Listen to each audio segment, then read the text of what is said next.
The Adventures of Sherlock Holmes. Chapter 1. A Scandal in Bohemia. To Sherlock Holmes she is always the woman. I have seldom heard him mention her under any other name. In his eyes she eclipses and predominates the whole of her sex. It was not that he felt any emotion akin to love for Irene Adler. All emotions, and that one particularly, were abhorrent to his cold, precise but admirably balanced mind. He was, I take it, the most perfect reasoning and observing machine that the world has seen, but as a lover he would have placed himself in a false position. He never spoke of the softer passions, save with a jibe and a sneer. They were admirable things for the observer, excellent for drawing the veil from men's motives and actions. But for the trained reasoner to admit such intrusions into his own delicate and finely adjusted temperament was to introduce a distracting factor which might throw a doubt upon all his mental results. Grit in a sensitive instrument, or a crack in one of his own high-power lenses, would not be more disturbing than a strong emotion in a nature such as his. And yet there was but one woman to him, and that woman was the late Irene Adler, of dubious and questionable memory. I had seen little of Holmes lately. My marriage had drifted us away from each other. My own complete happiness, and the home-centered interests which rise up around the man who first finds himself master of his own establishment, were sufficient to absorb all my attention, while Holmes, who loathed every form of society with his whole bohemian soul, remained in our lodgings in Baker Street, buried among his old books, and alternating from week to week between cocaine and ambition, the drowsiness of the drug, and the fierce energy of his own keen nature. He was still, as ever, deeply attracted by the study of crime, and occupied his immense faculties and extraordinary powers of observation in following out those clues, and clearing up those mysteries which had been abandoned as hopeless by the official police. From time to time I heard some vague account of his doings, of his summons to Odessa in the case of the Trepoff murder, of his clearing up of the singular tragedy of the Atkinson brothers at Trincomalee, and finally of the mission which he had accomplished so delicately and successfully for the reigning family of Holland. Beyond these signs of his activity, however, which I merely shared with all the readers of the daily press, I knew little of my former friend and companion. One night, it was on the 20th of March, 1888. I was returning from a journey to a patient, for I had now returned to civil practice, when my way led me through Baker Street. As I passed the well-remembered door, which must always be associated in my mind with my wooing, and with the dark incidents of the study in scarlet, I was seized with a keen desire to see Holmes again, and to know how he was employing his extraordinary powers. His rooms were brilliantly lit, and even as I looked up, I saw his tall, spare figure pass twice in a dark silhouette against the blind. He was pacing the room swiftly, eagerly, with his head sunk upon his chest and his hands clasped behind him. To me, who knew his every mood and habit, his attitude and manner told their own story. He was at work again. He had risen out of his drug-created dreams and was hot upon the scent of some new problem. I rang the bell and was shown up to the chamber which had formerly been in part my own. His manner was not effusive. It seldom was. But he was glad, I think, to see me. With hardly a word spoken, but with a kindly eye, he waved me to an armchair, threw across his case of cigars, and indicated a spirit case and a gasogene in the corner. Then he stood before the fire and looked me over in his singular introspective fashion. "Wedlock suits you," he remarked. "I think, Watson, that you have put on 7.5 pounds since I saw you." 7, I answered. "Indeed, I should have thought a little more. Just a trifle more, I fancy, Watson. And in practice again, I observe. You did not tell me that you intended to go into harness." "Then, how do you know?" "I see it, I deduce it. How do I know that you have been getting yourself very wet lately, and that you have a most clumsy and careless servant girl?" "My dear Holmes," said I, "this is too much. You would certainly have been burned had you lived a few centuries ago. It is true that I had a country walk on Thursday and came home in a dreadful mess, but as I have changed my clothes I can't imagine how you deduce it. As to Mary Jane, she is incorrigible, and my wife has given her notice, but there, again, I fail to see how you work it out." He chuckled to himself and rubbed his long, nervous hands together. "It is simplicity itself," said he. "My eyes tell me that on the inside of your left shoe, just where the firelight strikes it, The leather is scored by 6 almost parallel cuts. Obviously, they have been caused by someone who has very carelessly scraped round the edges of the sole in order to remove crusted mud from it. Hence, you see, my double deduction that you had been out in vile weather, and that you had a particularly malignant boot-slitting specimen of the London slavey.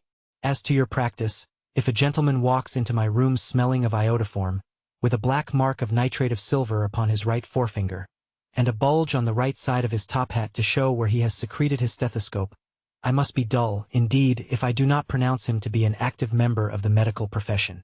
I could not help laughing at the ease with which he explained his process of deduction. When I hear you give your reasons, I remarked, the thing always appears to me to be so ridiculously simple that I could easily do it myself, though at each successive instance of your reasoning I am baffled until you explain your process. And yet I believe that my eyes are as good as yours. Quite so, he answered, lighting a cigarette, and throwing himself down into an armchair. You see, but you do not observe. The distinction is clear. For example, you have frequently seen the steps which lead up from the hall to this room. Frequently. How often? Well, some hundreds of times. Then how many are there? How many? I don't know. Quite so. You have not observed. And yet you have seen. That is just my point. Now, I know that there are 17 steps because I have both seen and observed. By the way, since you are interested in these little problems, and since you are good enough to chronicle 1 or 2 of my trifling experiences, you may be interested in this. He threw over a sheet of thick, pink-tinted notepaper which had been lying open upon the table. It came by the last post, said he. Read it aloud. The note was undated, and without either signature or address. There will call upon you tonight at 7:45, it said. A gentleman who desires to consult you upon a matter of the very deepest moment. Your recent services to one of the royal houses of Europe have shown that you are one who may safely be trusted with matters which are of an importance which can hardly be exaggerated. This account of you we have from all quarters received. Be in your chamber then at that hour, and do not take it amiss if your visitor wear a mask. This is indeed a mystery, I remarked. What do you imagine that it means? I have no data yet. It is a capital mistake to theorize before one has data. Insensibly one begins to twist facts to suit theories, instead of theories to suit facts. But the note itself, what do you deduce from it? I carefully examined the writing, and the paper upon which it was written. The man who wrote it was presumably well-to-do, I remarked, endeavoring to imitate my companion's processes. Such paper could not be bought under half a crown a packet. It is peculiarly strong and stiff. Peculiar, that is the very word, said Holmes. It is not an English paper at all. Hold it up to the light. I did so, and saw a large E with a small g, a P, and a large G with a small t woven into the texture of the paper. What do you make of that? Asked Holmes. The name of the maker, no doubt, or his monogram, rather. Not at all. The G with the small t stands for Gesellschaft, which is the German for company. It is a customary contraction like our co. P, of course, stands for papier. Now for the e.g. Let us glance at our Continental Gazetteer. He took down a heavy brown volume from his shelves. Eglo Eglinitz, here we are Egria. It is in a German-speaking country, in Bohemia not far from Carlsbad. Remarkable as being the scene of the death of Wallenstein, and for its numerous glass factories and paper mills. Ha! Ha, my boy! What do you make of that? His eyes sparkled, and he sent up a great blue triumphant cloud from his cigarette. The paper was made in Bohemia, I said. Precisely. And the man who wrote the note is a German. Do you note the peculiar construction of the sentence? This account of you we have from all quarters received. A Frenchman or Russian could not have written that. It is the German who is so uncourteous to his verbs. It only remains, therefore, to discover what is wanted by this German who writes upon Bohemian paper and prefers wearing a mask to showing his face. And here he comes, if I am not mistaken, to resolve all our doubts. As he spoke there was the sharp sound of horses' hoofs and grating wheels against the curb, followed by a sharp pull at the bell. Holmes whistled. "A pair by the sound," said he. "Yes," he continued, glancing out of the window. "A nice little brougham and a pair of beauties. 150 guineas apiece. There's money in this case, Watson, if there is nothing else." "I think that I had better go, Holmes." "Not a bit, Doctor. Stay where you are. I am lost without my Boswell, and this promises to be interesting. It would be a pity to miss it." "But your client—" "Never mind him. I may want your help, and so may he. Here he comes. Sit down in that armchair, Doctor, and give us your best attention." A slow and heavy step, which had been heard upon the stairs and in the passage, paused immediately outside the door. Then there was a loud and authoritative tap. "Come in," said Holmes. A man entered who could hardly have been less than 6 feet 6 inches in height, with the chest and limbs of a Hercules. His dress was rich with a richness which would, in England, be looked upon as akin to bad taste. Heavy bands of astrakhan were slashed across the sleeves and fronts of his double-breasted coat, while the deep blue cloak which was thrown over his shoulders was lined with flame-colored silk and secured at the neck with a brooch which consisted of a single flaming barrel. Boots which extended halfway up his calves, and which were trimmed at the tops with rich brown fur, completed the impression of barbaric opulence which was suggested by his whole appearance. He carried a broad-brimmed hat in his hand, while he wore across the upper part of his face, extending down past the cheekbones, a black visored mask, which he had apparently adjusted that very moment, for his hand was still raised to it as he entered. From the lower part of the face, he appeared to be a man of strong character, with a thick, hanging lip, and a long, straight chin suggestive of resolution pushed to the length of obstinacy. "You had my note?" he asked with a deep, harsh voice and a strongly marked German accent.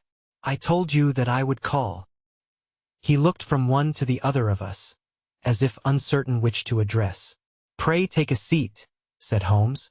"This is my friend and colleague, Dr. Watson, who is occasionally good enough to help me in my cases. Whom have I the honor to address?" "You may address me as the Count von Kram, a Bohemian nobleman. I understand that this gentleman, your friend, is a man of honor and discretion, whom I may trust with a matter of the most extreme importance. If not, I should much prefer to communicate with you alone." I rose to go, but Holmes caught me by the wrist and pushed me back into my chair. "It is both or none," said he. "You may say before this gentleman anything which you may say to me." The Count shrugged his broad shoulders. "Then I must begin," said he, "by binding you both to absolute secrecy for 2 years. At the end of that time the matter will be of no importance. At present it is not too much to say that it is of such weight it may have an influence upon European history." "I promise," said Holmes. "And I." "You will excuse this mask," continued our strange visitor.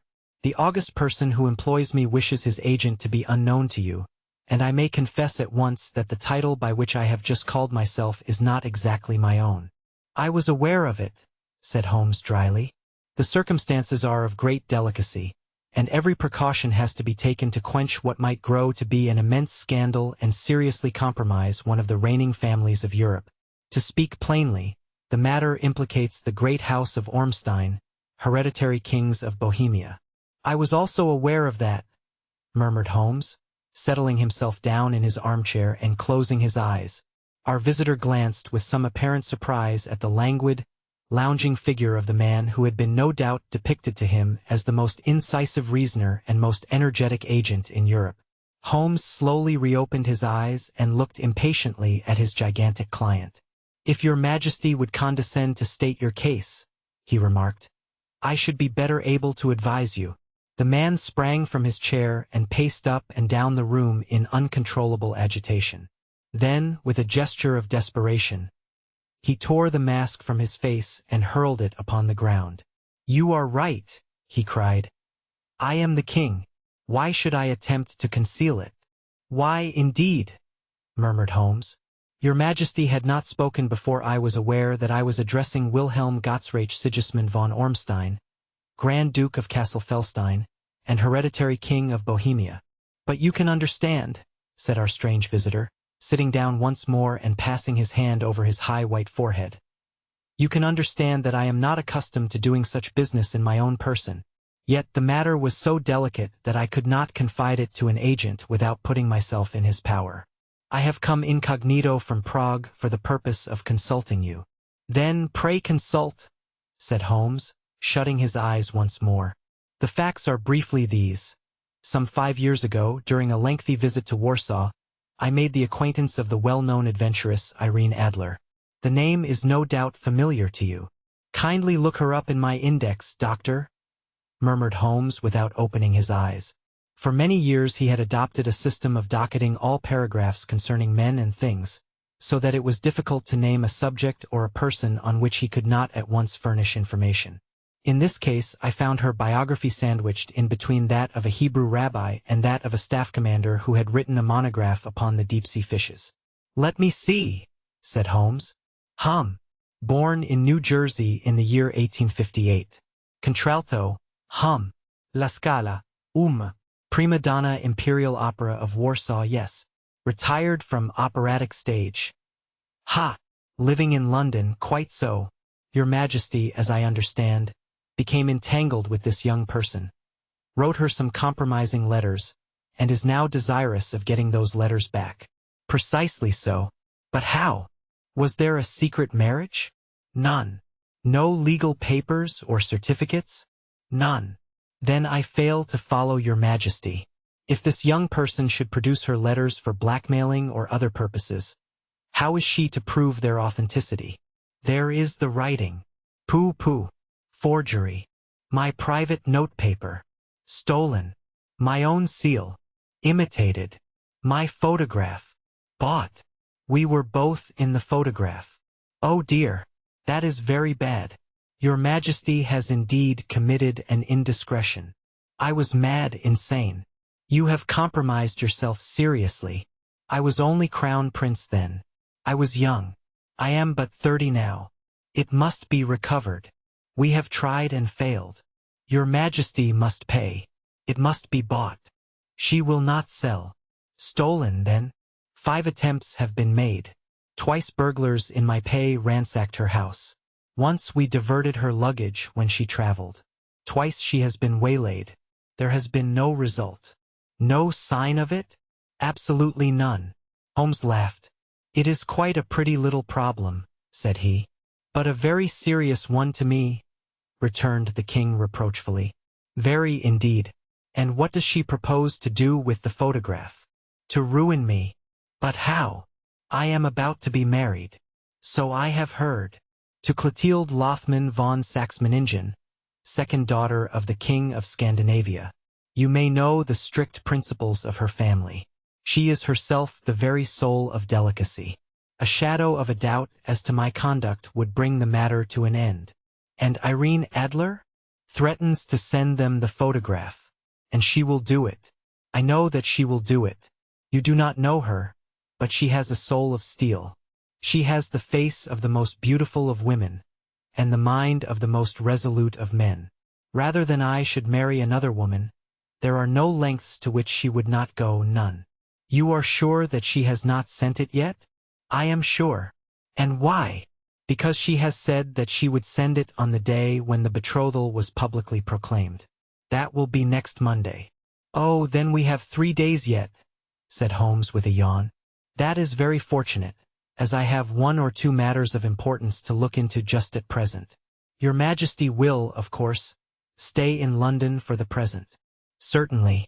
You will find me at the Langham under the name of the Count von Cram. Then I shall drop you a line to let you know how we progress. Pray do so. I shall be all anxiety. Then, as to money? You have carte blanche. Absolutely. I tell you that I would give one of the provinces of my kingdom to have that photograph. And for present expenses? The king took a heavy chamois leather bag from under his cloak and laid it on the table. There are £300 in gold and 700 in notes, he said. Holmes scribbled a receipt upon a sheet of his notebook and handed it to him. And mademoiselle's address? He asked. Is Bryony Lodge, Serpentine Avenue, St. John's Wood. Holmes took a note of it. One other question, said he. Was the photograph a cabinet? It was. Then good night, your majesty, and I trust that we shall soon have some good news for you. And good night, Watson, he added, as the wheels of the royal brougham rolled down the street. If you will be good enough to call tomorrow afternoon at 3 o'clock, I should like to chat this little matter over with you. 2. At 3 o'clock precisely I was at Baker Street, but Holmes had not yet returned. The landlady informed me that he had left the house shortly after 8 o'clock in the morning. I sat down beside the fire, however, with the intention of awaiting him, however long he might be. I was already deeply interested in his inquiry, for though it was surrounded by none of the grim and strange features which were associated with the 2 crimes which I have already recorded, still, the nature of the case and the exalted station of his client gave it a character of its own. Indeed, apart from the nature of the investigation which my friend had on hand, there was something in his masterly grasp of a situation, and his keen, incisive reasoning, which made it a pleasure to me to study his system of work, and to follow the quick, subtle methods by which he disentangled the most inextricable mysteries. So accustomed was I to his invariable success that the very possibility of his failing had ceased to enter into my head. It was close upon 4 before the door opened, and a drunken-looking groom, ill-kempt and side-whiskered, with an inflamed face and disreputable clothes, walked into the room. Accustomed as I was to my friend's amazing powers in the use of disguises, I had to look 3 times before I was certain that it was indeed he. With a nod he vanished into the bedroom, whence he emerged in 5 minutes tweed-suited and respectable, as of old. Putting his hands into his pockets, he stretched out his legs in front of the fire and laughed heartily for some minutes. "Well, really," he cried, and then he choked and laughed again until he was obliged to lie back, limp and helpless, in the chair. "What is it? It's quite too funny. I am sure you could never guess how I employed my morning, or what I ended by doing. I can't imagine.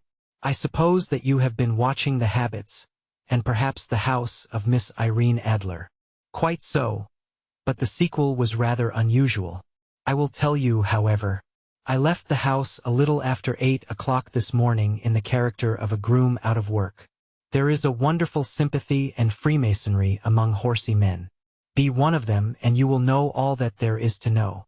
I soon found Briony Lodge. It is a bijou villa with a garden at the back, but built out in front right up to the road, 2 stories. Chubb lock to the door. Large sitting room on the right side, well furnished, with long windows almost to the floor, and those preposterous English window fasteners which a child could open. Behind there was nothing remarkable, save that the passage window could be reached from the top of the coach-house. I walked round it and examined it closely from every point of view, but without noting anything else of interest. I then lounged down the street and found, as I expected, that there was a mews in a lane which runs down by one wall of the garden. I lent the ostlers a hand in rubbing down their horses, and received in exchange 2pence, a glass of half and half, 2 fills of shag tobacco, and as much information as I could desire about Miss Adler, to say nothing of half a dozen other people in the neighborhood in whom I was not in the least interested, but whose biographies I was compelled to listen to. "And what of Irene Adler?" I asked. "Oh, she has turned all the men's heads down in that part. She is the daintiest thing under a bonnet on this planet. So say the Serpentine Mews to a man. She lives quietly, sings at concerts, drives out at 5 every day, and returns at 7 sharp for dinner. Seldom goes out at other times except when she sings. Has only 1 male visitor, but a good deal of him. He is dark, handsome, and dashing, never calls less than once a day, and often twice. He is a Mr. Godfrey Norton of the Inner Temple. See the advantages of a cabman as a confidant. They had driven him home a dozen times from Serpentine Mews, and knew all about him. When I had listened to all they had to tell, I began to walk up and down near Briony Lodge once more, and to think over my plan of campaign. This Godfrey Norton was evidently an important factor in the matter. He was a lawyer. That sounded ominous. What was the relation between them, and what the object of his repeated visits? Was she his client, his friend, or his mistress? If the former, she had probably transferred the photograph to his keeping. If the latter, it was less likely. On the issue of this question depended whether I should continue my work at Briony Lodge, or turn my attention to the gentlemen's chambers in the Temple. It was a delicate point, and it widened the field of my inquiry. I fear that I bore you with these details, but I have to let you see my little difficulties, if you are to understand the situation. I am following you closely, I answered. I was still balancing the matter in my mind when a hansom cab drove up to Bryony Lodge, and a gentleman sprang out. He was a remarkably handsome man, dark, aquiline, and mustached, evidently the man of whom I had heard. He appeared to be in a great hurry, shouted to the cabman to wait, and brushed past the maid who opened the door with the air of a man who was thoroughly at home. He was in the house about half an hour, and I could catch glimpses of him in the windows of the sitting room, pacing up and down, talking excitedly and waving his arms. Of her I could see nothing. Presently he emerged, looking even more flurried than before. As he stepped up to the cab, he pulled a gold watch from his pocket and looked at it earnestly. "Drive like the devil," he shouted. "First to Gross and Hankey's in Regent Street, and then to the Church of St. Monica in the Edgware Road. Half a guinea if you do it in 20 minutes. Away they went, and I was just wondering whether I should not do well to follow them when up the lane came a neat little landau, the coachman with his coat only half buttoned, and his tie under his ear, while all the tags of his harness were sticking out of the buckles. It hadn't pulled up before she shot out of the hall door and into it. I only caught a glimpse of her at the moment, but she was a lovely woman, with a face that a man might die for. "The Church of St. Monica, John," she cried, "and half a sovereign if you reach it in 20 minutes. This was quite too good to lose, Watson. I was just balancing whether I should run for it, or whether I should perch behind her landau when a cab came through the street. The driver looked twice at such a shabby fare, but I jumped in before he could object. "The Church of St. Monica," said I, "and half a sovereign if you reach it in 20 minutes. It was 25 minutes to 12, and of course it was clear enough what was in the wind. My cabby drove fast. I don't think I ever drove faster, but the others were there before us. The cab and the landau with their steaming horses were in front of the door when I arrived. I paid the man and hurried into the church. There was not a soul there save the two whom I had followed and a surpliced clergyman, who seemed to be expostulating with them. They were all three standing in a knot in front of the altar. I lounged up the side aisle like any other idler who has dropped into a church. Suddenly, to my surprise, the three at the altar faced round to me, and Godfrey Norton came running as hard as he could towards me. "Thank God!" he cried. "You'll do." "Come? Come?" "What then?" I asked. "Come, man, come. Only 3 minutes, or it won't be legal." I was half dragged up to the altar, and before I knew where I was I found myself mumbling responses which were whispered in my ear, and vouching for things of which I knew nothing, and generally assisting in the secure tying up of Irene Adler, spinster, to Godfrey Norton, bachelor. It was all done in an instant, and there was the gentleman thanking me on the one side and the lady on the other, while the clergyman beamed on me in front. It was the most preposterous position in which I ever found myself in my life, and it was the thought of it that started me laughing just now. It seems that there had been some informality about their license, that the clergyman absolutely refused to marry them without a witness of some sort, and that my lucky appearance saved the bridegroom from having to sally out into the streets in search of a best man. The bride gave me a sovereign, and I mean to wear it on my watch chain in memory of the occasion. "This is a very unexpected turn of affairs," said I. "And what then?" "Well, I found my plans very seriously menaced. It looked as if the pair might take an immediate departure, and so necessitate very prompt and energetic measures on my part. At the church door, however, they separated, he driving back to the temple, and she to her own house. "I shall drive out in the park at 5 as usual," she said as she left him. I heard no more. They drove away in different directions, and I went off to make my own arrangements. "Which are?" "Some cold beef and a glass of beer," he answered, ringing the bell. "I have been too busy to think of food, and I am likely to be busier still this evening. By the way, Doctor, I shall want your cooperation." "I shall be delighted." "You don't mind breaking the law?" "Not in the least." "Nor running a chance of arrest?" "Not in a good cause." "Oh, the cause is excellent. Then I am your man. I was sure that I might rely on you. But what is it you wish? When Mrs. Turner has brought in the tray I will make it clear to you. Now, he said as he turned hungrily on the simple fare that our landlady had provided. "I must discuss it while I eat, for I have not much time. It is nearly 5 now. In 2 hours we must be on the scene of action. Miss Irene, or Madame, rather, returns from her drive at 7. We must be at Bryony Lodge to meet her. And what then? You must leave that to me. I have already arranged what is to occur. There is only one point on which I must insist. You must not interfere, come what may. You understand. I am to be neutral, to do nothing whatever. There will probably be some small unpleasantness. Do not join in it. It will end in my being conveyed into the house. 4 or 5 minutes afterwards the sitting-room window will open. You are to station yourself close to that open window. Yes. You are to watch me, for I will be visible to you. Yes. And when I raise my hand, so you will throw into the room what I give you to throw, and will, at the same time, raise the cry of fire. You quite follow me? Entirely. It is nothing very formidable, he said, taking a long cigar-shaped roll from his pocket.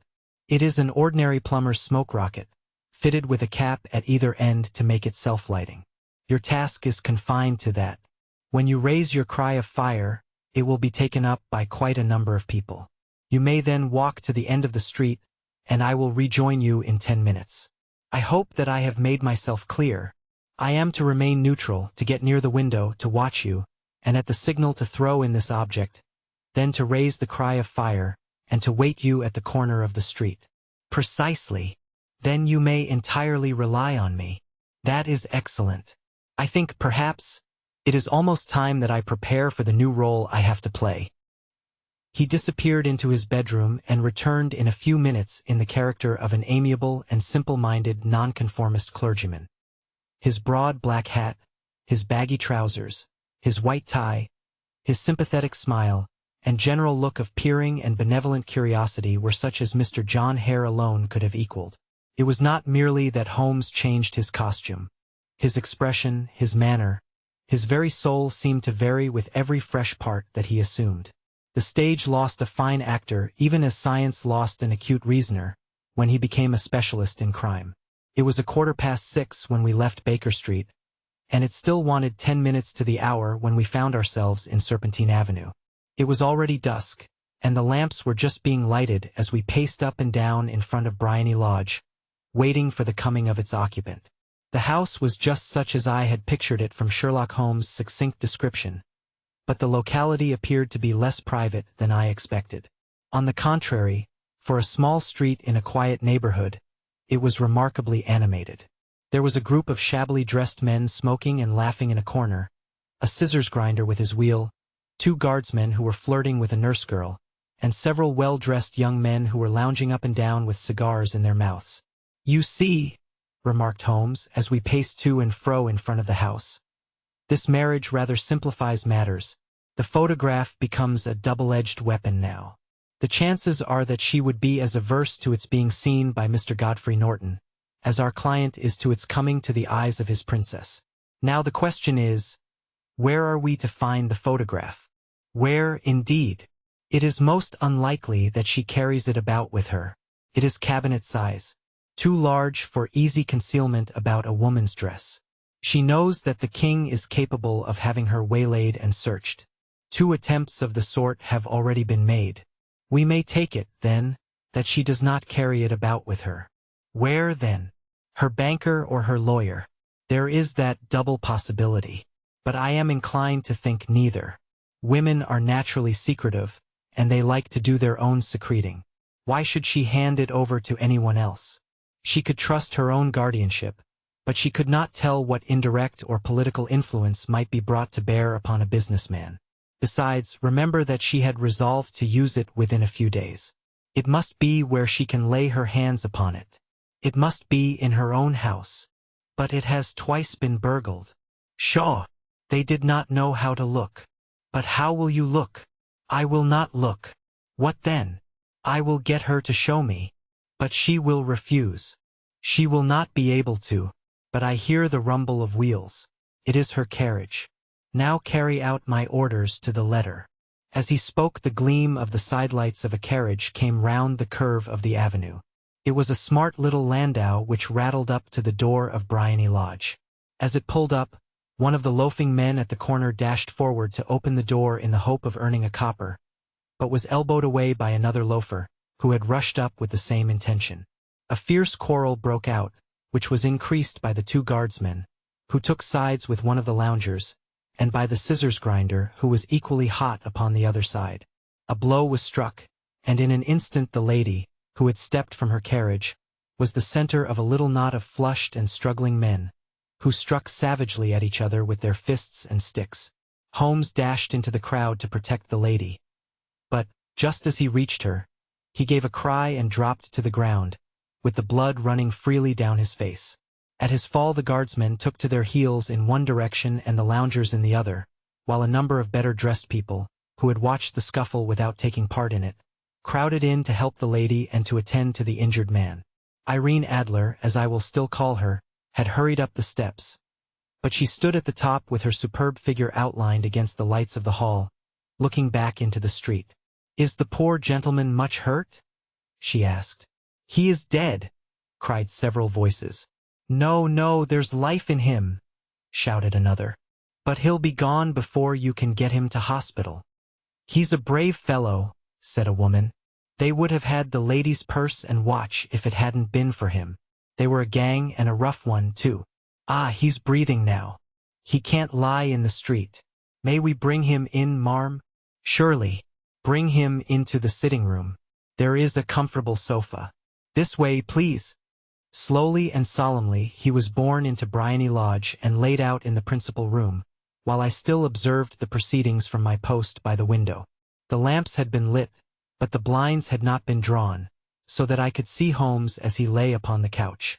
I do not know whether he was seized with compunction at that moment for the part he was playing, but I know that I never felt more heartily ashamed of myself in my life than when I saw the beautiful creature against whom I was conspiring, or the grace and kindliness with which she waited upon the injured man. And yet it would be the blackest treachery to Holmes to draw back now from the part which he had entrusted to me. I hardened my heart, and took the smoke rocket from under my ulster. After all, I thought, we are not injuring her. We are but preventing her from injuring another. Holmes had sat up upon the couch, and I saw him motion like a man who is in need of air.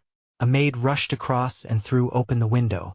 At the same instant I saw him raise his hand, and at the signal I tossed my rocket into the room with a cry of "Fire!" The word was no sooner out of my mouth than the whole crowd of spectators, well-dressed and ill, gentlemen, ostlers, and servant maids, joined in a general shriek of "Fire!" Thick clouds of smoke curled through the room and out at the open window. I caught a glimpse of rushing figures, and a moment later the voice of Holmes from within assuring them that it was a false alarm. Slipping through the shouting crowd, I made my way to the corner of the street, and in 10 minutes was rejoiced to find my friend's arm in mine, and to get away from the scene of uproar. He walked swiftly and in silence for some few minutes until we had turned down one of the quiet streets which lead towards the Edgware Road. "You did it very nicely, Doctor," he remarked. "Nothing could have been better. It is all right. You have the photograph? I know where it is. And how did you find out?" "She showed me, as I told you she would. I am still in the dark." "I do not wish to make a mystery," said he, laughing. "The matter was perfectly simple. You, of course, saw that everyone in the street was an accomplice. They were all engaged for the evening. I guessed as much. Then, when the row broke out, I had a little moist red paint in the palm of my hand. I rushed forward, fell down, clapped my hand to my face, and became a piteous spectacle. It is an old trick. That also I could fathom. Then they carried me in. She was bound to have me in. What else could she do? And into her sitting room, which was the very room which I suspected. It lay between that and her bedroom, and I was determined to see which. They laid me on a couch. I motioned for air. They were compelled to open the window, and you had your chance.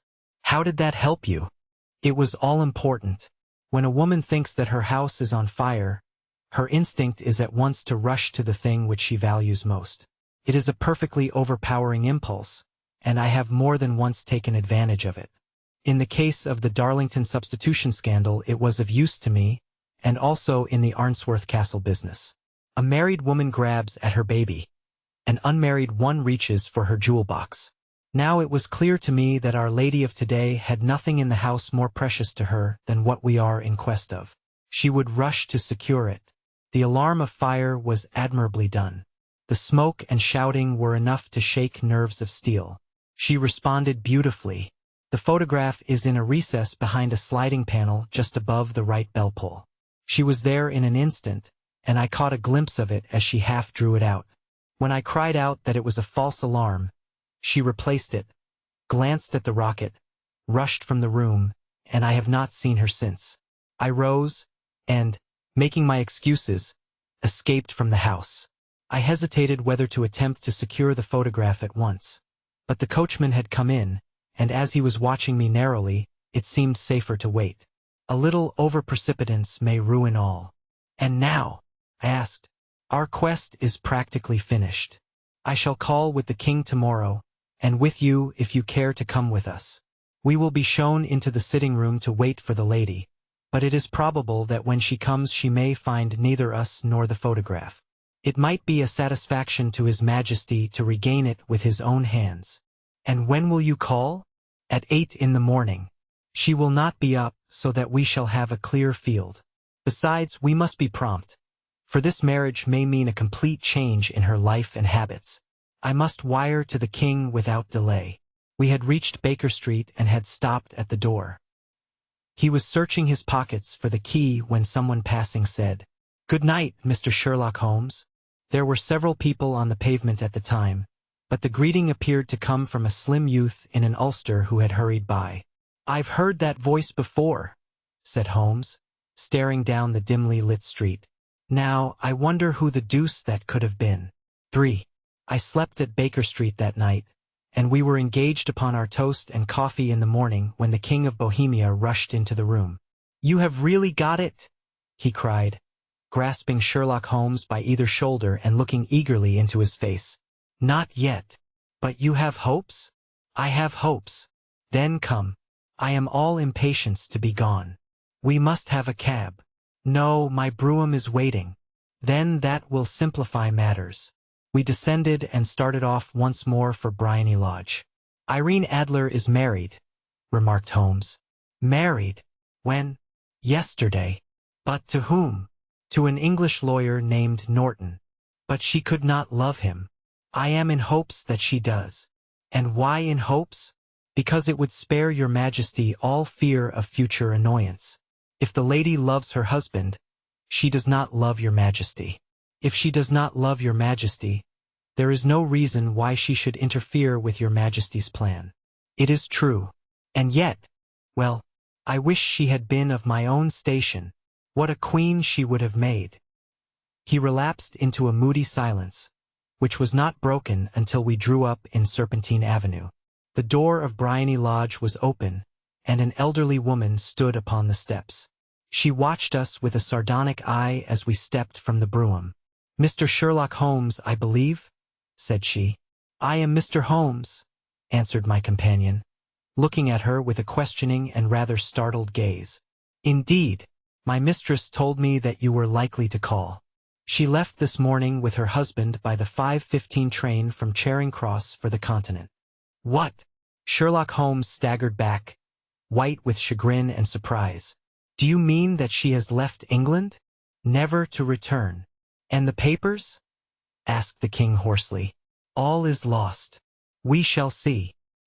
He pushed past the servant and rushed into the drawing-room, followed by the king and myself. The furniture was scattered about in every direction, with dismantled shelves and open drawers, as if the lady had hurriedly ransacked them before her flight. Holmes rushed at the bell-pull, tore back a small sliding shutter, and, plunging in his hand, pulled out a photograph and a letter. The photograph was of Irene Adler herself in evening dress. The letter was superscribed to Sherlock Holmes, Esq to be left till called for. My friend tore it open and we all three read it together. It was dated at midnight of the preceding night and ran in this way. "My dear Amar, Sherlock Holmes, you really did it very well. You took me in completely. Until after the alarm of fire, I had not a suspicion. But then, when I found how I had betrayed myself, I began to think. I had been warned against you months ago. I had been told that, if the king employed an agent, it would certainly be you. And your address had been given me.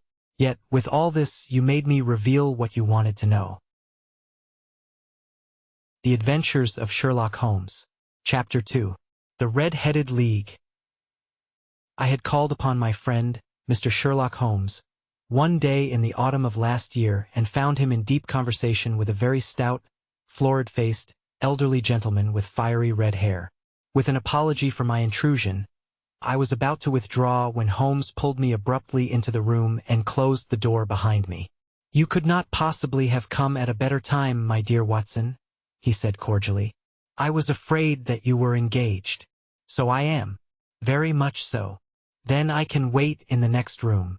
"Not at all. This gentleman, Mr. Wilson, has been my partner and helper in many of my most successful cases, and I have no doubt that he will be of the utmost use to me in yours also." The stout gentleman half rose from his chair and gave a bob of greeting, with a quick little questioning glance from his small fat encircled eyes. "Try the settee," said Holmes, relapsing into his armchair and putting his fingertips together, as was his custom when in judicial moods. "I know, my dear Watson, that you share my love of all that is bizarre and outside the conventions and humdrum routine of everyday life. You have shown your relish for it by the enthusiasm which has prompted you to chronicle, and, if you will excuse my saying so, somewhat to embellish so many of my own little adventures. Your cases have indeed been of the greatest interest to me," I observed. "You will remember that I remarked the other day, just before we went into the very simple problem presented by Miss Mary Sutherland, that for strange effects and extraordinary combinations we must go to life itself, which is always far more daring than any effort of the imagination. A proposition which I took the liberty of doubting. You did, Doctor, but none the less you must come round to my view, for otherwise I shall keep on piling fact upon fact on you until your reason breaks down under them and acknowledges me to be right.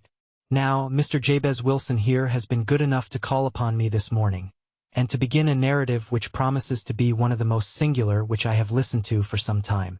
You have heard me remark that the strangest and most unique things are very often connected not with the larger but with the smaller crimes, and occasionally, indeed, where there is room for doubt whether any positive crime has been committed.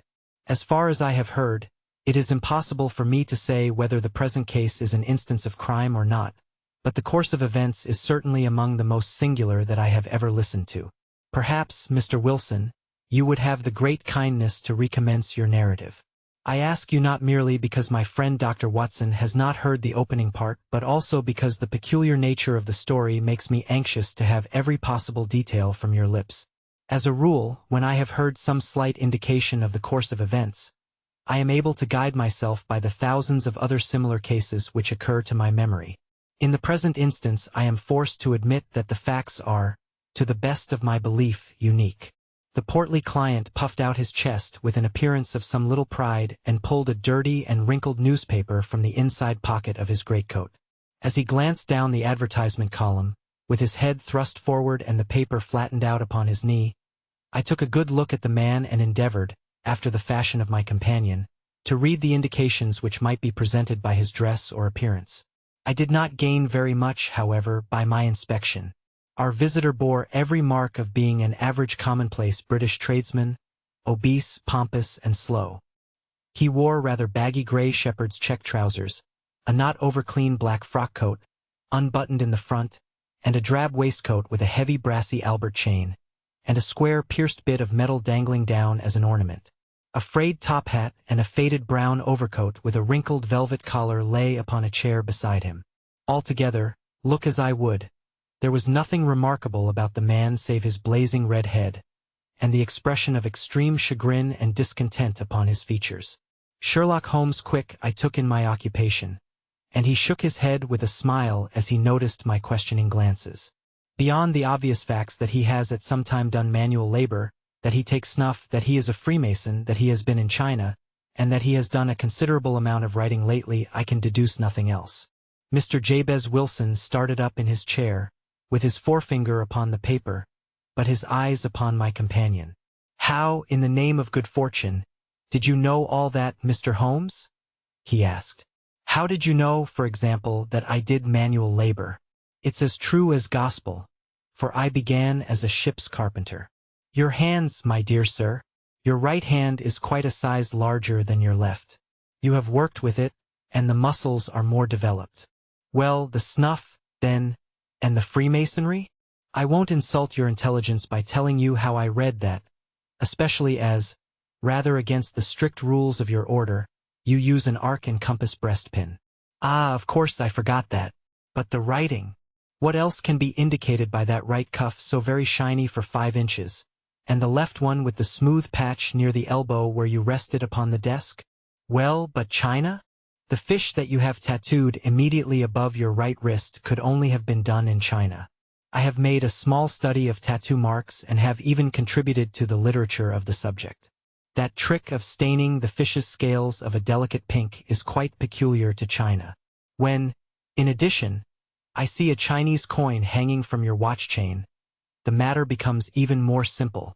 Mr. Jabez Wilson laughed heavily. "Well, I never," said he. "I thought at first that you had done something clever, but I see that there was nothing in it after all." "I begin to think, Watson," said Holmes, "that I make a mistake in explaining. Omni ignotum pro magnifico, you know, and my poor little reputation, such as it is, will suffer shipwreck if I am so candid. Can you not find the advertisement, Mr. Wilson?" "Yes, I have got it now," he answered with his thick red finger planted halfway down the column. "Here it is. This is what began it all. You just read it for yourself, sir." I took the paper from him and read as follows. "To the Red-Headed League. On account of the bequest of the late Ezekiah Hopkins, of Lebanon, Pennsylvania, USA, there is now another vacancy open which entitles a member of the League to a salary of £4 a week for purely nominal services. All red-headed men who are sound in body and mind and above the age of 21 years are eligible. Apply in person on Monday at 11 o'clock to Duncan Ross, at the offices of the League, 7 Pope's Court, Fleet Street." "What on earth does this mean?" I ejaculated after I had twice read over the extraordinary announcement. Holmes chuckled and wriggled in his chair, as was his habit when in high spirits. "It is a little off the beaten track, isn't it?" said he. "And now, Mr. Wilson, off you go at scratch and tell us all about yourself, your household, and the effect which this advertisement had upon your fortunes. You will first make a note, Doctor, of the paper and the date. It is the Morning Chronicle of April 27th, 1890. Just 2 months ago. Very good. Now, Mr. Wilson." "Well, it is just as I have been telling you, Mr. Sherlock Holmes," said Jabez Wilson, mopping his forehead. "I have a small pawnbroker's business at Coburg Square, near the city. It's not a very large affair, and of late years it has not done more than just give me a living. I used to be able to keep 2 assistants, but now I only keep 1. And I would have a job to pay him, but that he is willing to come for half wages so as to learn the business." "What is the name of this obliging youth?" asked Sherlock Holmes. "His name is Vincent Spaulding, and he's not such a youth either. It's hard to say his age. I should not wish a smarter assistant, Mr. Holmes, and I know very well that he could better himself and earn twice what I am able to give him. But, after all, if he is satisfied, why should I put ideas in his head? Why, indeed? You seem most fortunate in having an employee who comes under the full market price. It is not a common experience among employers in this age. I don't know that your assistant is not as remarkable as your advertisement." "Oh, he has his faults too," said Mr. Wilson. "Never was such a fellow for photography, snapping away with a camera when he ought to be improving his mind, and then diving down into the cellar like a rabbit into its hole to develop his pictures. That is his main fault, but on the whole he's a good worker. There's no vice in him. He is still with you, I presume?" "Yes, sir. He and a girl of 14 who does a bit of simple cooking and keeps the place clean. That's all I have in the house, for I am a widower and never had any family.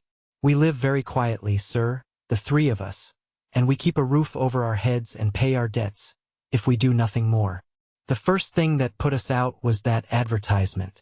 Spaulding, he came down into the office just this day 8 weeks, with this very paper in his hand, and he says, I wish to the Lord, Mr. Wilson, that I was a red-headed man. Why that? I asks. Why, says he, here's another vacancy on the League of the Red-Headed Men. It's worth quite a little fortune to any man who gets it, and I understand that there are more vacancies than there are men, so that the trustees are at their wits' end what to do with the money. If my hair would only change color, here's a nice little crib all ready for me to step into. Why, what is it, then? I asked. You see, Mr. Holmes, I am a very stay-at-home man, and as my business came to me instead of my having to go to it, I was often weeks on end without putting my foot over the doormat. In that way, I didn't know much of what was going on outside, and I was always glad of a bit of news. Have you never heard of the League of the Red-Headed Men? He asked with his eyes open. Never. Why, I wonder at that, for you are eligible yourself for one of the vacancies. And what are they worth? I asked.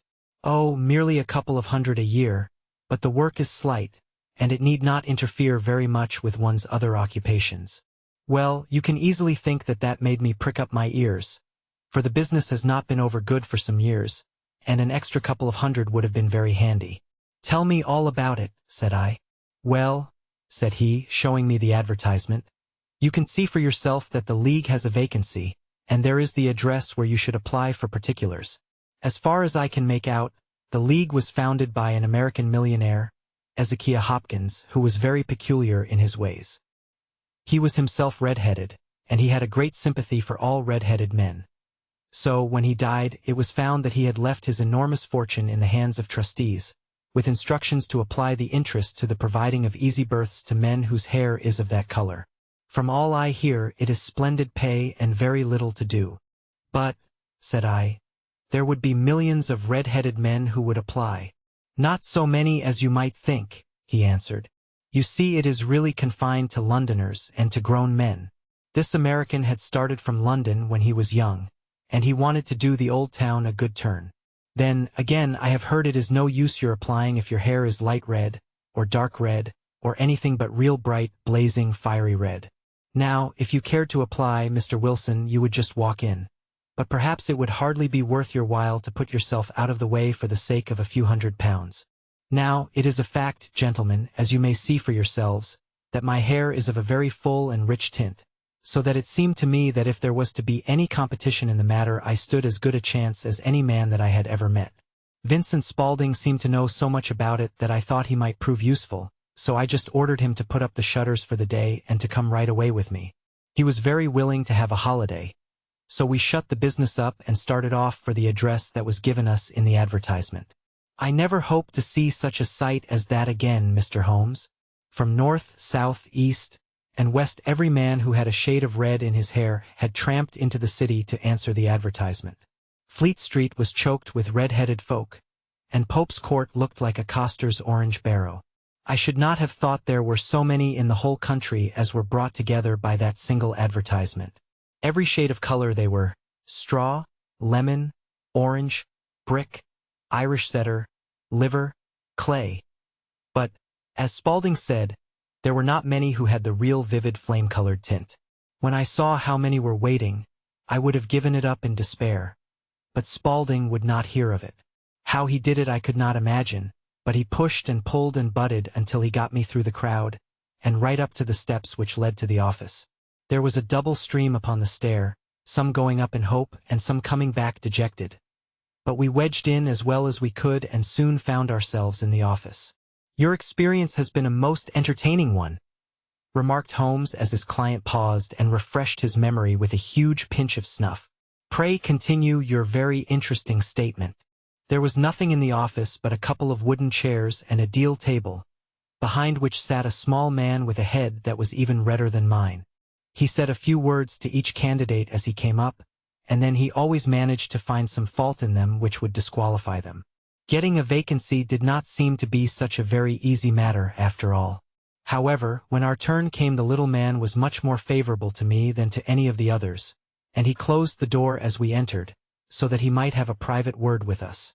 This is Mr. Jabez Wilson, said my assistant, and he is willing to fill a vacancy in the League. And he is admirably suited for it, the other answered. He has every requirement. I cannot recall when I have seen anything so fine.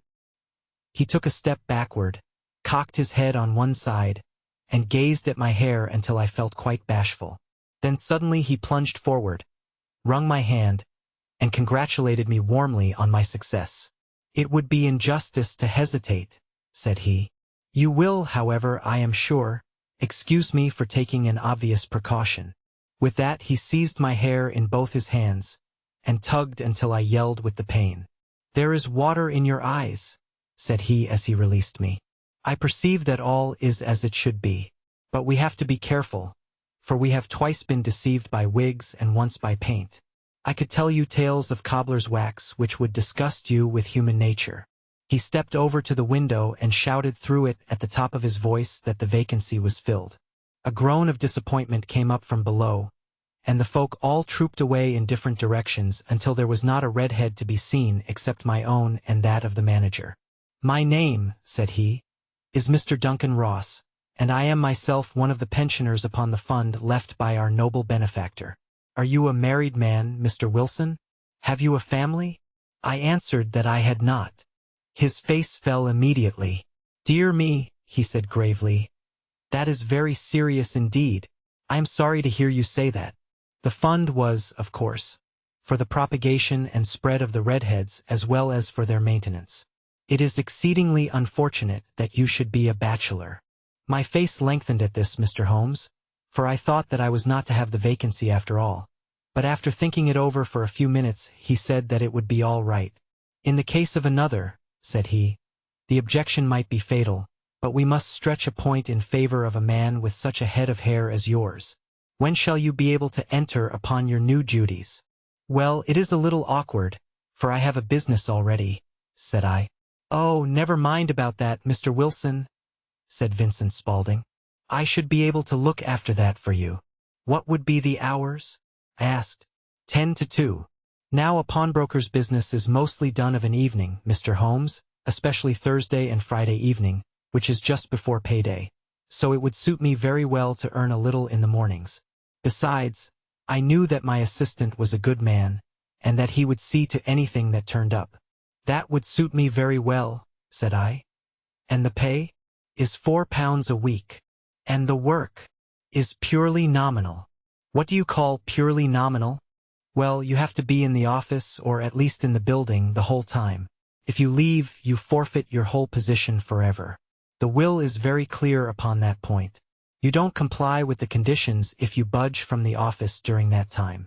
It's only 4 hours a day, and I should not think of leaving," said I.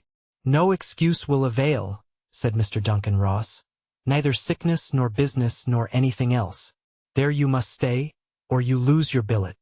"And the work?" "Is to copy out the Encyclopedia Britannica. There is the first volume of it in that press.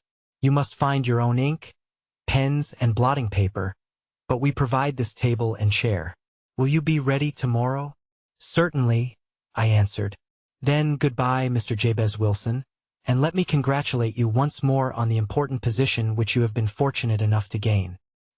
He bowed me out of the room, and I went home with my assistant, hardly knowing what to say or do. I was so pleased at my own good fortune. Well, I thought over the matter all day, and by evening I was in low spirits again, for I had quite persuaded myself that the whole affair must be some great hoax or fraud, though what its object might be I could not imagine. It seemed altogether past belief that anyone could make such a will, or that they would pay such a sum for doing anything so simple as copying out the Encyclopedia Britannica. Vincent Spaulding did what he could to cheer me up, but by bedtime I had reasoned myself out of the whole thing. However, in the morning I determined to have a look at it anyhow, so I bought a penny bottle of ink, and with a quill pen and 7 sheets of foolscap paper, I started off for Pope's Court. Well, to my surprise and delight, everything was as right as possible. The table was set out ready for me, and Mr. Duncan Ross was there to see that I got fairly to work. He started me off upon the letter A, and then he left me, but he would drop in from time to time to see that all was right with me. At 2 o'clock he bade me good day, complimented me upon the amount that I had written, and locked the door of the office after me. This went on day after day, Mr. Holmes, and on Saturday the manager came in and planked down 4 golden sovereigns for my week's work. It was the same next week and the same the week after. Every morning I was there at 10, and every afternoon I left at 2. By degrees Mr. Duncan Ross took to coming in only once of a morning, and then, after a time, he did not come in at all. Still, of course, I never dared to leave the room for an instant, for I was not sure when he might come, and the billet was such a good one and suited me so well that I would not risk the loss of it. 8 weeks passed away like this, and I had written about abbots and archery and armor and architecture in Attica, and hoped with diligence that I might get on to the bees before very long. It cost me something in foolscap, and I had pretty nearly filled a shelf with my writings. And then suddenly the whole business came to an end. To an end. Yes, sir. And no later than this morning. I went to my work as usual at 10 o'clock, but the door was shut and locked, with a little square of cardboard hammered on to the middle of the panel with a tack. Here it is, and you can read for yourself. He held up a piece of white cardboard about the size of a sheet of notepaper. It read in this fashion: The Red-Headed League is dissolved. October 9th, 1890. Sherlock Holmes and I surveyed this curt announcement and the rueful face behind it, until the comical side of the affair so completely overtopped every other consideration that we both burst out into a roar of laughter. "I cannot see that there is anything very funny," cried our client, flushing up to the roots of his flaming head. "If you can do nothing better than laugh at me, I can go elsewhere." "No, no," cried Holmes, shoving him back into the chair from which he had half risen. "I really wouldn't miss your case for the world. It is most refreshingly unusual. But there is, if you will excuse my saying so, something just a little funny about it. Pray, what steps did you take when you found the card upon the door?" "I was staggered, sir. I did not know what to do. Then I called at the offices round, but none of them seemed to know anything about it. Finally, I went to the landlord, who is an accountant living on the ground floor, and I asked him if he could tell me what had become of the Red-Headed League. He said that he had never heard of any such body. Then I asked him who Mr. Duncan Ross was. He answered that the name was new to him. "Well," said I, "the gentleman at number 4. "What, the red-headed man?" "Yes." "Oh," said he. "His name was William Morris. He was a solicitor and was using my room as a temporary convenience until his new premises were ready. He moved out yesterday." "Where could I find him?" "Oh, at his new offices. He did tell me the address." "Yes, 17 King Edward Street, near St. Paul's." I started off, Mr. Holmes, but when I got to that address it was a manufactory of artificial kneecaps, and no one in it had ever heard of either Mr. William Morris or Mr. Duncan Ross. "And what did you do then?" asked Holmes. "I went home to Saxe-Coburg Square, and I took the advice of my assistant. But he could not help me in any way. He could only say that if I waited I should hear by post.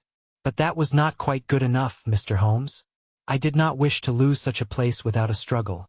So, as I had heard that you were good enough to give advice to poor folk who were in need of it, I came right away to you." "And you did very wisely," said Holmes. "Your case is an exceedingly remarkable one, and I shall be happy to look into it. From what you have told me, I think that it is possible that graver issues hang from it than might at first sight appear." "Grave enough," said Mr. Jabez Wilson. "Why, I have lost £4 a week." "As far as you are personally concerned," remarked Holmes, "I do not see that you have any grievance against this extraordinary league. On the contrary, you are, as I understand, richer by some £30, to say nothing of the minute knowledge which you have gained on every subject which comes under the letter A. You have lost nothing by them."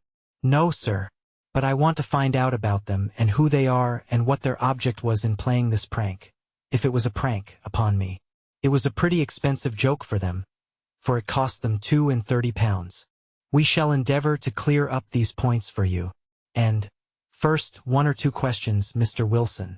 This assistant of yours who first called your attention to the advertisement, how long had he been with you?"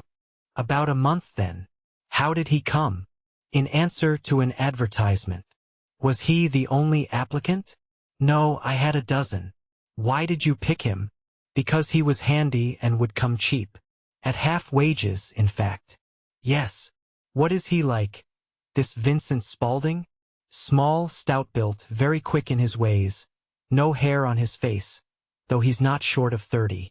Has a white splash of acid upon his forehead. Holmes sat up in his chair in considerable excitement. I thought as much, said he. Have you ever observed that his ears are pierced for earrings? Yes, sir. He told me that a gypsy had done it for him when he was a lad. Said Holmes, sinking back in deep thought. He is still with you? Oh, yes, sir. I have only just left him. And has your business been attended to in your absence? Nothing to complain of, sir. There's never very much to do of a morning. That will do, Mr. Wilson. I shall be happy to give you an opinion upon the subject in the course of a day or two. Today is Saturday, and I hope that by Monday we may come to a conclusion. Well, Watson, said Holmes when our visitor had left us, what do you make of it all? I make nothing of it, I answered frankly. It is a most mysterious business. As a rule, said Holmes, the more bizarre a thing is the less mysterious it proves to be. It is your commonplace, featureless crimes which are really puzzling, just as a commonplace face is the most difficult to identify. But I must be prompt over this matter. What are you going to do, then? I asked. To smoke, he answered. It is quite a three-pipe problem, and I beg that you won't speak to me for 50 minutes. He curled himself up in his chair, with his thin knees drawn up to his hawk-like nose, and there he sat with his eyes closed and his black clay pipe thrusting out like the bill of some strange bird. I had come to the conclusion that he had dropped asleep, and indeed was nodding myself, when he suddenly sprang out of his chair with the gesture of a man who has made up his mind and put his pipe down upon the mantelpiece. Sarasate plays at the St. James's Hall this afternoon, he remarked. What do you think, Watson? Could your patients spare you for a few hours? I have nothing to do today. My practice is never very absorbing. Then put on your hat and come. I am going through the city first, and we can have some lunch on the way. I observe that there is a good deal of German music on the program, which is rather more to my taste than Italian or French. It is introspective, and I want to introspect. Come along. We traveled by the underground as far as Aldersgate, and a short walk took us to Saxe-Coburg Square, the scene of the singular story which we had listened to in the morning. It was a poky, little, shabby-genteel place, where 4 lines of dingy 2-storied brick houses looked out into a small railed-in enclosure, where a lawn of weedy grass and a few clumps of faded laurel bushes made a hard fight against a smoke-laden and uncongenial atmosphere. 3 gilt balls and a brown board with Jabez Wilson in white letters, upon a corner house, announced the place where our red-headed client carried on his business. Sherlock Holmes stopped in front of it with his head on one side and looked it all over, with his eyes shining brightly between puckered lids. Then he walked slowly up the street, and then down again to the corner, still looking keenly at the houses. Finally he returned to the pawnbroker's, and having thumped vigorously upon the pavement with his stick 2 or 3 times, he went up to the door and knocked. It was instantly opened by a bright-looking, clean-shaven young fellow, who asked him to step in. "Thank you," said Holmes. "I only wished to ask you how you would go from here to the Strand."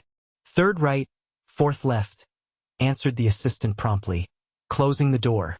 "Smart fellow that," observed Holmes as we walked away.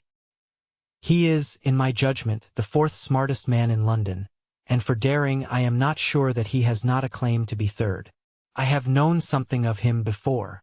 "Evidently," said I, "Mr. Wilson's assistant counts for a good deal in this mystery of the Red-Headed League. I am sure that you inquired your way merely in order that you might see him." "Not him." "What then?" "The knees of his trousers."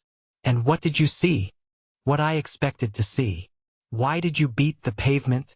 "My dear doctor, this is a time for observation, not for talk. We are spies in an enemy's country. We know something of Saxe-Coburg Square. Let us now explore the parts which lie behind it." The road in which we found ourselves as we turned round the corner from the retired Saxe-Coburg Square presented as great a contrast to it as the front of a picture does to the back. It was one of the main arteries which conveyed the traffic of the city to the north and west. The roadway was blocked with the immense stream of commerce flowing in a double tide inward and outward, while the footpaths were black with the hurrying swarm of pedestrians. It was difficult to realize as we looked at the line of fine shops and stately business premises that they really abutted on the other side upon the faded and stagnant square which we had just quitted. "Let me see," said Holmes, standing at the corner and glancing along the line. "I should like just to remember the order of the houses here. It is a hobby of mine to have an exact knowledge of London.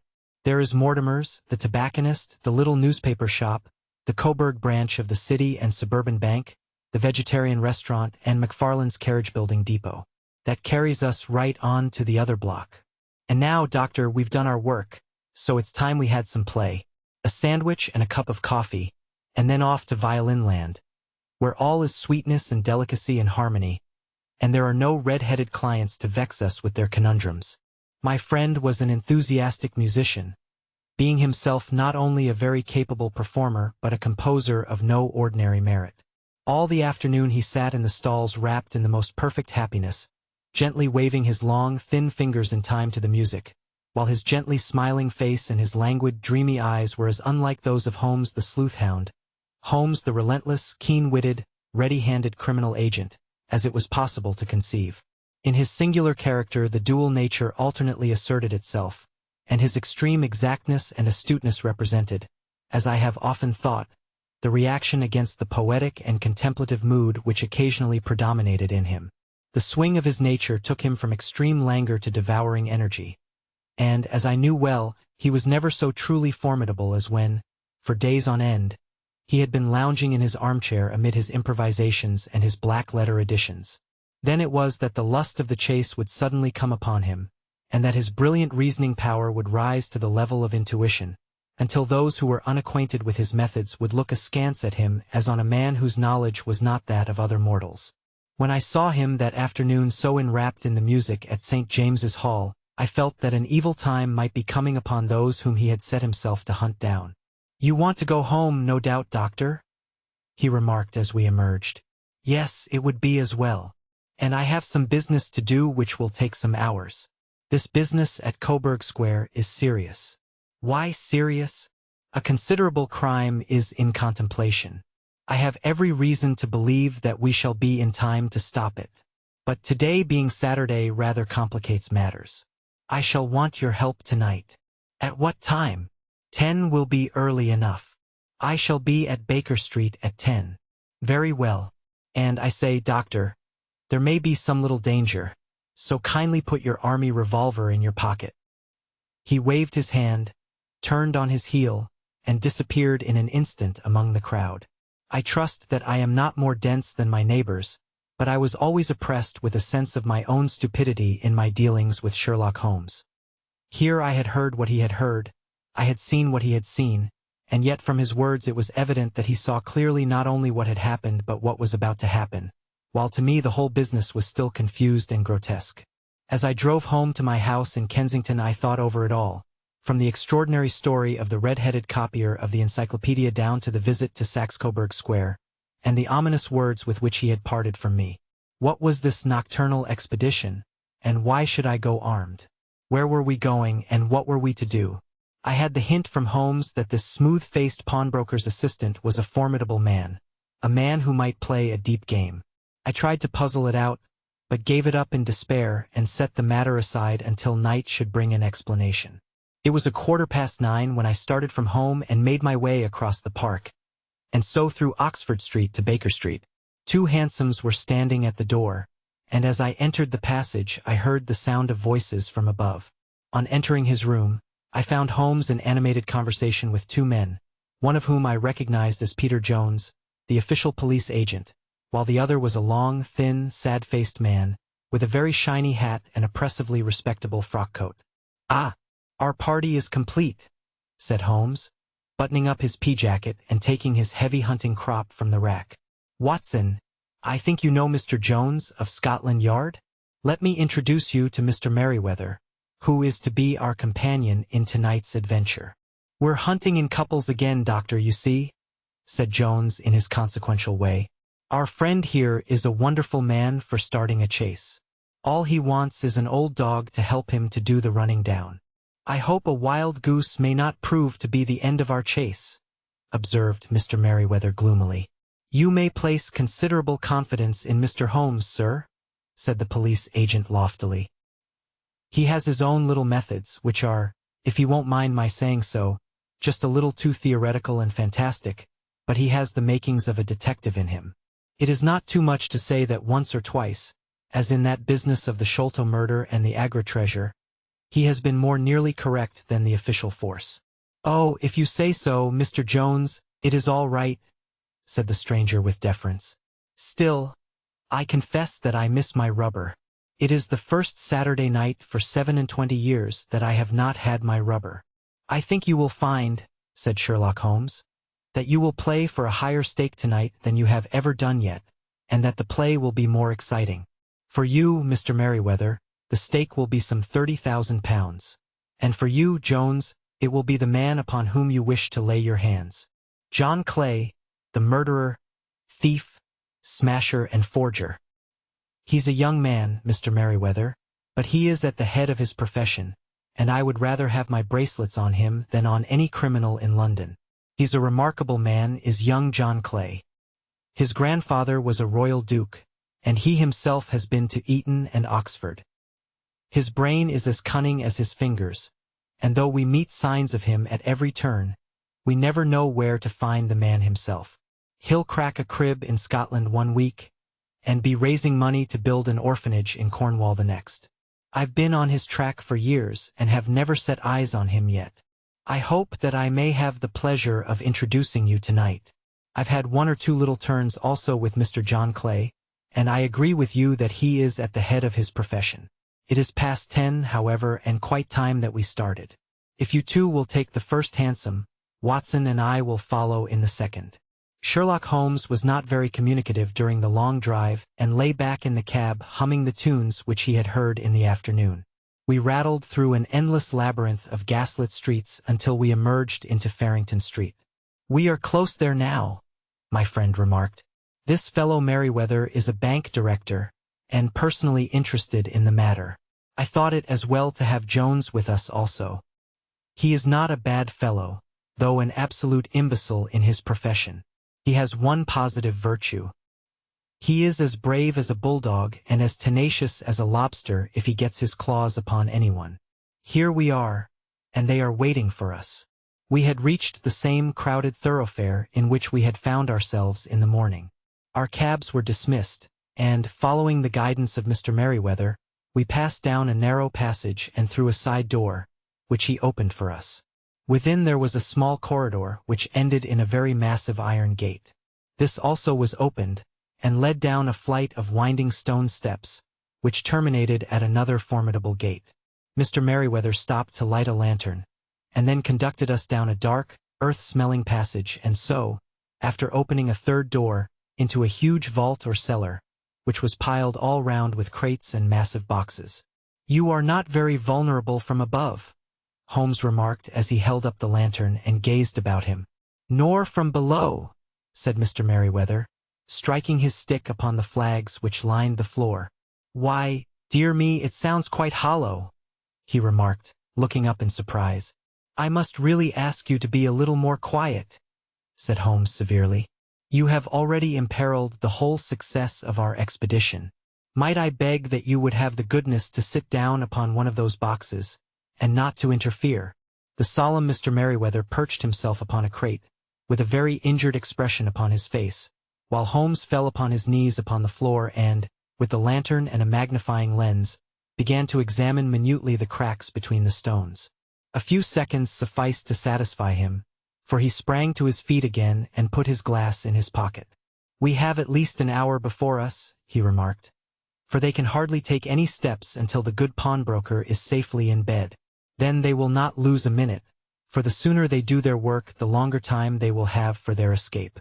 We are at present, Doctor, as no doubt you have divined, in the cellar of the city branch of one of the principal London banks.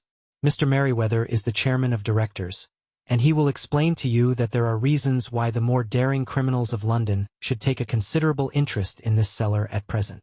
"It is our French gold," whispered the director. "We have had several warnings that an attempt might be made upon it." "Your French gold?" "Yes.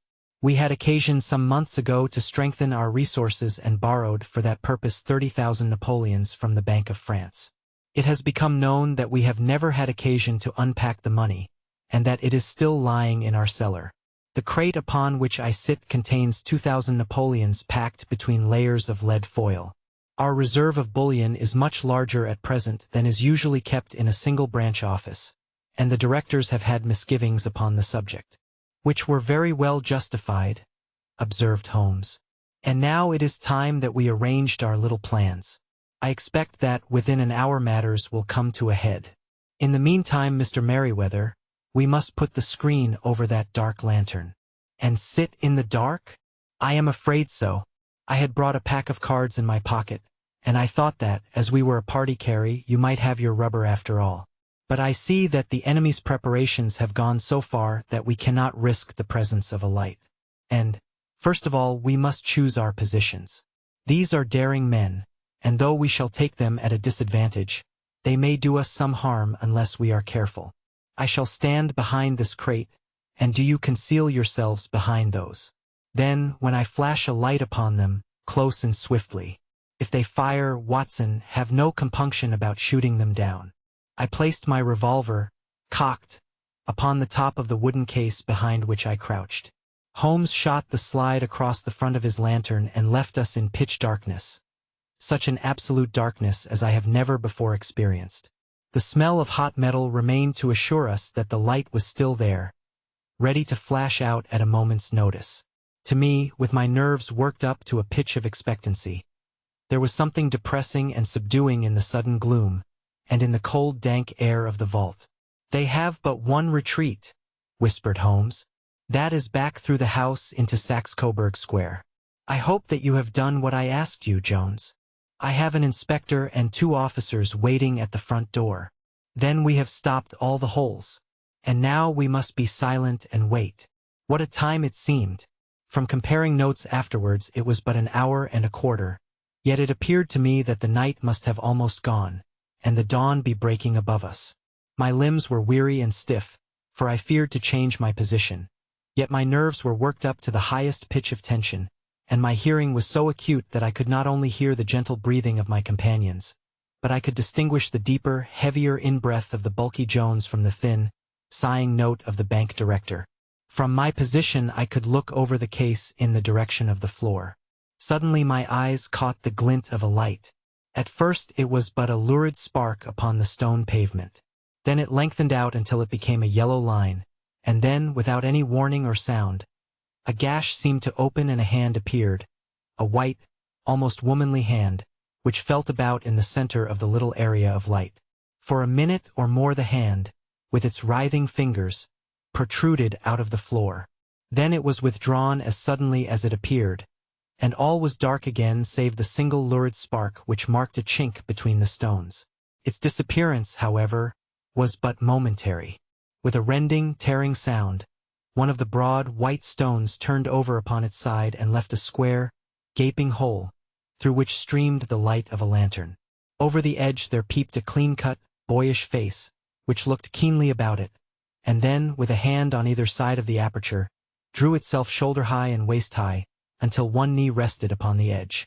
In another instant he stood at the side of the hole and was hauling after him a companion, lithe and small like himself, with a pale face and a shock of very red hair.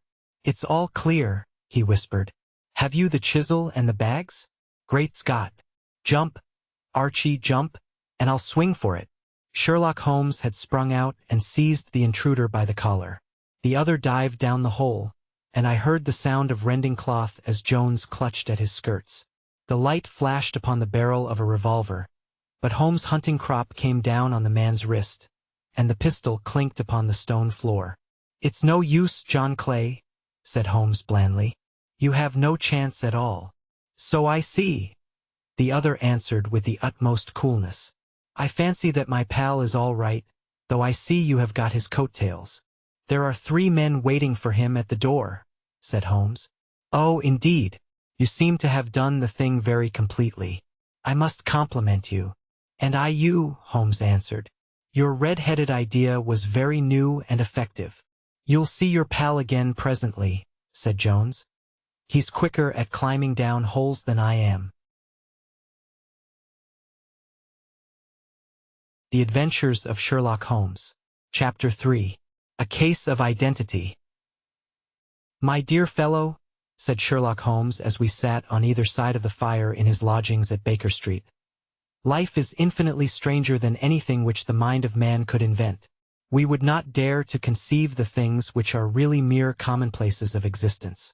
If we could fly out of that window hand in hand, hover over this great city, gently remove the roofs, and peep in at the queer things which are going on, the strange coincidences, the plannings, the cross-purposes, the wonderful chains of events, working through generations, and leading to the most outre results, it would make all fiction with its conventionalities and foreseen conclusions most stale and unprofitable.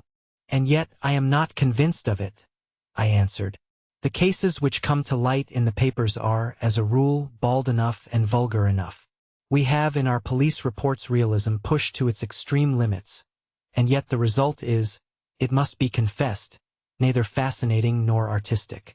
A certain selection and discretion must be used in producing a realistic effect," remarked Holmes. "This is wanting in the police report, where more stress is laid, perhaps, upon the platitudes of the magistrate than upon the details, which to an observer contain the vital essence of the whole matter. Depend upon it, there is nothing so unnatural as the commonplace." I smiled and shook my head. "I can quite understand your thinking so," I said. "Of course, in your position of unofficial advisor and helper to everybody who is absolutely puzzled, throughout 3 continents, you are brought in contact with all that is strange and bizarre. But here," I picked up the morning paper from the ground, "let us put it to a practical test. Here is the first heading upon which I come. A husband's cruelty to his wife. There is half a column of print, but I know without reading it that it is all perfectly familiar to me. There is, of course, the other woman, the drink, the push, the blow, the bruise, the sympathetic sister or landlady. The crudest of writers could invent nothing more crude." "Indeed, your example is an unfortunate one for your argument," said Holmes, taking the paper and glancing his eye down it. "This is the Dundas separation case, and, as it happens, I was engaged in clearing up some small points in connection with it. The husband was a teetotaler, there was no other woman, and the conduct complained of was that he had drifted into the habit of winding up every meal by taking out his false teeth and hurling them at his wife, which, you will allow, is not an action likely to occur to the imagination of the average storyteller. Take a pinch of snuff, doctor, and acknowledge that I have scored over you in your example." He held out his snuff-box of old gold, with a great amethyst in the center of the lid. Its splendor was in such contrast to his homely ways and simple life that I could not help commenting upon it. "Ah," said he, "I forgot that I had not seen you for some weeks. It is a little souvenir from the King of Bohemia in return for my assistance in the case of the Irene Adler papers." "And the ring?" I asked, glancing at a remarkable brilliant which sparkled upon his finger. "It was from the reigning family of Holland, though the matter in which I served them was of such delicacy that I cannot confide it even to you, who have been good enough to chronicle 1 or 2 of my little problems." "And have you any on hand just now?" I asked with interest. "Some 10 or 12, but none which present any feature of interest. They are important, you understand, without being interesting. Indeed, I have found that it is usually in unimportant matters that there is a field for the observation, and for the quick analysis of cause and effect which gives the charm to an investigation. The larger crimes are apt to be the simpler, for the bigger the crime the more obvious, as a rule, is the motive. In these cases, save for one rather intricate matter which has been referred to me from Marseilles, there is nothing which presents any features of interest. It is possible, however, that I may have something better before very many minutes are over, for this is one of my clients, or I am much mistaken." He had risen from his chair and was standing between the parted blinds gazing down into the dull neutral-tinted London street. Looking over his shoulder, I saw that on the pavement opposite there stood a large woman with a heavy fur boa round her neck, and a large curling red feather in a broad-brimmed hat which was tilted in a coquettish Duchess of Devonshire fashion over her ear. From under this great panoply she peeped up in a nervous, hesitating fashion at our windows, while her body oscillated backward and forward, and her fingers fidgeted with her glove buttons. Suddenly, with a plunge, as of the swimmer who leaves the bank, she hurried across the road, and we heard the sharp clang of the bell. "I have seen those symptoms before," said Holmes, throwing his cigarette into the fire. "Oscillation upon the pavement always means an affaire de cœur. She would like advice, but is not sure that the matter is not too delicate for communication. And yet, even here we may discriminate. When a woman has been seriously wronged by a man, she no longer oscillates, and the usual symptom is a broken bell wire. Here we may take it that there is a love matter, but that the maiden is not so much angry as perplexed or grieved. But here she comes in person to resolve our doubts." As he spoke there was a tap at the door, and the boy in buttons entered to announce Miss Mary Sutherland, while the lady herself loomed behind his small black figure like a full-sailed merchantman behind a tiny pilot boat. Sherlock Holmes welcomed her with the easy courtesy for which he was remarkable, and, having closed the door and bowed her into an armchair, he looked her over in the minute and yet abstracted fashion which was peculiar to him. "Do you not find," he said, "that with your short sight it is a little trying to do so much typewriting?" "I did at first," she answered, "but now I know where the letters are without looking."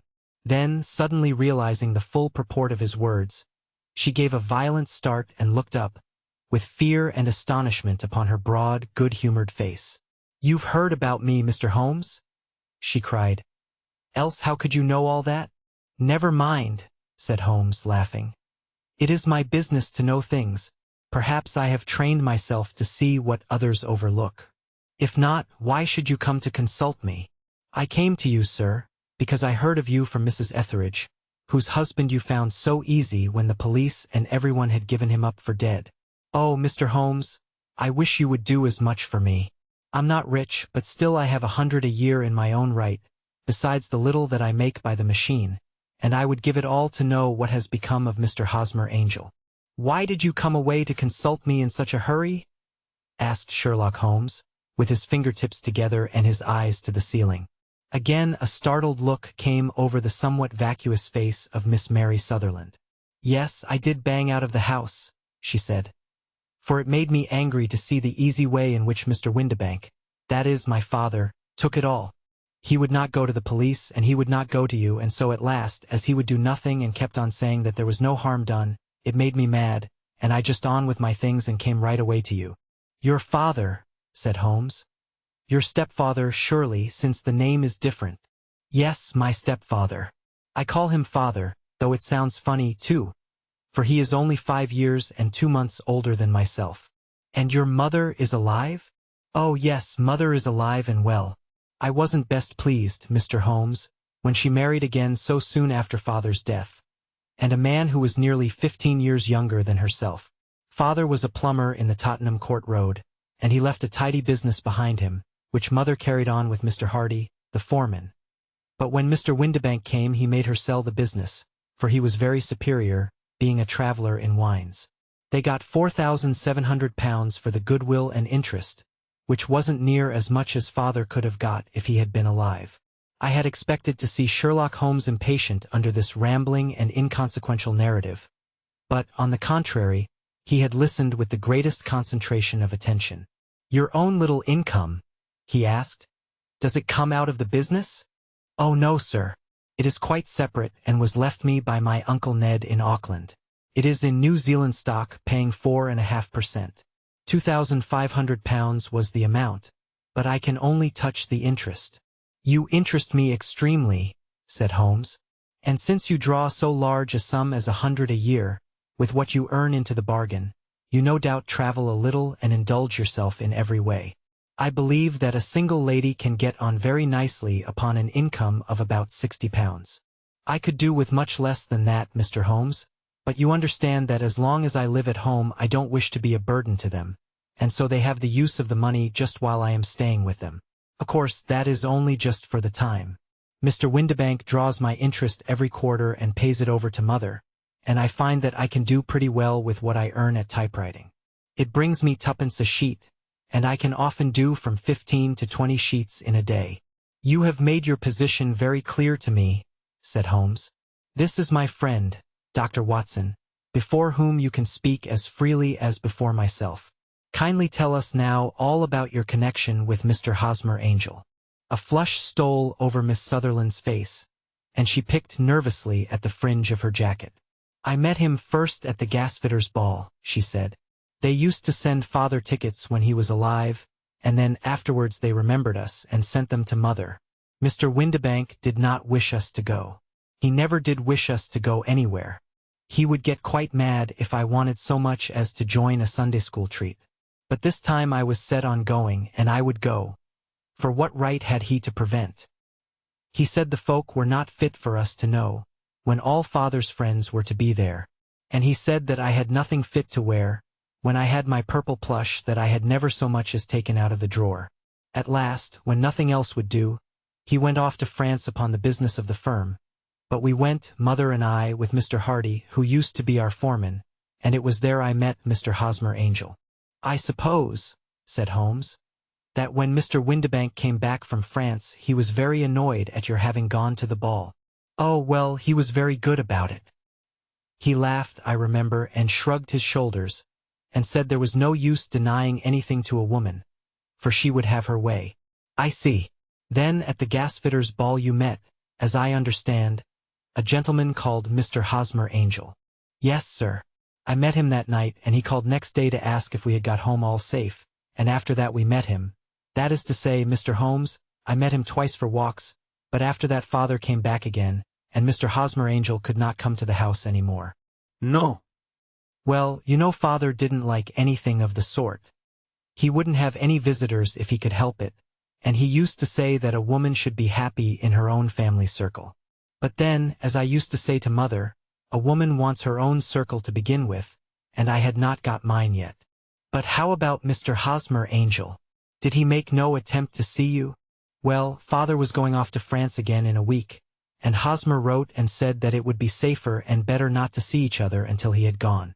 We could write in the meantime, and he used to write every day. I took the letters in the morning, so there was no need for father to know. Were you engaged to the gentleman at this time? Oh yes, Mr. Holmes. We were engaged after the first walk that we took. Hosmer, Mr. Angel, was a cashier in an office in Leadenhall Street, and— What office? That's the worst of it, Mr. Holmes. I don't know. Where did he live then? He slept on the premises. And you don't know his address? No, except that it was Leadenhall Street. Where did you address your letters, then? To the Leadenhall Street post office, to be left till called for.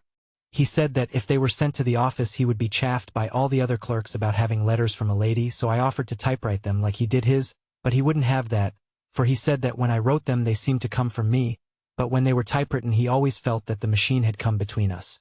That will just show you how fond he was of me, Mr. Holmes, and the little things that he would think of.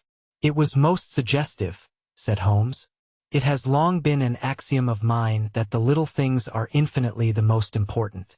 Can you remember any other little things about Mr. Hosmer Angel? He was a very shy man, Mr. Holmes. He would rather walk with me in the evening than in the daylight, for he said that he hated to be conspicuous. Very retiring and gentlemanly he was. Even his voice was gentle. He'd had the quinsy and swollen glands when he was young, he told me, and it had left him with a weak throat and a hesitating, whispering fashion of speech. He was always well dressed, very neat and plain, but his eyes were weak, just as mine are, and he wore tinted glasses against the glare. Well, and what happened when Mr. Windibank, your stepfather, returned to France? Mr. Hosmer Angel came to the house again and proposed that we should marry before father came back. He was in dreadful earnest and made me swear, with my hands on the testament, that whatever happened I would always be true to him. Mother said he was quite right to make me swear, and that it was a sign of his passion. Mother was all in his favor from the first and was even fonder of him than I was. Then, when they talked of marrying within the week, I began to ask about father, but they both said never to mind about father, but just to tell him afterwards, and mother said she would make it all right with him. I didn't quite like that, Mr. Holmes. It seemed funny that I should ask his leave, as he was only a few years older than me, but I didn't want to do anything on the sly, so I wrote to father at Bordeaux, where the company has its French offices, but the letter came back to me on the very morning of the wedding. It missed him, then? Yes, sir. For he had started to England just before it arrived. Ah, that was unfortunate. Your wedding was arranged, then, for the Friday. Was it to be in church? Yes, sir, but very quietly. It was to be at St. Saviour's, near King's Cross, and we were to have breakfast afterwards at the St. Pancras Hotel. Hosmer came for us in a hansom, but as there were two of us he put us both into it and stepped himself into a four-wheeler, which happened to be the only other cab in the street. We got to the church first, and when the four-wheeler drove up we waited for him to step out. But he never did, and when the cabman got down from the box and looked there was no one there. The cabman said that he could not imagine what had become of him, for he had seen him get in with his own eyes. That was last Friday, Mr. Holmes, and I have never seen or heard anything since then to throw any light upon what became of him. It seems to me that you have been very shamefully treated, said Holmes. Oh, no, sir. He was too good and kind to leave me so. Why, all the morning he was saying to me that whatever happened, I was to be true, and that even if something quite unforeseen occurred to separate us, I was always to remember that I was pledged to him, and that he would claim his pledge sooner or later. It seems strange talk for a wedding morning, but what has happened since gives a meaning to it. Most certainly it does. Your own opinion is, then, that some unforeseen catastrophe has occurred to him. Yes, sir. I believe that he foresaw some danger, or else he would not have talked so. And then I think that what he foresaw happened. But you have no notion as to what it could have been? None. One more question. How did your mother take the matter? She was angry, and said that I was never to speak of the matter again. And your father? Did you tell him? Yes. And he seemed to think, with me, that something had happened, and that I should hear of Hosmer again. As he said, what interest could anyone have in bringing me to the doors of the church, and then leaving me? Now, if he had borrowed my money, or if he had married me and got my money settled on him, there might be some reason, but Hosmer was very independent about money and never would look at a shilling of mine. And yet, what could have happened? And why could he not write? Oh, it drives me half mad to think of it, and I can't sleep a wink at night. She pulled a little handkerchief out of her muff and began to sob heavily into it. I shall glance into the case for you, said Holmes, rising, and I have no doubt that we shall reach some definite result. Let the weight of the matter rest upon me now, and do not let your mind dwell upon it further. Above all, try to let Mr. Hosmer Angel vanish from your memory, as he has done from your life. Then you don't think I'll see him again? I fear not. Then what has happened to him? You will leave that question in my hands. I should like an accurate description of him and any letters of his which you can spare. I advertised for him in last Saturday's Chronicle, said she. Here is the slip and here are 4 letters from him. Thank you. And your address? Number 31 Leon Place, Camberwell. Mr. Angel's address you never had, I understand. Where is your father's place of business? He travels for Westhouse and Marbank, the great claret importers of Fenchurch Street. Thank you. You have made your statement very clearly. You will leave the papers here, and remember the advice which I have given you. Let the whole incident be a sealed book, and do not allow it to affect your life. You are very kind, Mr. Holmes, but I cannot do that. I shall be true to Hosmer. He shall find me ready when he comes back. For all the preposterous hat and the vacuous face, there was something noble in the simple faith of our visitor which compelled our respect. She laid her little bundle of papers upon the table and went her way, with a promise to come again whenever she might be summoned. Sherlock Holmes sat silent for a few minutes with his fingertips still pressed together, his legs stretched out in front of him, and his gaze directed upward to the ceiling. Then he took down from the rack the old and oily clay pipe, which was to him as a counselor, and having lit it, he leaned back in his chair, with the thick blue cloud wreaths spinning up from him, and a look of infinite languor in his face. Quite an interesting study, that maiden, he observed. I found her more interesting than her little problem, which, by the way, is rather a trite one. You will find parallel cases if you consult my index in Andover in '77, and there was something of the sort at The Hague last year. Old as is the idea, however, there were 1 or 2 details which were new to me. But the maiden herself was most instructive. You appeared to read a good deal upon her which was quite invisible to me, I remarked.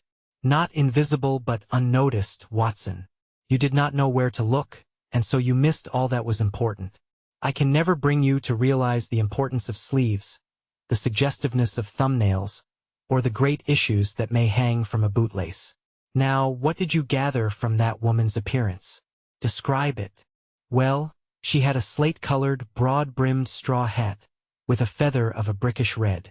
Her jacket was black, with black beads sewn upon it, and a fringe of little black jet ornaments. Her dress was brown, rather darker than coffee color, with a little purple plush at the neck and sleeves. Her gloves were grayish and were worn through at the right forefinger. Her boots I didn't observe. She had small round, hanging gold earrings, and a general air of being fairly well-to-do in a vulgar, comfortable, easygoing way. Sherlock Holmes clapped his hands softly together and chuckled.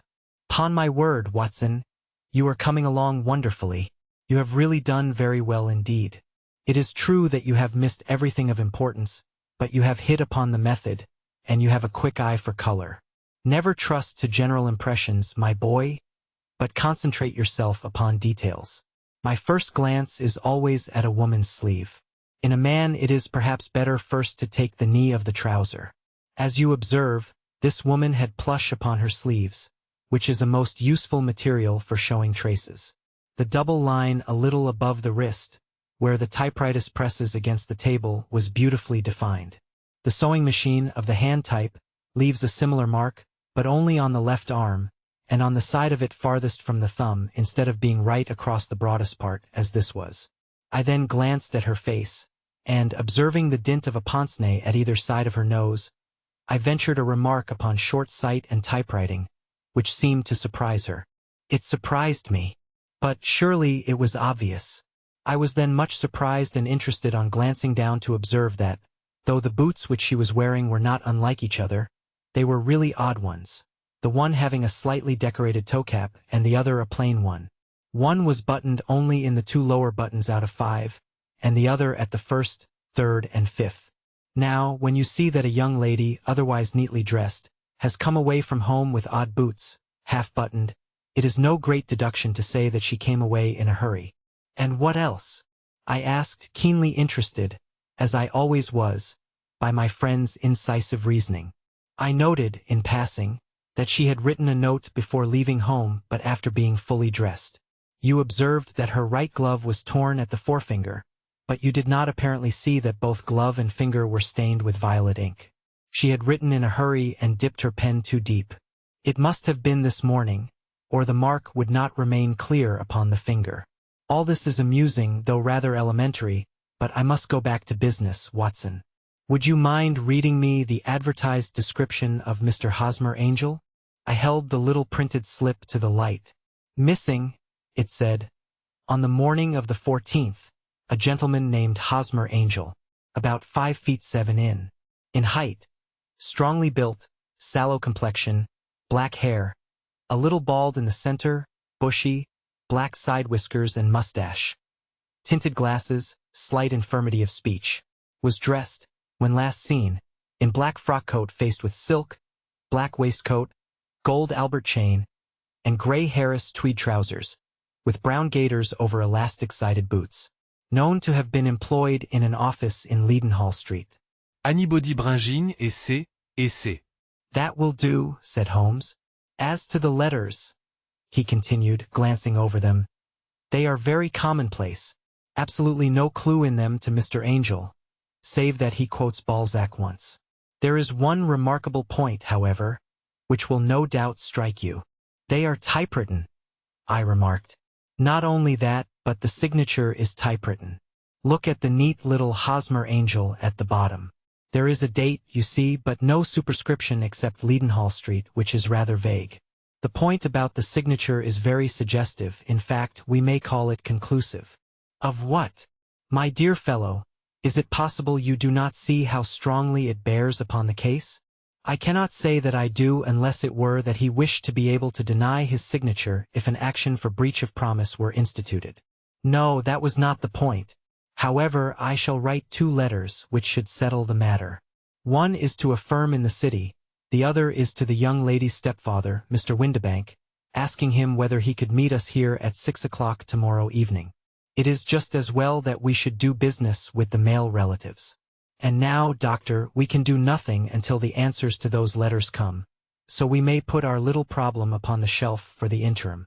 I had had so many reasons to believe in my friend's subtle powers of reasoning and extraordinary energy in action that I felt that he must have some solid grounds for the assured and easy demeanor with which he treated the singular mystery which he had been called upon to fathom. Once only had I known him to fail, in the case of the King of Bohemia and of the Irene Adler photograph.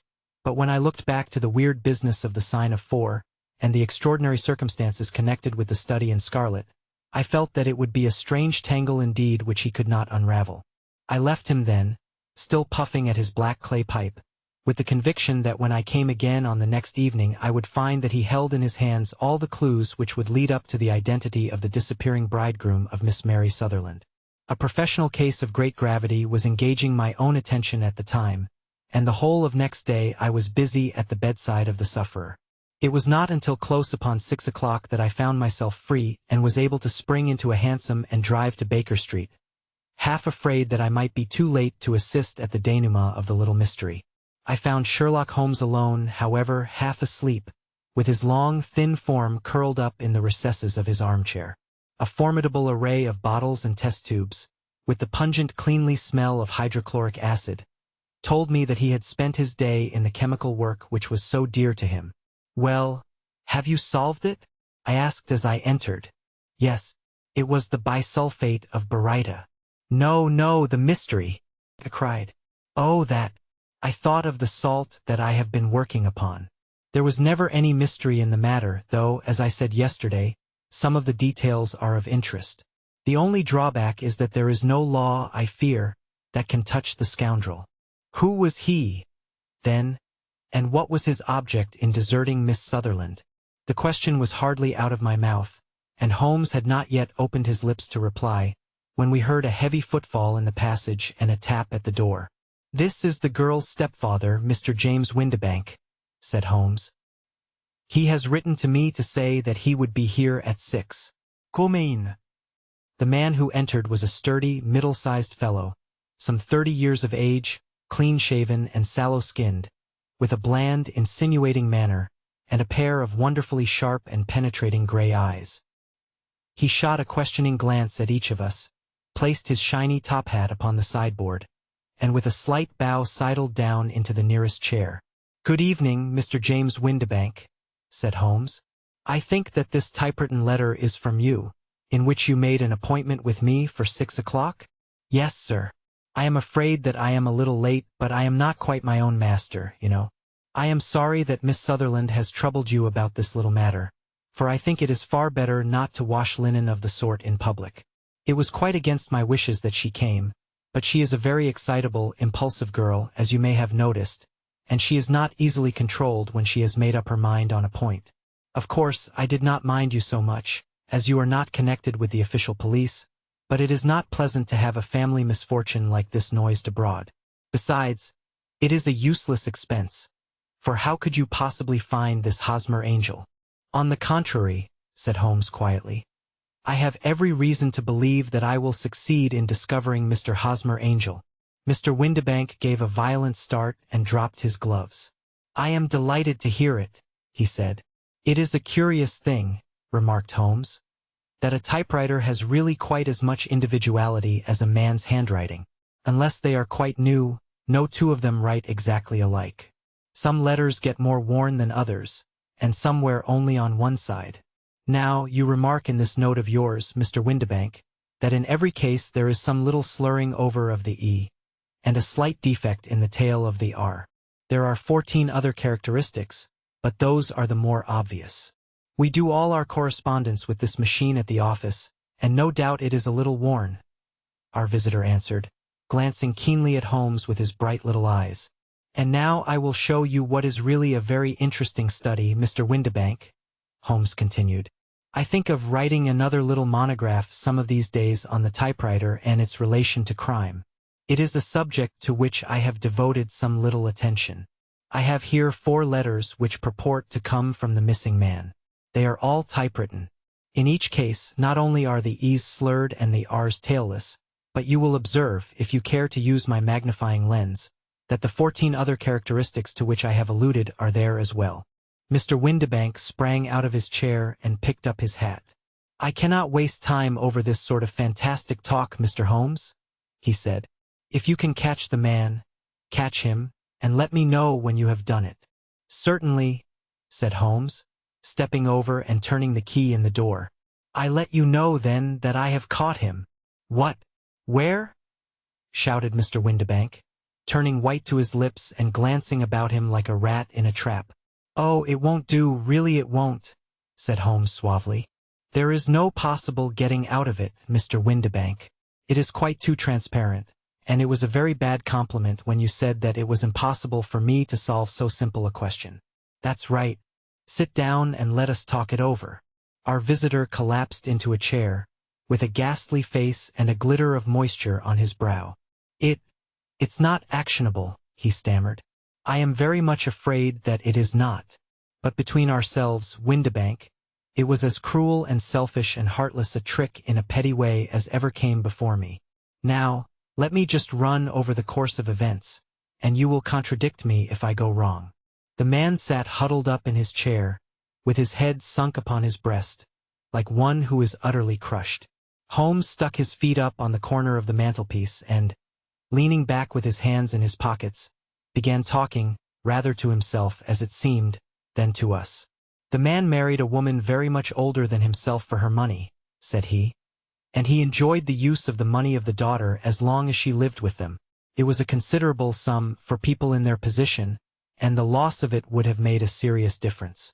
It was worth an effort to preserve it. The daughter was of a good, amiable disposition, but affectionate and warm-hearted in her ways, so that it was evident that with her fair personal advantages, and her little income, she would not be allowed to remain single long. Now her marriage would mean, of course, the loss of 100 a year, so what does her stepfather do to prevent it?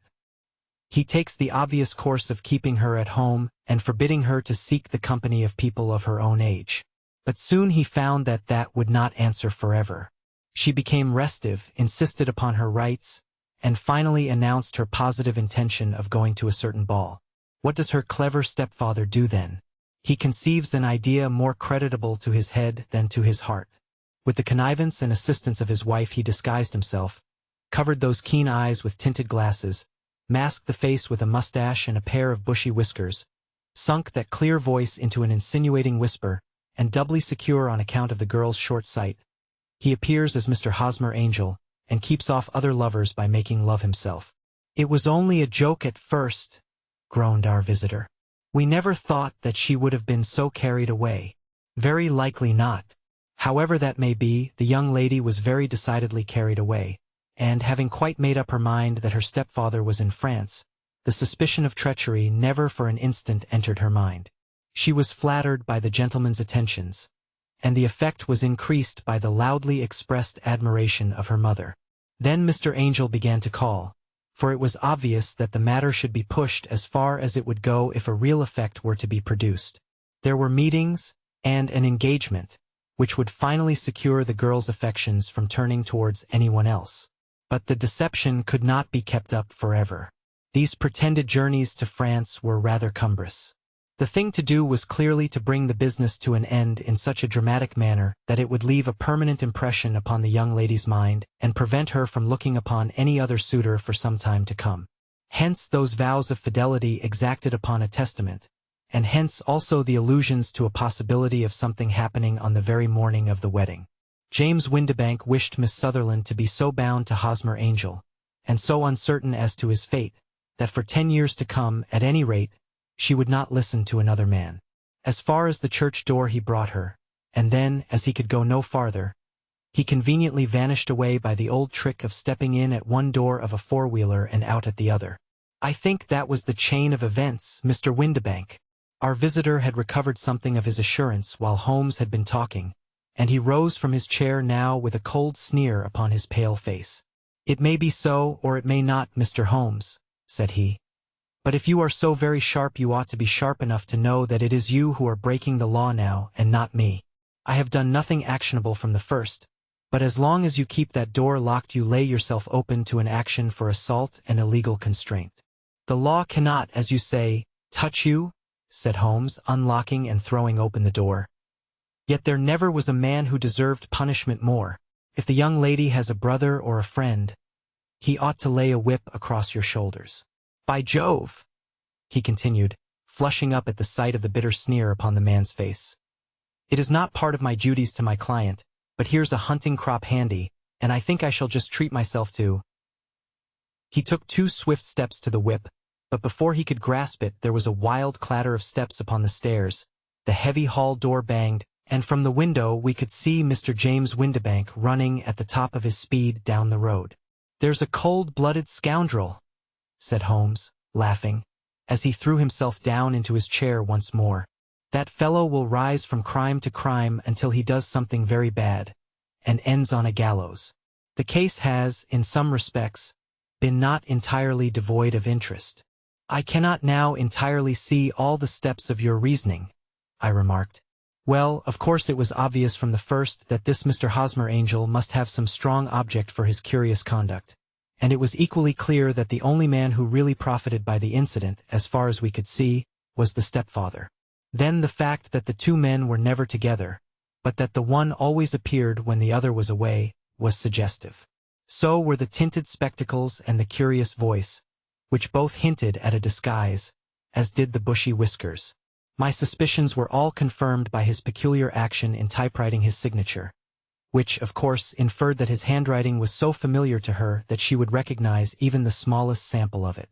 You see, all these isolated facts, together with many minor ones, all pointed in the same direction. And how did you verify them? Having once spotted my man, it was easy to get corroboration. I knew the firm for which this man worked. Having taken the printed description, I eliminated everything from it which could be the result of a disguise, the whiskers, the glasses, the voice, and I sent it to the firm, with a request that they would inform me whether it answered to the description of any of their travelers. I had already noticed the peculiarities of the typewriter, and I wrote to the man himself at his business address asking him if he would come here. As I expected, his reply was typewritten and revealed the same trivial but characteristic defects. The same post brought me a letter from Westhouse and Marbank of Fenchurch Street, to say that the description tallied in every respect with that of their employee James Windibank. Voilà tout. And Miss Sutherland? If I tell her, she will not believe me. You may remember the old Persian saying, "There is danger for him who taketh the tiger cub, and danger also for whoso snatches a delusion from a woman." There is as much sense in Hafiz as in Horace, and as much knowledge of the world. The Adventures of Sherlock Holmes. Chapter 4. The Boscombe Valley Mystery. We were seated at breakfast one morning, my wife and I, when the maid brought in a telegram. It was from Sherlock Holmes and ran in this way. "Have you a couple of days to spare? Have just been wired for from the west of England in connection with Boscombe Valley tragedy. Shall be glad if you will come with me. Air and scenery perfect. Leave Paddington by the 11:15. What do you say, dear?" said my wife, looking across at me. "Will you go?" "I really don't know what to say. I have a fairly long list at present." "Oh, Anstruther would do your work for you. You have been looking a little pale lately. I think that the change would do you good, and you are always so interested in Mr. Sherlock Holmes' cases. I should be ungrateful if I were not, seeing what I gained through one of them," I answered. "But if I am to go, I must pack at once, for I have only half an hour. My experience of camp life in Afghanistan had at least had the effect of making me a prompt and ready traveler. My wants were few and simple, so that in less than the time stated I was in a cab with my valise, rattling away to Paddington Station. Sherlock Holmes was pacing up and down the platform, his tall, gaunt figure made even gaunter and taller by his long gray traveling cloak and close-fitting cloth cap. "It is really very good of you to come, Watson," said he.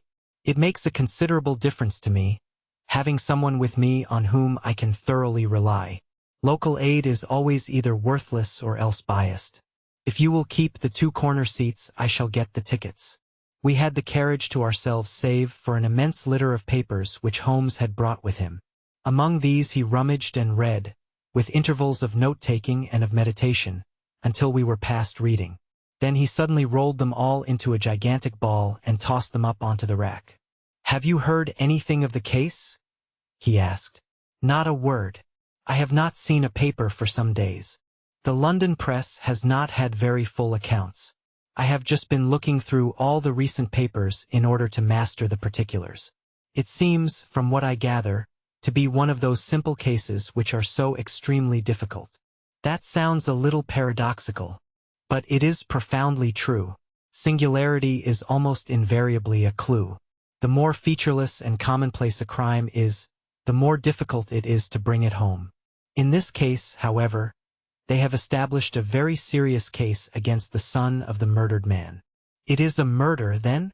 Well, it is conjectured to be so. I shall take nothing for granted until I have the opportunity of looking personally into it. I will explain the state of things to you, as far as I have been able to understand it, in a very few words. Boscombe Valley is a country district not very far from Ross, in Herefordshire. The largest landed proprietor in that part is a Mr. John Turner, who made his money in Australia and returned some years ago to the old country. One of the farms which he held, that of Hatherley, was let to Mr. Charles McCarthy, who was also an ex-Australian. The men had known each other in the colonies, so that it was not unnatural that when they came to settle down they should do so as near each other as possible. Turner was apparently the richer man, so McCarthy became his tenant but still remained, it seems, upon terms of perfect equality, as they were frequently together. McCarthy had one son, a lad of 18, and Turner had an only daughter of the same age, but neither of them had wives living. They appear to have avoided the society of the neighboring English families and to have led retired lives, though both the McCarthys were fond of sport and were frequently seen at the race meetings of the neighborhood. McCarthy kept 2 servants, a man and a girl. Turner had a considerable household, some half-dozen at the least. That is as much as I have been able to gather about the families. Now for the facts. On June 3rd, that is, on Monday last, McCarthy left his house at Hatherley about 3 in the afternoon and walked down to the Boscombe Pool, which is a small lake formed by the spreading out of the stream which runs down the Boscombe Valley. He had been out with his serving man in the morning at Ross, and he had told the man that he must hurry, as he had an appointment of importance to keep at 3. From that appointment he never came back alive. From Hatherley farmhouse to the Boscombe Pool is a quarter of a mile, and 2 people saw him as he passed over this ground. One was an old woman, whose name is not mentioned, and the other was William Crowder, a gamekeeper in the employ of Mr. Turner. Both these witnesses deposed that Mr. McCarthy was walking alone. The gamekeeper adds that within a few minutes of his seeing Mr. McCarthy pass he had seen his son, Mr. James McCarthy, going the same way with a gun under his arm. To the best of his belief, the father was actually in sight at the time, and the son was following him. He thought no more of the matter until he heard in the evening of the tragedy that had occurred. The 2 McCarthys were seen after the time when William Crowder, the gamekeeper, lost sight of them. The Boscombe Pool is thickly wooded round, with just a fringe of grass and of reeds round the edge. A girl of 14, Patience Moran, who is the daughter of the lodgekeeper of the Boscombe Valley estate, was in one of the woods picking flowers. She states that while she was there she saw, at the border of the wood and close by the lake, Mr. McCarthy and his son, and that they appeared to be having a violent quarrel. She heard Mr. McCarthy the elder using very strong language to his son, and she saw the latter raise up his hand as if to strike his father. She was so frightened by their violence that she ran away and told her mother when she reached home that she had left the 2 McCarthys quarreling near Boscombe Pool, and that she was afraid that they were going to fight. She had hardly said the words when young Mr. McCarthy came running up to the lodge to say that he had found his father dead in the wood, and to ask for the help of the lodgekeeper. He was much excited, without either his gun or his hat, and his right hand and sleeve were observed to be stained with fresh blood. On following him, they found the dead body stretched out upon the grass beside the pool. The head had been beaten in by repeated blows of some heavy and blunt weapon. The injuries were such as might very well have been inflicted by the butt end of his son's gun, which was found lying on the grass within a few paces of the body. Under these circumstances the young man was instantly arrested, and a verdict of willful murder having been returned at the inquest on Tuesday, He was on Wednesday brought before the magistrates at Ross, who have referred the case to the next assizes. Those are the main facts of the case as they came out before the coroner and the police court. I could hardly imagine a more damning case, I remarked. If ever circumstantial evidence pointed to a criminal, it does so here. Circumstantial evidence is a very tricky thing, answered Holmes thoughtfully. It may seem to point very straight to one thing, but if you shift your own point of view a little, you may find it pointing in an equally uncompromising manner to something entirely different. It must be confessed, however, that the case looks exceedingly grave against the young man, and it is very possible that he is indeed the culprit. There are several people in the neighborhood, however, and among them Miss Turner, the daughter of the neighboring landowner, who believe in his innocence, and who have retained Lestrade, whom you may recollect in connection with the study in scarlet, to work out the case in his interest. Lestrade, being rather puzzled, has referred the case to me, and hence it is that two middle-aged gentlemen are flying westward at 50 miles an hour instead of quietly digesting their breakfasts at home. I am afraid, said I, that the facts are so obvious that you will find little credit to be gained out of this case. There is nothing more deceptive than an obvious fact, he answered, laughing. Besides, we may chance to hit upon some other obvious facts which may have been by no means obvious to Mr. Lestrade. You know me too well to think that I am boasting when I say that I shall either confirm or destroy his theory by means which he is quite incapable of employing, or even of understanding. To take the first example to hand, I very clearly perceive that in your bedroom the window is upon the right-hand side, and yet I question whether Mr. Lestrade would have noted even so self-evident a thing as that. How on earth? My dear fellow, I know you well. I know the military neatness which characterizes you. You shave every morning, and in this season you shave by the sunlight. But since your shaving is less and less complete as we get farther back on the left side, until it becomes positively slovenly as we get round the angle of the jaw, it is surely very clear that that side is less illuminated than the other. I could not imagine a man of your habits looking at himself in an equal light and being satisfied with such a result. I only quote this as a trivial example of observation and inference. Therein lies my métier, and it is just possible that it may be of some service in the investigation which lies before us. There are one or two minor points which were brought out in the inquest, and which are worth considering. What are they? It appears that his arrest did not take place at once, but after the return to Hatherley Farm. On the inspector of constabulary informing him that he was a prisoner, he remarked that he was not surprised to hear it, and that it was no more than his deserts. This observation of his had the natural effect of removing any traces of doubt which might have remained in the minds of the coroner's jury.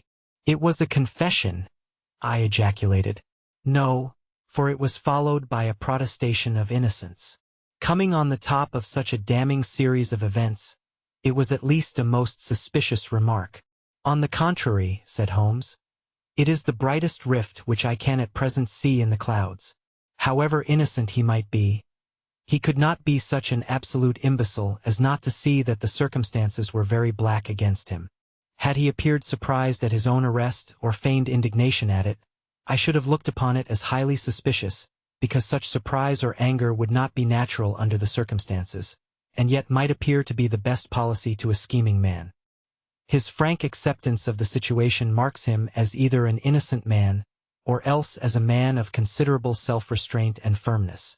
As to his remark about his deserts, it was also not unnatural if you consider that he stood beside the dead body of his father, and that there is no doubt that he had that very day so far forgotten his filial duty as to bandy words with him, and even, according to the little girl whose evidence is so important, to raise his hand as if to strike him. The self-reproach and contrition which are displayed in his remark appear to me to be the signs of a healthy mind rather than of a guilty one. I shook my head. Many men have been hanged on far slighter evidence, I remarked. So they have, and many men have been wrongfully hanged. What is the young man's own account of the matter? It is, I am afraid, not very encouraging to his supporters, though there are one or two points in it which are suggestive. You will find it here, and may read it for yourself. He picked out from his bundle a copy of the local Herefordshire paper, and having turned down the sheet he pointed out the paragraph in which the unfortunate young man had given his own statement of what had occurred. I settled myself down in the corner of the carriage and read it very carefully. It ran in this way. Mr. James McCarthy, the only son of the deceased, was then called and gave evidence as follows. I had been away from home for 3 days at Bristol, and had only just returned upon the morning of last Monday, the 3rd. My father was absent from home at the time of my arrival, and I was informed by the maid that he had driven over to Ross with John Cobb, the groom. Shortly after my return I heard the wheels of his trap in the yard, and, looking out of my window, I saw him get out and walk rapidly out of the yard, though I was not aware in which direction he was going. I then took my gun and strolled out in the direction of the Boscombe Pool, with the intention of visiting the rabbit warren which is upon the other side. On my way I saw William Crowder, the gamekeeper, as he had stated in his evidence. But he is mistaken in thinking that I was following my father. I had no idea that he was in front of me. When about 100 yards from the pool I heard a cry of cooey, which was a usual signal between my father and myself. I then hurried forward and found him standing by the pool. He appeared to be much surprised at seeing me and asked me rather roughly what I was doing there. A conversation ensued which led to high words and almost to blows, for my father was a man of a very violent temper. Seeing that his passion was becoming ungovernable, I left him and returned towards Hatherley Farm. I had not gone more than 150 yards, however, when I heard a hideous outcry behind me, which caused me to run back again. I found my father expiring upon the ground, with his head terribly injured. I dropped my gun and held him in my arms, but he almost instantly expired. I knelt beside him for some minutes, and then made my way to Mr. Turner's lodgekeeper, his house being the nearest, to ask for assistance. I saw no one near my father when I returned, and I have no idea how he came by his injuries. He was not a popular man, being somewhat cold and forbidding in his manners, but he had, as far as I know, no active enemies. I know nothing further of the matter. The coroner. Did your father make any statement to you before he died? Witness. He mumbled a few words, but I could only catch some allusion to a rat. The coroner. What did you understand by that? Witness. It conveyed no meaning to me. I thought that he was delirious. The coroner. What was the point upon which you and your father had this final quarrel? Witness. I should prefer not to answer. The coroner. I am afraid that I must press it. Witness. It is really impossible for me to tell you. I can assure you that it has nothing to do with the sad tragedy which followed. The coroner. That is for the court to decide. I need not point out to you that your refusal to answer will prejudice your case considerably in any future proceedings which may arise. Witness. I must still refuse. The coroner. I understand that the cry of cooey was a common signal between you and your father? Witness. It was. The coroner. How was it, then, that he uttered it before he saw you, and before he even knew that you had returned from Bristol?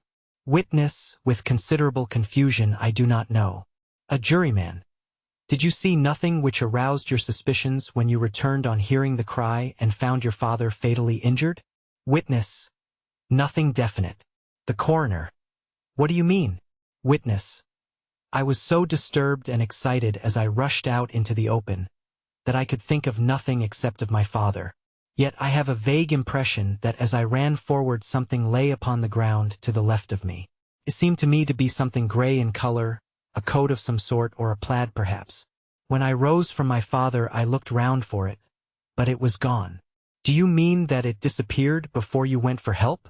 Yes, it was gone. You cannot say what it was? No, I had a feeling something was there. How far from the body? 12 yards or so. And how far from the edge of the wood? About the same. Then, if it was removed, it was while you were within 12 yards of it? Yes, but with my back towards it. This concluded the examination of the witness. I see, said I as I glanced down the column, that the coroner in his concluding remarks was rather severe upon young McCarthy. He calls attention, and with reason, to the discrepancy about his father having signaled to him before seeing him, also to his refusal to give details of his conversation with his father, and his singular account of his father's dying words. They are all, as he remarks, very much against the son. Holmes laughed softly to himself and stretched himself out upon the cushioned seat. Both you and the coroner have been at some pains, said he, to single out the very strongest points in the young man's favor. Don't you see that you alternately give him credit for having too much imagination and too little? Too little if he could not invent a cause of quarrel which would give him the sympathy of the jury. Too much if he evolved from his own inner consciousness anything so outre as a dying reference to a rat, and the incident of the vanishing cloth. No, sir, I shall approach this case from the point of view that what this young man says is true, and we shall see whither that hypothesis will lead us. And now here is my pocket Petrarch, and not another word shall I say of this case until we are on the scene of action. We lunch at Swindon, and I see that we shall be there in 20 minutes. It was nearly 4 o'clock when we at last, after passing through the beautiful Stroud Valley, and over the broad gleaming Severn, found ourselves at the pretty little country town of Ross. A lean, ferret-like man, furtive and sly-looking, was waiting for us upon the platform. In spite of the light brown dust coat and leather leggings which he wore in deference to his rustic surroundings, I had no difficulty in recognizing Lestrade of Scotland Yard. With him we drove to the Hereford Arms, where a room had already been engaged for us. "I have ordered a carriage," said Lestrade as we sat over a cup of tea. "I knew your energetic nature, and that you would not be happy until you had been on the scene of the crime." "It was very nice and complimentary of you," Holmes answered. "It is entirely a question of barometric pressure." Lestrade looked startled. "I do not quite follow," he said. "How is the glass?" 29, I see. No wind, and not a cloud in the sky. I have a caseful of cigarettes here which need smoking, and the sofa is very much superior to the usual country hotel abomination. I do not think that it is probable that I shall use the carriage tonight." Lestrade laughed indulgently. "You have, no doubt, already formed your conclusions from the newspapers," he said. "The case is as plain as a pikestaff, and the more one goes into it, the plainer it becomes. Still, of course, one can't refuse a lady, and such a very positive one, too. She has heard of you, and would have your opinion, though I repeatedly told her that there was nothing which you could do which I had not already done. Why? Bless my soul! Here is her carriage at the door." He had hardly spoken before there rushed into the room one of the most lovely young women that I have ever seen in my life, her violet eyes shining, her lips parted, a pink flush upon her cheeks, all thought of her natural reserve lost in her overpowering excitement and concern. "Oh, Mr. Sherlock Holmes!" she cried, glancing from one to the other of us, and finally, with a woman's quick intuition, fastening upon my companion. "I am so glad that you have come. I have driven down to tell you so. I know that James didn't do it. I know it, and I want you to start upon your work knowing it, too. Never let yourself doubt upon that point. We have known each other since we were little children, and I know his faults as no one else does. But he is too tender-hearted to hurt a fly. Such a charge is absurd to anyone who really knows him." "I hope we may clear him, Miss Turner," said Sherlock Holmes. "You may rely upon my doing all that I can. But you have read the evidence. You have formed some conclusion. Do you not see some loophole, some flaw? Do you not yourself think that he is innocent?" "I think that it is very probable." "There now!" she cried, throwing back her head and looking defiantly at Lestrade. "You hear. He gives me hopes." Lestrade shrugged his shoulders. "I am afraid that my colleague has been a little quick in forming his conclusions," he said. "But he is right. Oh, I know that he is right. James never did it. And about his quarrel with his father, I am sure that the reason why he would not speak about it to the coroner was because I was concerned in it." "In what way?" asked Holmes. "It is no time for me to hide anything. James and his father had many disagreements about me. Mr. McCarthy was very anxious that there should be a marriage between us. James and I have always loved each other as brother and sister, but of course he is young and has seen very little of life yet, well, he naturally did not wish to do anything like that yet. So there were quarrels, and this, I am sure, was one of them." "And your father?" asked Holmes. "Was he in favor of such a union?" "No, he was averse to it also. No one but Mr. McCarthy was in favor of it." A quick blush passed over her fresh young face as Holmes shot one of his keen, questioning glances at her. "Thank you for this information," said he. "May I see your father if I call tomorrow? I am afraid the doctor won't allow it." "The doctor?" "Yes, have you not heard? Poor father has never been strong for years back, but this has broken him down completely. He is taken to his bed, and Dr. Willows says that he is a wreck and that his nervous system is shattered." Mr. McCarthy was the only man alive who had known Dad in the old days in Victoria. "Ah, in Victoria. That is important." "Yes, at the mines." "Quite so. At the gold mines where, as I understand, Mr. Turner made his money." "Yes, certainly. Thank you, Miss Turner. You have been of material assistance to me. You will tell me if you have any news tomorrow. No doubt you will go to the prison to see James." "Oh, if you do, Mr. Holmes, do tell him that I know him to be innocent." "I will, Miss Turner. I must go home now, for Dad is very ill, and he misses me so if I leave him. Goodbye, and God help you in your undertaking." She hurried from the room as impulsively as she had entered, and we heard the wheels of her carriage rattle off down the street. "I am ashamed of you, Holmes," said Lestrade with dignity after a few minutes' silence. "Why should you raise up hopes which you are bound to disappoint? I am not over-tender of heart, but I call it cruel." "I think that I see my way to clearing James McCarthy," said Holmes. "Have you an order to see him in prison?" "Yes, but only for you and me." "Then I shall reconsider my resolution about going out. We have still time to take a train to Hereford and see him tonight." "Ample. Then let us do so. Watson, I fear that you will find it very slow, but I shall only be away a couple of hours." I walked down to the station with them, and then wandered through the streets of the little town, finally returning to the hotel, where I lay upon the sofa and tried to interest myself in a yellow-backed novel. The puny plot of the story was so thin, however, when compared to the deep mystery through which we were groping, and I found my attention wander so continually from the action to the fact, that I at last flung it across the room and gave myself up entirely to a consideration of the events of the day. Supposing that this unhappy young man's story were absolutely true, then what hellish thing, what absolutely unforeseen and extraordinary calamity could have occurred between the time when he parted from his father, and the moment when, drawn back by his screams, he rushed into the glade? It was something terrible and deadly. What could it be? Might not the nature of the injuries reveal something to my medical instincts? I rang the bell and called for the weekly county paper, which contained a verbatim account of the inquest.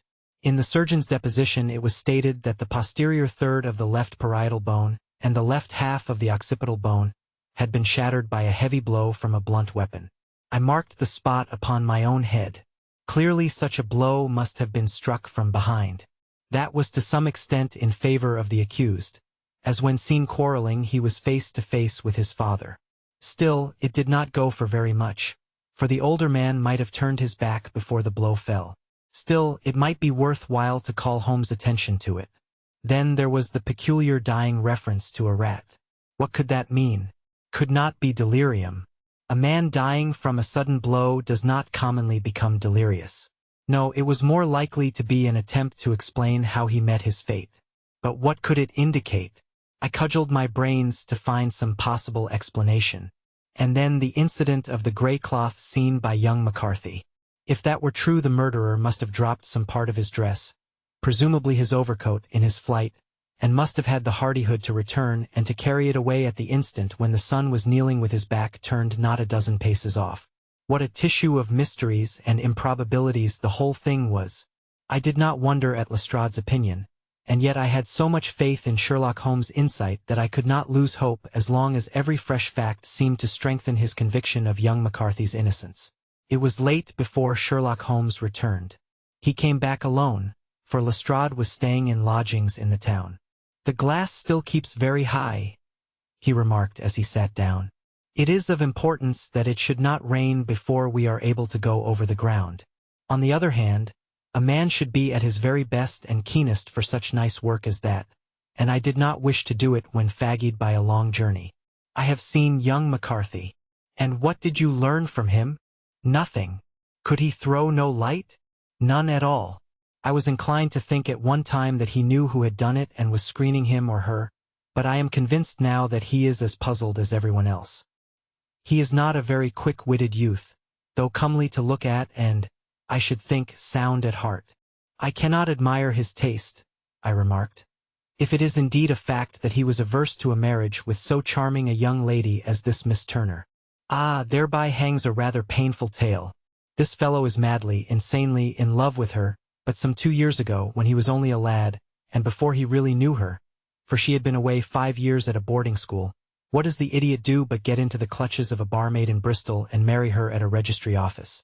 No one knows a word of the matter, but you can imagine how maddening it must be to him to be upbraided for not doing what he would give his very eyes to do, but what he knows to be absolutely impossible. It was sheer frenzy of this sort which made him throw his hands up into the air when his father, at their last interview, was goading him on to propose to Miss Turner. On the other hand, he had no means of supporting himself, and his father, who was by all accounts a very hard man, would have thrown him over utterly had he known the truth. It was with his barmaid wife that he had spent the last 3 days in Bristol, and his father did not know where he was. Mark that point. It is of importance. Good has come out of evil, however, for the barmaid, finding from the papers that he is in serious trouble and likely to be hanged, has thrown him over utterly and has written to him to say that she has a husband already in the Bermuda dockyard, so that there is really no tie between them. I think that that bit of news has consoled young McCarthy for all that he has suffered. But if he is innocent, who has done it? Ah, who? I would call your attention very particularly to 2 points. One is that the murdered man had an appointment with someone at the pool, and that the someone could not have been his son, for his son was away, and he did not know when he would return. The second is that the murdered man was heard to cry cooey before he knew that his son had returned. Those are the crucial points upon which the case depends. And now let us talk about George Meredith, if you please, and we shall leave all minor matters until tomorrow. There was no rain, as Holmes had foretold, and the morning broke bright and cloudless. At 9 o'clock Lestrade called for us with the carriage, and we set off for Hatherley Farm and the Boscombe Pool. There is serious news this morning, Lestrade observed. It is said that Mr. Turner, of the Hall, is so ill that his life is despaired of. An elderly man, I presume? Said Holmes.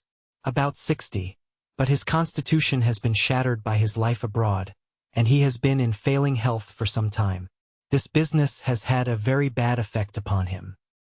He was an old friend of McCarthy's, and I may add a great benefactor to him, for I have learned that he gave him Hatherley Farm rent-free.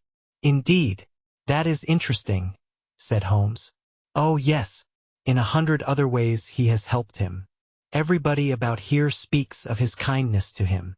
Really, does it not strike you as a little singular that this McCarthy, who appears to have had little of his own, and to have been under such obligations to Turner, should still talk of marrying his son to Turner's daughter, who is presumably heiress to the estate, and that in such a very cocksure manner, as if it were merely a case of a proposal and all else would follow? It is the more strange, since we know that Turner himself was averse to the idea. The daughter told us as much. Do you not deduce something from that? We have got to the deductions and the inferences, said Lestrade, winking at me. I find it hard enough to tackle facts, Holmes, without flying away after theories and fancies.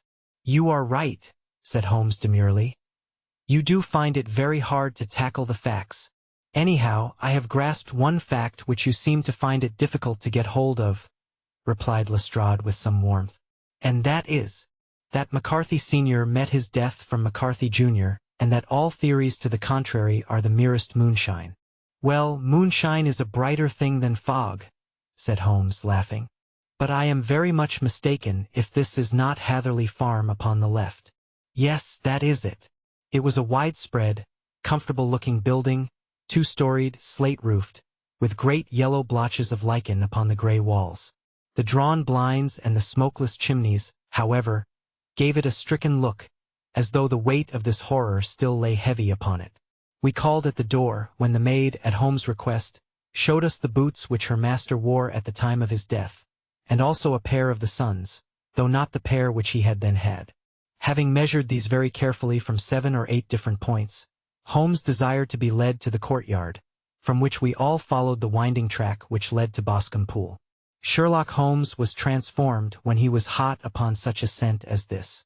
Men who had only known the quiet thinker and logician of Baker Street would have failed to recognize him. His face flushed and darkened. His brows were drawn into two hard black lines, while his eyes shone out from beneath them with a steely glitter. His face was bent downward, his shoulders bowed, his lips compressed, and the veins stood out like whipcord in his long, sinewy neck.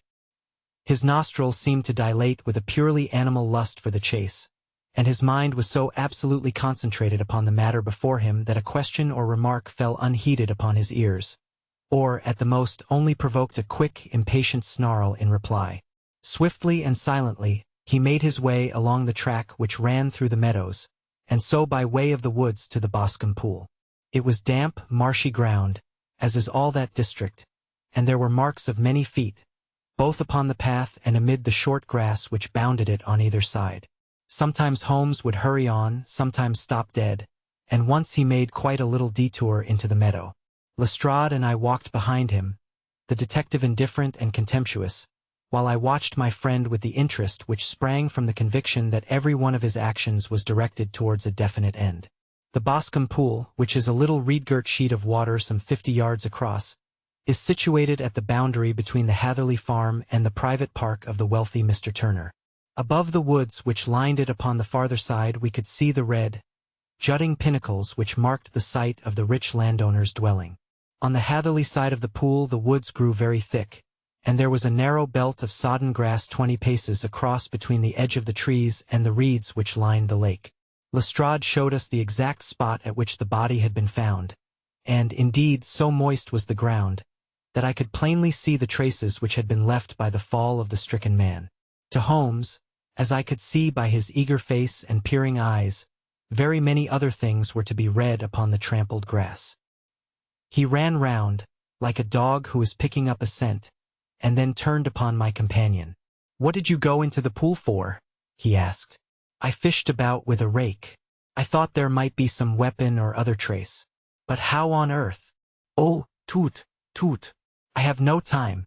That left foot of yours with its inward twist is all over the place. A mole could trace it, and there it vanishes among the reeds. Oh, how simple it would all have been had I been here before they came like a herd of buffalo and wallowed all over it.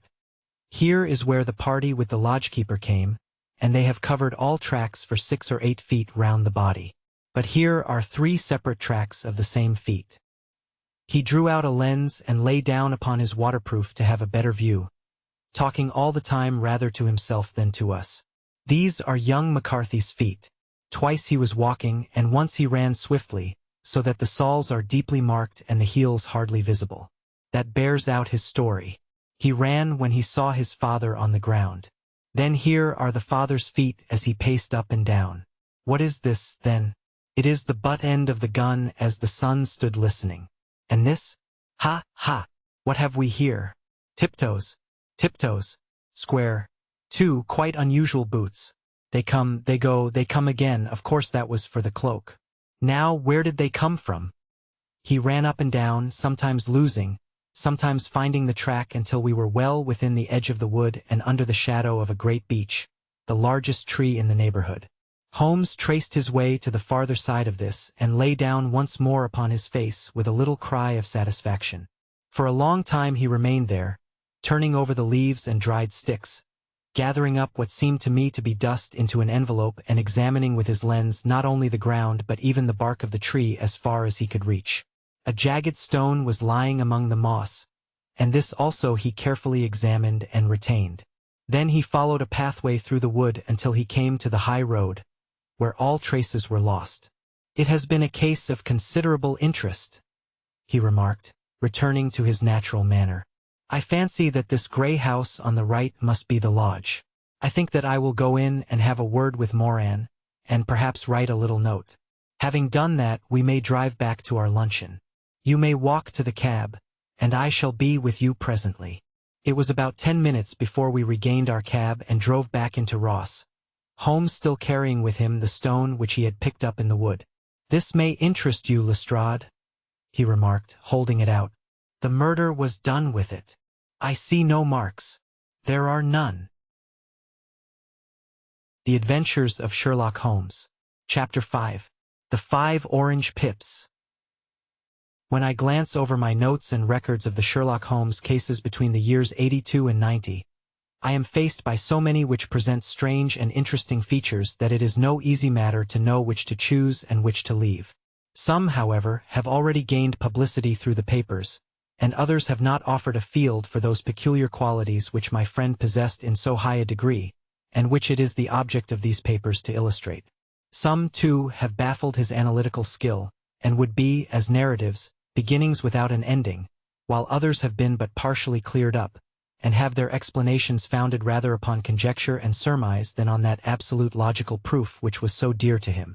There is, however, one of these last which was so remarkable in its details and so startling in its results that I am tempted to give some account of it in spite of the fact that there are points in connection with it which never have been, and probably never will be, entirely cleared up. The year 87 furnished us with a long series of cases of greater or less interest, of which I retain the records. Among my headings under this 112 months I find an account of the adventure of the Paradol Chamber, of the Amateur Mendicant Society, who held a luxurious club in the lower vault of a furniture warehouse, of the facts connected with the loss of the British bark Sophie Anderson, of the singular adventures of the Grice Pattersons in the island of Uffa, and finally of the Camberwell poisoning case. In the latter, as may be remembered, Sherlock Holmes was able, by winding up the dead man's watch, to prove that it had been wound up 2 hours before, and that therefore the deceased had gone to bed within that time, a deduction which was of the greatest importance in clearing up the case. All these I may sketch out at some future date, but none of them present such singular features as the strange train of circumstances which I have now taken up my pen to describe. It was in the latter days of September, and the equinoctial gales had set in with exceptional violence. All day the wind had screamed and the rain had beaten against the windows, so that even here in the heart of great, handmade London we were forced to raise our minds for the instant from the routine of life and to recognize the presence of those great elemental forces which shriek at mankind through the bars of his civilization, like untamed beasts in a cage. As evening drew in, the storm grew higher and louder, and the wind cried and sobbed like a child in the chimney. Sherlock Holmes sat moodily at one side of the fireplace cross-indexing his records of crime, while I at the other was deep in one of Clark Russell's fine sea stories until the howl of the gale from without seemed to blend with the text, and the splash of the rain to lengthen out into the long swash of the sea waves. My wife was on a visit to her mother's, and for a few days I was a dweller once more in my old quarters at Baker Street. "Why," said I, glancing up at my companion, "that was surely the bell. Who could come tonight? Some friend of yours, perhaps?" "Except yourself I have none," he answered. "I do not encourage visitors." "A client, then? If so, it is a serious case. Nothing less would bring a man out on such a day and at such an hour. But I take it that it is more likely to be some crony of the landlady's." Sherlock Holmes was wrong in his conjecture, however, for there came a step in the passage and a tapping at the door. He stretched out his long arm to turn the lamp away from himself and towards the vacant chair upon which a newcomer must sit. "Come in," said he. The man who entered was young, some 22 at the outside, well-groomed and trimly clad, with something of refinement and delicacy in his bearing. The streaming umbrella which he held in his hand, and his long shining waterproof told of the fierce weather through which he had come. He looked about him anxiously in the glare of the lamp, and I could see that his face was pale and his eyes heavy, like those of a man who is weighed down with some great anxiety. "I owe you an apology," he said, raising his golden pince-nez to his eyes. "I trust that I am not intruding. I fear that I have brought some traces of the storm and rain into your snug chamber." "Give me your coat and umbrella," said Holmes. "They may rest here on the hook and will be dry presently. You have come up from the southwest, I see." "Yes, from Horsham. That clay and chalk mixture which I see upon your toe-caps is quite distinctive. I have come for advice. That is easily got. And help. That is not always so easy. I have heard of you, Mr. Holmes. I heard from Major Prendergast how you saved him in the Tankerville Club scandal." "Ah, of course. He was wrongfully accused of cheating at cards. He said that you could solve anything. He said too much. That you are never beaten. I have been beaten 4 times, 3 times by men, and once by a woman. But what is that compared with the number of your successes? It is true that I have been generally successful. Then you may be so with me. I beg that you will draw your chair up to the fire and favor me with some details as to your case. It is no ordinary one. None of those which come to me are. I am the last court of appeal. And yet I question, sir, whether, in all your experience, you have ever listened to a more mysterious and inexplicable chain of events than those which have happened in my own family. You fill me with interest, said Holmes. Pray give us the essential facts from the commencement, and I can afterwards question you as to those details which seem to me to be most important. The young man pulled his chair up and pushed his wet feet out towards the blaze. My name, said he, is John Openshaw, but my own affairs have, as far as I can understand, little to do with this awful business. It is a hereditary matter, so in order to give you an idea of the facts, I must go back to the commencement of the affair. You must know that my grandfather had 2 sons, my uncle Elias and my father Joseph. My father had a small factory at Coventry, which he enlarged at the time of the invention of bicycling. He was a patentee of the Openshaw unbreakable tire, and his business met with such success that he was able to sell it and to retire upon a handsome competence. My uncle Elias emigrated to America when he was a young man and became a planter in Florida, where he was reported to have done very well. At the time of the war he fought in Jackson's army, and afterwards under Hood, where he rose to be a colonel. When Lee laid down his arms, my uncle returned to his plantation, where he remained for 3 or 4 years. About 1869 or 1870 he came back to Europe and took a small estate in Sussex near Horsham. He had made a very considerable fortune in the States, and his reason for leaving them was his aversion to the Negroes, and his dislike of the Republican policy in extending the franchise to them. He was a singular man, fierce and quick-tempered, very foul-mouthed when he was angry, and of a most retiring disposition. During all the years that he lived at Horsham, I doubt if ever he set foot in the town. He had a garden and 2 or 3 fields round his house, and there he would take his exercise, though very often for weeks on end he would never leave his room. He drank a great deal of brandy and smoked very heavily, but he would see no society and did not want any friends, not even his own brother. He didn't mind me, in fact, he took a fancy to me, for at the time when he saw me first I was a youngster of 12 or so. This would be in the year 1878, after he had been 8 or 9 years in England. He begged my father to let me live with him, and he was very kind to me in his way. When he was sober he used to be fond of playing backgammon and draughts with me, and he would make me his representative both with the servants and with the tradespeople, so that by the time that I was 16 I was quite master of the house. I kept all the keys and could go where I liked and do what I liked, so long as I did not disturb him in his privacy. There was one singular exception, however, for he had a single room, a lumber room up among the attics, which was invariably locked, and which he would never permit either me or anyone else to enter. With a boy's curiosity I have peeped through the keyhole, but I was never able to see more than such a collection of old trunks and bundles as would be expected in such a room. One day, it was in March 1883, a letter with a foreign stamp lay upon the table in front of the colonel's plate. It was not a common thing for him to receive letters, for his bills were all paid in ready money, and he had no friends of any sort. "From India," said he as he took it up, "Pondicherry postmark. What can this be?" Opening it hurriedly, out there jumped 5 little dried orange pips, which pattered down upon his plate. I began to laugh at this, but the laugh was struck from my lips at the sight of his face. His lip had fallen, his eyes were protruding, his skin the color of putty, and he glared at the envelope which he still held in his trembling hand. "K, K, K," he shrieked, and then, my God, my sins have overtaken me." "What is it, uncle?" I cried. "Death," said he, and rising from the table he retired to his room, leaving me palpitating with horror. I took up the envelope and saw scrawled in red ink upon the inner flap, just above the gum, the letter K 3 times repeated. There was nothing else save the 5 dried pips. What could be the reason of his overpowering terror? I left the breakfast table, and as I ascended the stair I met him coming down with an old rusty key, which must have belonged to the attic, in one hand, and a small brass box, like a cash box, in the other. "They may do what they like, but I'll checkmate them still," said he with an oath. "Tell Mary that I shall want a fire in my room today, and send down to Fordham the Horsham lawyer." I did as he ordered, and when the lawyer arrived I was asked to step up to the room.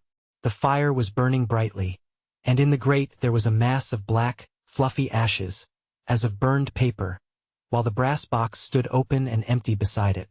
As I glanced at the box I noticed, with a start, that upon the lid was printed the treble K which I had read in the morning upon the envelope. "I wish you, John," said my uncle, "to witness my will. I leave my estate, with all its advantages and all its disadvantages, to my brother, your father, whence it will, no doubt, descend to you. If you can enjoy it in peace, well and good.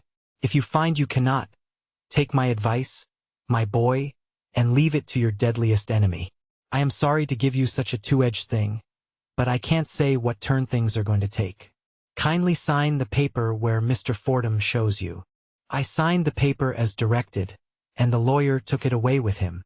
The singular incident made, as you may think, the deepest impression upon me, and I pondered over it and turned it every way in my mind without being able to make anything of it. Yet I could not shake off the vague feeling of dread which it left behind, though the sensation grew less keen as the weeks passed and nothing happened to disturb the usual routine of our lives. I could see a change in my uncle, however. He drank more than ever, and he was less inclined for any sort of society.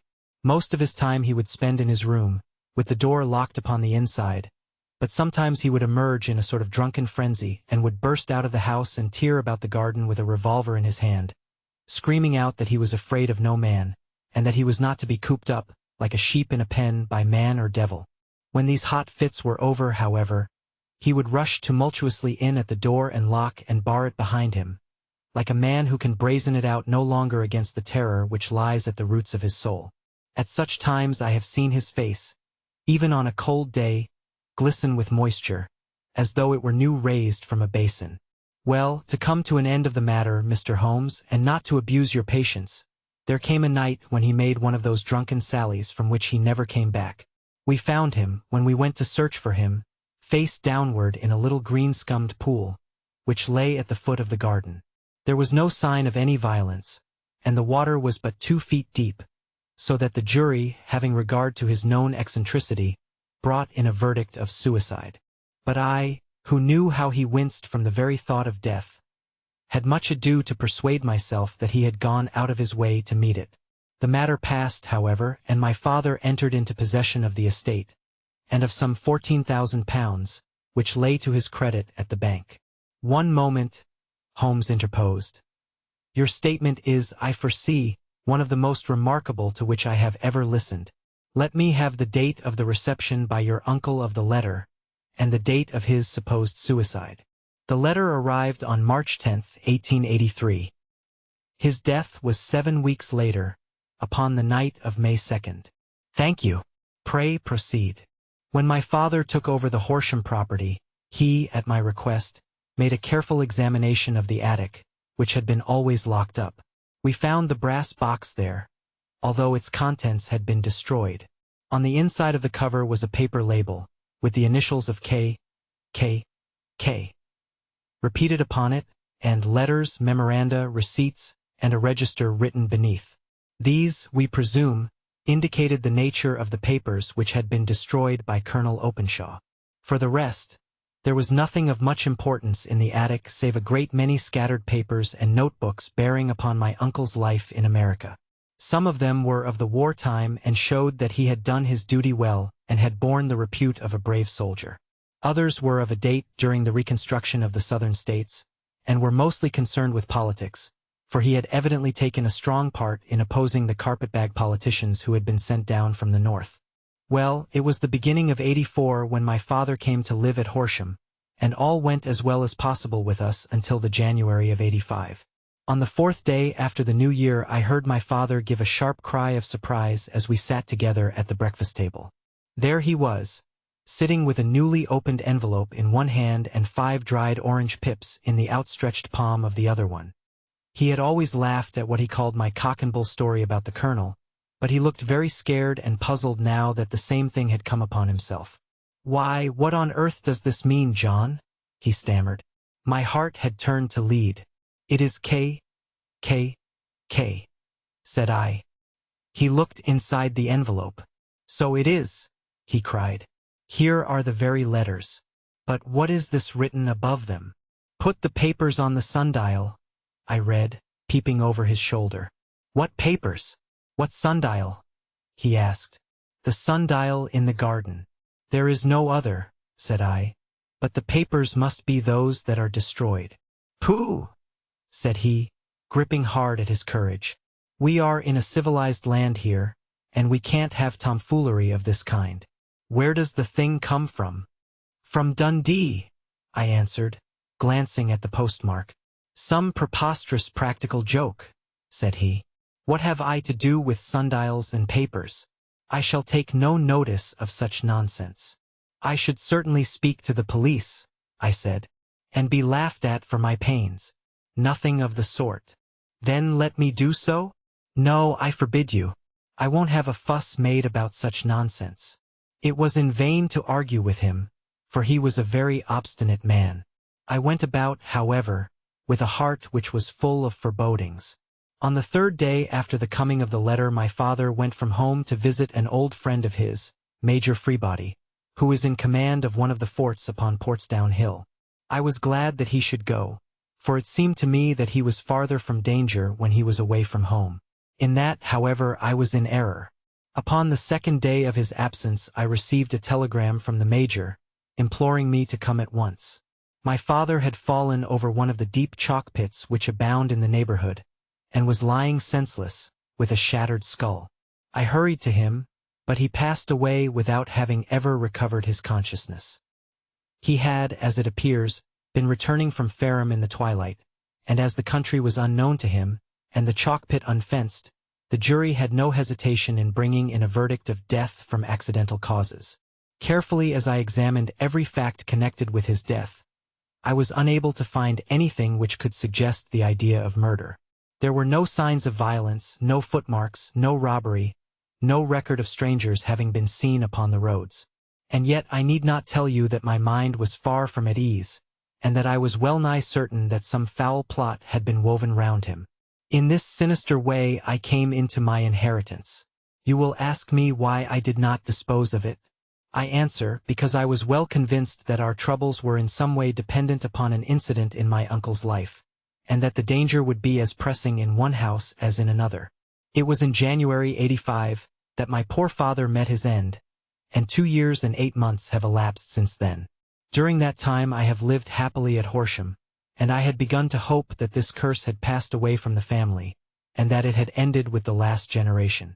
I had begun to take comfort too soon, however. Yesterday morning the blow fell in the very shape in which it had come upon my father. The young man took from his waistcoat a crumpled envelope, and turning to the table he shook out upon it 5 little dried orange pips.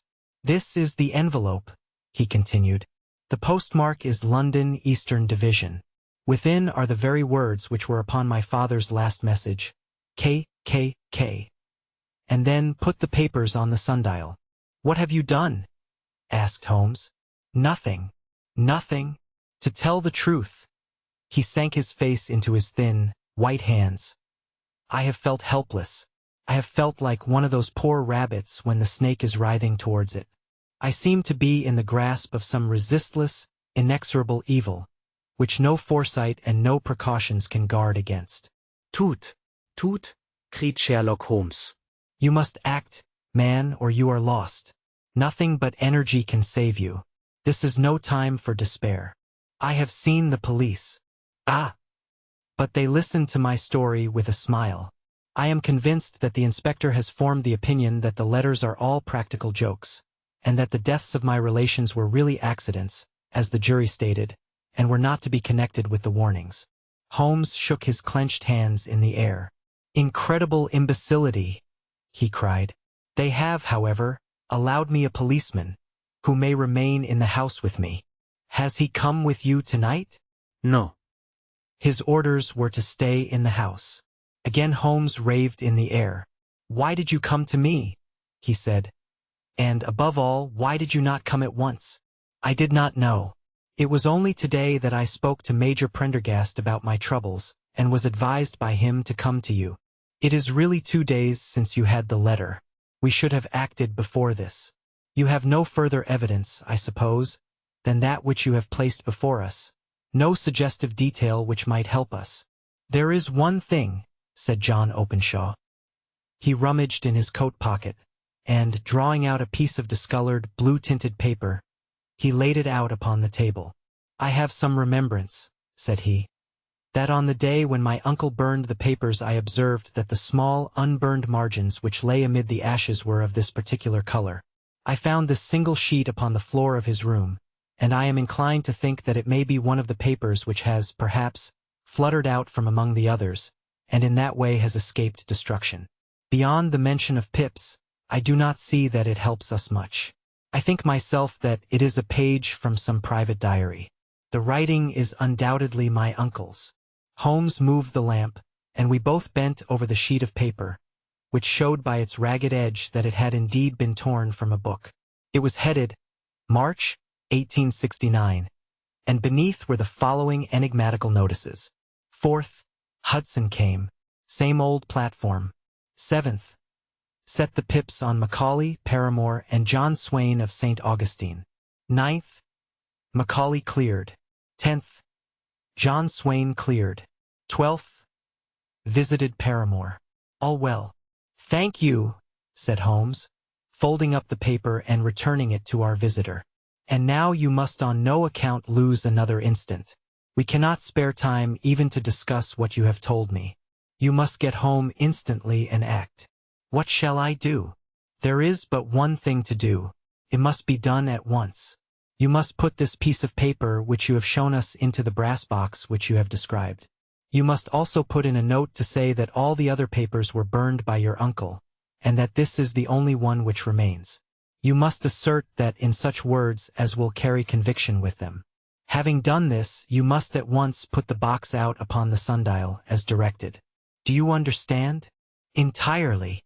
Do not think of revenge or anything of the sort at present. I think that we may gain that by means of the law, but we have our web to weave, while theirs is already woven. The first consideration is to remove the pressing danger which threatens you. The second is to clear up the mystery and to punish the guilty parties. I thank you, said the young man, rising and pulling on his overcoat.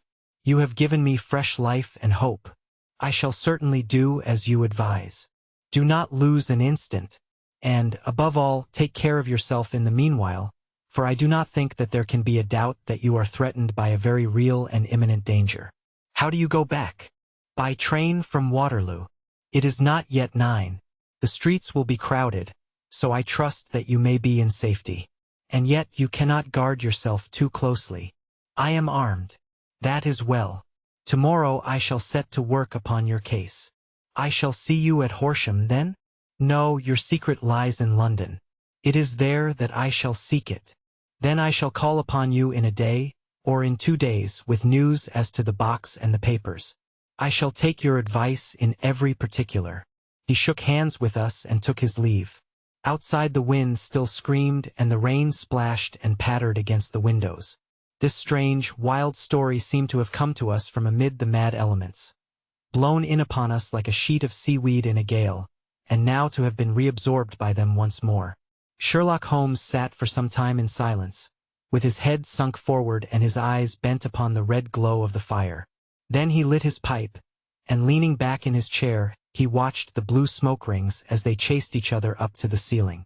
I think, Watson, he remarked at last, that of all our cases we have had none more fantastic than this, save, perhaps, the sign of 4. Well, yes, save perhaps that. And yet this John Openshaw seems to me to be walking amid even greater perils than did the Sholtos. But have you, I asked, formed any definite conception as to what these perils are? There can be no question as to their nature, he answered. Then what are they? Who is this K? And why does he pursue this unhappy family? Sherlock Holmes closed his eyes and placed his elbows upon the arms of his chair, with his fingertips together. The ideal reasoner, he remarked, would, when he had once been shown a single fact in all its bearings, deduce from it not only all the chain of events which led up to it but also all the results which would follow from it.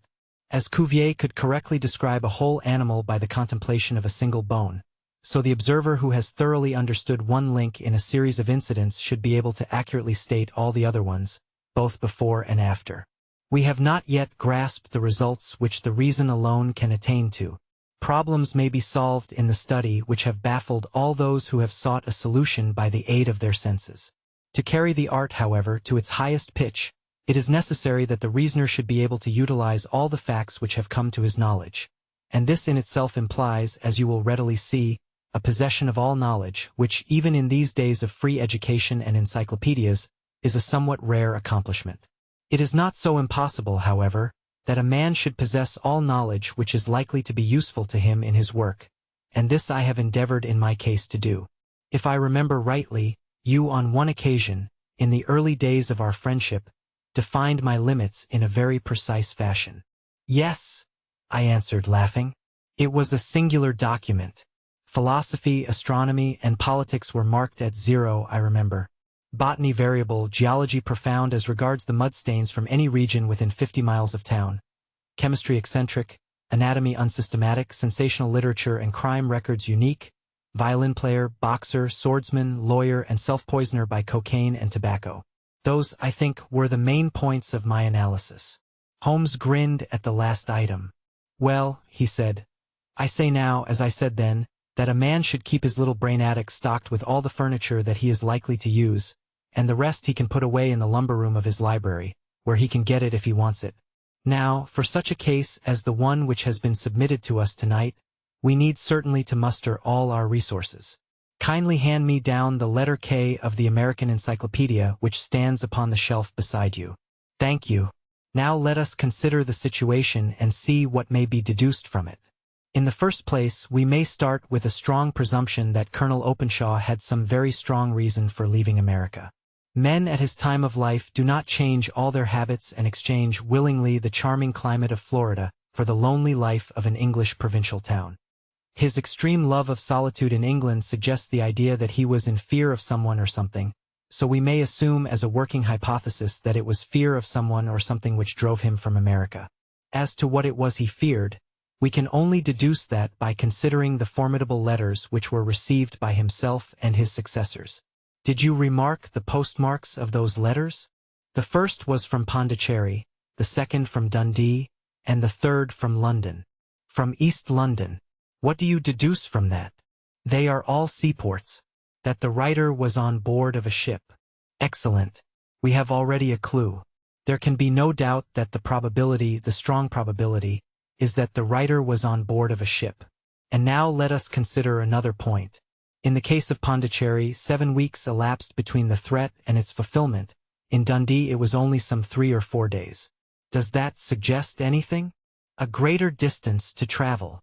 But the letter had also a greater distance to come. Then I do not see the point. There is at least a presumption that the vessel in which the man or men are is a sailing ship. It looks as if they always send their singular warning or token before them when starting upon their mission. You see how quickly the deed followed the sign when it came from Dundee.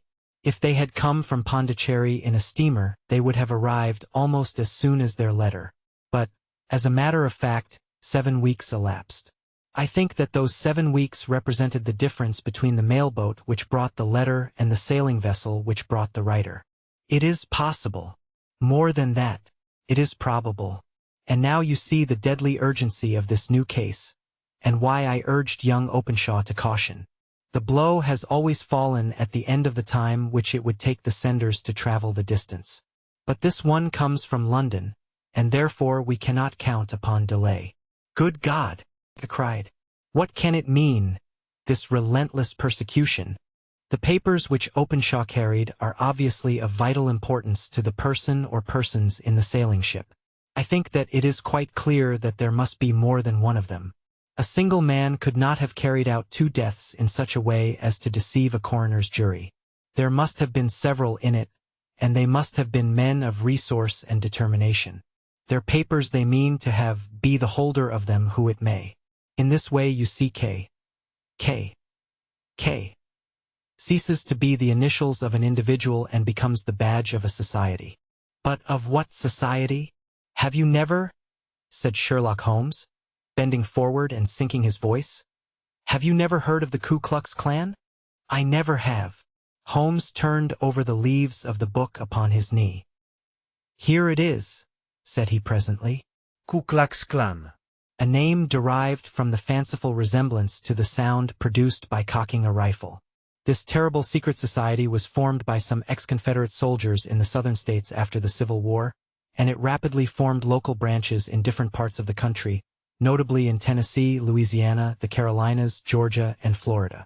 Its power was used for political purposes, principally for the terrorizing of the Negro voters and the murdering and driving from the country of those who were opposed to its views. Its outrages were usually preceded by a warning sent to the marked man in some fantastic but generally recognized shape. A sprig of oak leaves in some parts, melon seeds or orange pips in others. On receiving this, the victim might either openly abjure his former ways, or might fly from the country. If he braved the matter out, death would unfailingly come upon him, and usually in some strange and unforeseen manner. So perfect was the organization of the society, and so systematic its methods, that there is hardly a case upon record where any man succeeded in braving it with impunity, or in which any of its outrages were traced home to the perpetrators. For some years the organization flourished in spite of the efforts of the United States government and of the better classes of the community in the South. Eventually, in the year 1869, the movement rather suddenly collapsed, although there have been sporadic outbreaks of the same sort since that date. You will observe, said Holmes, laying down the volume, that the sudden breaking up of the society was coincident with the disappearance of Openshaw from America with their papers. It may well have been cause and effect. It is no wonder that he and his family have some of the more implacable spirits upon their track. You can understand that this register and diary may implicate some of the first men in the South, and that there may be many who will not sleep easy at night until it is recovered. Then the page we have seen is such as we might expect. It ran, if I remember right, sent the pips to A, B, and C. That is, sent the society's warning to them. Then there are successive entries that A and B cleared or left the country, and finally that C was visited with, I fear, a sinister result for C.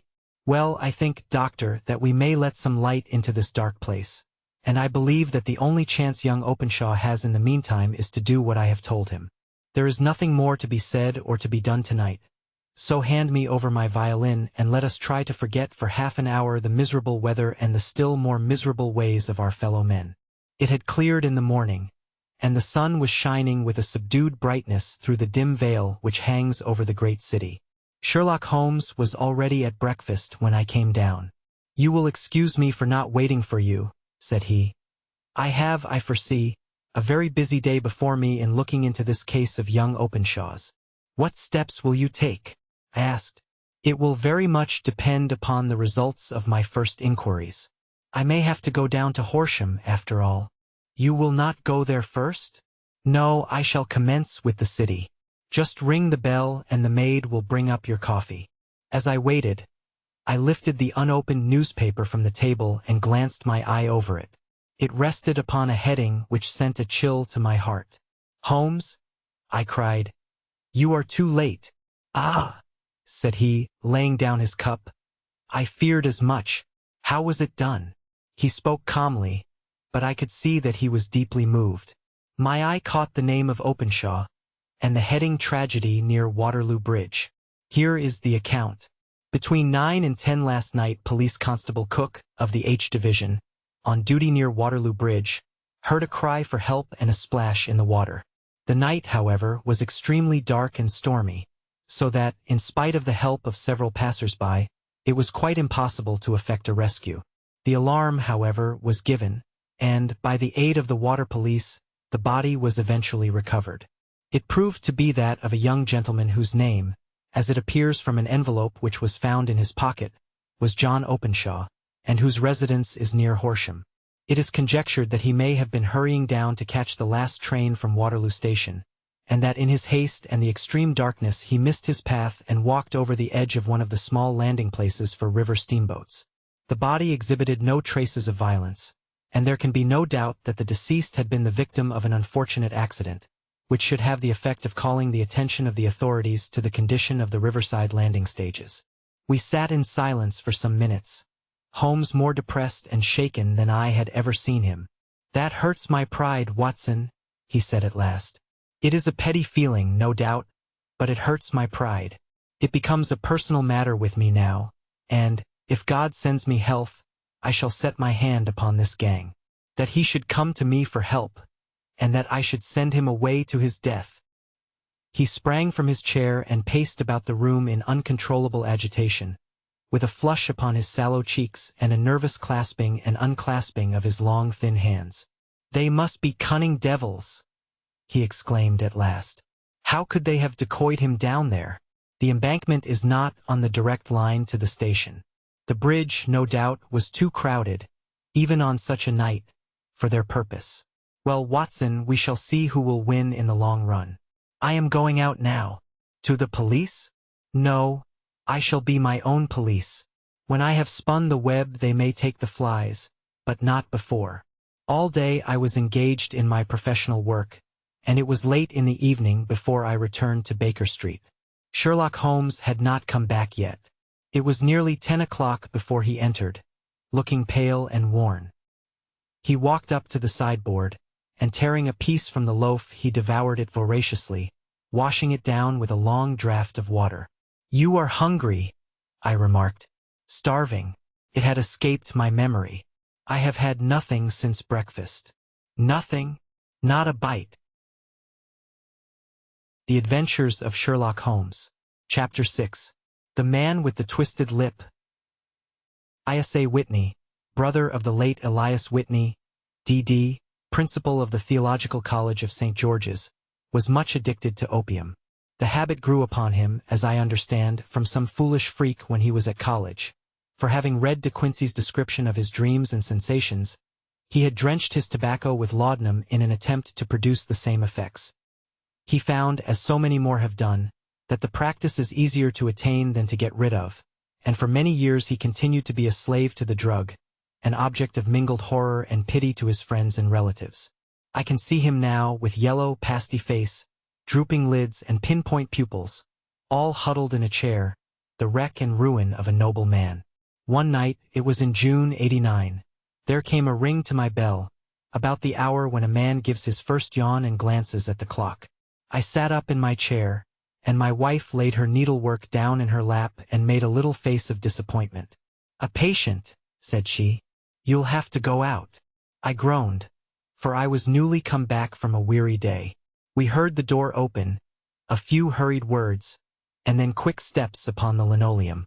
Our own door flew open, and a lady, clad in some dark-colored stuff, with a black veil, entered the room. "You will excuse my calling so late," she began, and then, suddenly losing her self-control, she ran forward, threw her arms about my wife's neck, and sobbed upon her shoulder. "Oh, I'm in such trouble," she cried. "I do so want a little help." "Why," said my wife, pulling up her veil, "it is Kate Whitney. How you startled me. Kate, I had not an idea who you were when you came in. I didn't know what to do, so I came straight to you. That was always the way. Folk who were in grief came to my wife like birds to a lighthouse. It was very sweet of you to come. Now you must have some wine and water, and sit here comfortably and tell us all about it. Or should you rather that I sent James off to bed?" "Oh, no, no. I want the doctor's advice and help, too. It's about Isa. He has not been home for 2 days. I am so frightened about him." It was not the first time that she had spoken to us of her husband's trouble, to me as a doctor, to my wife as an old friend and school companion. We soothed and comforted her by such words as we could find. Did she know where her husband was? Was it possible that we could bring him back to her? It seems that it was. She had the surest information that of late he had, when the fit was on him, made use of an opium den in the farthest east of the city. Hitherto his orgies had always been confined to one day, and he had come back, twitching and shattered, in the evening. But now the spell had been upon him 48 hours, and he lay there, doubtless among the dregs of the docks, breathing in the poison or sleeping off the effects. There he was to be found, she was sure of it, at the Bar of Gold in Upper Swandam Lane. But what was she to do? How could she, a young and timid woman, make her way into such a place and pluck her husband out from among the ruffians who surrounded him? There was the case, and of course there was but one way out of it. Might I not escort her to this place? And then, as a second thought, why should she come at all? I was Isa Whitney's medical advisor, and as such I had influence over him. I could manage it better if I were alone. I promised her on my word that I would send him home in a cab within 2 hours if he were indeed at the address which she had given me. And so in 10 minutes I had left my armchair and cheery sitting room behind me, and was speeding eastward in a hansom on a strange errand, as it seemed to me at the time, though the future only could show how strange it was to be. But there was no great difficulty in the first stage of my adventure. Upper Swandam Lane is a vile alley lurking behind the high wharves which line the north side of the river to the east of London Bridge. Between a slop shop and a gin shop, approached by a steep flight of steps leading down to a black gap like the mouth of a cave, I found the den of which I was in search. Ordering my cab to wait, I passed down the steps, worn hollow in the center by the ceaseless tread of drunken feet. And by the light of a flickering oil lamp above the door I found the latch and made my way into a long, low room, thick and heavy with the brown opium smoke, and terraced with wooden berths, like the forecastle of an emigrant ship. Through the gloom one could dimly catch a glimpse of bodies lying in strange fantastic poses, bowed shoulders, bent knees, heads thrown back, and chins pointing upward, with here and there a dark, lackluster eye turned upon the newcomer. Out of the black shadows there glimmered little red circles of light, now bright, now faint, as the burning poison waxed or waned in the bowls of the metal pipes. The most lay silent, but some muttered to themselves, and others talked together in a strange, low, monotonous voice, their conversation coming in gushes, and then suddenly tailing off into silence, each mumbling out his own thoughts and paying little heed to the words of his neighbor. At the farther end was a small brazier of burning charcoal, beside which on a 3-legged wooden stool there sat a tall, thin old man, with his jaw resting upon his 2 fists, and his elbows upon his knees, staring into the fire. As I entered, a sallow Malay attendant had hurried up with a pipe for me and a supply of the drug, beckoning me to an empty berth. "Thank you. I have not come to stay," said I. "There is a friend of mine here, Mr. Isa Whitney, and I wish to speak with him." There was a movement and an exclamation from my right, and peering through the gloom, I saw Whitney, pale, haggard, and unkempt, staring out at me. "My God, it's Watson," said he. He was in a pitiable state of reaction, with every nerve in a twitter. "I say, Watson, what o'clock is it?" "Nearly 11. "Of what day?" "Of Friday, June 19th. "Good heavens! I thought it was Wednesday." "It is Wednesday. What d'you want to frighten a chap for?" He sank his face onto his arms and began to sob in a high treble key. "I tell you that it is Friday, man. Your wife has been waiting this 2 days for you. You should be ashamed of yourself." "So I am. But you've got mixed, Watson, for I have only been here a few hours, 3 pipes, for pipes. I forget how many. But I'll go home with you. I wouldn't frighten Kate. Poor little Kate. Give me your hand. Have you a cab?" "Yes, I have one waiting." "Then I shall go in it. But I must owe something." "Find what I owe, Watson. I am all off color. I can do nothing for myself." I walked down the narrow passage between the double row of sleepers, holding my breath to keep out the vile, stupefying fumes of the drug, and looking about for the manager. As I passed the tall man who sat by the brazier I felt a sudden pluck at my skirt, and a low voice whispered, "Walk past me, and then look back at me." The words fell quite distinctly upon my ear. I glanced down. They could only have come from the old man at my side, and yet he sat now as absorbed as ever, very thin, very wrinkled, bent with age, an opium pipe dangling down from between his knees, as though it had dropped in sheer lassitude from his fingers. I took 2 steps forward and looked back. It took all my self-control to prevent me from breaking out into a cry of astonishment. He had turned his back so that none could see him but I. His form had filled out, his wrinkles were gone, the dull eyes had regained their fire, and there, sitting by the fire and grinning at my surprise, was none other than Sherlock Holmes. He made a slight motion to me to approach him, and instantly, as he turned his face half round to the company once more, subsided into a doddering, loose-lipped senility. "Holmes," I whispered, "what on earth are you doing in this den?" "As low as you can," he answered. "I have excellent ears. If you would have the great kindness to get rid of that sottish friend of yours, I should be exceedingly glad to have a little talk with you. I have a cab outside. Then pray send him home in it. You may safely trust him, for he appears to be too limp to get into any mischief. I should recommend you also to send a note by the cabman to your wife to say that you have thrown in your lot with me. If you will wait outside, I shall be with you in 5 minutes." It was difficult to refuse any of Sherlock Holmes' requests, for they were always so exceedingly definite, and put forward with such a quiet air of mastery. I felt, however, that when Whitney was once confined in the cab my mission was practically accomplished, and for the rest, I could not wish anything better than to be associated with my friend in one of those singular adventures which were the normal condition of his existence. In a few minutes I had written my note, paid Whitney's bill, led him out to the cab, and seen him driven through the darkness. In a very short time a decrepit figure had emerged from the opium den, and I was walking down the street with Sherlock Holmes. For 2 streets he shuffled along with a bent back and an uncertain foot. Then, glancing quickly round, he straightened himself out and burst into a hearty fit of laughter.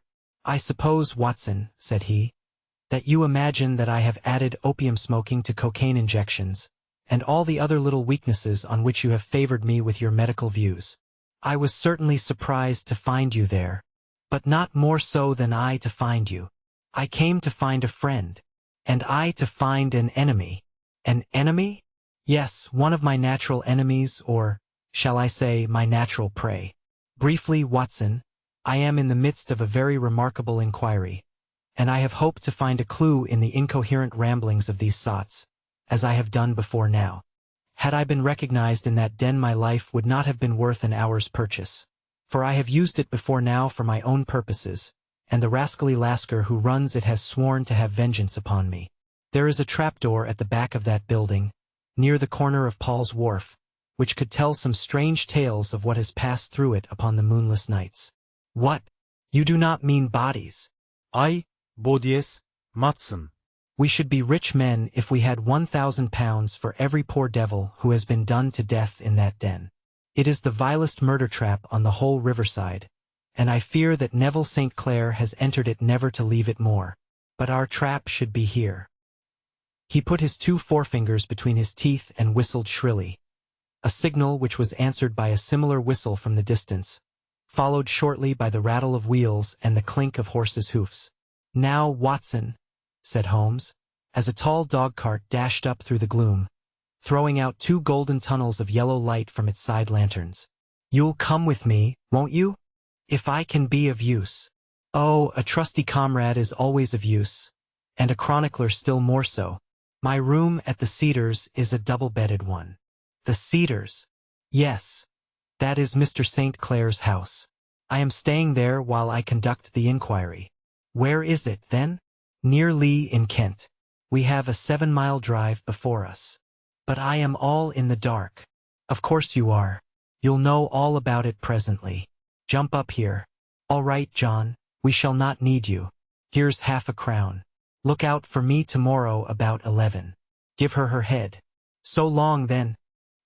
He flicked the horse with his whip, and we dashed away through the endless succession of somber and deserted streets, which widened gradually, until we were flying across a broad balustrade bridge, with the murky river flowing sluggishly beneath us.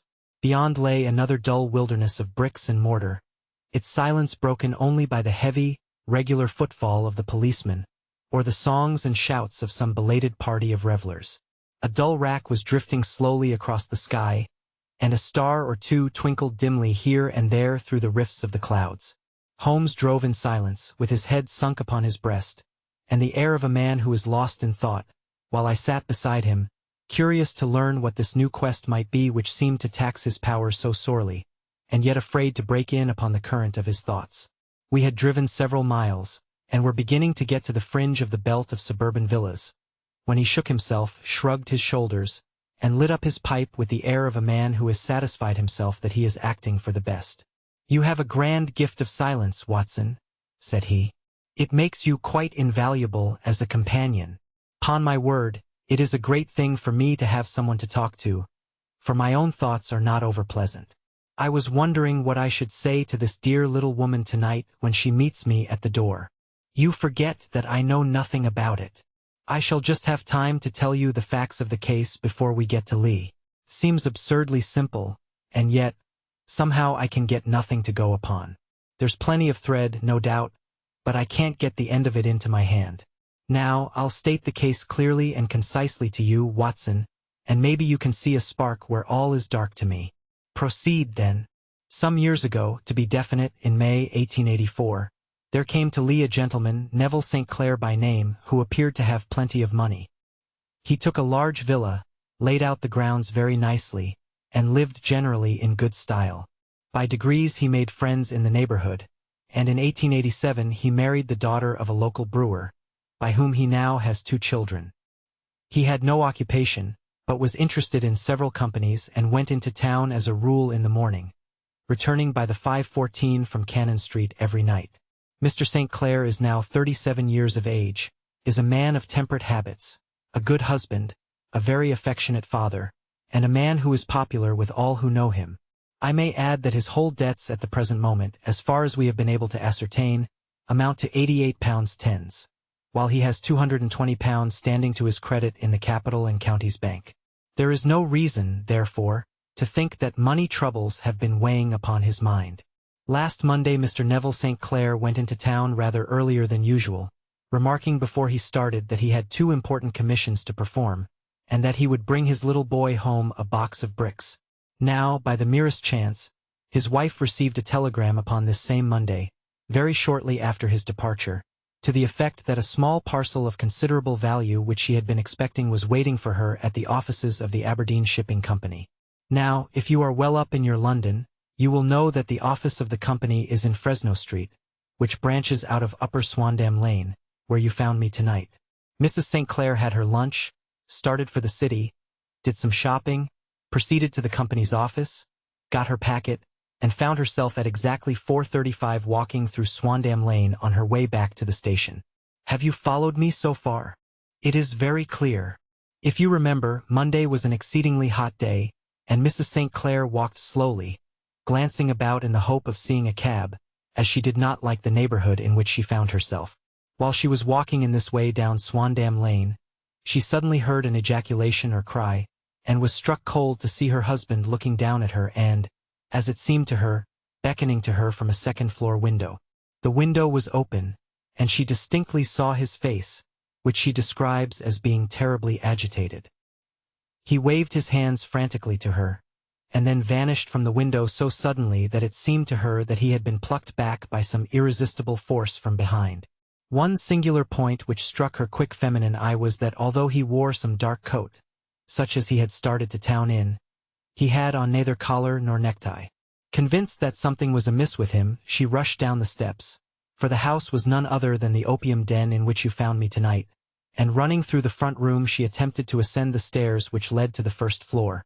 At the foot of the stairs, however, she met this Lascar scoundrel of whom I have spoken, who thrust her back and, aided by a Dane, who acts as assistant there, pushed her out into the street. Filled with the most maddening doubts and fears, she rushed down the lane and, by rare good fortune, met in Fresno Street a number of constables with an inspector, all on their way to their beat. The inspector and 2 men accompanied her back, and in spite of the continued resistance of the proprietor, they made their way to the room in which Mr. St. Clair had last been seen. There was no sign of him there. In fact, in the whole of that floor there was no one to be found save a crippled wretch of hideous aspect, who, it seems, made his home there.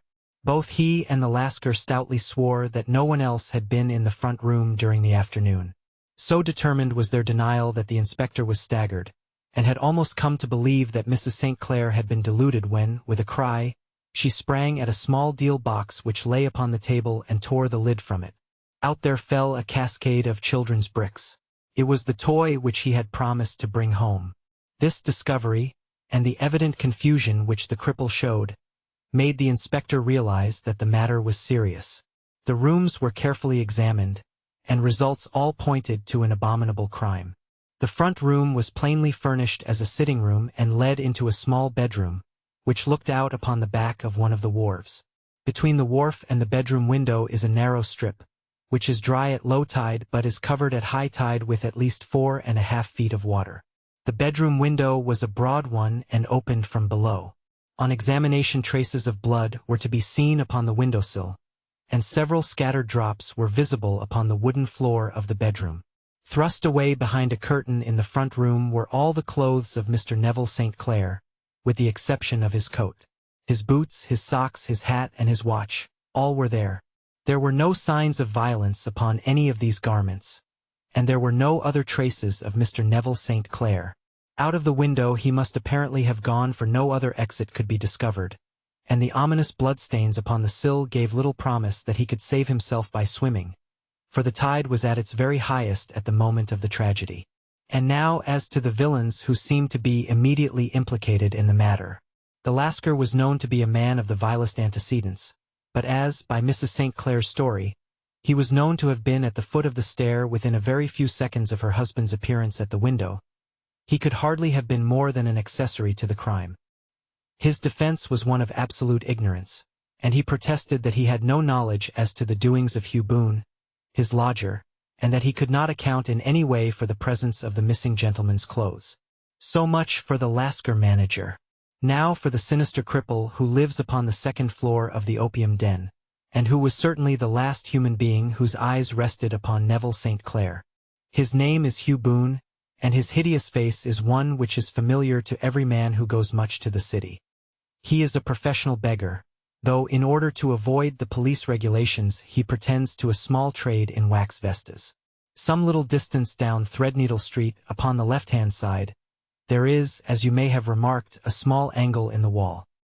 Here it is that this creature takes his daily seat, cross-legged with his tiny stock of matches on his lap, and as he is a piteous spectacle a small rain of charity descends into the greasy leather cap which lies upon the pavement beside him. I have watched the fellow more than once before ever I thought of making his professional acquaintance, and I have been surprised at the harvest which he has reaped in a short time.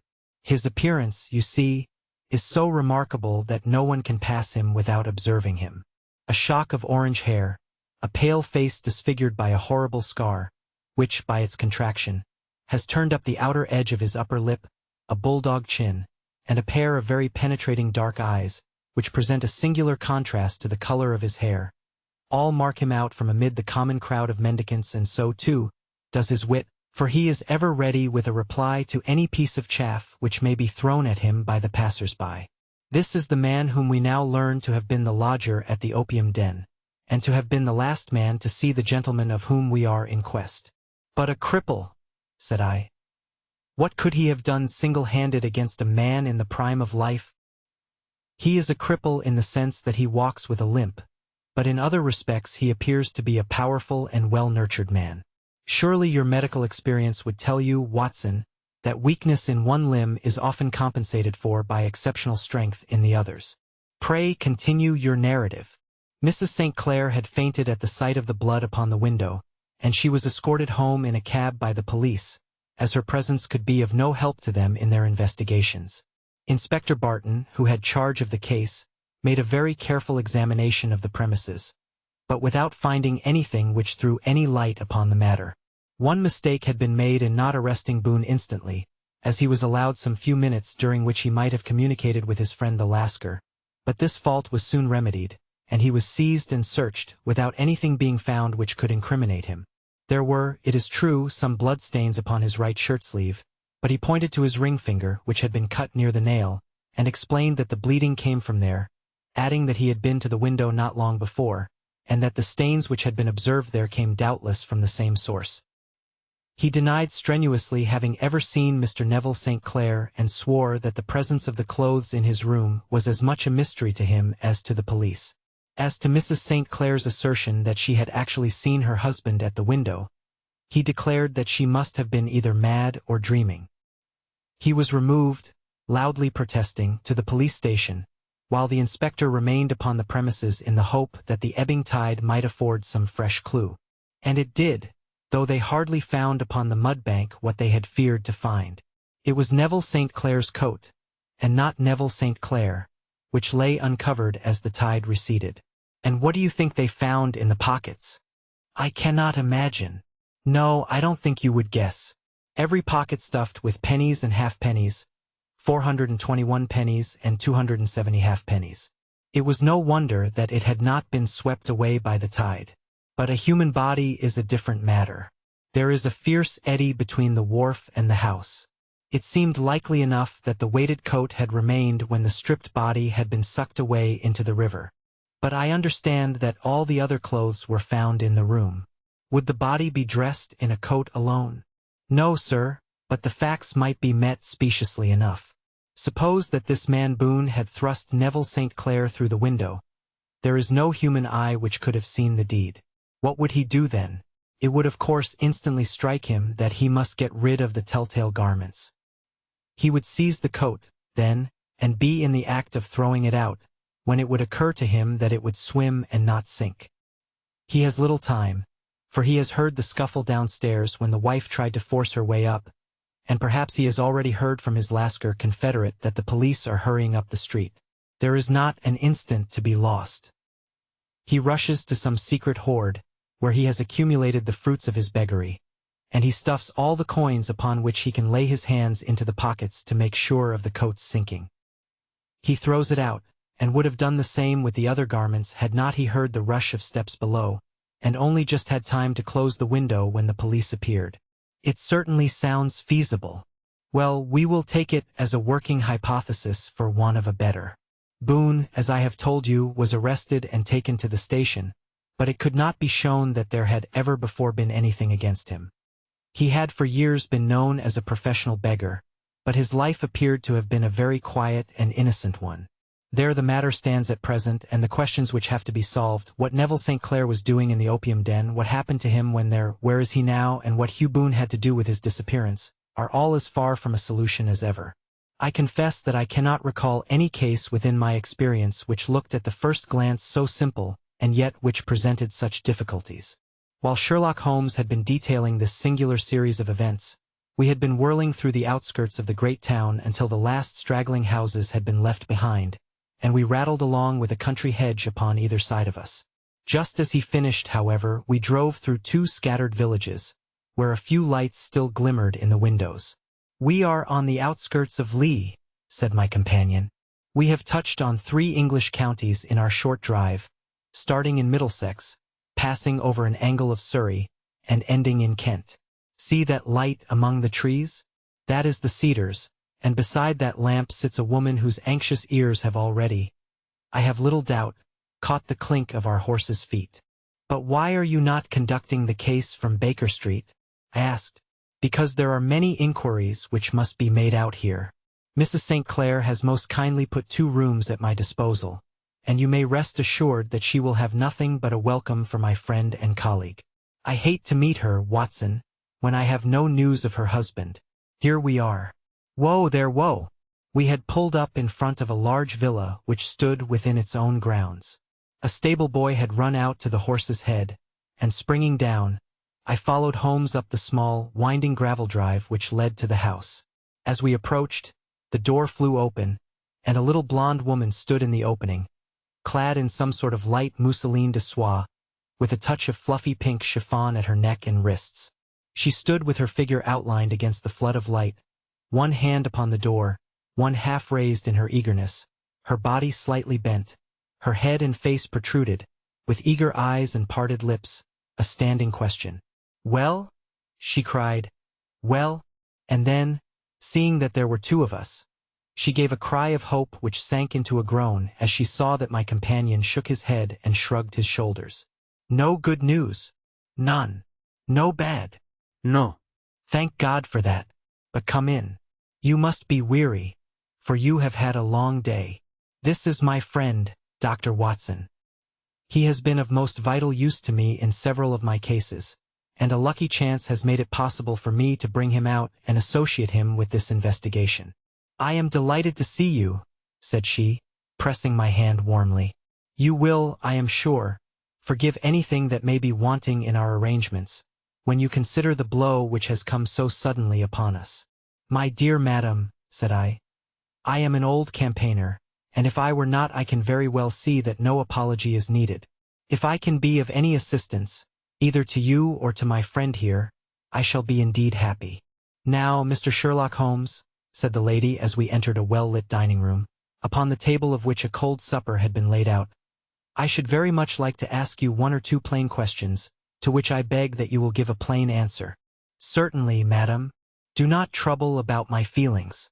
I am not hysterical nor given to fainting. I simply wish to hear your real opinion. Upon what point? In your heart of hearts, do you think that Neville is alive? Sherlock Holmes seemed to be embarrassed by the question. Frankly now, she repeated, standing upon the rug and looking keenly down at him as he leaned back in a basket chair. Frankly then, madam, I do not. You think that he is dead?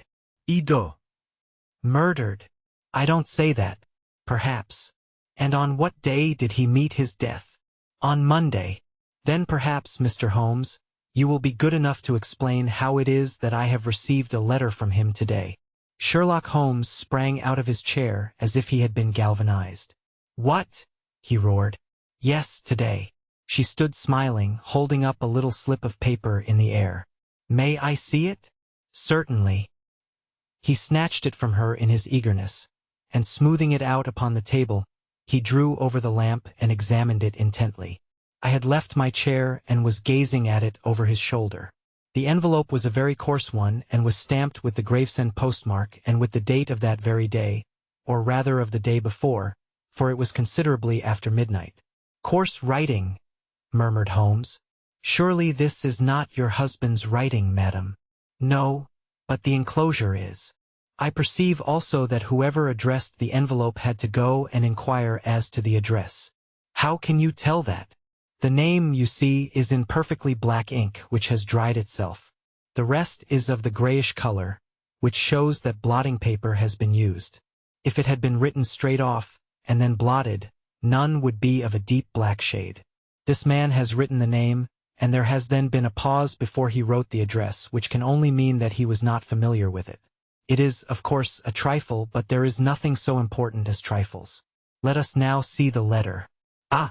There has been an enclosure here. Yes, there was a ring. His signet ring.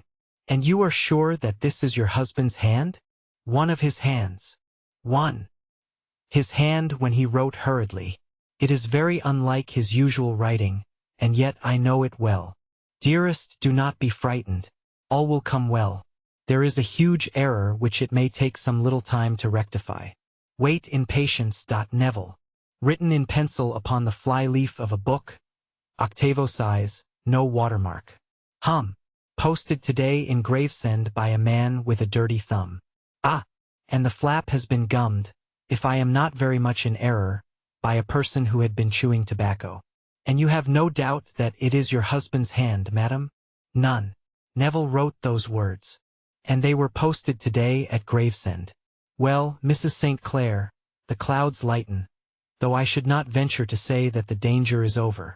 But he must be alive, Mr. Holmes. Unless this is a clever forgery to put us on the wrong scent. The ring, after all, proves nothing. It may have been taken from him. No. It is his very own writing. Very well. It may, however, have been written on Monday and only posted today. That is possible. If so, much may have happened between. Oh, you must not discourage me, Mr. Holmes. I know that all is well with him. There is so keen a sympathy between us that I should know if evil came upon him. On the very day that I saw him last he cut himself in the bedroom, and yet I in the dining room rushed upstairs instantly with the utmost certainty that something had happened. Do you think that I would respond to such a trifle and yet be ignorant of his death? I have seen too much not to know that the impression of a woman may be more valuable than the conclusion of an analytical reasoner. And in this letter you certainly have a very strong piece of evidence to corroborate your view. But if your husband is alive and able to write letters, why should he remain away from you? I cannot imagine. It is unthinkable. And on Monday he made no remarks before leaving you? No. And you were surprised to see him in Swandam Lane? Very much so. Was the window open? Yes.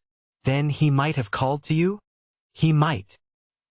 He only, as I understand, gave an inarticulate cry? Yes. A call for help, you thought? Yes. He waved his hands. But it might have been a cry of surprise. Astonishment at the unexpected sight of you might cause him to throw up his hands. It is possible. And you thought he was pulled back? He disappeared so suddenly. He might have leaped back. You did not see anyone else in the room. No, but this horrible man confessed to having been there, and the Lascar was at the foot of the stairs. Quite so. Your husband, as far as you could see, had his ordinary clothes on, but without his collar or tie. I distinctly saw his bare throat. Had he ever spoken of Swandam Lane? Never. Had he ever showed any signs of having taken opium? Never. Thank you, Mrs. St. Clair. Those are the principal points about which I wish to be absolutely clear. We shall now have a little supper and then retire, for we may have a very busy day tomorrow. A large and comfortable double-bedded room had been placed at our disposal, and I was quickly between the sheets, for I was weary after my night of adventure. Sherlock Holmes was a man, however, who, when he had an unsolved problem upon his mind, would go for days and even for a week without rest, turning it over, rearranging his facts, looking at it from every point of view until he had either fathomed it or convinced himself that his data were insufficient. It was soon evident to me that he was now preparing for an all-night sitting. He took off his coat and waistcoat, put on a large blue dressing gown, and then wandered about the room collecting pillows from his bed and cushions from the sofa and armchairs. With these he constructed a sort of Eastern divan, upon which he perched himself cross-legged, with an ounce of shag tobacco and a box of matches laid out in front of him. In the dim light of the lamp I saw him sitting there, an old briar pipe between his lips, his eyes fixed vacantly upon the corner of the ceiling, the blue smoke curling up from him, silent, motionless, with the light shining upon his strong-set aquiline features.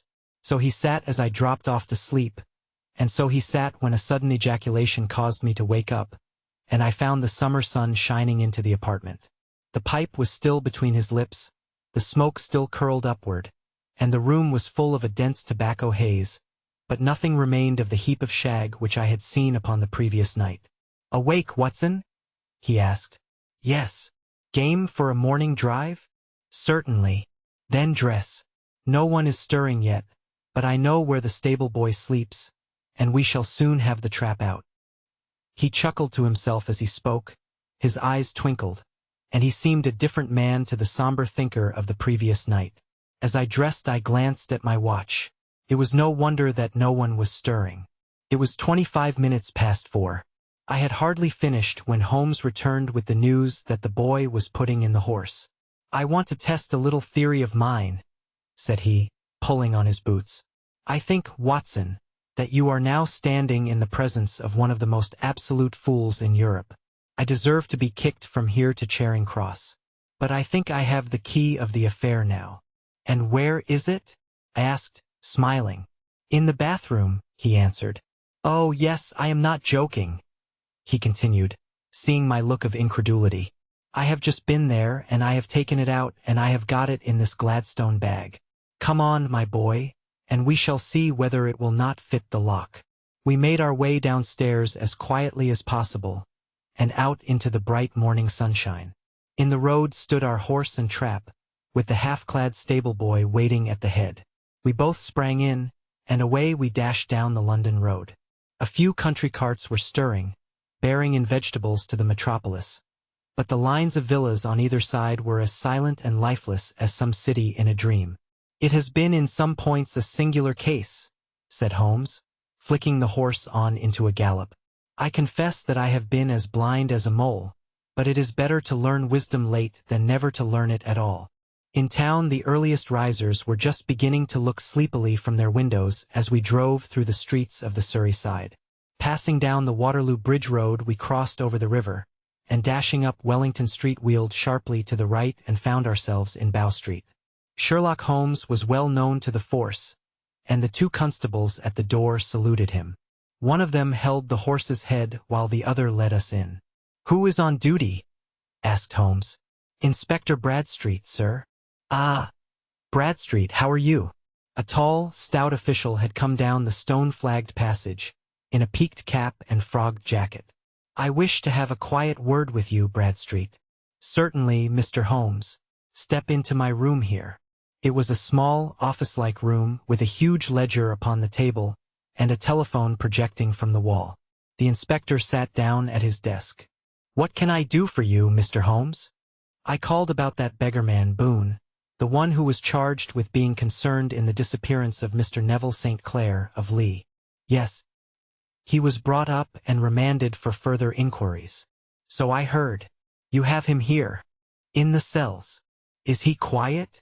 "Oh, he gives no trouble. But he is a dirty scoundrel." "Dirty?" "Yes, it is all we can do to make him wash his hands, and his face is as black as a tinker's. Well, when once his case has been settled, he will have a regular prison bath, and I think if you saw him you would agree with me that he needed it." "I should like to see him very much." "Would you? That is easily done. Come this way. You can leave your bag." "No, I think that I'll take it." "Very good. Come this way, if you please."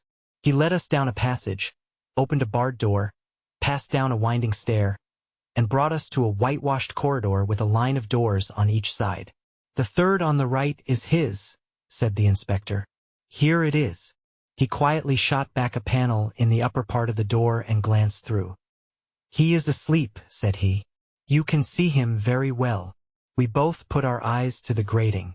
The prisoner lay with his face towards us, in a very deep sleep, breathing slowly and heavily. He was a middle-sized man, coarsely clad as became his calling, with a colored shirt protruding through the rent in his tattered coat. He was, as the inspector had said, extremely dirty, but the grime which covered his face could not conceal its repulsive ugliness. A broad wheal from an old scar ran right across it from eye to chin, and by its contraction had turned up one side of the upper lip, so that 3 teeth were exposed in a perpetual snarl. A shock of very bright red hair grew low over his eyes and forehead. "He's a beauty, isn't he?" said the inspector. "He certainly needs a wash," remarked Holmes. "I had an idea that he might, and I took the liberty of bringing the tools with me." He opened the Gladstone bag as he spoke, and took out, to my astonishment, a very large bath sponge. You are a funny one," chuckled the inspector. "Now, if you will have the great goodness to open that door very quietly, we will soon make him cut a much more respectable figure." "Well, I don't know why not," said the inspector. "He doesn't look a credit to the Bow Street cells, does he?" He slipped his key into the lock, and we all very quietly entered the cell. The sleeper half turned, and then settled down once more into a deep slumber. Holmes stooped to the water jug, moistened his sponge, and then rubbed it twice vigorously across and down the prisoner's face. "Let me introduce you," he shouted, "to Mr. Neville St. Clair of Lee in the county of Kent. Never in my life have I seen such a sight." The man's face peeled off under the sponge like the bark from a tree. Gone was the coarse brown tint. Gone, too, was the horrid scar which had seamed it across, and the twisted lip which had given the repulsive sneer to the face. A twitch brought away the tangled red hair, and there, sitting up in his bed, was a pale, sad-faced, refined-looking man, black-haired and smooth-skinned, rubbing his eyes and staring about him with sleepy bewilderment. Then, suddenly realizing the exposure, he broke into a scream and threw himself down with his face to the pillow. "Great heavens!" cried the inspector. "It is, indeed, the missing man. I know him from the photograph." The prisoner turned with the reckless air of a man who abandons himself to his destiny. "Be it so," said he. "And pray what am I charged with?" "With making away with Mr. Neville St. Oh, come, you can't be charged with that unless they make a case of attempted suicide of it," said the inspector with a grin. "Well, I have been 27 years in the force, but this really takes the cake. If I am Mr. Neville St. Clair, then it is obvious that no crime has been committed, and that, therefore, I am illegally detained."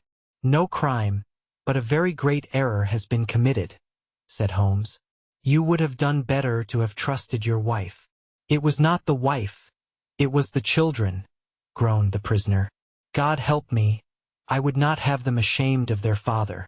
My God, What an exposure. What can I do? Sherlock Holmes sat down beside him on the couch and patted him kindly on the shoulder. If you leave it to a court of law to clear the matter up, said he, of course you can hardly avoid publicity. On the other hand, if you convince the police authorities that there is no possible case against you, I do not know that there is any reason that the details should find their way into the papers. Inspector Bradstreet would, I am sure, make notes upon anything which you might tell us and submit it to the proper authorities. The case would then never go into court at all. God bless you, cried the prisoner passionately. I would have endured imprisonment, aye, even execution, rather than have left my miserable secret as a family blot to my children. You are the first who have ever heard my story. My father was a schoolmaster in Chesterfield, where I received an excellent education. I traveled in my youth, took to the stage, and finally became a reporter on an evening paper in London. One day my editor wished to have a series of articles upon begging in the metropolis, and I volunteered to supply them. There was the point from which all my adventures started. It was only by trying begging as an amateur that I could get the facts upon which to base my articles. When an actor I had, of course, learned all the secrets of making up, and had been famous in the green room for my skill. I took advantage now of my attainments. I painted my face, and to make myself as pitiable as possible I made a good scar and fixed one side of my lip in a twist by the aid of a small slip of flesh-colored plaster. Then, with a red head of hair, and an appropriate dress, I took my station in the business part of the city, ostensibly as a match-seller but really as a beggar. For 7 hours I plied my trade, and when I returned home in the evening I found to my surprise that I had received no less than 20 SIXs. 4D. I wrote my articles and thought little more of the matter until, some time later, I backed a bill for a friend and had a writ served upon me for £25. I was at my wits' end where to get the money, but a sudden idea came to me. The Adventures of Sherlock Holmes. Chapter 7. The Adventure of the Blue Carbuncle. I had called upon my friend Sherlock Holmes upon the second morning after Christmas, with the intention of wishing him the compliments of the season. He was lounging upon the sofa in a purple dressing gown, a pipe rack within his reach upon the right, and a pile of crumpled morning papers, evidently newly studied, near at hand. Beside the couch was a wooden chair, and on the angle of the back hung a very seedy and disreputable hard felt hat, much the worse for wear, and cracked in several places. A lens and a forceps lying upon the seat of the chair suggested that the hat had been suspended in this manner for the purpose of examination. "You are engaged," said I. "Perhaps I interrupt you." "Not at all. I am glad to have a friend with whom I can discuss my results. The matter is a perfectly trivial 1 inch. He jerked his thumb in the direction of the old hat. But there are points in connection with it which are not entirely devoid of interest and even of instruction.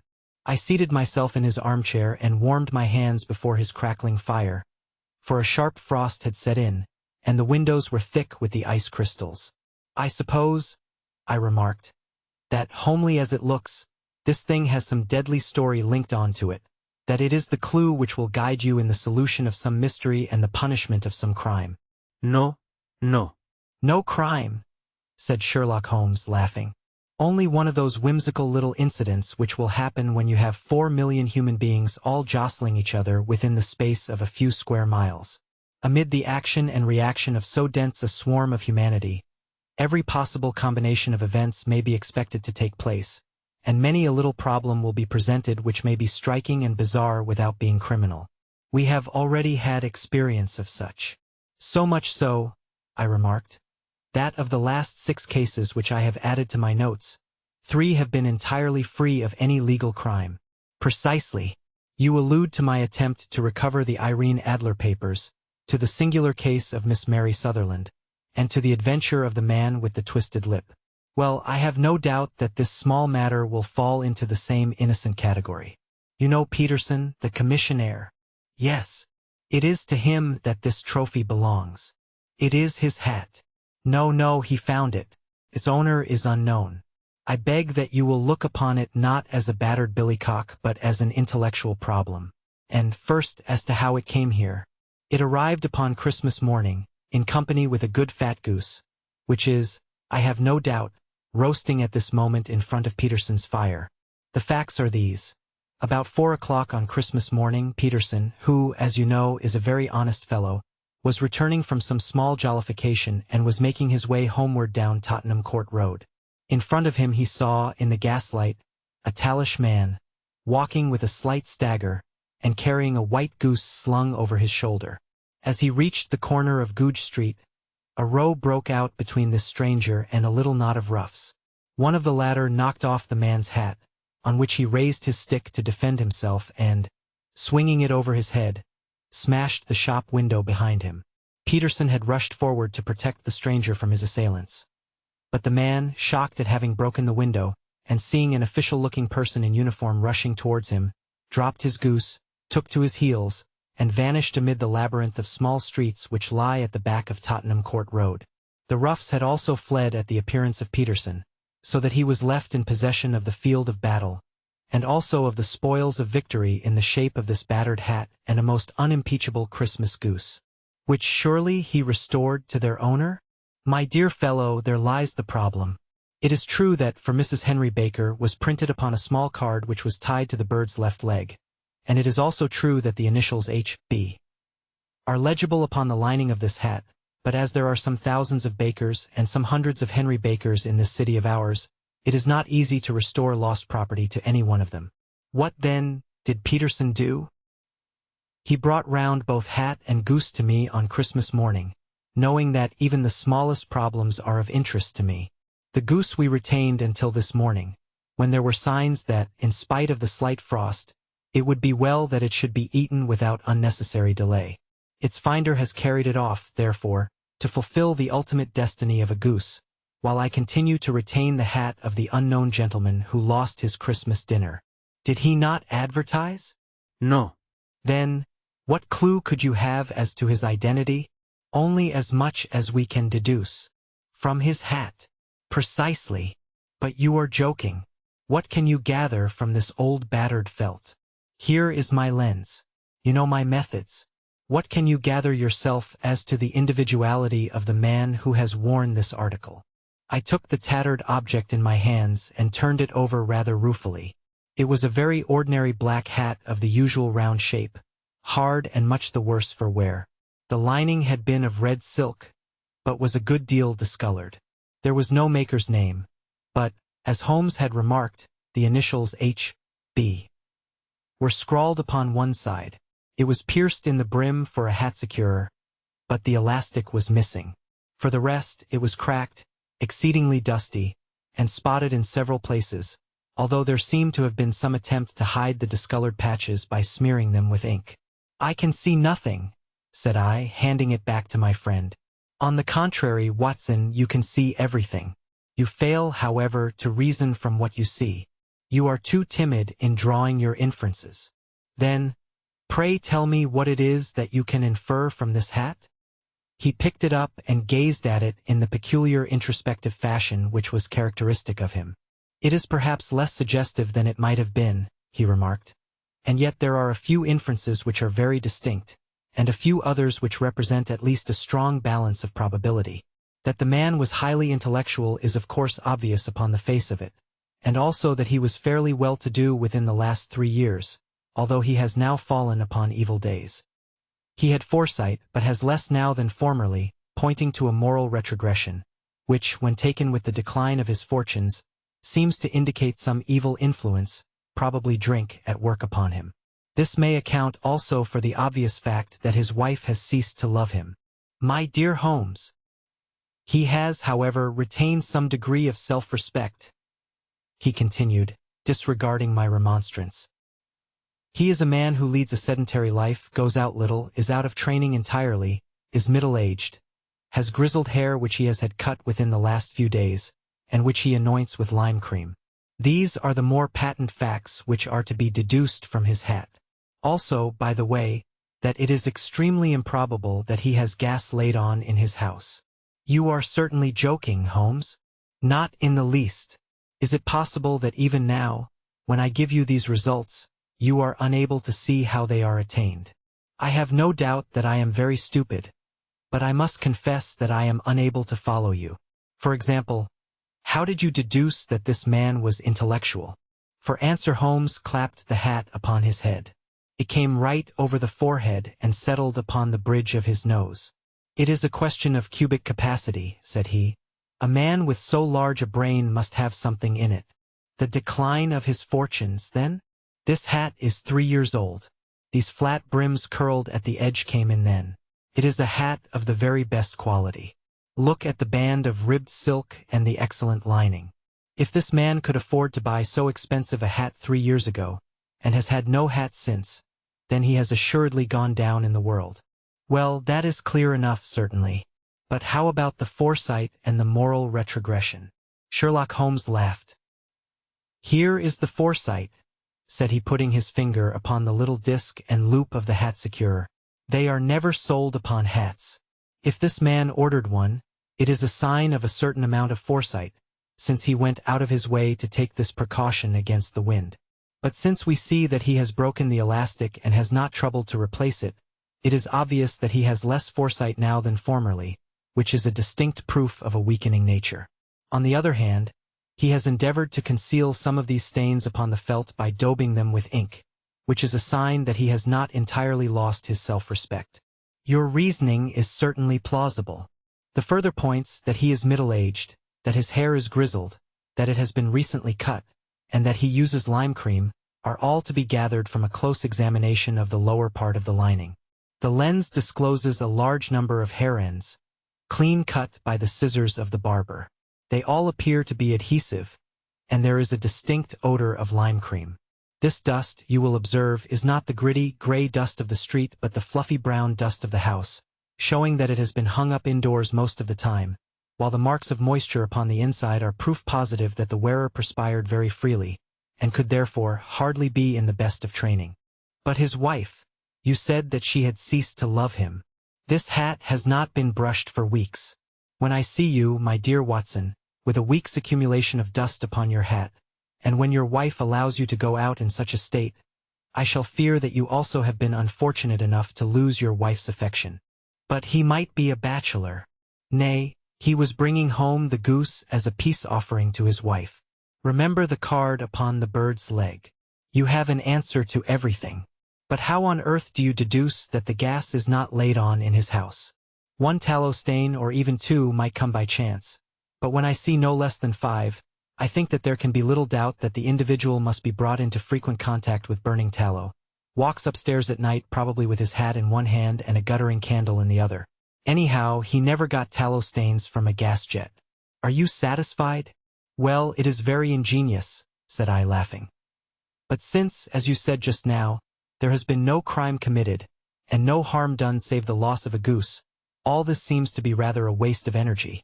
Sherlock Holmes had opened his mouth to reply, when the door flew open, and Peterson, the commissionaire, rushed into the apartment with flushed cheeks and the face of a man who is dazed with astonishment. The goose, Mr. Holmes.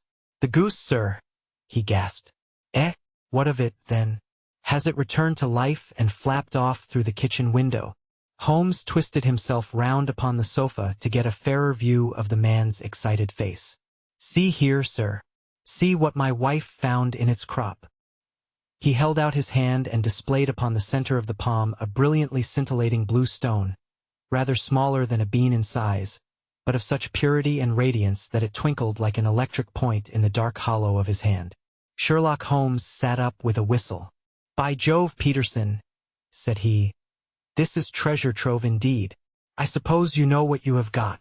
A diamond, sir? Precious stone. It cuts into glass as though it were putty. It's more than a precious stone. It is the precious stone.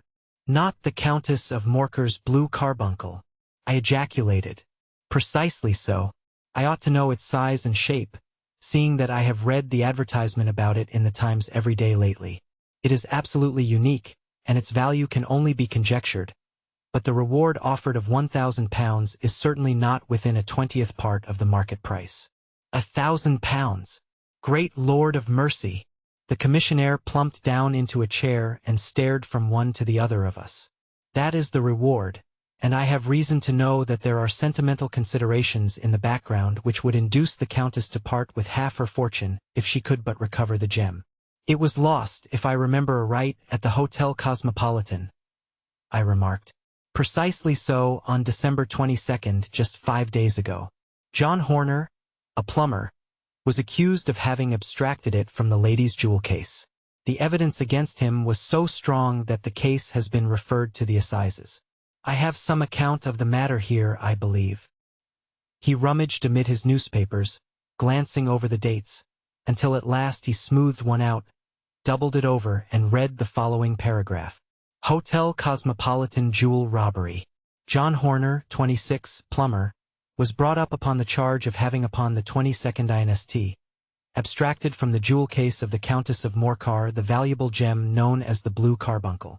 James Ryder, upper attendant at the hotel, gave his evidence to the effect that he had shown Horner up to the dressing room of the Countess of Morcar upon the day of the robbery in order that he might solder the second bar of the grate, which was loose. He had remained with Horner some little time, but had finally been called away.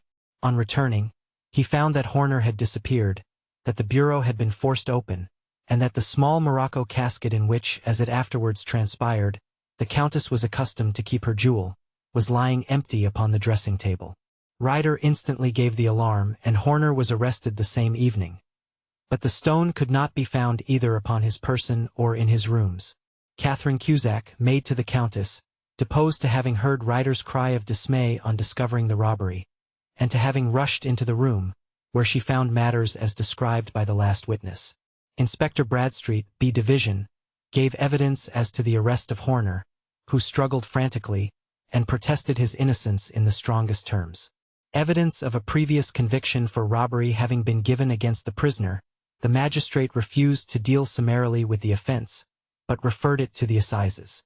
Horner, who had shown signs of intense emotion during the proceedings, fainted away at the conclusion and was carried out of court. So much for the police court, said Holmes thoughtfully, tossing aside the paper. The question for us now to solve is the sequence of events leading from a rifle jewel case at one end to the crop of a goose in Tottenham Court Road at the other. You see, Watson, our little deductions have suddenly assumed a much more important and less innocent aspect. Here is the stone. The stone came from the goose, and the goose came from Mr. Henry Baker, the gentleman with the bad hat and all the other characteristics with which I have bored you.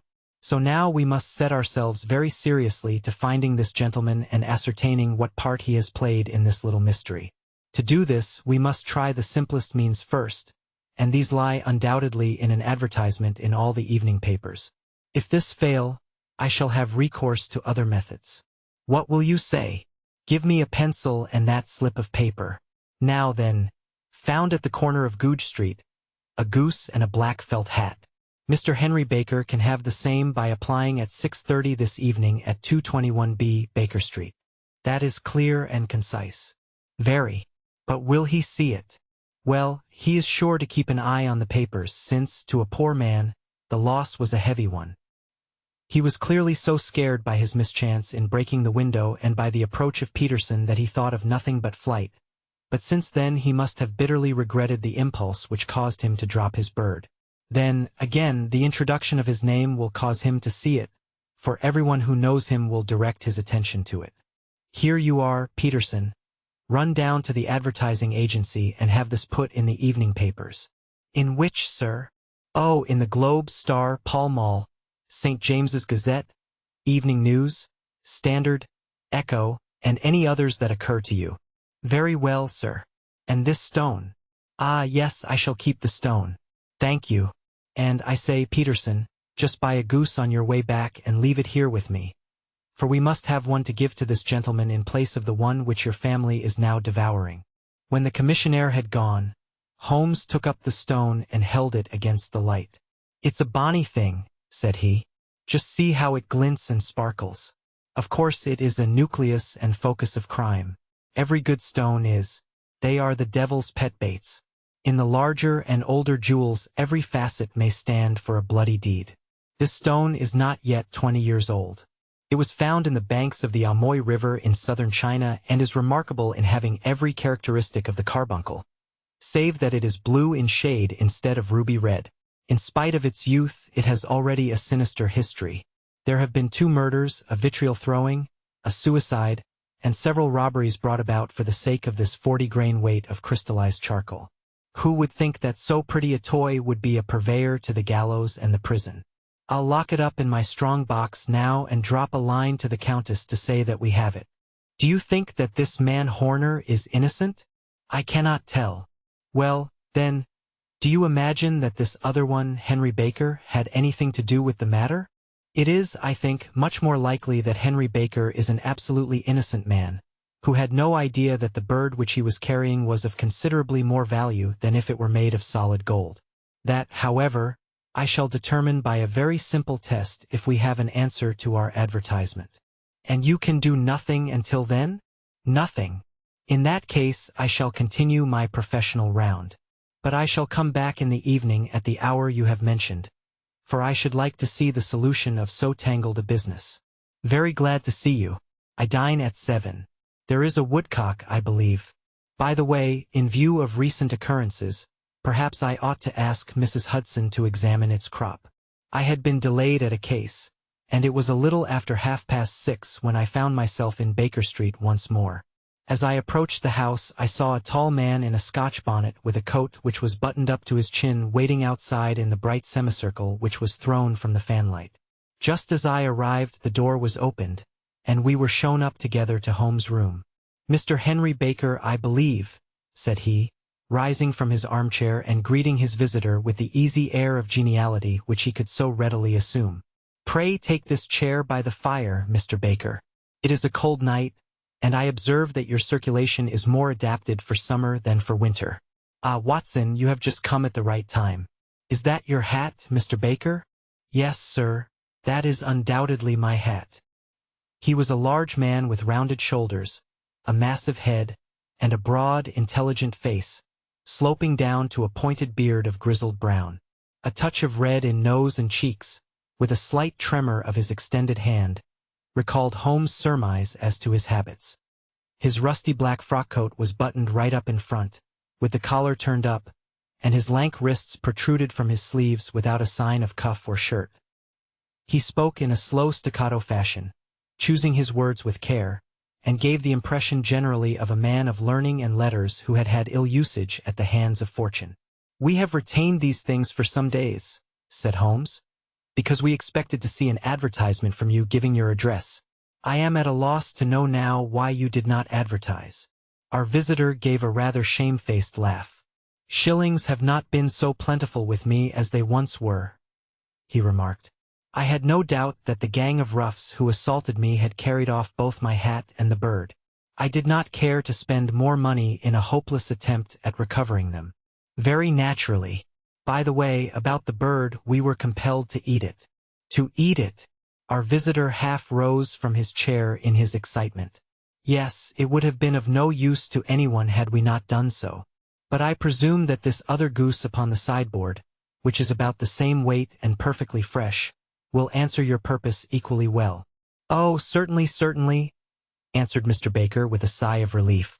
"Of course, we still have the feathers, legs, crop, and so on of your own bird, so if you wish—" The man burst into a hearty laugh. "They might be useful to me as relics of my adventure," said he, "but beyond that I can hardly see what use the disjecta membra of my late acquaintance are going to be to me. No, sir, I think that, with your permission, I will confine my attentions to the excellent bird which I perceive upon the sideboard." Sherlock Holmes glanced sharply across at me with a slight shrug of his shoulders. "There is your hat, then, and there your bird," said he. "By the way, would it bore you to tell me where you got the other one from? I am somewhat of a fowl fancier, and I have seldom seen a better-grown goose." "Certainly, sir," said Baker, who had risen and tucked his newly gained property under his arm. "There are a few of us who frequent the Alpha Inn near the museum. We are to be found in the museum itself during the day, you understand. This year our good host, Windigate by name, instituted a goose club, by which, on consideration of some few pence every week, we were each to receive a bird at Christmas. My pence were duly paid, and the rest is familiar to you. I am much indebted to you, sir, for a Scotch bonnet is fitted neither to my years nor my gravity." With a comical pomposity of manner, he bowed solemnly to both of us and strode off upon his way. "So much for Mr. Henry Baker," said Holmes when he had closed the door behind him. "It is quite certain that he knows nothing whatever about the matter. Are you hungry, Watson?" "Not particularly." "Then I suggest that we turn our dinner into a supper and follow up this clue while it is still hot." "By all means." It was a bitter night, so we drew on our ulsters and wrapped cravats about our throats.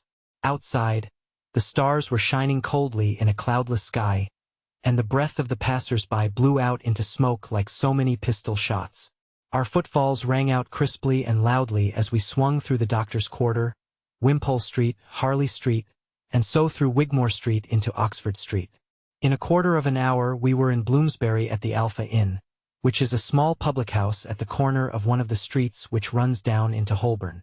Holmes pushed open the door of the private bar and ordered 2 glasses of beer from the ruddy-faced, white-aproned landlord. "Your beer should be excellent if it is as good as your geese," said he. "My geese?" The man seemed surprised. "Yes, I was speaking only half an hour ago to Mr. Henry Baker, who was a member of your goose club." "Ah, yes, I see. But you see, sir, them's not our geese." "Indeed. Whose, then?" "Well, I got the 2 dozen from a salesman in Covent Garden." "Indeed? I know some of them. Which was it?" "Breckenridge is his name." "Ah, I don't know him." "Well, here's your good health, landlord, and prosperity to your house. Good night. Now for Mr. Breckenridge," he continued, buttoning up his coat as we came out into the frosty air. "Remember, Watson, that though we have so homely a thing as a goose at one end of this chain, we have at the other a man who will certainly get 7 years penal servitude unless we can establish his innocence. It is possible that our inquiry may but confirm his guilt, but in any case we have a line of investigation which has been missed by the police, and which a singular chance has placed in our hands. Let us follow it out to the bitter end. Faces to the south, then, and quick march." We passed across Holborn, down in Dell Street, and so through a zigzag of slums to Covent Garden Market. One of the largest stalls bore the name of Breckenridge upon it, and the proprietor, a horsey-looking man, with a sharp face and trim side whiskers, was helping a boy to put up the shutters. "Good evening. It's a cold night," said Holmes. The salesman nodded and shot a questioning glance at my companion. "Sold out of geese, I see," continued Holmes, pointing at the bare slabs of marble. "Let you have 500 tomorrow morning." "That's no good." "Well, there are some on the stall with the gas flare." "Ah, but I was recommended to you." "Who by?" "The landlord of the Alpha." "Oh, yes. I sent him a couple of dozen. Fine birds they were, too. Now, where did you get them from?" To my surprise, the question provoked a burst of anger from the salesman. "Now then, Mr. said he, with his head cocked and his arms akimbo. "What are you driving at? Let's have it straight, now." "It is straight enough. I should like to know who sold you the geese which you supplied to the Alpha." "Well then, I shan't tell you." "So now." "Oh, it is a matter of no importance. But I don't know why you should be so warm over such a trifle." "Warm? You'd be as warm, maybe, if you were as pestered as I am. When I pay good money for a good article, there should be an end of the business. But it's where are the geese? And who did you sell the geese to? And what will you take for the geese? One would think they were the only geese in the world, to hear the fuss that is made over them." "Well, I have no connection with any other people who have been making inquiries," said Holmes carelessly. "If you won't tell us, the bet is off, that is all. But I'm always ready to back my opinion on a matter of fowls, and I have a fiver on it that the bird I ate is country bred." "Well, then, you've lost your fiver, for it's town bred," snapped the salesman. "It's nothing of the kind. I say it is. I don't believe it. D'you think you know more about fowls than I, who have handled them ever since I was a nipper? I tell you, all those birds that went to the Alpha were town bred. You'll never persuade me to believe that. Will you bet, then? It's merely taking your money, for I know that I am right. But I'll have a sovereign on with you, just to teach you not to be obstinate." The salesman chuckled grimly. "Bring me the books, Bill," said he. The small boy brought round a small thin volume and a great greasy-backed one, laying them out together beneath the hanging lamp. "Now then, Mr. Cocksure," said the salesman. I thought that I was out of geese, but before I finish you'll find that there is still one left in my shop. You see this little book? Well, that's the list of the folk from whom I buy. D'you see? Well, then, here on this page are the country folk, and the numbers after their names are where their accounts are in the big ledger. Now then, you see this other page in red ink? Well, that is a list of my town suppliers. Now look at that third name. Just read it out to me. Mrs. Oakshott, 117 Brixton Road, 249.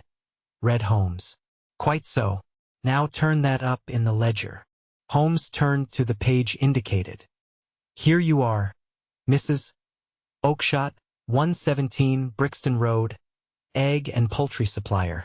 Now then, what's the last entry? December 22nd, 24 geese at sevens. CD. Quite so. There you are.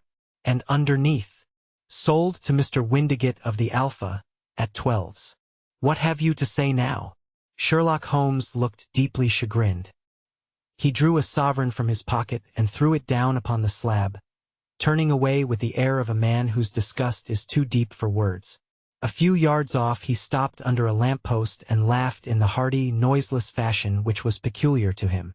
When you see a man with whiskers of that cut and the pink protruding out of his pocket, you can always draw him by a bet, said he.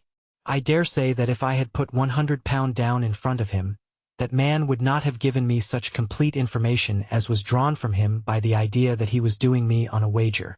Well, Watson, we are, I fancy, nearing the end of our quest, and the only point which remains to be determined is whether we should go on to this Mrs. Oakshott tonight, or whether we should reserve it for tomorrow. It is clear from what that surly fellow said that there are others besides ourselves who are anxious about the matter, and I should. His remarks were suddenly cut short by a loud hubbub which broke out from the stall which we had just left. Turning round we saw a little rat-faced fellow standing in the center of the circle of yellow light which was thrown by the swinging lamp, while Breckenridge, the salesman, framed in the door of his stall, was shaking his fists fiercely at the cringing figure. I've had enough of you and your geese, he shouted. I wish you were all at the devil together. If you come pestering me any more with your silly talk, I'll set the dog at you. You bring Mrs. Oakshott here and I'll answer her. But what have you to do with it? Did I buy the geese off you? No, but one of them was mine all the same, whined the little man. Well, then, ask Mrs. Oakshott for it. She told me to ask you. Well, you can ask the King of Prussia, for all I care. I've had enough of it. Get out of this. He rushed fiercely forward, and the inquirer flitted away into the darkness. Ah, this may save us a visit to Brixton Road, whispered Holmes. Come with me, and we will see what is to be made of this fellow. Striding through the scattered knots of people who lounged round the flaring stalls, my companion speedily overtook the little man and touched him upon the shoulder. He sprang round, and I could see in the gaslight that every vestige of color had been driven from his face. Who are you, then? What do you want? He asked in a quavering voice. You will excuse me, said Holmes blandly, but I could not help overhearing the questions which you put to the salesman just now. I think that I could be of assistance to you. You? Who are you? How could you know anything of the matter? My name is Sherlock Holmes. It is my business to know what other people don't know. But you can know nothing of this? Excuse me, I know everything of it. You are endeavoring to trace some geese which were sold by Mrs. Oakshott of Brixton Road to a salesman named Breckenridge, by him in turn to Mr. Windigate of the Alpha, and by him to his club of which Mr. Henry Baker is a member. Oh, sir, you are the very man whom I have longed to meet, cried the little fellow with outstretched hands and quivering fingers. I can hardly explain to you how interested I am in this matter. Sherlock Holmes hailed a four-wheeler which was passing. In that case we had better discuss it in a cozy room rather than in this wind-swept marketplace, said he. But pray tell me, before we go farther, who it is that I have the pleasure of assisting. The man hesitated for an instant. My name is John Robinson, he answered with a sidelong glance. No, no, the real name, said Holmes sweetly. It is always awkward doing business with an alias. A flush sprang to the white cheeks of the stranger. Well then, said he, My real name is James Ryder. Precisely so. Head attendant at the Hotel Cosmopolitan. Pray step into the cab, and I shall soon be able to tell you everything which you would wish to know. The little man stood glancing from one to the other of us with half-frightened, half-hopeful eyes, as one who is not sure whether he is on the verge of a windfall or of a catastrophe. Then he stepped into the cab, and in half an hour we were back in the sitting room at Baker Street. Nothing had been said during our drive, but the high, thin breathing of our new companion, and the claspings and unclaspings of his hands, spoke of the nervous tension within him. "Here we are," said Holmes cheerily as we filed into the room. "The fire looks very seasonable in this weather. You look cold, Mr. Ryder. Pray take the basket chair. I will just put on my slippers before we settle this little matter of yours. Now then, you want to know what became of those geese?" "Yes, sir. Or rather, I fancy, of that goose. It was one bird, I imagine, in which you were interested, white with a black bar across the tail." Ryder quivered with emotion. "Oh, sir," he cried, "can you tell me where it went to?" "It came here." "Here?" "Yes, and a most remarkable bird it proved. I don't wonder that you should take an interest in it. It laid an egg after it was dead. The bonniest, brightest little blue egg that ever was seen. I have it here in my museum." Our visitor staggered to his feet and clutched the mantelpiece with his right hand. Holmes unlocked his strongbox and held up the blue carbuncle, which shone out like a star, with a cold, brilliant, many-pointed radiance. Ryder stood glaring with a drawn face, uncertain whether to claim or to disown it. "The game's up, Ryder," said Holmes quietly. "Hold up, man, or you'll be into the fire. Give him an arm back into his chair, Watson. He's not got blood enough to go in for felony with impunity. Give him a dash of brandy. So, now he looks a little more human. What a shrimp it is, to be sure." For a moment he had staggered and nearly fallen, but the brandy brought a tinge of color into his cheeks, and he sat staring with frightened eyes at his accuser. "I have almost every link in my hands, and all the proofs which I could possibly need, so there is little which you need tell me. Still, that little may as well be cleared up to make the case complete. You had heard, Ryder, of this blue stone of the Countess of Morkers." "It was Catherine Cusack who told me of it," said he in a crackling voice. "I see, her ladyship's waiting maid. Well, the temptation of sudden wealth so easily acquired was too much for you, as it has been for better men before you, but you were not very scrupulous in the means you used. It seems to me, Ryder, that there is the making of a very pretty villain in you. You knew that this man Horner, the plumber, had been concerned in some such matter before, and that suspicion would rest the more readily upon him. What did you do, then?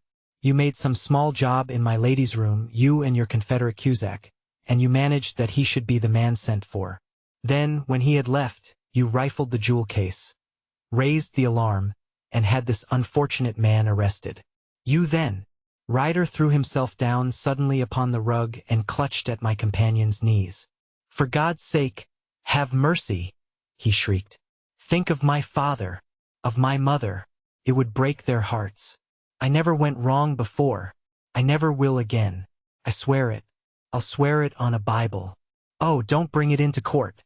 For Christ's sake, don't." "Get back into your chair," said Holmes sternly. "It is very well to cringe and crawl now, but you thought little enough of this poor Horner in the dock for a crime of which he knew nothing. I will fly, Mr. Holmes. I will leave the country, sir. Then the charge against him will break down.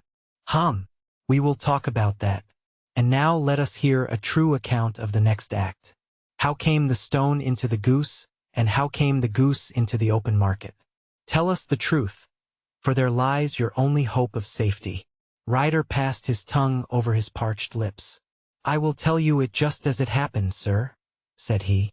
"When Horner had been arrested, it seemed to me that it would be best for me to get away with the stone at once, for I did not know at what moment the police might not take it into their heads to search me and my room. There was no place about the hotel where it would be safe. I went out, as if on some commission, and I made for my sister's house. She had married a man named Oakshott, and lived in Brixton Road, where she fattened fowls for the market. All the way there every man I met seemed to me to be a policeman or a detective, and, For all that it was a cold night, the sweat was pouring down my face before I came to the Brixton Road. My sister asked me what was the matter and why I was so pale, but I told her that I had been upset by the jewel robbery at the hotel. Then I went into the backyard and smoked a pipe and wondered what it would be best to do. I had a friend once called Maudsley who went to the bad and has just been serving his time in Pentonville. One day he had met me and fell in to talk about the ways of thieves and how they could get rid of what they stole. I knew that he would be true to me, for I knew one or two things about him, so I made up my mind to go right on to Kilburn, where he lived, and take him into my confidence. He would show me how to turn the stone into money, but how to get to him in safety. I thought of the agonies I had gone through in coming from the hotel. I might at any moment be seized and searched, and there would be the stone in my waistcoat pocket. I was leaning against the wall at the time and looking at the geese which were waddling about round my feet, and suddenly an idea came into my head which showed me how I could beat the best detective that ever lived. My sister had told me some weeks before that I might have the pick of her geese for a Christmas present, and I knew that she was always as good as her word. I would take my goose now, and in it I would carry my stone to Kilburn. There was a little shed in the yard, and behind this I drove one of the birds, a fine big one, white with a barred tail. I caught it, and prying its bill open, I thrust the stone down its throat as far as my finger could reach. The bird gave a gulp, and I felt the stone pass along its gullet. The Adventures of Sherlock Holmes. Chapter 8. The Adventure of the Speckled Band. On glancing over my notes of the 70-odd cases in which I have during the last 8 years studied the methods of my friend Sherlock Holmes, I find many tragic, some comic, a large number merely strange, but none commonplace. For, working as he did rather for the love of his art than for the acquirement of wealth, he refused to associate himself with any investigation which did not tend towards the unusual, and even the fantastic. Of all these varied cases, however, I cannot recall any which presented more singular features than that which was associated with the well-known Surrey family of the Roylotts of Stoke Moran. The events in question occurred in the early days of my association with Holmes, when we were sharing rooms as bachelors in Baker Street. It is possible that I might have placed them upon record before, but a promise of secrecy was made at the time, from which I have only been freed during the last month by the untimely death of the lady to whom the pledge was given. It is perhaps as well that the facts should now come to light, for I have reasons to know that there are widespread rumors as to the death of Dr. Grimsby Roylott which tend to make the matter even more terrible than the truth. It was early in April in the year '83 that I woke one morning to find Sherlock Holmes standing, fully dressed, by the side of my bed. He was a late riser, as a rule, and as the clock on the mantelpiece showed me that it was only 7:15, I blinked up at him in some surprise, and perhaps just a little resentment, for I was myself regular in my habits. "Very sorry to knock you up, Watson," said he, "but it's the common lot this morning. Mrs. Hudson has been knocked up," she retorted upon me, "and I on you." "What is it, then, a fire?" "No, a client. It seems that a young lady has arrived in a considerable state of excitement, who insists upon seeing me. She is waiting now in the sitting-room. Now, when young ladies wander about the metropolis at this hour of the morning, and knock sleepy people up out of their beds, I presume that it is something very pressing which they have to communicate. Should it prove to be an interesting case, you would, I am sure, wish to follow it from the outset. I thought, at any rate, that I should call you and give you the chance. My dear fellow, I would not miss it for anything.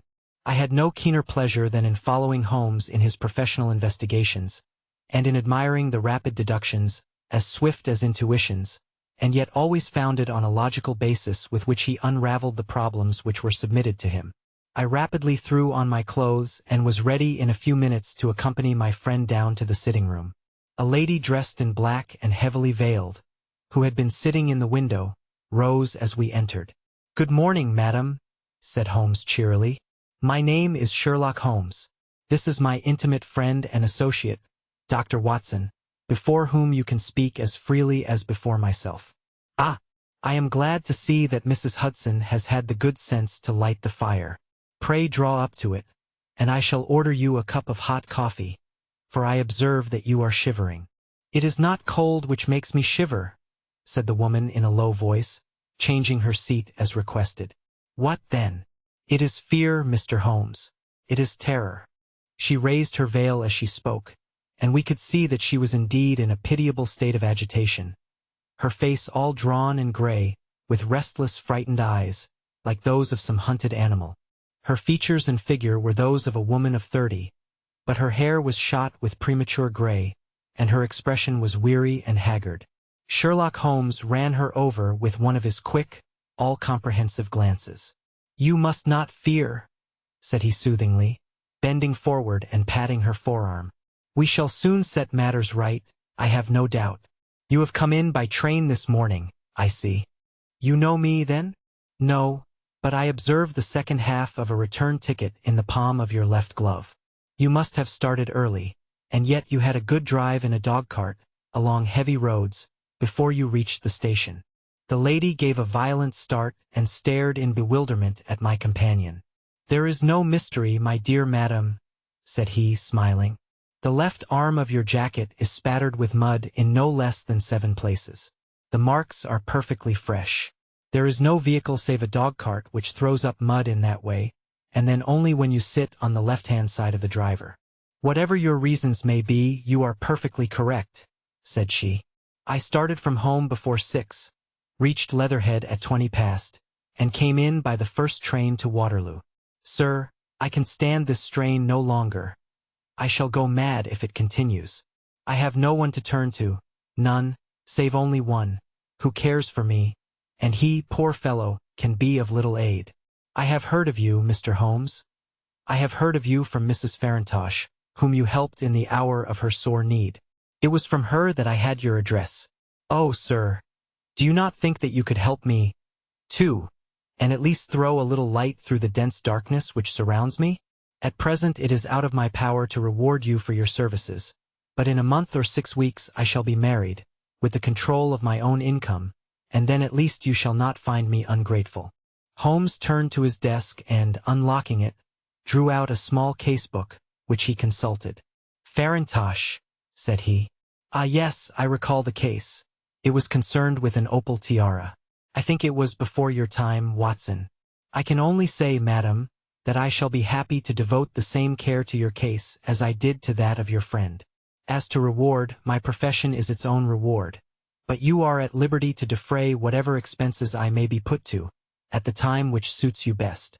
And now I beg that you will lay before us everything that may help us in forming an opinion upon the matter."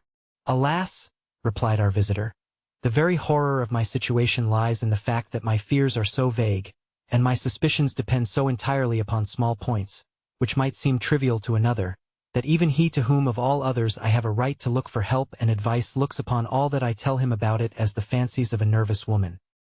He does not say so, but I can read it from his soothing answers and averted eyes. But I have heard, Mr. Holmes, that you can see deeply into the manifold wickedness of the human heart. You may advise me how to walk amid the dangers which encompass me." "I am all attention, madam. My name is Helen Stoner, and I am living with my stepfather, who is the last survivor of one of the oldest Saxon families in England, the Roylotts of Stoke Moran, on the western border of Surrey." Holmes nodded his head. "The name is familiar to me," said he. "The family was at one time among the richest in England, and the estates extended over the borders into Berkshire in the north, and Hampshire in the west. In the last century, however, for successive heirs were of a dissolute and wasteful disposition, and the family ruin was eventually completed by a gambler in the days of the Regency. Nothing was left save a few acres of ground, and the 200-year-old house, which is itself crushed under a heavy mortgage. The last squire dragged out his existence there, living the horrible life of an aristocratic pauper. But his only son, my stepfather, seeing that he must adapt himself to the new conditions, obtained an advance from a relative, which enabled him to take a medical degree and went out to Calcutta, where, by his professional skill and his force of character, he established a large practice. In a fit of anger, however, caused by some robberies which had been perpetrated in the house, he beat his native butler to death and narrowly escaped a capital sentence. As it was, he suffered a long term of imprisonment and afterwards returned to England a morose and disappointed man. When Dr. Roylott was in India, he married my mother, Mrs. Stoner, the young widow of Major General Stoner, of the Bengal Artillery. My sister Julia and I were twins, and we were only 2 years old at the time of my mother's remarriage. She had a considerable sum of money, not less than £1,000 a year, and this she bequeathed to Dr. Roylott entirely while we resided with him, with a provision that a certain annual sum should be allowed to each of us in the event of our marriage. Shortly after our return to England, my mother died. She was killed 8 years ago in a railway accident near Crewe. Dr. Roylott then abandoned his attempts to establish himself in practice in London and took us to live with him in the old ancestral house at Stoke Moran. The money which my mother had left was enough for all our wants, and there seemed to be no obstacle to our happiness. But a terrible change came over our stepfather about this time. Instead of making friends and exchanging visits with our neighbors, who had at first been overjoyed to see a Roylott of Stoke Moran back in the old family seat, he shut himself up in his house and seldom came out save to indulge in ferocious quarrels with whoever might cross his path. Violence of temper approaching to mania has been hereditary in the men of the family, and in my stepfather's case it had, I believe, been intensified by his long residence in the tropics. A series of disgraceful brawls took place, 2 of which ended in the police court, until at last he became the terror of the village, and the folks would fly at his approach, for he is a man of immense strength, and absolutely uncontrollable in his anger. Last week he hurled the local blacksmith over a parapet into a stream, and it was only by paying over all the money which I could gather together that I was able to avert another public exposure. He had no friends at all save the wandering gypsies, and he would give these vagabonds leave to encamp upon the few acres of bramble-covered land which represent the family estate, and would accept in return the hospitality of their tents, wandering away with them sometimes for weeks on end. He has a passion also for Indian animals, which are sent over to him by a correspondent, and he has at this moment a cheetah and a baboon, which wander freely over his grounds and are feared by the villagers almost as much as their master. You can imagine from what I say that my poor sister Julia and I had no great pleasure in our lives. No servant would stay with us, and for a long time we did all the work of the house. She was but 30 at the time of her death, and yet her hair had already begun to whiten, even as mine has. Your sister is dead, then? She died just 2 years ago, and it is of her death that I wish to speak to you.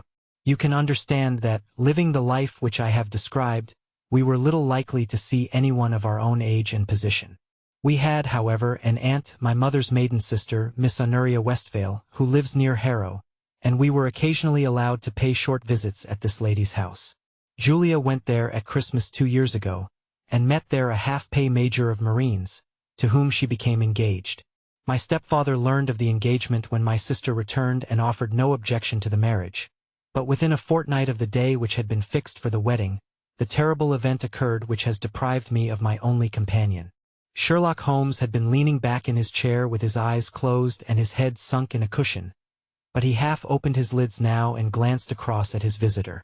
"Pray be precise as to details," said he.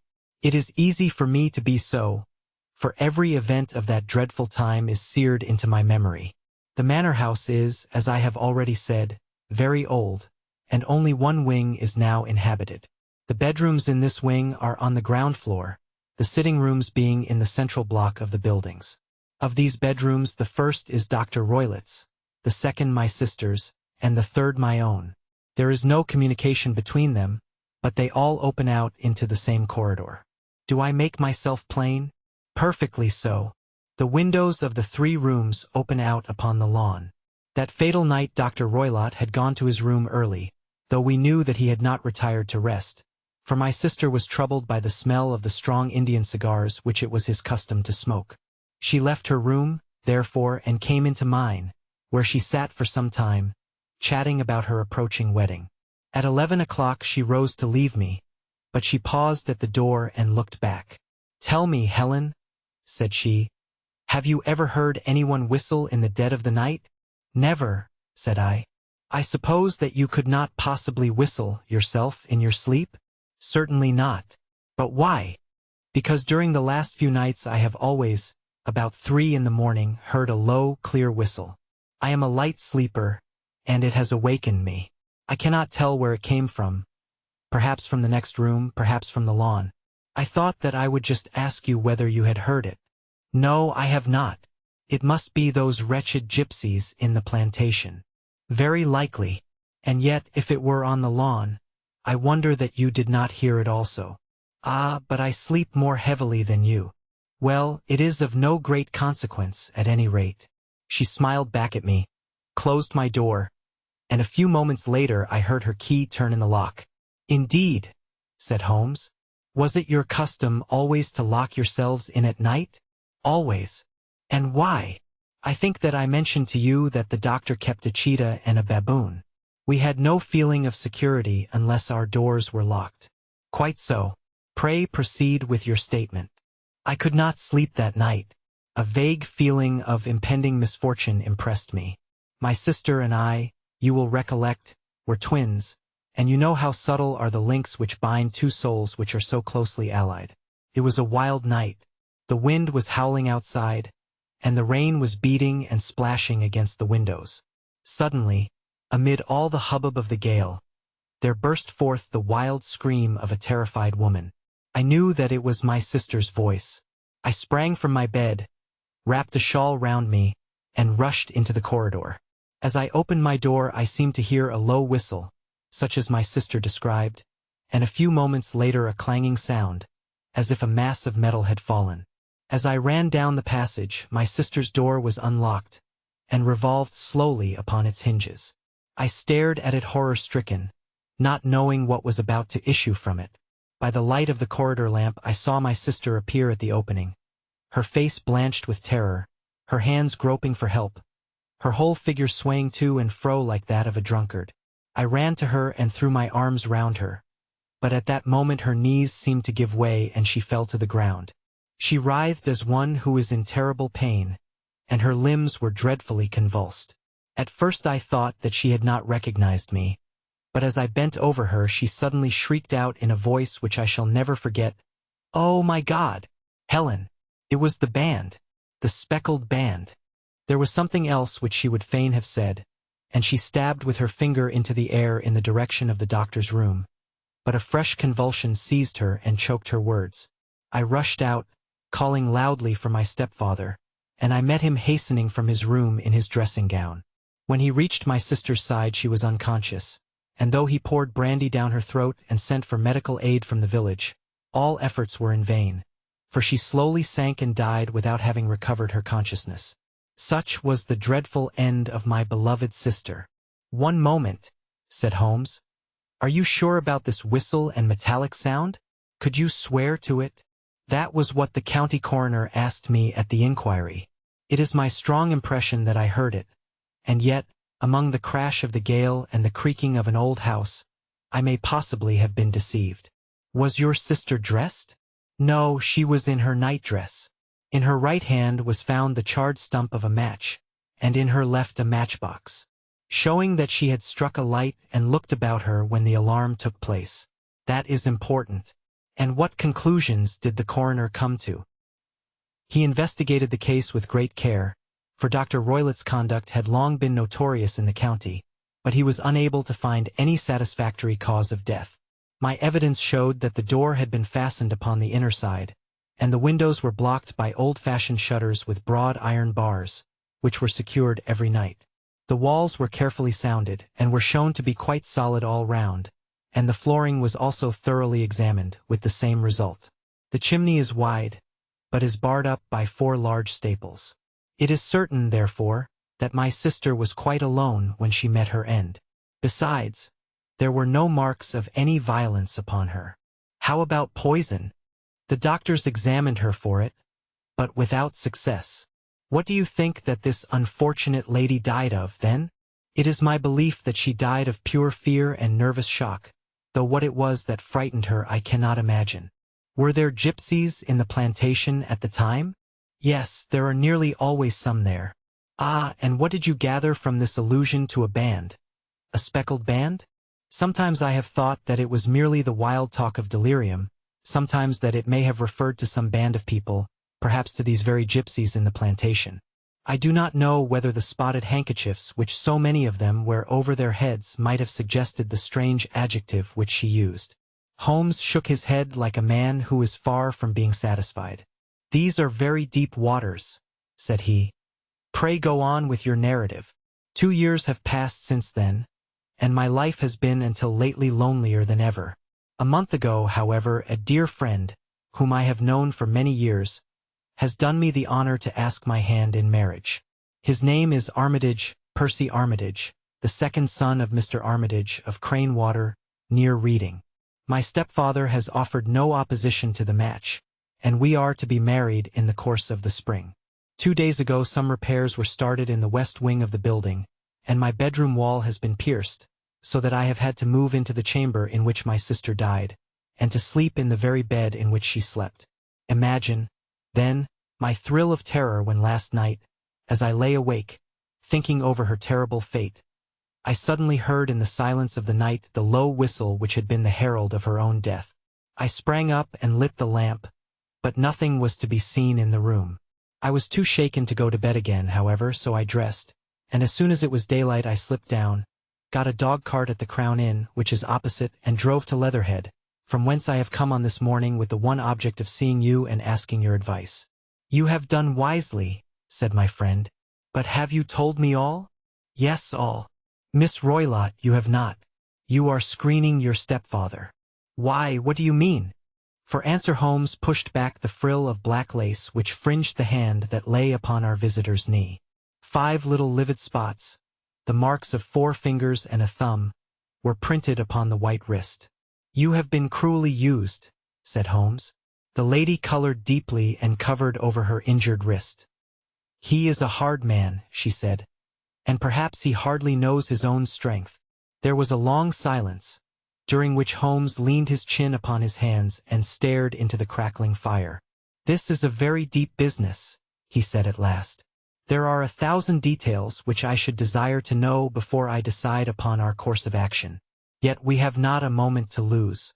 If we were to come to Stoke Moran today, would it be possible for us to see over these rooms without the knowledge of your stepfather? As it happens, he spoke of coming into town today upon some most important business. It is probable that he will be away all day, and that there would be nothing to disturb you. We have a housekeeper now, but she is old and foolish, and I could easily get her out of the way. Excellent. You are not averse to this trip, Watson? By no means. Then we shall both come. What are you going to do yourself? I have 1 or 2 things which I would wish to do now that I am in town, but I shall return by the 12 o'clock train, so as to be there in time for your coming. And you may expect us early in the afternoon. I have myself some small business matters to attend to. Will you not wait and breakfast? No, I must go. My heart is lightened already since I have confided my trouble to you. I shall look forward to seeing you again this afternoon. She dropped her thick black veil over her face and glided from the room. And what do you think of it all, Watson? Asked Sherlock Holmes, leaning back in his chair. It seems to me to be a most dark and sinister business. Dark enough and sinister enough. Yet if the lady is correct in saying that the flooring and walls are sound, and that the door, window, and chimney are impassable, then her sister must have been undoubtedly alone when she met her mysterious end. What becomes, then, of these nocturnal whistles, and what of the very peculiar words of the dying woman? I cannot think. When you combine the ideas of whistles at night, the presence of a band of gypsies who are on intimate terms with this old doctor, the fact that we have every reason to believe that the doctor has an interest in preventing his stepdaughter's marriage, the dying allusion to a band, and, finally, the fact that Miss Helen Stoner heard a metallic clang, which might have been caused by one of those metal bars that secured the shutters falling back into its place, I think that there is good ground to think that the mystery may be cleared along those lines. But what, then, did the gypsies do? I cannot imagine. I see many objections to any such theory, and so do I. It is precisely for that reason that we are going to Stoke Moran this day. I want to see whether the objections are fatal, or if they may be explained away. But what in the name of the devil? The ejaculation had been drawn from my companion by the fact that our door had been suddenly dashed open, and that a huge man had framed himself in the aperture. His costume was a peculiar mixture of the professional and of the agricultural, having a black top hat, a long frock coat, and a pair of high gaiters, with a hunting crop swinging in his hand. So tall was he that his hat actually brushed the crossbar of the doorway, and his breadth seemed to span it across from side to side. A large face, seared with 1,000 wrinkles, burned yellow with the sun, and marked with every evil passion, was turned from one to the other of us, while his deep-set, bile-shot eyes, and his high, thin, fleshless nose, gave him somewhat the resemblance to a fierce old bird of prey. "Which of you is Holmes?" asked this apparition. "My name, sir. But you have the advantage of me," said my companion quietly. "I am Dr. Grimsby Roylott of Stoke Moran." "Indeed, doctor," said Holmes blandly. "Pray take a seat." "I will do nothing of the kind. My stepdaughter has been here. I have traced her. What has she been saying to you?" "It is a little cold for the time of the year," said Holmes. "What has she been saying to you?" screamed the old man furiously. "But I have heard that the crocuses promise well," continued my companion imperturbably. "Ah, you put me off, do you?" said our new visitor, taking a step forward and shaking his hunting crop. "I know you, you scoundrel. I have heard of you before. You are Holmes, the meddler." My friend smiled. "Holmes, the busybody." His smile broadened. "Holmes, the Scotland Yard Jack in office." Holmes chuckled heartily. "Your conversation is most entertaining," said he. "When you go out, close the door, for there is a decided draught. I will go when I have had my say. Don't you dare to meddle with my affairs. I know that Miss Stoner has been here. I traced her. I am a dangerous man to fall foul of. See here." He stepped swiftly forward, seized the poker, and bent it into a curve with his huge brown hands. "See that you keep yourself out of my grip," he snarled, and hurling the twisted poker into the fireplace, he strode out of the room. "He seems a very amiable person," said Holmes, laughing. "I am not quite so bulky, but if he had remained I might have shown him that my grip was not much more feeble than his own."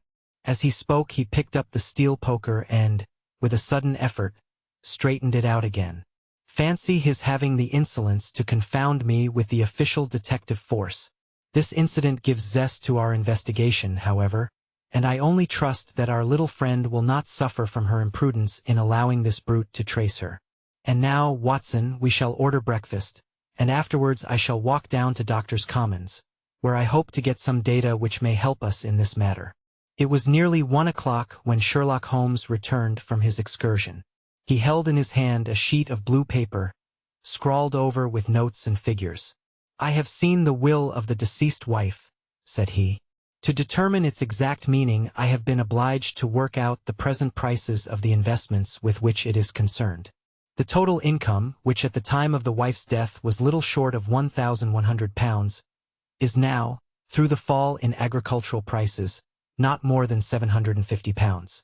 Each daughter can claim an income of £250, in case of marriage. It is evident, therefore, that if both girls had married, this beauty would have had a mere pittance, while even one of them would cripple him to a very serious extent.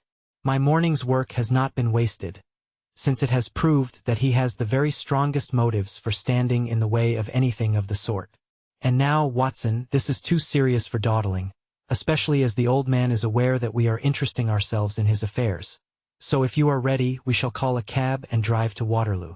I should be very much obliged if you would slip your revolver into your pocket. And Ely's number 2 is an excellent argument with gentlemen who can twist steel pokers into knots. That and a toothbrush are, I think, all that we need. At Waterloo we were fortunate in catching a train for Leatherhead, where we hired a trap at the station inn and drove for 4 or 5 miles through the lovely Surrey lanes. It was a perfect day, with a bright sun and a few fleecy clouds in the heavens. The trees and wayside hedges were just throwing out their first green shoots, and the air was full of the pleasant smell of the moist earth. To me, at least, there was a strange contrast between the sweet promise of the spring and this sinister quest upon which we were engaged. My companion sat in the front of the trap, his arms folded, his hat pulled down over his eyes, and his chin sunk upon his breast, buried in the deepest thought. Suddenly, however, he started, tapped me on the shoulder, and pointed over the meadows. "Look there," said he.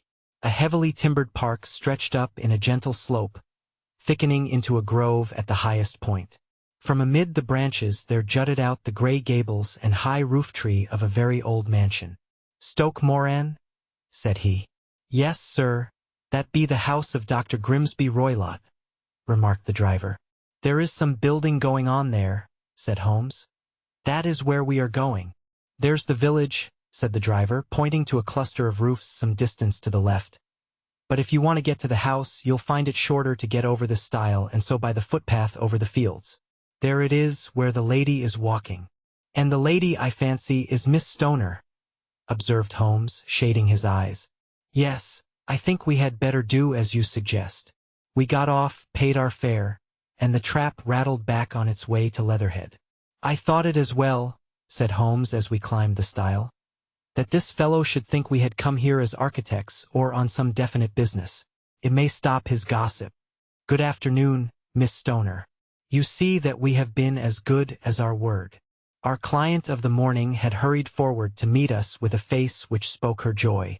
"I have been waiting so eagerly for you," she cried, shaking hands with us warmly. "All has turned out splendidly. Dr. Roylott has gone to town, and it is unlikely that he will be back before evening." "We have had the pleasure of making the doctor's acquaintance," said Holmes, and in a few words he sketched out what had occurred. Miss Stoner turned white to the lips as she listened. "Good heavens!" she cried. "He has followed me, then? So it appears. He is so cunning that I never know when I am safe from him. What will he say when he returns? He must guard himself, for he may find that there is someone more cunning than himself upon his track. You must lock yourself up from him tonight. If he is violent, we shall take you away to your aunt's at Harrow.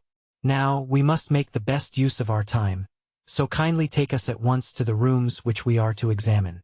The building was of gray, lichen-blotched stone, with a high central portion and two curving wings, like the claws of a crab, thrown out on each side.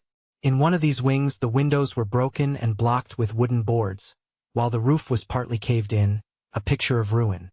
The central portion was in little better repair, but the right-hand block was comparatively modern, and the blinds in the windows, with the blue smoke curling up from the chimneys, showed that this was where the family resided. Some scaffolding had been erected against the end wall, and the stonework had been broken into, but there were no signs of any workmen at the moment of our visit. Holmes walked slowly up and down the ill-trimmed lawn and examined with deep attention the outsides of the windows. "This, I take it, belongs to the room in which you used to sleep, the center one to your sister's, and the one next to the main building to Dr. Roylott's chamber?"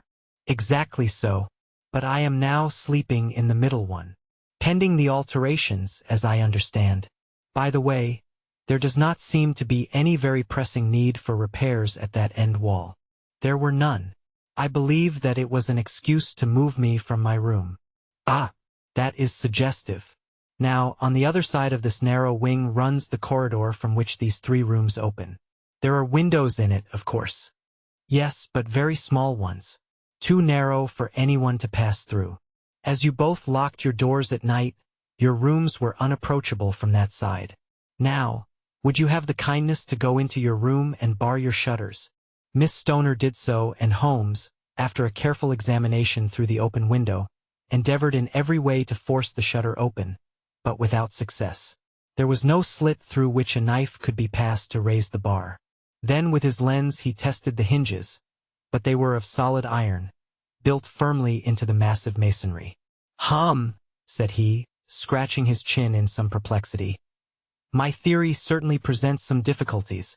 No one could pass these shutters if they were bolted. Well, we shall see if the inside throws any light upon the matter." A small side door led into the whitewashed corridor from which the three bedrooms opened. Holmes refused to examine the third chamber, so we passed at once to the second, that in which Miss Stoner was now sleeping, and in which her sister had met with her fate.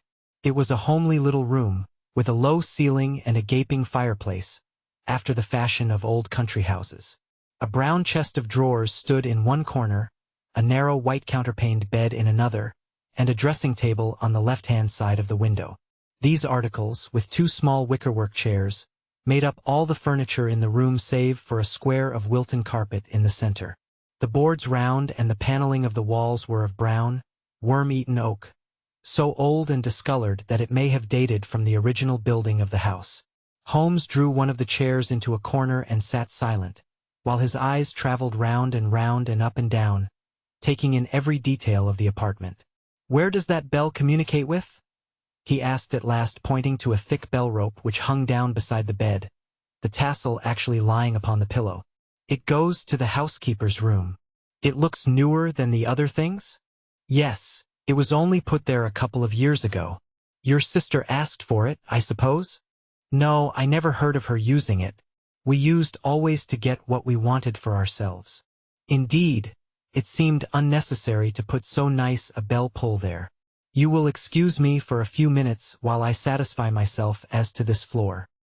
He threw himself down upon his face with his lens in his hand and crawled swiftly backward and forward, examining minutely the cracks between the boards. Then he did the same with the woodwork with which the chamber was paneled. Finally he walked over to the bed and spent some time in staring at it and in running his eye up and down the wall. Finally he took the bell rope in his hand and gave it a brisk tug. "Why, it's a dummy," said he. "Won't it ring?" "No, it is not even attached to a wire. This is very interesting. You can see now that it is fastened to a hook just above where the little opening for the ventilator is." "How very absurd. I never noticed that before." "Very strange," muttered Holmes, pulling at the rope. "There are one or two very singular points about this room. For example, what a fool a builder must be to open a ventilator into another room, when, with the same trouble, he might have communicated with the outside air."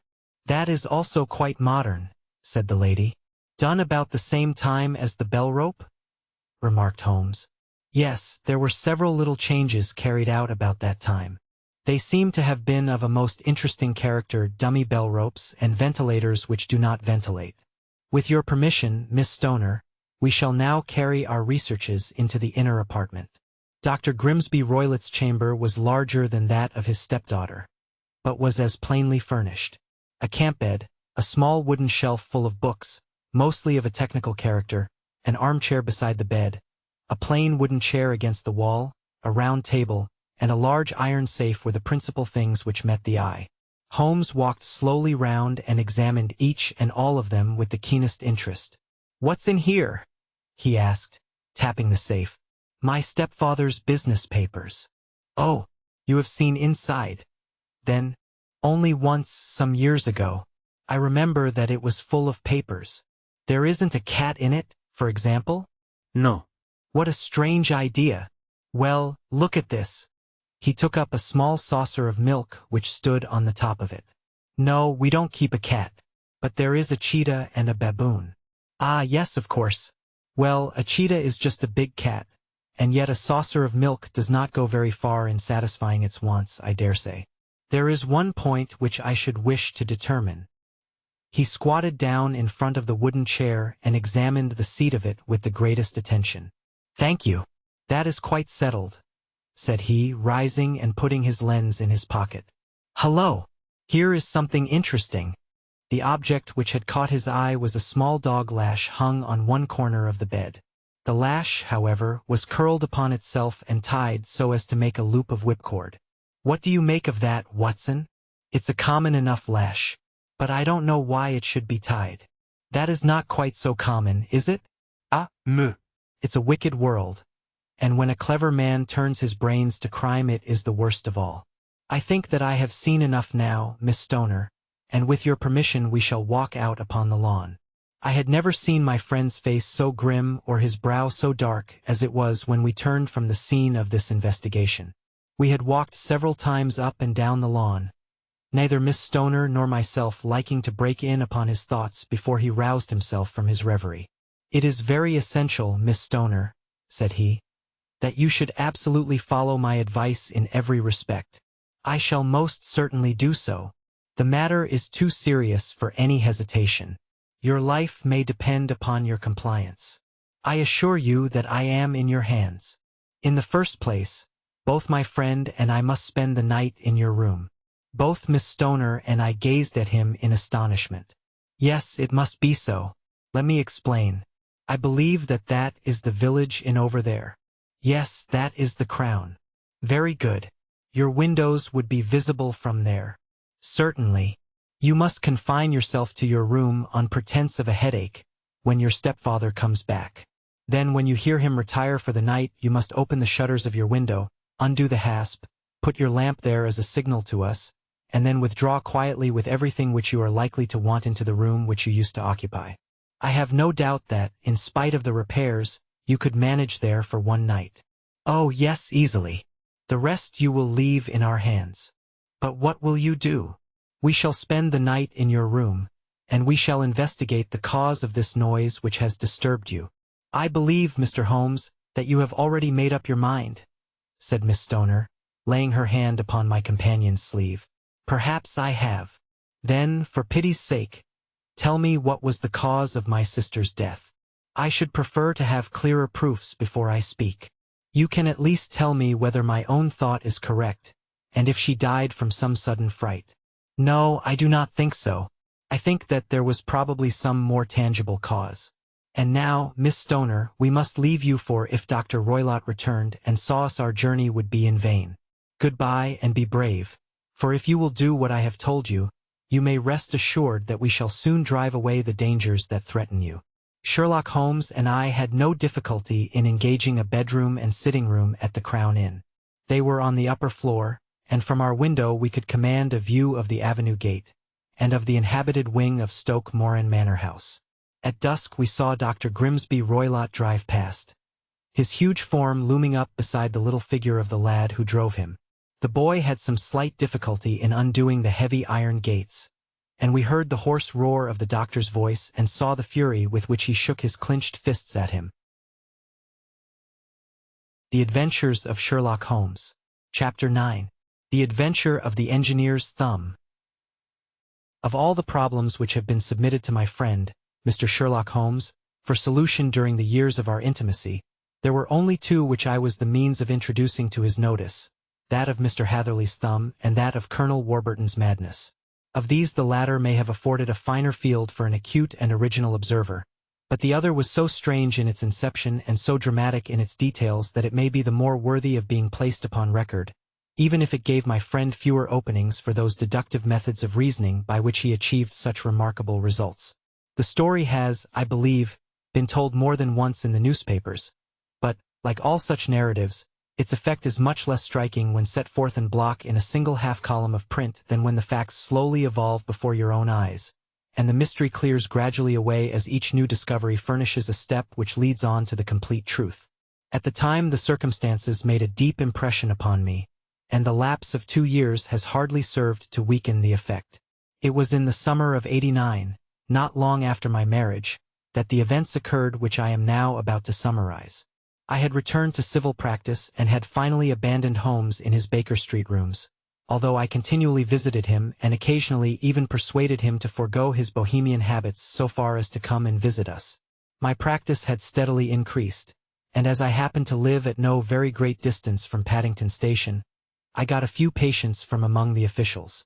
One of these, whom I had cured of a painful and lingering disease, was never weary of advertising my virtues and of endeavoring to send me on every sufferer over whom he might have any influence.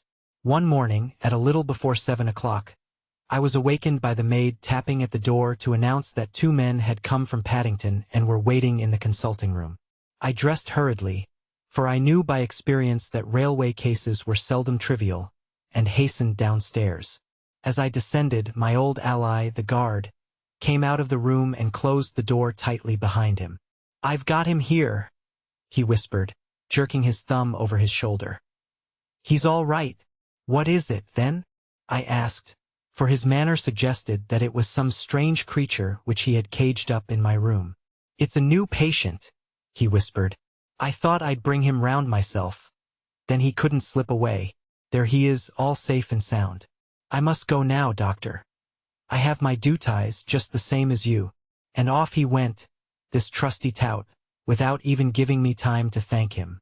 I entered my consulting room and found a gentleman seated by the table. He was quietly dressed in a suit of heather tweed with a soft cloth cap which he had laid down upon my books. Round one of his hands he had a handkerchief wrapped, which was mottled all over with bloodstains.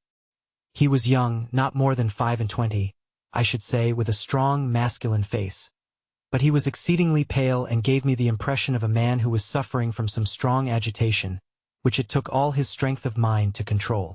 "I am sorry to knock you up so early, doctor," said he, "but I have had a very serious accident during the night. I came in by train this morning, and on inquiring at Paddington as to where I might find a doctor, a worthy fellow very kindly escorted me here. I gave the maid a card, but I see that she has left it upon the side table. I took it up and glanced at it. Mr. Victor Hatherley, hydraulic engineer, 16A Victoria Street, 3rd floor. That was the name, style, and abode of my morning visitor. "I regret that I have kept you waiting," said I, sitting down in my library chair. "You are fresh from a night journey, I understand, which is in itself a monotonous occupation." "Oh, my night could not be called monotonous," said he, and laughed. He laughed very heartily, with a high, ringing note, leaning back in his chair and shaking his sides. All my medical instincts rose up against that laugh. "Stop it," I cried. "Pull yourself together." And I poured out some water from a carafe. It was useless, however. He was off in one of those hysterical outbursts which come upon a strong nature when some great crisis is over and gone. Presently he came to himself once more, very weary and pale-looking. "I have been making a fool of myself," he gasped. "Not at all. Drink this." I dashed some brandy into the water, and the color began to come back to his bloodless cheeks. "That's better," said he. "And now, doctor, perhaps you would kindly attend to my thumb, or rather to the place where my thumb used to be." He unwound the handkerchief and held out his hand. It gave even my hardened nerves a shudder to look at it. There were 4 protruding fingers and a horrid red, spongy surface where the thumb should have been. It had been hacked or torn right out from the roots. "Good heavens!" I cried. "This is a terrible injury. It must have bled considerably." Yes, it did. I fainted when it was done, and I think that I must have been senseless for a long time. When I came to, I found that it was still bleeding, so I tied one end of my handkerchief very tightly round the wrist and braced it up with a twig. "Excellent! You should have been a surgeon. It is a question of hydraulics, you see, and came within my own province." "This has been done," said I, examining the wound, "by a very heavy and sharp instrument." "A thing like a cleaver," said he. "An accident, I presume?" "By no means." "What? A murderous attack?" "Very murderous indeed." "You horrify me." I sponged the wound, cleaned it, dressed it, and finally covered it over with cotton wadding and Carbolese bandages. He lay back without wincing, though he bit his lip from time to time. "How is that?" I asked when I had finished. "Capital. Between your brandy and your bandage, I feel a new man. I was very weak, but I have had a good deal to go through. Perhaps you had better not speak of the matter. It is evidently trying to your nerves." "Oh no, not now. I shall have to tell my tale to the police. But between ourselves, if it were not for the convincing evidence of this wound of mine, I should be surprised if they believed my statement, for it is a very extraordinary one, and I have not much in the way of proof with which to back it up. And even if they believe me, the clues which I can give them are so vague that it is a question whether justice will be done." "Ha!" cried I. "If it is anything in the nature of a problem which you desire to see solved, I should strongly recommend you to come to my friend, Mr. Sherlock Holmes, before you go to the official police." "Oh, I have heard of that fellow," answered my visitor, "and I should be very glad if he would take the matter up, though of course I must use the official police as well. Would you give me an introduction to him?" "I'll do better. I'll take you round to him myself." "I should be immensely obliged to you. We'll call a cab and go together. We shall just be in time to have a little breakfast with him. Do you feel equal to it?" "Yes. I shall not feel easy until I have told my story. Then my servant will call a cab, and I shall be with you in an instant." I rushed upstairs, explained the matter shortly to my wife, and in 5 minutes was inside a hansom, driving with my new acquaintance to Baker Street. Sherlock Holmes was, as I expected, lounging about his sitting room in his dressing gown, reading the agony column of the Times and smoking his before-breakfast pipe, which was composed of all the plugs and doddles left from his smokes of the day before, all carefully dried and collected on the corner of the mantelpiece. He received us in his quietly genial fashion, ordered fresh rashers and eggs, and joined us in a hearty meal. When it was concluded, he settled our new acquaintance upon the sofa, placed a pillow beneath his head, and laid a glass of brandy and water within his reach. "It is easy to see that your experience has been no common one, Mr. Hatherley," said he. "Pray, lie down there and make yourself absolutely at home. Tell us what you can. But stop when you are tired and keep up your strength with a little stimulant." "Thank you," said my patient. "But I have felt another man since the doctor bandaged me, and I think that your breakfast has completed the cure. I shall take up as little of your valuable time as possible, so I shall start at once upon my peculiar experiences." Holmes sat in his big armchair with the weary, heavy-lidded expression which veiled his keen and eager nature, while I sat opposite to him, and we listened in silence to the strange story which our visitor detailed to us. "You must know," said he, "that I am an orphan and a bachelor, residing alone in lodgings in London. By profession I am a hydraulic engineer, and I have had considerable experience of my work during the 7 years that I was apprenticed to Venner and Matheson, the well-known firm of Greenwich. 2 years ago, having served my time, and having also come into a fair sum of money through my poor father's death, I determined to start in business for myself and took professional chambers in Victoria Street. I suppose that everyone finds his first independent start in business a dreary experience. To me it has been exceptionally so. During 2 years I have had 3 consultations and 1 small job, and that is absolutely all that my profession has brought me. My gross takings amount to £27.10. Every day, from 9 in the morning until 4 in the afternoon, I waited in my little den, until at last my heart began to sink, and I came to believe that I should never have any practice at all. Yesterday, however, just as I was thinking of leaving the office, my clerk entered to say there was a gentleman waiting who wished to see me upon business. He brought up a card, too, with the name of Colonel Lysander Stark engraved upon it. Close at his heels came the colonel himself, a man rather over the middle size, but of an exceeding thinness. I do not think that I have ever seen so thin a man. His whole face sharpened away into nose and chin, and the skin of his cheeks was drawn quite tense over his outstanding bones. Yet this emaciation seemed to be his natural habit, and due to no disease, for his eye was bright, his step brisk, and his bearing assured. He was plainly but neatly dressed, and his age, I should judge, would be nearer 40 than 30. "Mr. Hatherley?" said he, with something of a German accent. "You have been recommended to me, Mr. Hatherley, as being a man who is not only proficient in his profession but is also discreet and capable of preserving a secret." I bowed, feeling as flattered as any young man would at such an address. "May I ask who it was who gave me so good a character?" "Well, perhaps it is better that I should not tell you that just at this moment. I have it from the same source that you are both an orphan and a bachelor and are residing alone in London." "That is quite correct," I answered. "But you will excuse me if I say that I cannot see how all this bears upon my professional qualifications. I understand that it was on a professional matter that you wished to speak to me." "Undoubtedly so, but you will find that all I say is really to the point. I have a professional commission for you, but absolute secrecy is quite essential. Absolute secrecy, you understand, and of course we may expect that more from a man who is alone than from one who lives in the bosom of his family." "If I promise to keep a secret," said I, "you may absolutely depend upon my doing so." He looked very hard at me as I spoke, and it seemed to me that I had never seen so suspicious and questioning an eye. "Do you promise, then?" said he at last. "Yes, I promise." "Absolute and complete silence before, during, and after? No reference to the matter at all, either in word or writing?" "I have already given you my word." "Very good." He suddenly sprang up, and darting like lightning across the room, he flung open the door. The passage outside was empty. "That's all right," said he, coming back.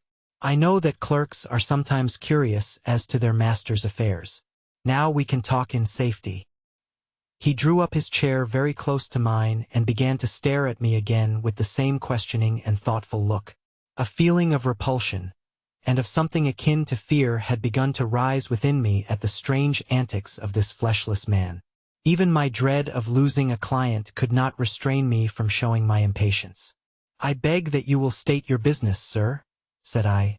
"My time is of value." Heaven forgive me for that last sentence, but the words came to my lips. "How would 50 guineas for a night's work suit you?" he asked. "Most admirably. I say a night's work, but an hour's would be nearer the mark. I simply want your opinion about a hydraulic stamping machine which has got out of gear. If you show us what is wrong, we shall soon set it right ourselves. What do you think of such a commission as that? The work appears to be light and the pay munificent." "Precisely so. We shall want you to come tonight by the last train." "Where to?"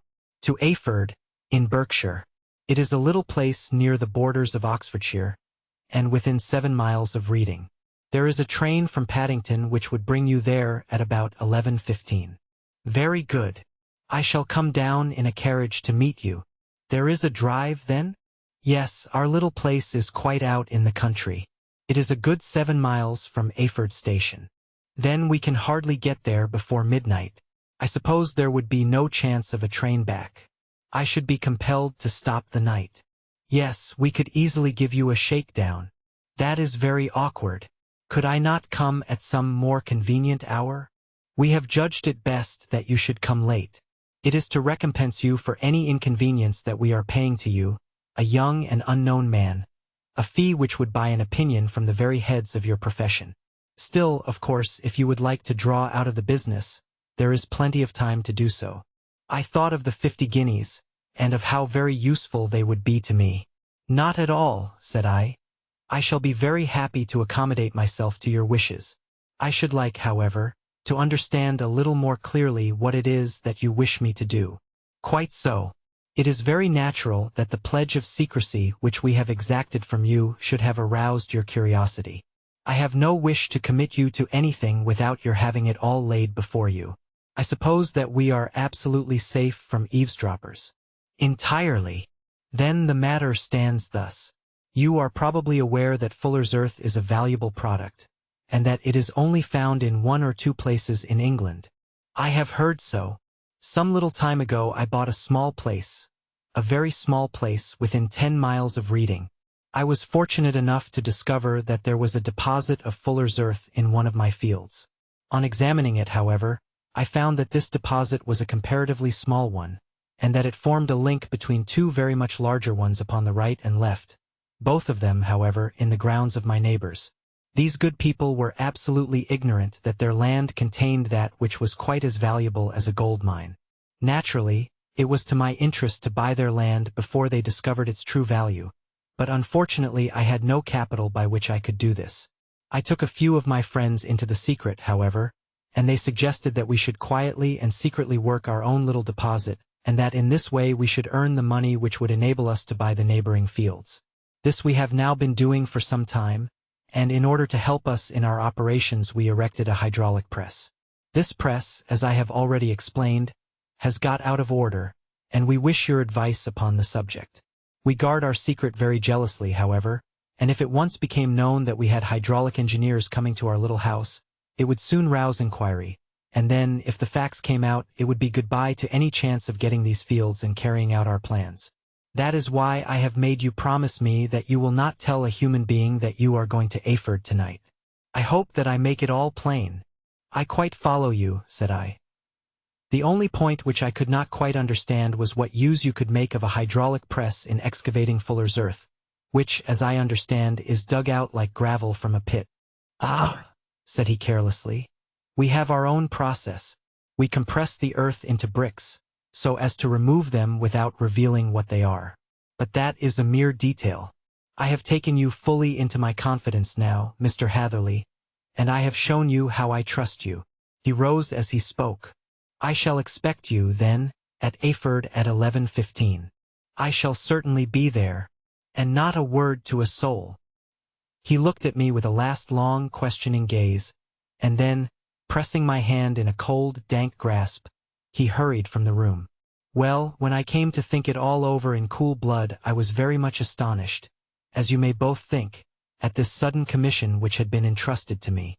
On the one hand, of course, I was glad, for the fee was at least tenfold what I should have asked, had I set a price upon my own services, and it was possible that this order might lead to other ones. On the other hand, the face and manner of my patron had made an unpleasant impression upon me, and I could not think that his explanation of the fuller's earth was sufficient to explain the necessity for my coming at midnight, and his extreme anxiety lest I should tell anyone of my errand. However, I threw all fears to the winds, ate a hearty supper, drove to Paddington, and started off, having obeyed to the letter the injunction as to holding my tongue. At Reading I had to change not only my carriage but my station. However, I was in time for the last train to Ayford, and I reached the little dim-lit station after 11 o'clock. I was the only passenger who got out there, and there was no one upon the platform save a single sleepy porter with a lantern. As I passed out through the wicket gate, however, I found my acquaintance of the morning waiting in the shadow upon the other side. Without a word he grasped my arm and hurried me into a carriage, the door of which was standing open. He drew up the windows on either side, tapped on the woodwork, and away we went as fast as the horse could go. "One horse?" interjected Holmes. "Yes, only one." "Did you observe the color?" "Yes. I saw it by the sidelights when I was stepping into the carriage. It was a chestnut." "Tired-looking or fresh?" "Oh, fresh and glossy." "Thank you. I am sorry to have interrupted you. Pray continue your most interesting statement." Away we went then, and we drove for at least an hour. Colonel Lysander Stark had said that it was only 7 miles, but I should think, from the rate that we seemed to go, and from the time that we took, that it must have been nearer 12. He sat at my side in silence all the time, and I was aware, more than once when I glanced in his direction, that he was looking at me with great intensity. The country roads seemed to be not very good in that part of the world, for we lurched and jolted terribly. I tried to look out of the windows to see something of where we were, but they were made of frosted glass, and I could make out nothing save the occasional bright blur of a passing light. Now and then I hazarded some remark to break the monotony of the journey, but the colonel answered only in monosyllables, and the conversation soon flagged. At last, however, the bumping of the road was exchanged for the crisp smoothness of a gravel drive, and the carriage came to a stand. Colonel Lysander Stark sprang out, and, as I followed after him, pulled me swiftly into a porch which gaped in front of us. We stepped, as it were, right out of the carriage and into the hall, so that I failed to catch the most fleeting glance of the front of the house. The instant that I had crossed the threshold the door slammed heavily behind us, and I heard faintly the rattle of the wheels as the carriage drove away. It was pitch dark inside the house, and the colonel fumbled about looking for matches and muttering under his breath. Suddenly a door opened at the other end of the passage, and a long golden bar of light shot out in our direction. It grew broader, and a woman appeared with a lamp in her hand, which she held above her head, pushing her face forward and peering at us. I could see that she was pretty, and from the gloss with which the light shone upon her dark dress I knew that it was a rich material. She spoke a few words in a foreign tongue in a tone as though asking a question, and when my companion answered in a gruff monosyllable she gave such a start that the lamp nearly fell from her hand. Colonel Stark went up to her, whispered something in her ear, and then, pushing her back into the room from whence she had come, he walked towards me again with the lamp in his hand. "Perhaps you will have the kindness to wait in this room for a few minutes," said he, throwing open another door. It was a quiet, little, plainly furnished room, with a round table in the center, on which several German books were scattered. Colonel Stark laid down the lamp on the top of a harmonium beside the door. "I shall not keep you waiting an instant," said he, and vanished into the darkness. I glanced at the books upon the table, and in spite of my ignorance of German I could see that 2 of them were treatises on science, the others being volumes of poetry.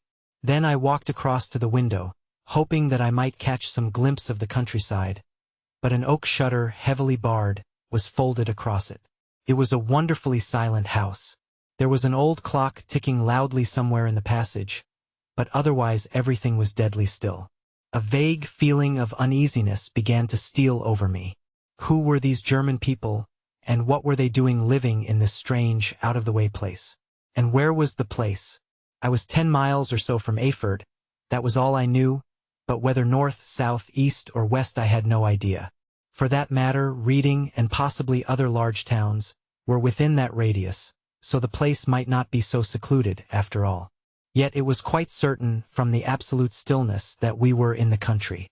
I paced up and down the room, humming a tune under my breath to keep up my spirits, and feeling that I was thoroughly earning my 50-guinea fee. Suddenly, without any preliminary sound in the midst of the utter stillness, the door of my room swung slowly open. The woman was standing in the aperture, the darkness of the hall behind her, the yellow light from my lamp beating upon her eager and beautiful face. I could see at a glance that she was sick with fear, and the sight sent a chill to my own heart. She held up one shaking finger to warn me to be silent, and she shot a few whispered words of broken English at me, her eyes glancing back, like those of a frightened horse, into the gloom behind her. "I would go," said she, trying hard, as it seemed to me, to speak calmly. "I would go. I should not stay here. There is no good for you to do." "But, madam," said I have not yet done what I came for. I cannot possibly leave until I have seen the machine." "It is not worth your while to wait," she went on. "You can pass through the door. No one hinders." And then, seeing that I smiled and shook my head, she suddenly threw aside her constraint and made a step forward, with her hands wrung together.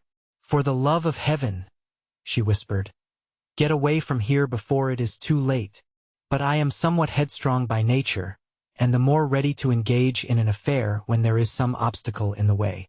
I thought of my 50-guinea fee, of my wearisome journey, and of the unpleasant night which seemed to be before me. Was it all to go for nothing? Why should I slink away without having carried out my commission, and without the payment which was my due? This woman might, for all I knew, be a monomaniac. With a stout bearing, therefore, though her manner had shaken me more than I cared to confess, I still shook my head and declared my intention of remaining where I was. She was about to renew her entreaties when a door slammed overhead, and the sound of several footsteps was heard upon the stairs. She listened for an instant, threw up her hands with a despairing gesture, and vanished as suddenly and as noiselessly as she had come. The newcomers were Colonel Lysander Stark and a short, thick man with a chinchilla beard growing out of the creases of his double chin, who was introduced to me as Mr. Ferguson. "This is my secretary and manager," said the colonel. "By the way, I was under the impression that I left this door shut just now. I fear that you have felt the draft." "On the contrary," said I opened the door myself because I felt the room to be a little close." He shot one of his suspicious looks at me. "Perhaps we had better proceed to business, then," said he. "Mr. Ferguson and I will take you up to see the machine. I had better put my hat on, I suppose?" "Oh no, it is in the house." "What, you dig fuller's earth in the house?" No, no. "This is only where we compress it. But never mind that. All we wish you to do is to examine the machine and to let us know what is wrong with it." We went upstairs together, the colonel first with the lamp, the fat manager and I behind him. It was a labyrinth of an old house, with corridors, passages, narrow winding staircases, and little low doors, the thresholds of which were hollowed out by the generations who had crossed them. There were no carpets and no signs of any furniture above the ground floor, while the plaster was peeling off the walls, and the damp was breaking through in green, unhealthy blotches. I tried to put on as unconcerned an air as possible, but I had not forgotten the warnings of the lady, even though I disregarded them, and I kept a keen eye upon my two companions. Ferguson appeared to be a morose and silent man, but I could see from the little that he said that he was at least a fellow countryman. Colonel Lysander Stark stopped at last before a low door, which he unlocked. Within was a small, square room, in which the three of us could hardly get at one time. Ferguson remained outside, and the colonel ushered me in. "We are now," said he, "actually within the hydraulic press, and it would be a particularly unpleasant thing for us if anyone were to turn it on. The ceiling of this small chamber is really the end of the descending piston, and it comes down with the force of many tons upon this metal floor. There are small lateral columns of water outside which receive the force, and which transmit and multiply it in the manner which is familiar to you. The machine goes readily enough, but there is some stiffness in the working of it, and it has lost a little of its force.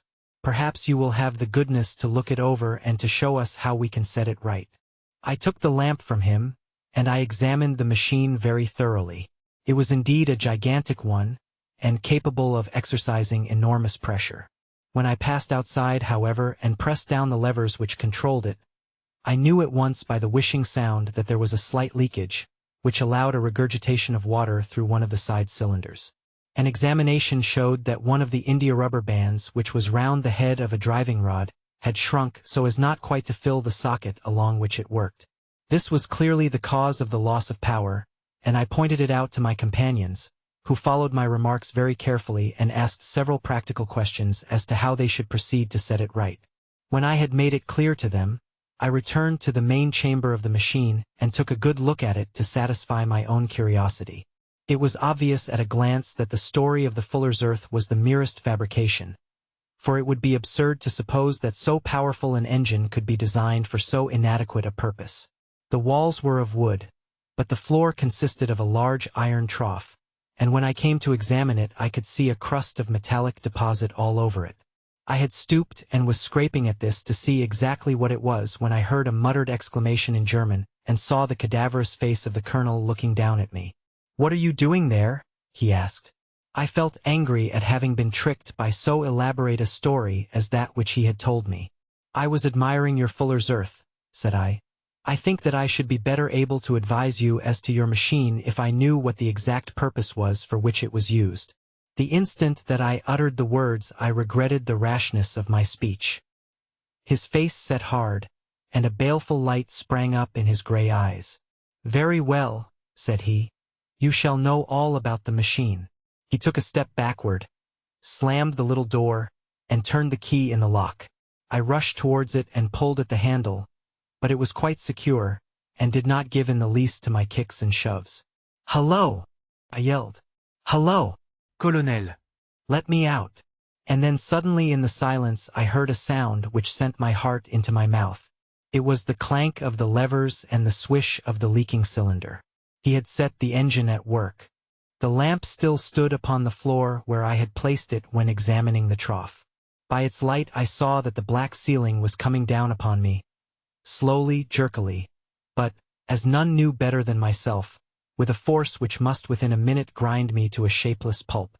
I threw myself, screaming, against the door, and dragged with my nails at the lock. I implored the colonel to let me out, but the remorseless clanking of the levers drowned my cries. The ceiling was only a foot or two above my head, and with my hand upraised I could feel its hard, rough surface.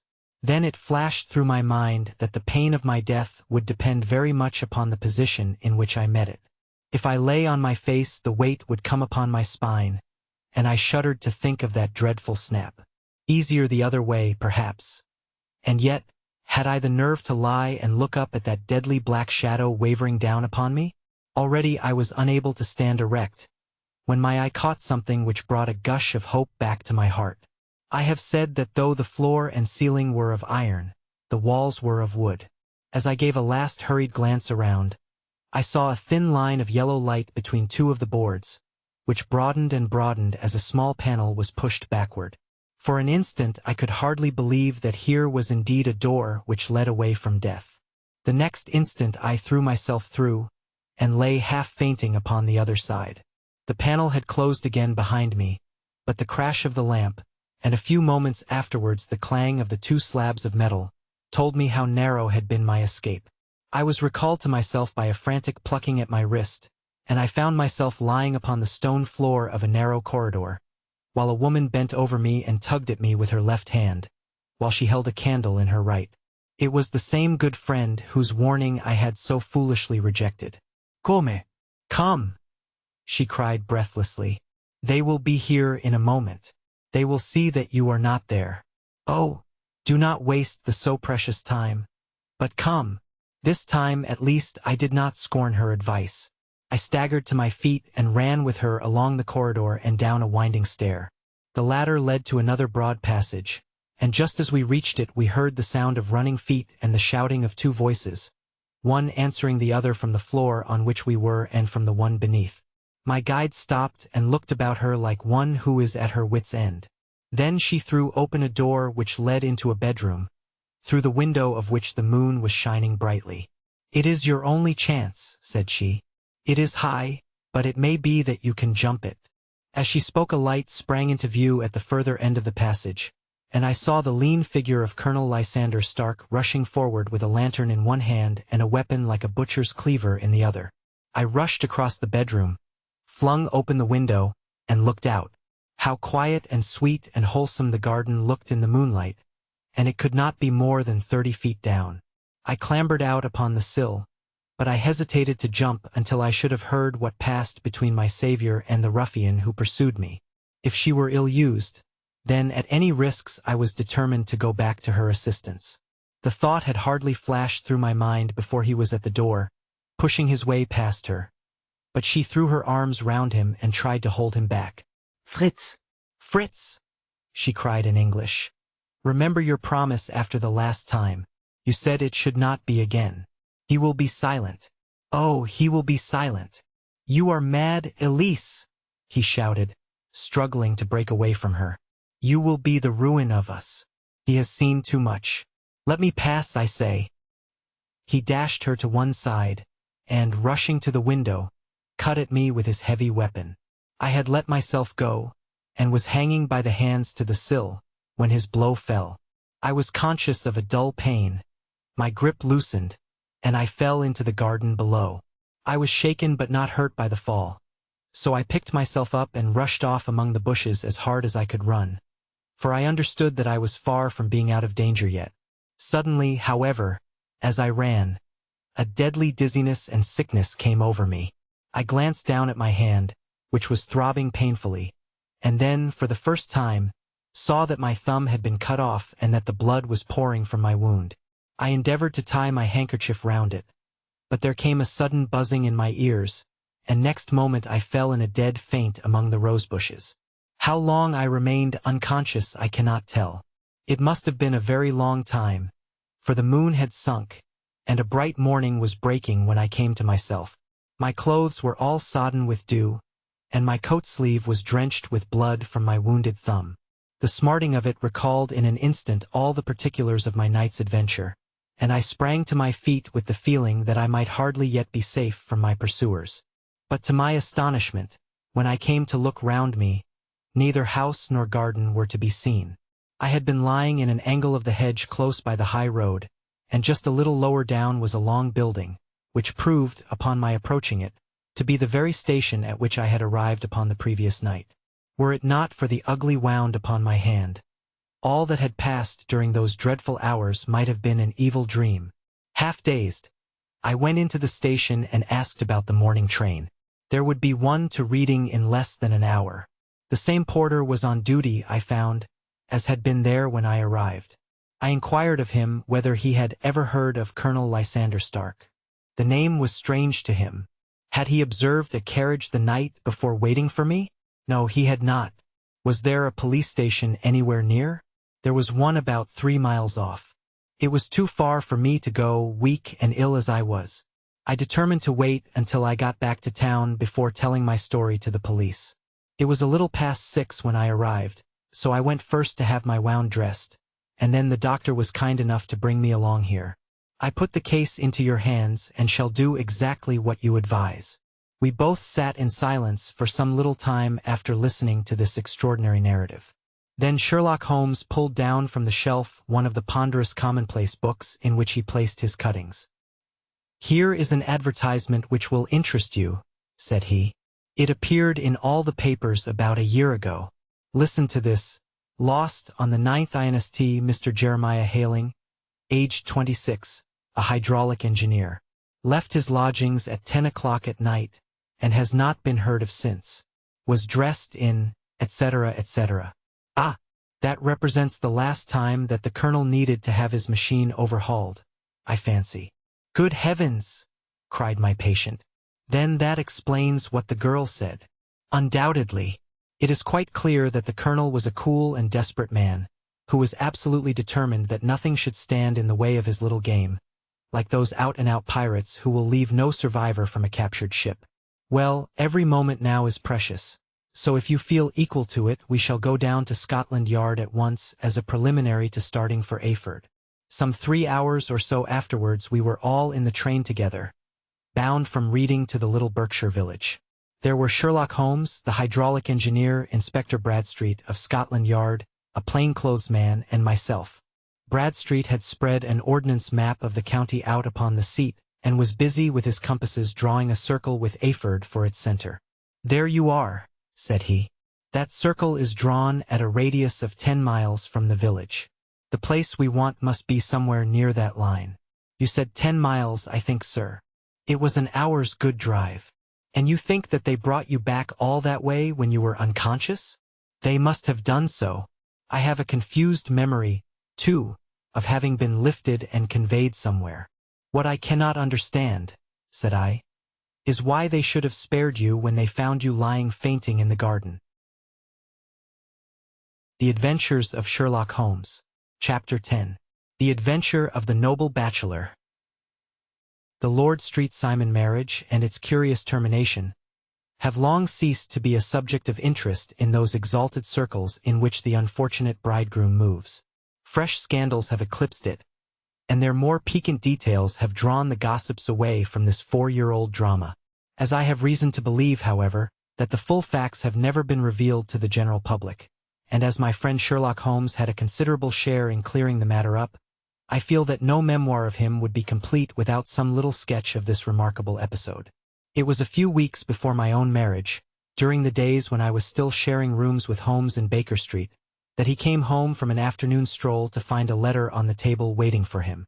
I had remained indoors all day, for the weather had taken a sudden turn to rain, with high autumnal winds, and the Jezile bullet which I had brought back in one of my limbs as a relic of my Afghan campaign throbbed with dull persistence. With my body in one easy chair and my legs upon another, I had surrounded myself with a cloud of newspapers until at last, saturated with the news of the day, I tossed them all aside and lay listless, watching the huge crest and monogram upon the envelope upon the table and wondering lazily who my friend's noble correspondent could be.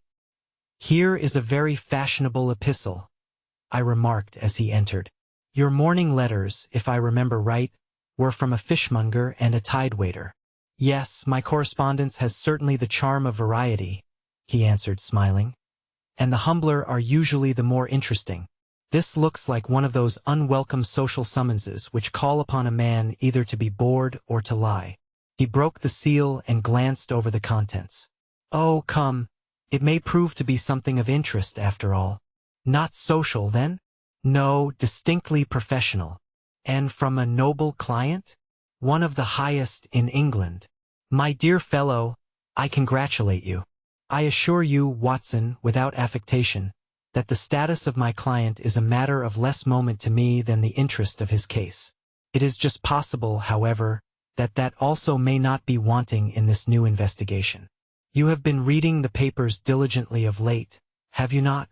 "It looks like it," said I ruefully, pointing to a huge bundle in the corner. "I have had nothing else to do." "It is fortunate, for you will perhaps be able to post me up." I read nothing except the criminal news and the agony column. The latter is always instructive.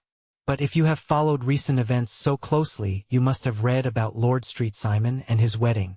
"Oh, yes, with the deepest interest." "That is well. The letter which I hold in my hand is from Lord Street Simon.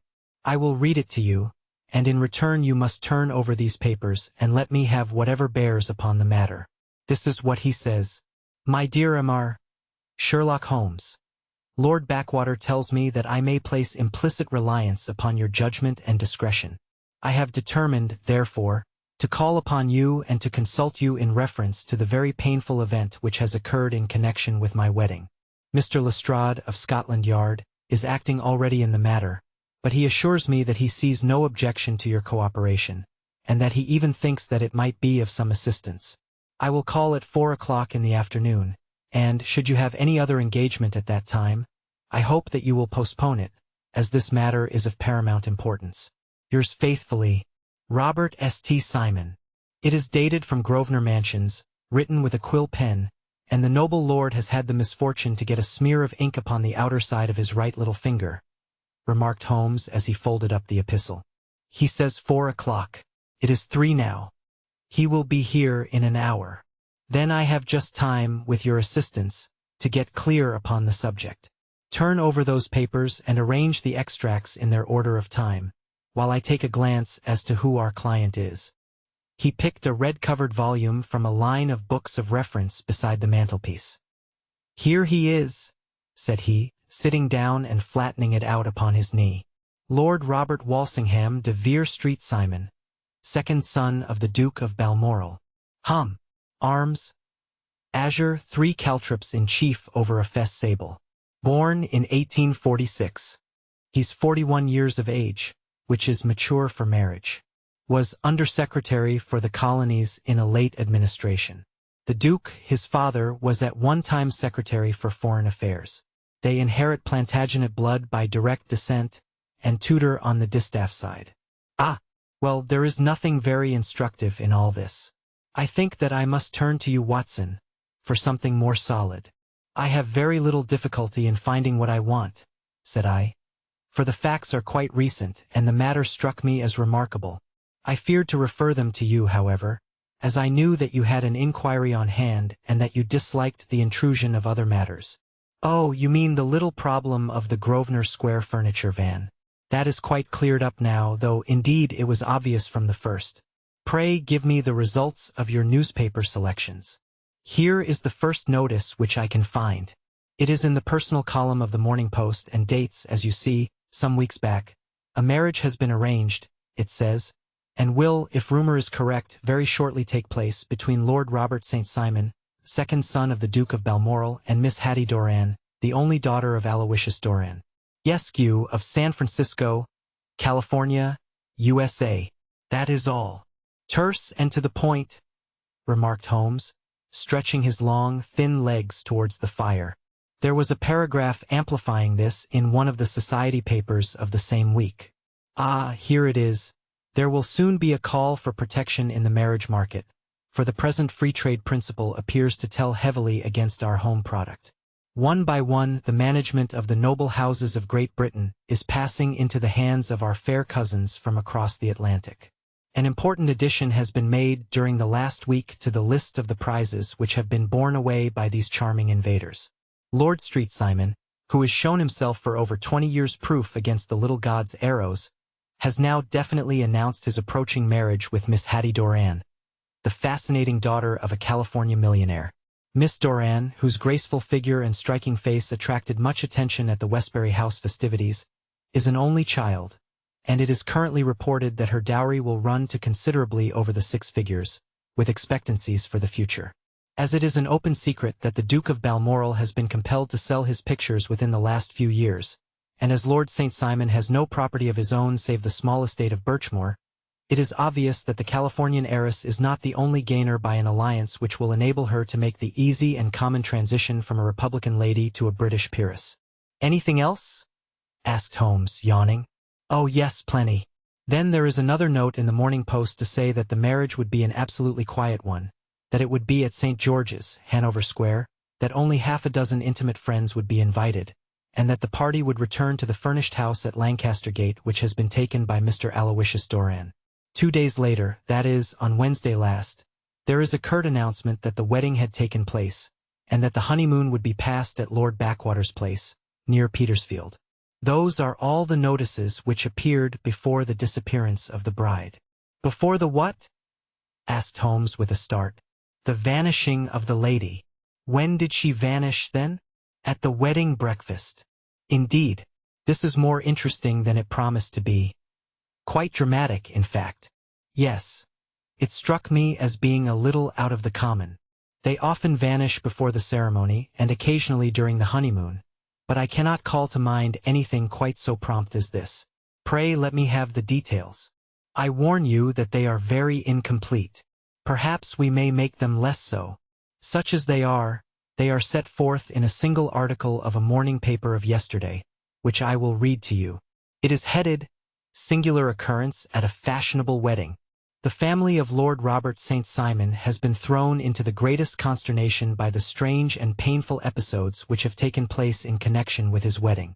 The ceremony, as shortly announced in the papers of yesterday, occurred on the previous morning, but it is only now that it has been possible to confirm the strange rumors which have been so persistently floating about.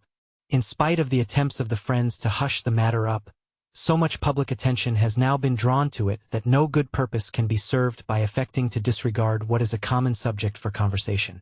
The ceremony, which was performed at St. George's, Hanover Square, was a very quiet one, no one being present save the father of the bride, Mr. Aloysius Doran, the Duchess of Balmoral, Lord Backwater, Lord Eustace and Lady Clara St. Simon, the younger brother and sister of the bridegroom, and Lady Alicia Whittington. The whole party proceeded afterwards to the house of Mr. Aloysius Doran, at Lancaster Gate, where breakfast had been prepared. It appears that some little trouble was caused by a woman, whose name has not been ascertained, who endeavored to force her way into the house after the bridal party, alleging that she had some claim upon Lord St. Simon. It was only after a painful and prolonged scene that she was ejected by the butler and the footman. The bride, who had fortunately entered the house before this unpleasant interruption, had sat down to breakfast with the rest, when she complained of a sudden indisposition and retired to her room. Her prolonged absence having caused some comment, her father followed her, but learned from her maid that she had only come up to her chamber for an instant, caught up an ulster and bonnet, and hurried down to the passage. One of the footmen declared that he had seen a lady leave the house thus apparelled, but had refused to credit that it was his mistress, believing her to be with the company. On ascertaining that his daughter had disappeared, Mr. Aloysius Doran, in conjunction with the bridegroom, instantly put themselves in communication with the police, and very energetic inquiries are being made, which will probably result in a speedy clearing up of this very singular business. Up to a late hour last night, however, nothing had transpired as to the whereabouts of the missing lady. There are rumors of foul play in the matter, and it is said that the police have caused the arrest of the woman who had caused the original disturbance, in the belief that, from jealousy or some other motive, she may have been concerned in the strange disappearance of the bride. And is that all? Only one little item in another of the morning papers, but it is a suggestive one. And it is that Miss Flora Miller, the lady who had caused the disturbance, has actually been arrested. It appears that she was formerly a danseuse at the Allegro, and that she has known the bridegroom for some years. There are no further particulars, and the whole case is in your hands now, so far as it has been set forth in the public press. And an exceedingly interesting case it appears to be. I would not have missed it for worlds. But there is a ring at the bell, Watson, and as the clock makes it a few minutes after 4, I have no doubt that this will prove to be our noble client. Do not dream of going, Watson, for I very much prefer having a witness, if only as a check to my own memory. Lord Robert St. Simon, announced our page boy, throwing open the door. A gentleman entered with a pleasant, cultured face, high-nosed and pale, with something perhaps of petulance about the mouth, and with the steady, well-opened eye of a man whose pleasant lot it had ever been to command and to be obeyed. His manner was brisk, and yet his general appearance gave an undue impression of age, for he had a slight forward stoop and a little bend of the knees as he walked.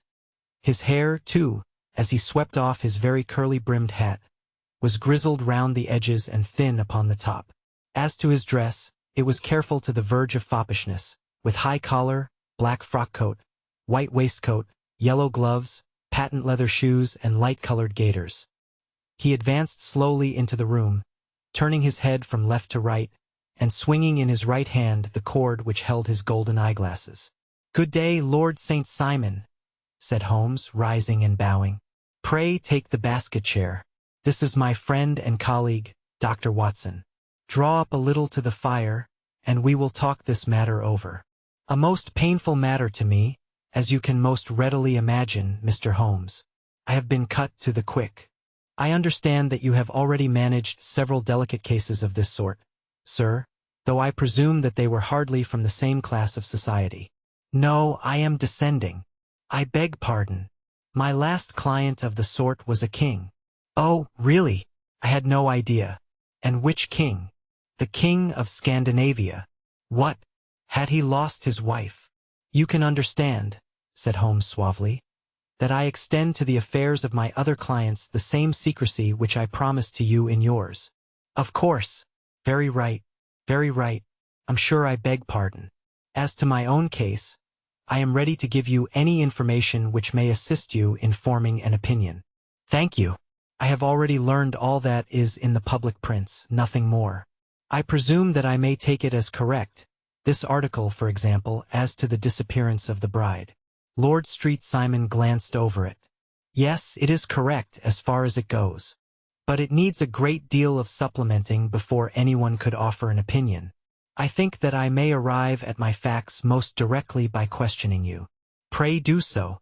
When did you first meet Miss Hattie Doran? In San Francisco, a year ago. You were traveling in the States? Yes. Did you become engaged then? No. But you were on a friendly footing? I was amused by her society, and she could see that I was amused. Her father is very rich? He is said to be the richest man on the Pacific Slope. And how did he make his money? In mining. He had nothing a few years ago.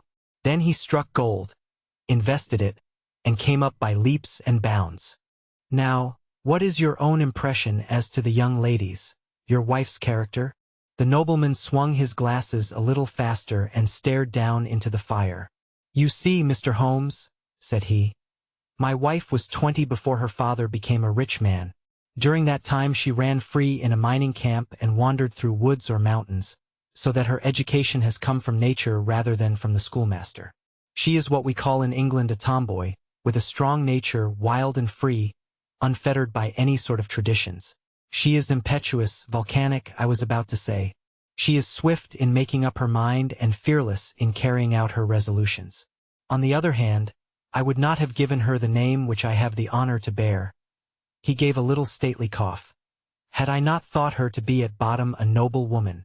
I believe that she is capable of heroic self-sacrifice and that anything dishonorable would be repugnant to her. Have you her photograph? I brought this with me. He opened a locket and showed us the full face of a very lovely woman. It was not a photograph but an ivory miniature, and the artist had brought out the full effect of the lustrous black hair, the large dark eyes, and the exquisite mouth. Holmes gazed long and earnestly at it. Then he closed the locket and handed it back to Lord Street Simon. The young lady came to London, then, and you renewed your acquaintance? Yes, her father brought her over for this last London season. I met her several times, became engaged to her, and have now married her.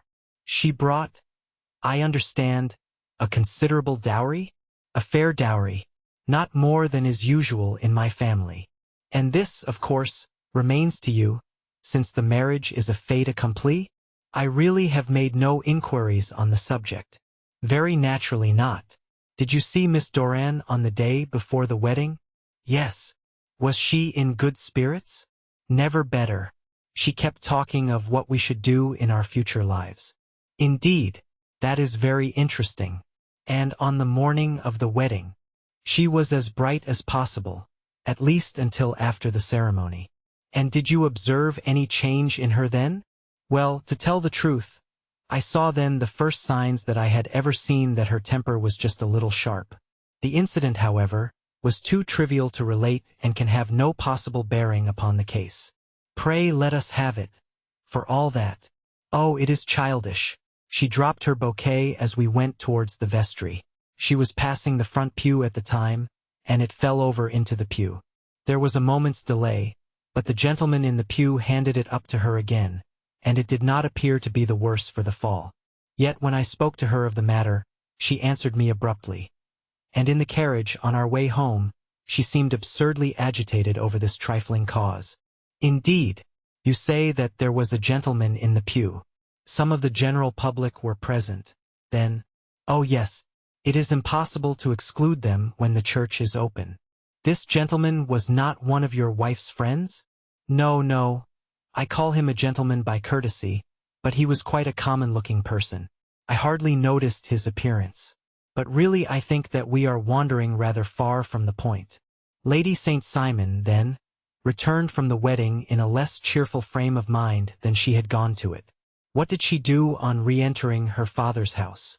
I saw her in conversation with her maid. And who is her maid? Alice is her name. She is an American and came from California with her. A confidential servant? A little too much so. It seemed to me that her mistress allowed her to take great liberties. Still, of course, in America they look upon these things in a different way. How long did she speak to this Alice? Oh, a few minutes. I had something else to think of.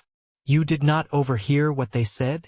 Lady Street Simon said something about jumping a claim. She was accustomed to use slang of the kind. I have no idea what she meant. American slang is very expressive sometimes. And what did your wife do when she finished speaking to her maid?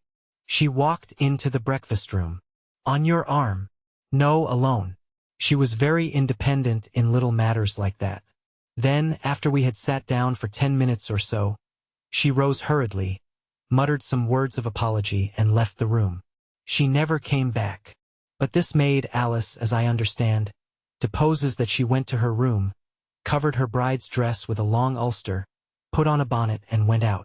Quite so. And she was afterwards seen walking into Hyde Park in company with Flora Miller, a woman who is now in custody, and who had already made a disturbance at Mr. Doran's house that morning. Ah, yes. I should like a few particulars as to this young lady, and your relations to her. Lord Street Simon shrugged his shoulders and raised his eyebrows. We have been on a friendly footing for some years, I may say on a very friendly footing. She used to be at the Allegro. I have not treated her ungenerously, and she had no just cause of complaint against me, but you know what women are, Mr. Holmes. Flora was a dear little thing, but exceedingly hot-headed and devotedly attached to me. She wrote me dreadful letters when she heard that I was about to be married, and, to tell the truth, the reason why I had the marriage celebrated so quietly was that I feared lest there might be a scandal in the church.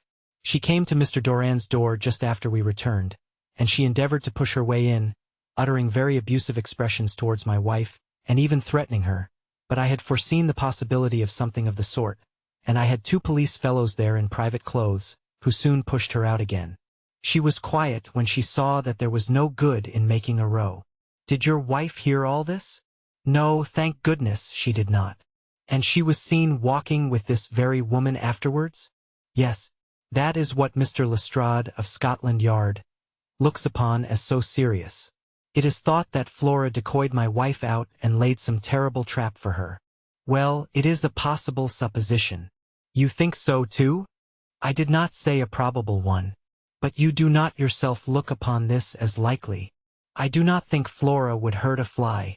Still, jealousy is a strange transformer of characters. Pray, what is your own theory as to what took place? Well, really, I came to seek a theory, not to propound one. I have given you all the facts. Since you ask me, however, I may say that it has occurred to me as possible that the excitement of this affair, the consciousness that she had made so immense a social stride, had the effect of causing some little nervous disturbance in my wife. In short, that she had become suddenly deranged? Well, really, when I consider that she has turned her back, I will not say upon me, but upon so much that many have aspired to without success, I can hardly explain it in any other fashion. Well, certainly that is also a conceivable hypothesis, said Holmes, smiling. And now, Lord St. Simon, I think that I have nearly all my data. May I ask whether you were seated at the breakfast table so that you could see out of the window? We could see the other side of the road and the park. Quite so. Then I do not think that I need to detain you longer. I shall communicate with you. Should you be fortunate enough to solve this problem, said our client, rising. I have solved it. Eh? What was that? I say that I have solved it. Where, then, is my wife? That is a detail which I shall speedily supply. Lord Street Simon shook his head. I am afraid that it will take wiser heads than yours or mine, he remarked, and bowing in a stately, old-fashioned manner he departed. It is very good of Lord Street Simon to honor my head by putting it on a level with his own, said Sherlock Holmes, laughing. I think that I shall have a whiskey and soda and a cigar after all this cross-questioning. I had formed my conclusions as to the case before our client came into the room. My dear Holmes, I have notes of several similar cases, though none, as I remarked before, which were quite as prompt. My whole examination served to turn my conjecture into a certainty. Circumstantial evidence is occasionally very convincing, as when you find a trout in the milk, to quote Thoreau's example. But I have heard all that you have heard. Without, however, the knowledge of pre-existing cases which serves me so well. There was a parallel instance in Aberdeen some years back, and something on very much the same lines at Munich the year after the Franco-Prussian War. It is one of these cases, but... Hello, here is Lestrade. Good afternoon, Lestrade. You will find an extra tumbler upon the sideboard, and there are cigars in the box. The official detective was attired in a pea-jacket and cravat, which gave him a decidedly nautical appearance, and he carried a black canvas bag in his hand. With a short greeting he seated himself and lit the cigar which had been offered to him. "What's up, then?" asked Holmes with a twinkle in his eye. "You look dissatisfied." "And I feel dissatisfied. It is this infernal Street Simon marriage case. I can make neither head nor tail of the business." "Really? You surprise me. Who ever heard of such a mixed affair? Every clue seems to slip through my fingers. I have been at work upon it all day." "And very wet it seems to have made you," said Holmes, laying his hand upon the arm of the pea-jacket. "Yes, I have been dragging the Serpentine." "In heaven's name, what for?" "In search of the body of Lady Street Simon." Sherlock Holmes leaned back in his chair and laughed heartily. "Have you dragged the basin of Trafalgar Square fountain?" he asked. "Why? What do you mean?" "Because you have just as good a chance of finding this lady in the one as in the other." Lestrade shot an angry glance at my companion. "I suppose you know all about it," he snarled. "Well, I have only just heard the facts, but my mind is made up." "Oh, indeed. Then you think that the Serpentine plays no part in the matter?" "I think it very unlikely." "Then perhaps you will kindly explain how it is that we found this in it?" He opened his bag as he spoke, and tumbled onto the floor a wedding dress of watered silk, a pair of white satin shoes and a bride's wreath and veil, all discolored and soaked in water. "There," said he, putting a new wedding ring upon the top of the pile. "There is a little nut for you to crack, Master Holmes." "Oh, indeed," said my friend, blowing blue rings into the air. "You dragged them from the Serpentine?" No. "They were found floating near the margin by a park-keeper. They have been identified as her clothes, and it seemed to me that if the clothes were there the body would not be far off. By the same brilliant reasoning, every man's body is to be found in the neighborhood of his wardrobe. And pray, what did you hope to arrive at through this?" "At some evidence implicating Flora Miller in the disappearance." "I am afraid that you will find it difficult." "Are you indeed now?" cried Lestrade with some bitterness. "I am afraid, Holmes, that you are not very practical with your deductions and your inferences. You have made 2 blunders in as many minutes. This dress does implicate Miss Flora Miller." "And how?" "In the dress is a pocket. In the pocket is a card case. In the card case is a note. And here is the very note." He slapped it down upon the table in front of him. "Listen to this. You will see me when all is ready. Come at once. FHM. Now my theory all along has been that Lady Street Simon was decoyed away by Flora Miller, and that she, with confederates, no doubt, was responsible for her disappearance. Here, signed with her initials, is the very note which was no doubt quietly slipped into her hand at the door and which lured her within their reach." "Very good, Lestrade," said Holmes, laughing. "You really are very fine indeed. Let me see it." He took up the paper in a listless way, but his attention instantly became riveted, and he gave a little cry of satisfaction. "This is indeed important," said he. "Ah, you find it so?" "Extremely so. I congratulate you warmly." Lestrade rose in his triumph and bent his head to look. "Why," he shrieked, "you're looking at the wrong side. On the contrary, this is the right side." "The right side? You're mad. Here is the note written in pencil over here. And over here is what appears to be the fragment of a hotel bill, which interests me deeply. There's nothing in it." "I looked at it before," said Lestrade. "October 4th, rooms 8s. Breakfast 2s. 6D. Cocktail 1s. Lunch 2s. 6D, glace chérie, 8D. I see nothing in that." "Very likely not. It is most important all the same. As to the note, it is important also, or at least the initials are, so I congratulate you again." "I've wasted time enough," said Lestrade, rising. I believe in hard work and not in sitting by the fire spinning fine theories. Good day, Mr. Holmes, and we shall see which gets to the bottom of the matter first. He gathered up the garments, thrust them into the bag, and made for the door. Just one hint to you, Lestrade, drawled Holmes before his rival vanished. I will tell you the true solution of the matter. Lady Street-Simon is a myth. There is not, and there never has been, any such person. Lestrade looked sadly at my companion. Then he turned to me, tapped his forehead 3 times, shook his head solemnly, and hurried away. He had hardly shut the door behind him when Holmes rose to put on his overcoat. There is something in what the fellow says about outdoor work, he remarked. So I think, Watson, that I must leave you to your papers for a little. It was after 5 o'clock when Sherlock Holmes left me, but I had no time to be lonely, for within an hour there arrived a confectioner's man with a very large flat box. This he unpacked with the help of a youth whom he had brought with him, and presently, to my very great astonishment, a quite Epicurean little cold supper began to be laid out upon our humble lodging-house mahogany. There were a couple of brace of cold woodcock, a pheasant, a pâté de foie gras pie with a group of ancient and cobwebby bottles. Having laid out all these luxuries, my 2 visitors vanished away, like the genii of the Arabian Nights, with no explanation save that the things had been paid for and were ordered to this address. Just before 9 o'clock Sherlock Holmes stepped briskly into the room.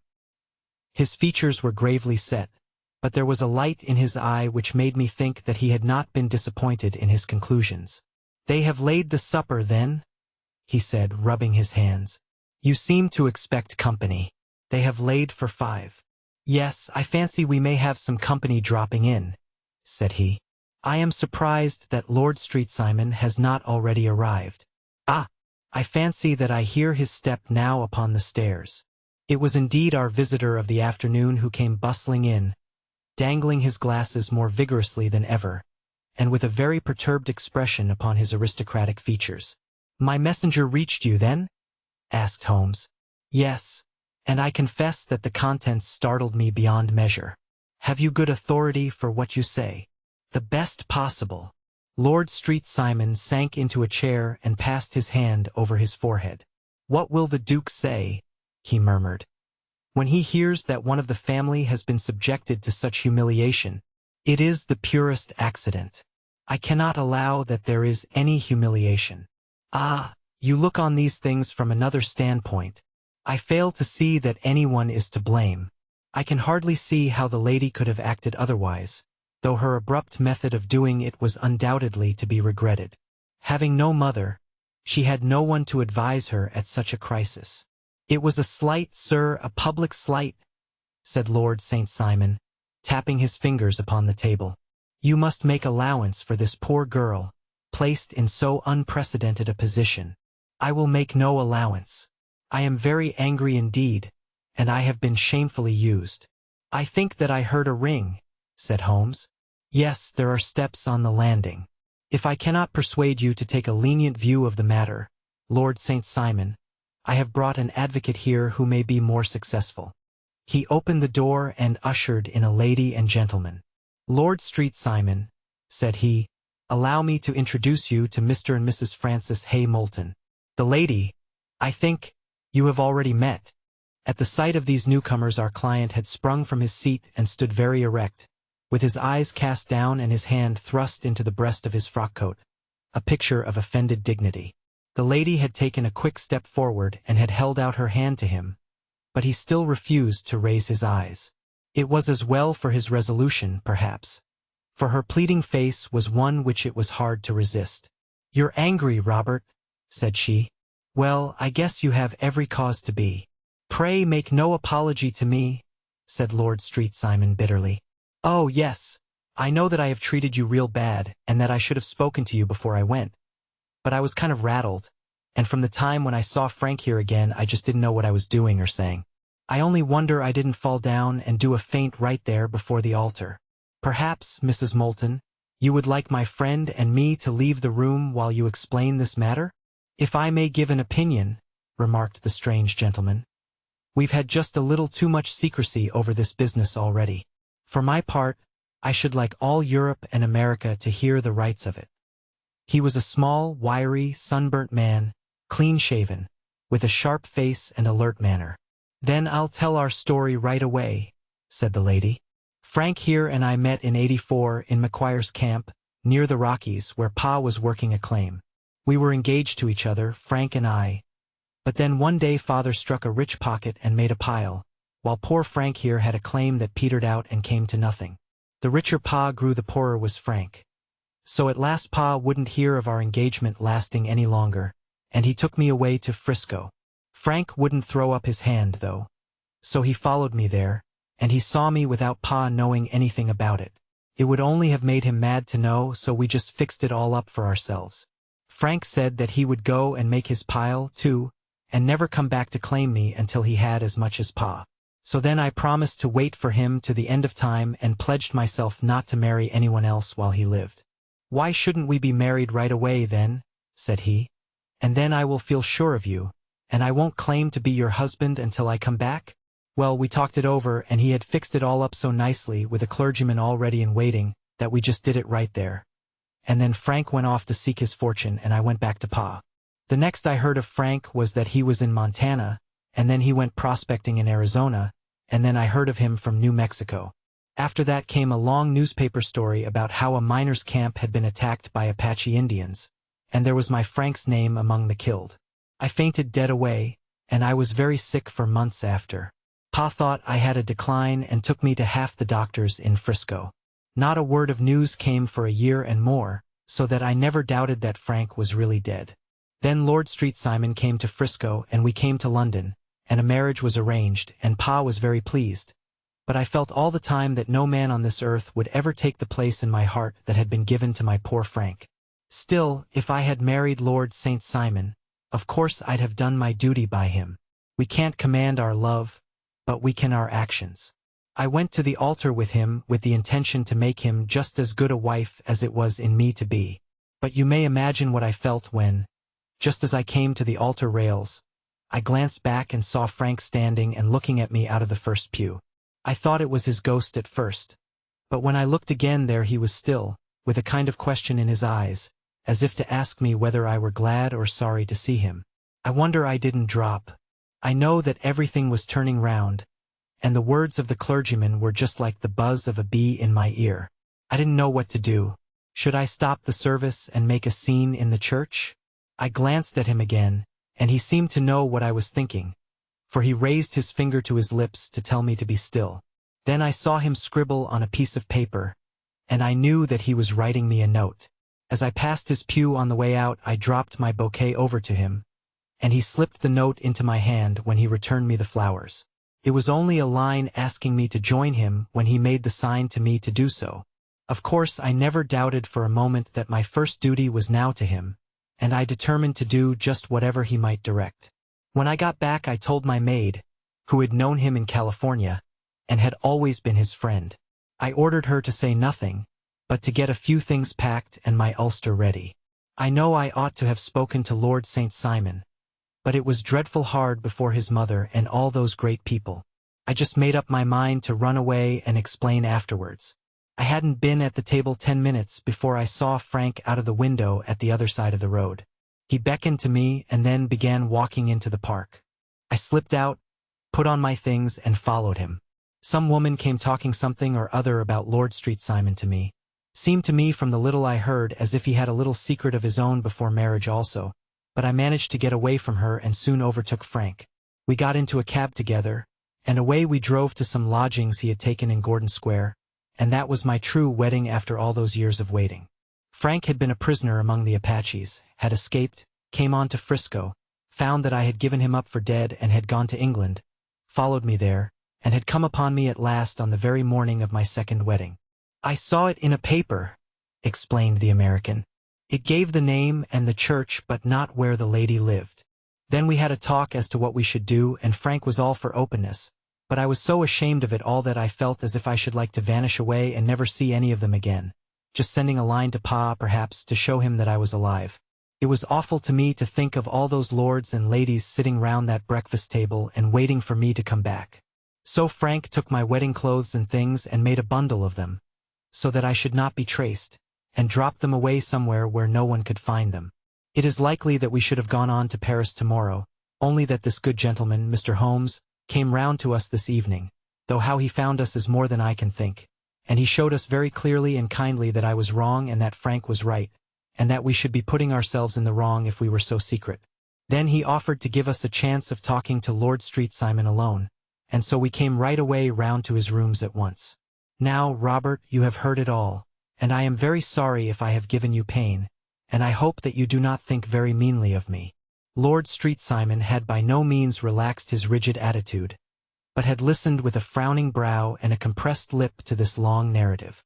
"Excuse me," he said, "but it is not my custom to discuss my most intimate personal affairs in this public manner." "Then you won't forgive me? You won't shake hands before I go?" "Oh, certainly, if it would give you any pleasure." He put out his hand and coldly grasped that which she extended to him. "I had hoped," suggested Holmes, "that you would have joined us in a friendly supper." "I think that there you ask a little too much," responded his lordship. "I may be forced to acquiesce in these recent developments, but I can hardly be expected to make merry over them. I think that, with your permission, I will now wish you all a very good night." He included us all in a sweeping bow and stalked out of the room. "Then I trust that you at least will honor me with your company," said Sherlock Holmes. "It is always a joy to meet an American, Mr. Moulton, for I am one of those who believe that the folly of a monarch and the blundering of a minister in far-gone years will not prevent our children from being someday citizens of the same worldwide country under a flag which shall be a quartering of the Union Jack with the stars and stripes."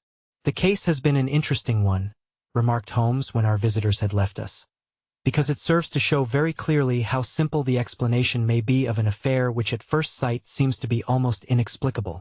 Nothing could be more natural than the sequence of events as narrated by this lady, and nothing stranger than the result when viewed, for instance, by Mr. Lestrade of Scotland Yard."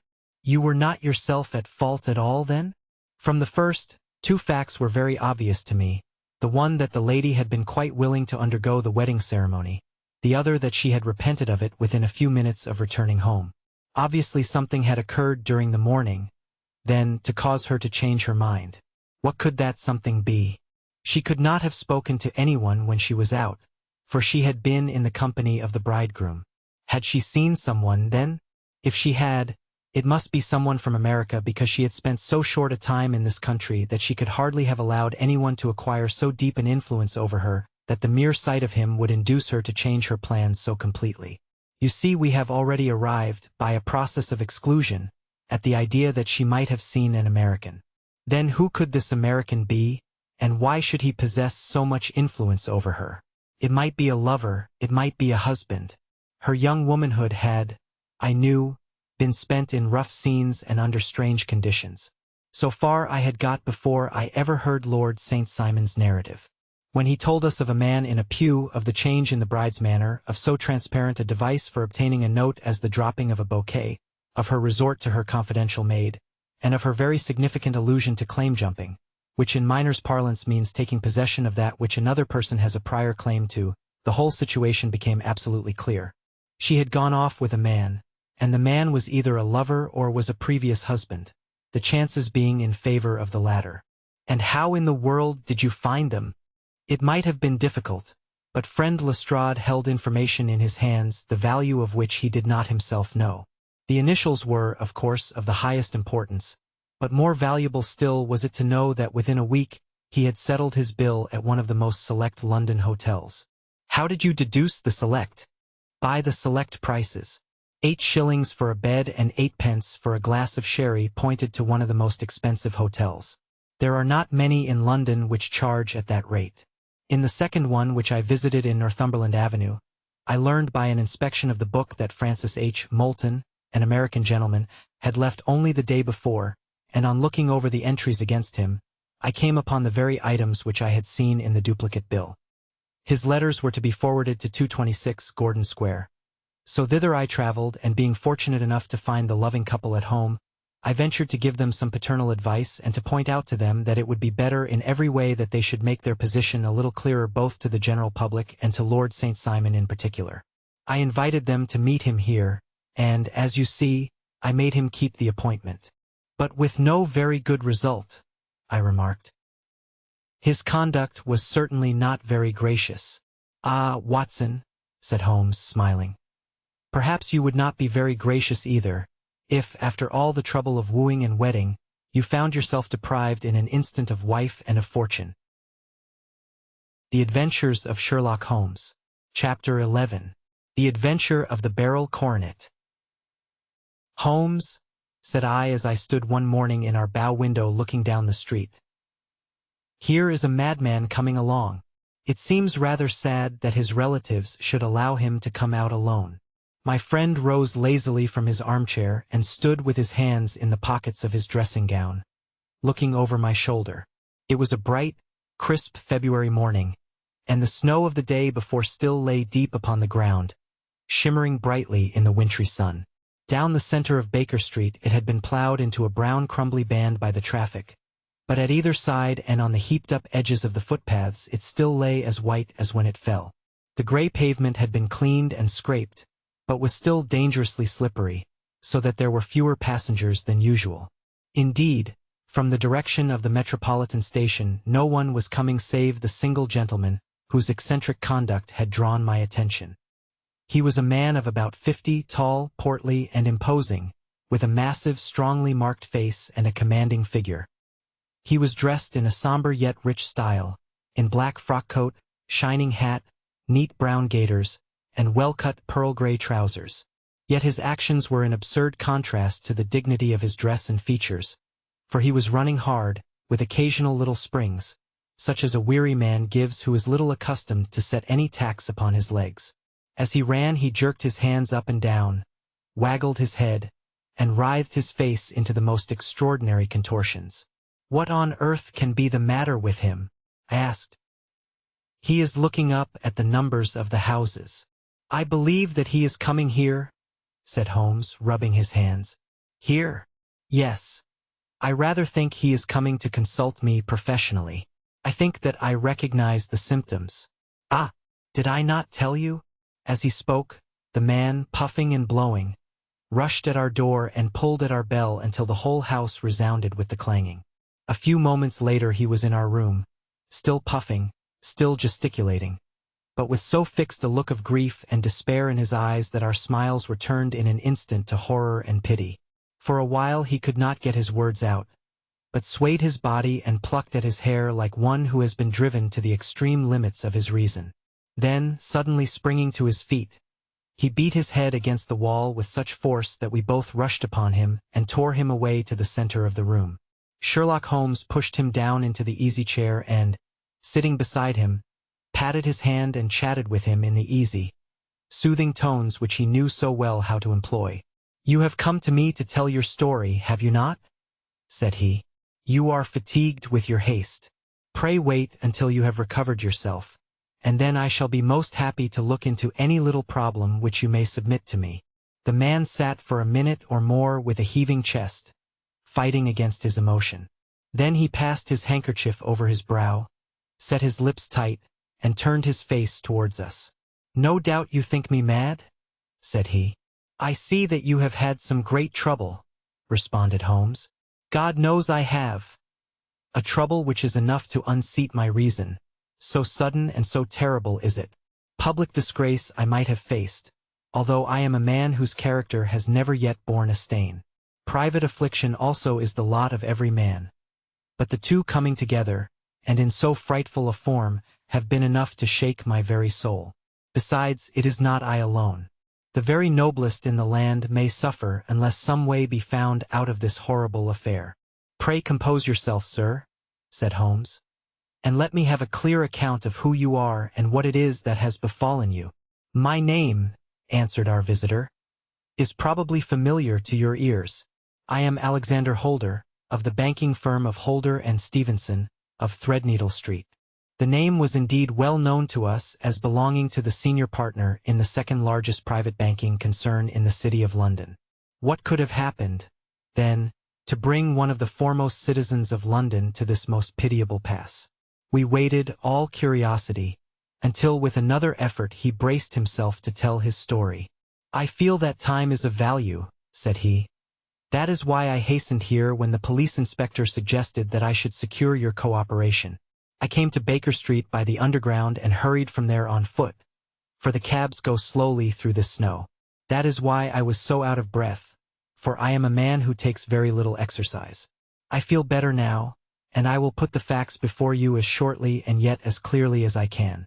It is, of course, well known to you that in a successful banking business as much depends upon our being able to find remunerative investments for our funds as upon our increasing our connection and the number of our depositors.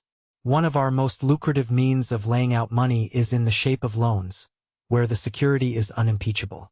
We have done a good deal in this direction during the last few years, and there are many noble families to whom we have advanced large sums upon the security of their pictures, libraries, or plate. Yesterday morning I was seated in my office at the bank when a card was brought in to me by one of the clerks. I started when I saw the name, for it was that of none other than, well, perhaps even to you I had better say no more than that it was a name which is a household word all over the earth, one of the highest, noblest, most exalted names in England. I was overwhelmed by the honor and attempted, when he entered, to say so, but he plunged at once into business with the air of a man who wishes to hurry quickly through a disagreeable task. "Mr. Holder," said he, "I have been informed that you are in the habit of advancing money. The firm does so when the security is good." I answered, "It is absolutely essential to me," said he, "that I should have £50,000 at once. I could, of course, borrow so trifling a sum 10 times over from my friends, but I much prefer to make it a matter of business and to carry out that business myself. In my position you can readily understand that it is unwise to place oneself under obligations. For how long, may I ask? Do you want this sum?" I asked. "Next Monday I have a large sum due to me, and I shall then most certainly repay what you advance, with whatever interest you think it right to charge. But it is very essential to me that the money should be paid at once."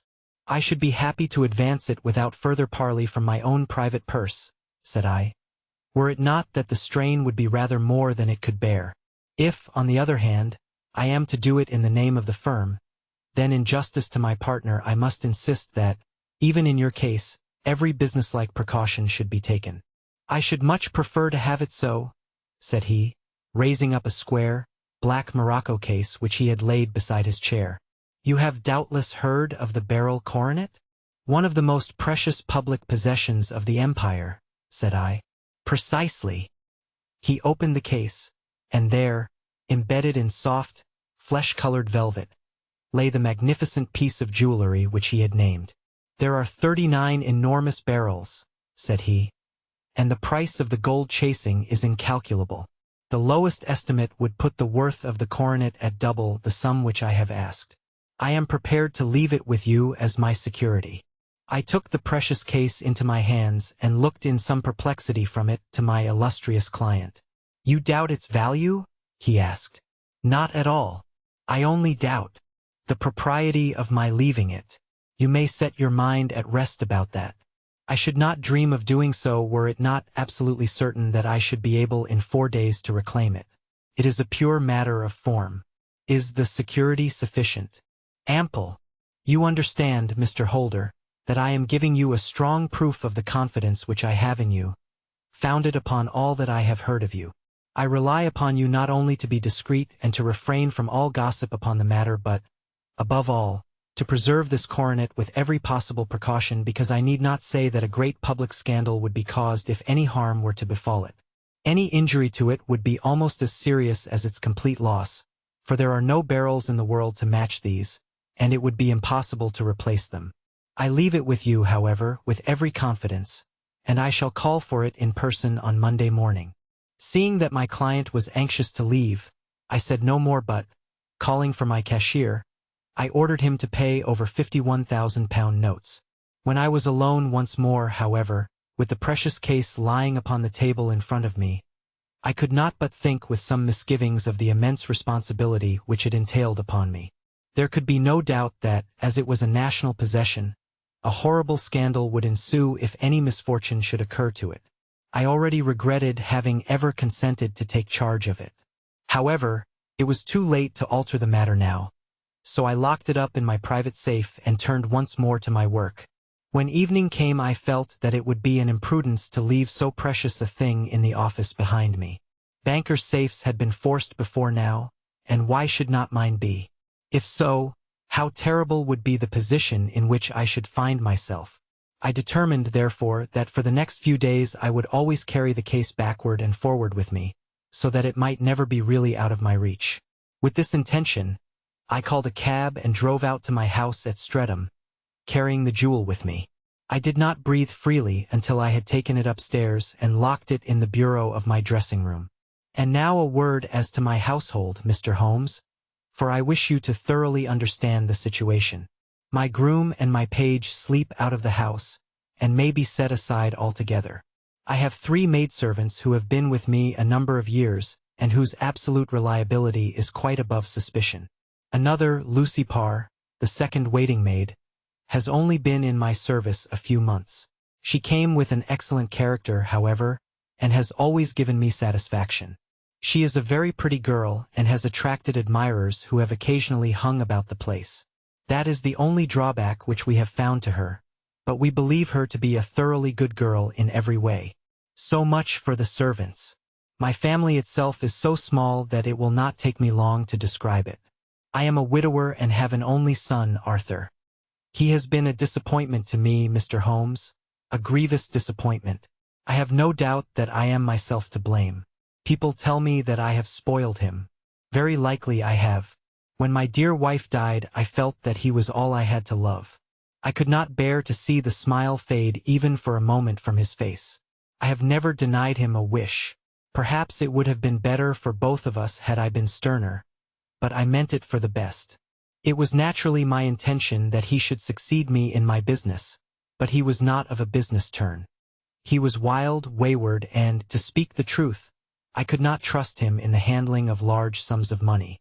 When he was young, he became a member of an aristocratic club, and there, having charming manners, he was soon the intimate of a number of men with long purses and expensive habits. He learned to play heavily at cards and to squander money on the turf, until he had again and again to come to me and implore me to give him an advance upon his allowance, that he might settle his debts of honor. He tried more than once to break away from the dangerous company which he was keeping, but each time the influence of his friend, Sir George Benwell, was enough to draw him back again. And, indeed, I could not wonder that such a man as Sir George Benwell should gain an influence over him, for he has frequently brought him to my house, and I have found myself that I could hardly resist the fascination of his manner. He is older than Arthur, a man of the world to his fingertips, one who had been everywhere, seen everything, a brilliant talker, and a man of great personal beauty. Yet when I think of him in cold blood, far away from the glamour of his presence, I am convinced from his cynical speech and the look which I have caught in his eyes that he is one who should be deeply distrusted. So I think, and so, too, thinks my little Mary, who has a woman's quick insight into character. And now there is only she to be described. She is my niece. But when my brother died 5 years ago and left her alone in the world, I adopted her, and have looked upon her ever since as my daughter. She is a sunbeam in my house, sweet, loving, beautiful, a wonderful manager and housekeeper, yet as tender and quiet and gentle as a woman could be. She is my right hand. I do not know what I could do without her. In only one matter has she ever gone against my wishes. Twice my boy has asked her to marry him, for he loves her devotedly, but each time she has refused him. I think that if anyone could have drawn him into the right path, it would have been she, and that his marriage might have changed his whole life. But now, alas, it is too late, forever too late. Now, Mr. Holmes, you know the people who live under my roof, and I shall continue with my miserable story. When we were taking coffee in the drawing-room that night after dinner, I told Arthur and Mary my experience, and of the precious treasure which we had under our roof, suppressing only the name of my client. Lucy Parr, who had brought in the coffee, had, I am sure, left the room, but I cannot swear that the door was closed. Mary and Arthur were much interested and wished to see the famous coronet, but I thought it better not to disturb it. "Where have you put it?" asked Arthur. "In my own bureau." "Well, I hope to goodness the house won't be burgled during the night," said he. "It is locked up," I answered. "Oh, any old key will fit that bureau." When I was a youngster I have opened it myself with the key of the box-room cupboard. He often had a wild way of talking so that I thought little of what he said. He followed me to my room, however, that night with a very grave face. "Look here, Dad," said he with his eyes cast down. "Can you let me have 200 pounds? "No, I cannot," I answered sharply. "I have been far too generous with you in money matters." "You have been very kind," said he, "but I must have this money, or else I can never show my face inside the club again." "And a very good thing, too," I cried. "Yes, but you would not have me leave it a dishonored man," said he. "I could not bear the disgrace. I must raise the money in some way, and if you will not let me have it, then I must try other means." I was very angry, for this was the third demand during the month. "You shall not have a farthing from me," I cried, on which he bowed and left the room without another word. When he was gone I unlocked my bureau, made sure that my treasure was safe, and locked it again. Then I started to go round the house to see that all was secure, a duty which I usually leave to Mary but which I thought it well to perform myself that night. As I came down the stairs I saw Mary herself at the side window of the hall, which she closed and fastened as I approached. "Tell me, Dad," said she, looking, I thought, a little disturbed. "Did you give Lucy, the maid, leave to go out tonight?" "Certainly not. She came in just now by the back door. I have no doubt that she has only been to the side gate to see someone, but I think that it is hardly safe and should be stopped. You must speak to her in the morning, or I will if you prefer it. Are you sure that everything is fastened?" "Quite sure, Dad." "Then good night." I kissed her and went up to my bedroom again, where I was soon asleep.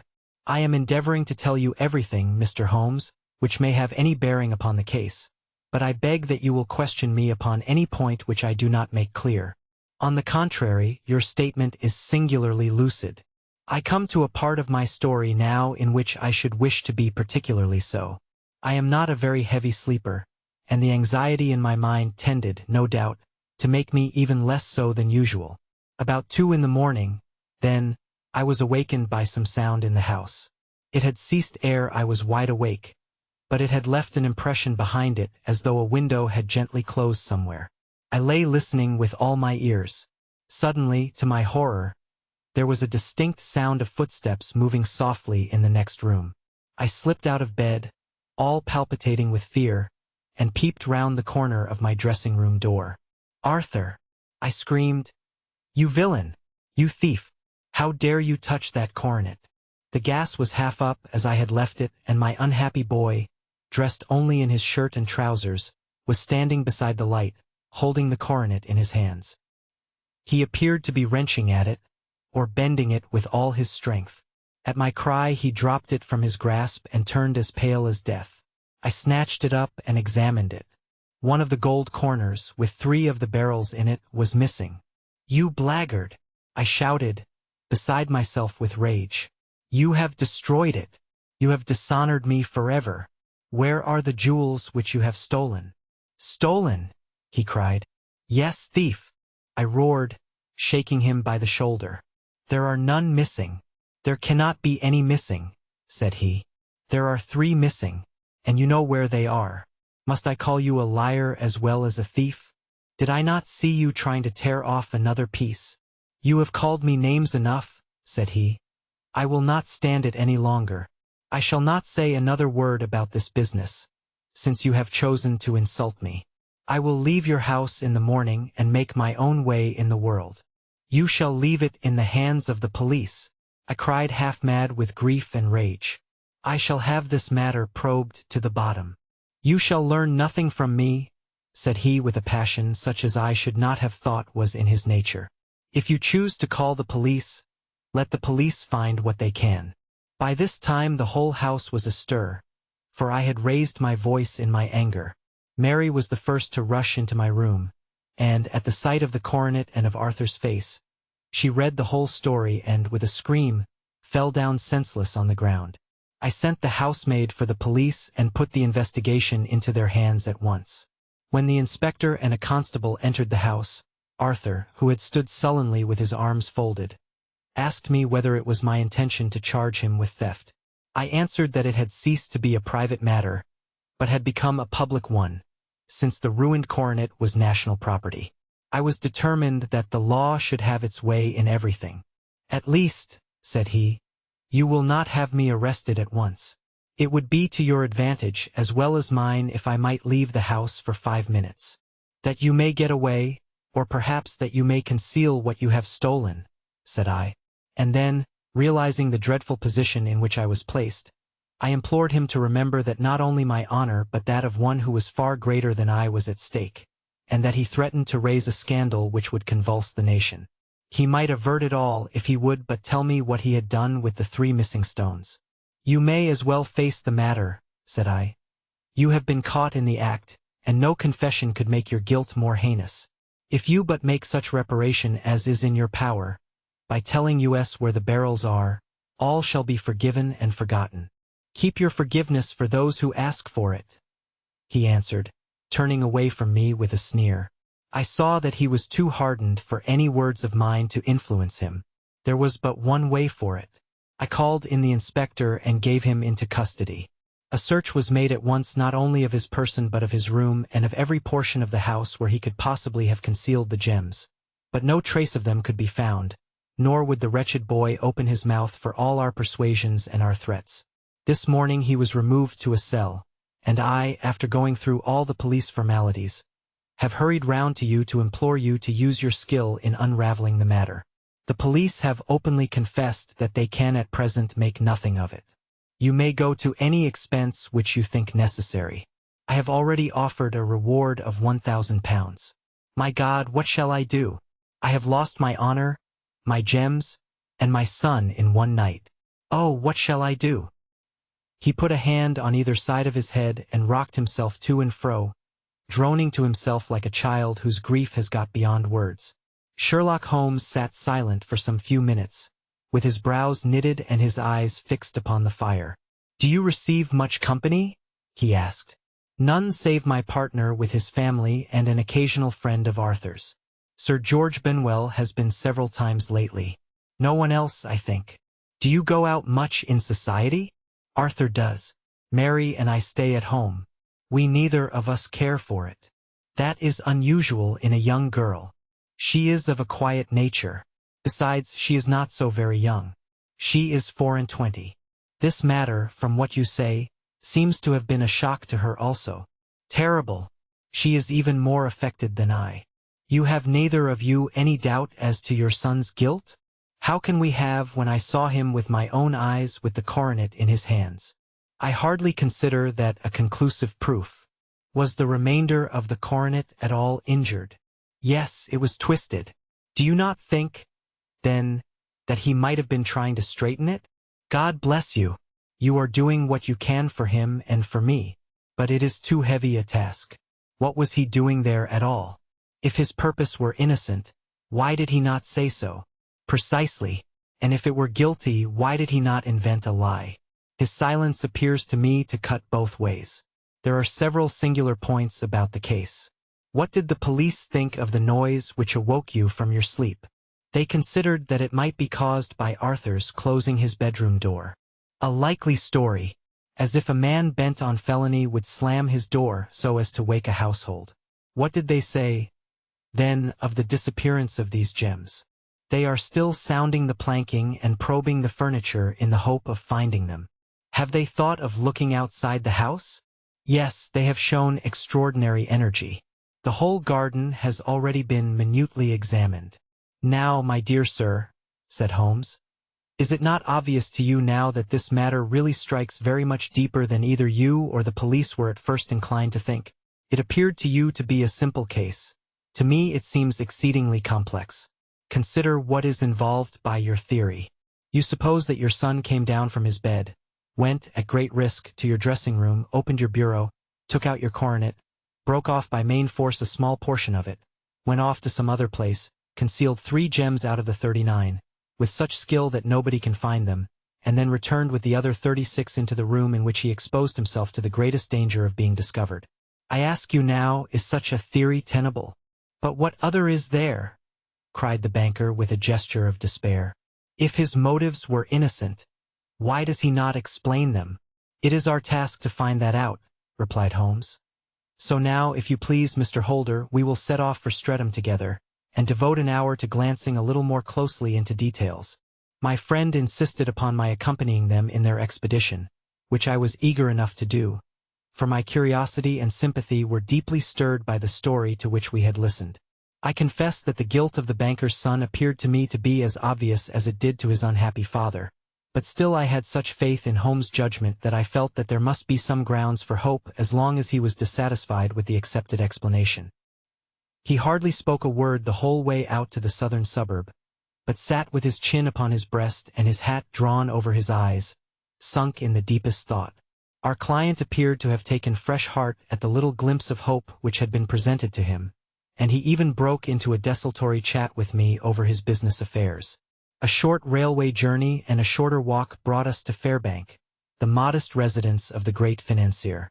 Fairbank was a good-sized square house of white stone, standing back a little from the road.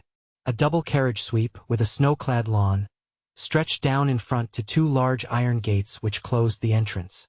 On the right side was a small wooden thicket, which led into a narrow path between two neat hedges stretching from the road to the kitchen door, and forming the tradesman's entrance.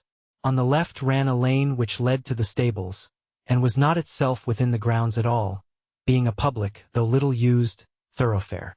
Holmes left us standing at the door and walked slowly all round the house, across the front, down the tradesman's path, and so round by the garden behind into the stable lane. So long was he that Mr. Holder and I went into the dining room and waited by the fire until he should return. We were sitting there in silence when the door opened and a young lady came in. She was rather above the middle height, slim, with dark hair and eyes, which seemed the darker against the absolute pallor of her skin. I do not think that I have ever seen such deadly paleness in a woman's face. Her lips, too, were bloodless, but her eyes were flushed with crying. As she swept silently into the room, she impressed me with a greater sense of grief than the banker had done in the morning, and it was the more striking in her as she was evidently a woman of strong character, with immense capacity for self-restraint. Disregarding my presence, she went straight to her uncle and passed her hand over his head with a sweet womanly caress. "You have given orders that Arthur should be liberated, have you not, Dad?" she asked. "No, no, my girl, the matter must be probed to the bottom. But I am so sure that he is innocent. You know what woman's instincts are. I know that he has done no harm, and that you will be sorry for having acted so harshly. Why is he silent, then, if he is innocent? Who knows? Perhaps because he was so angry that you should suspect him. How could I help suspecting him, when I actually saw him with the coronet in his hand? Oh, but he had only picked it up to look at it. Oh, do take my word for it that he is innocent. Let the matter drop and say no more. It is so dreadful to think of our dear Arthur in prison. I shall never let it drop until the gems are found. Never, Mary. Your affection for Arthur blinds you as to the awful consequences to me. Far from hushing the thing up, I have brought a gentleman down from London to inquire more deeply into it." "This gentleman?" she asked, facing round to me. "No, his friend. He wished us to leave him alone.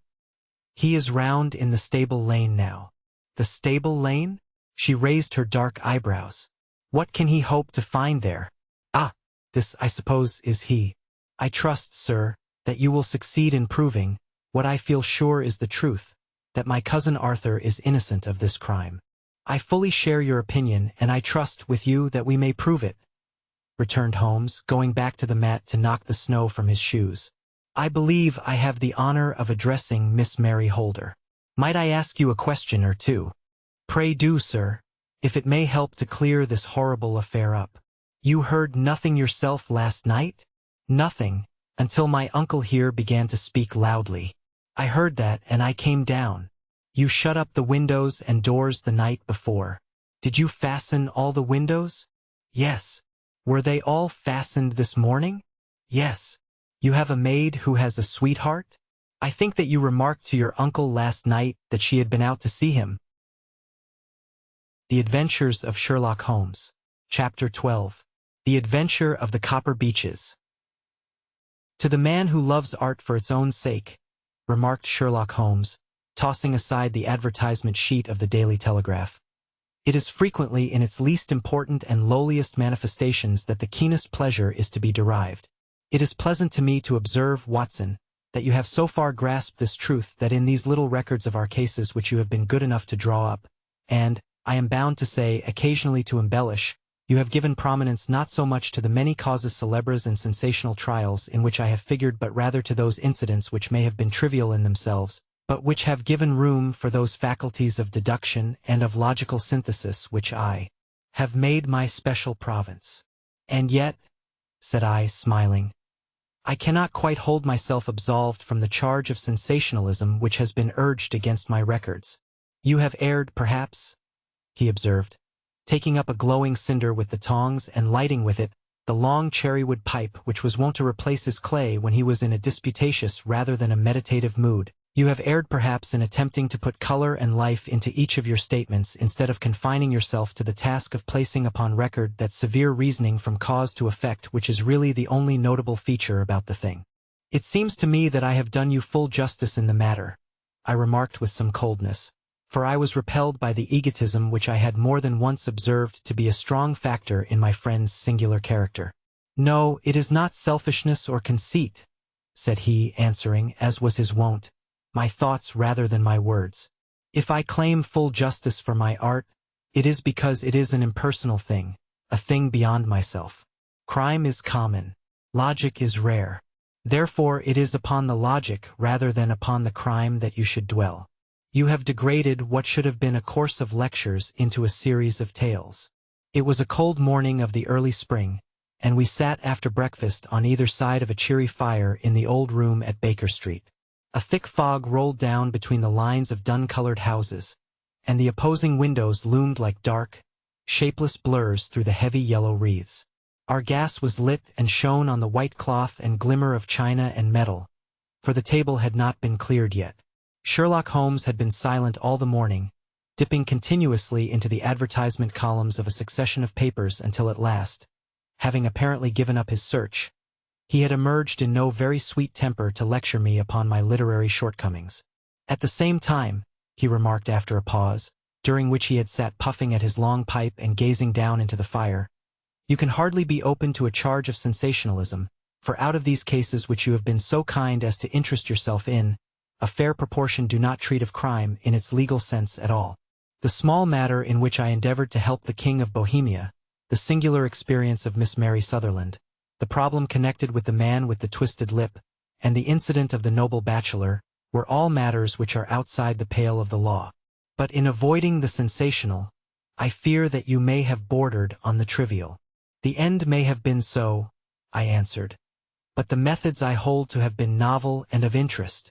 Pshaw, my dear fellow, what do the public, the great unobservant public, who could hardly tell a weaver by his tooth or a compositor by his left thumb, care about the finer shades of analysis and deduction? But, indeed, if you are trivial, I cannot blame you, for the days of the great cases are past. Man, or at least criminal man, has lost all enterprise and originality.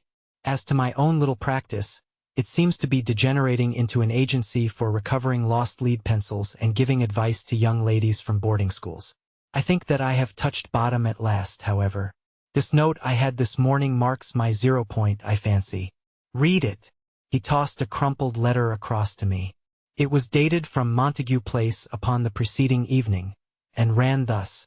Dear M.R. Holmes, I am very anxious to consult you as to whether I should or should not accept a situation which has been offered to me as governess. I shall call at 10:30 tomorrow if I do not inconvenience you. Yours faithfully, Violet Hunter.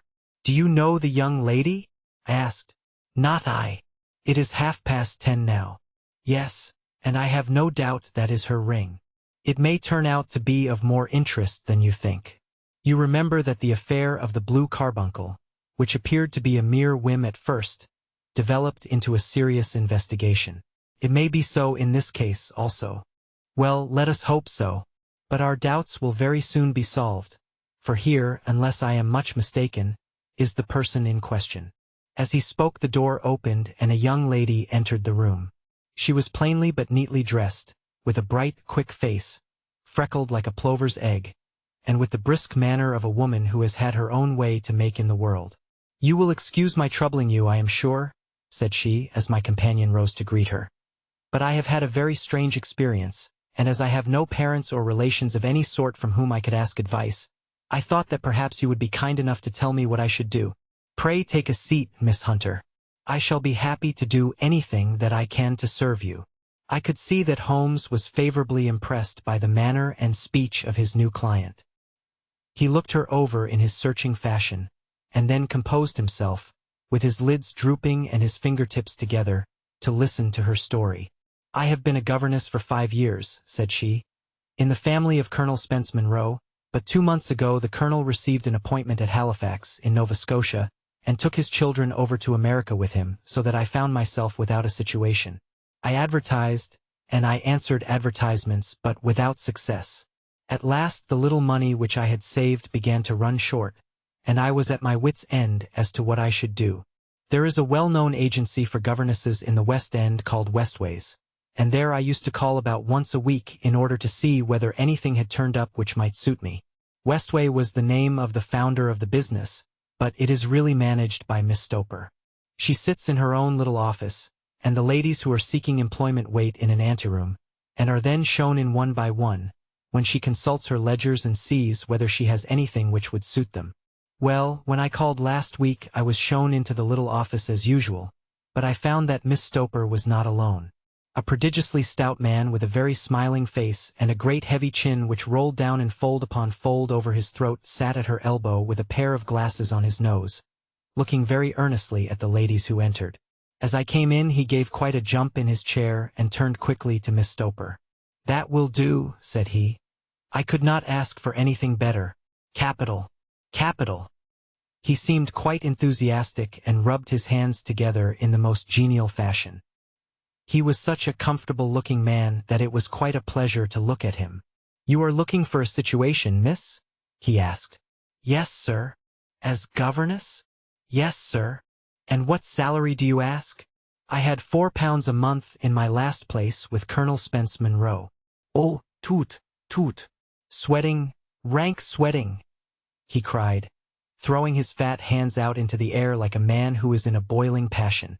"How could anyone offer so pitiful a sum to a lady with such attractions and accomplishments?" "My accomplishments, sir, may be less than you imagine," said I.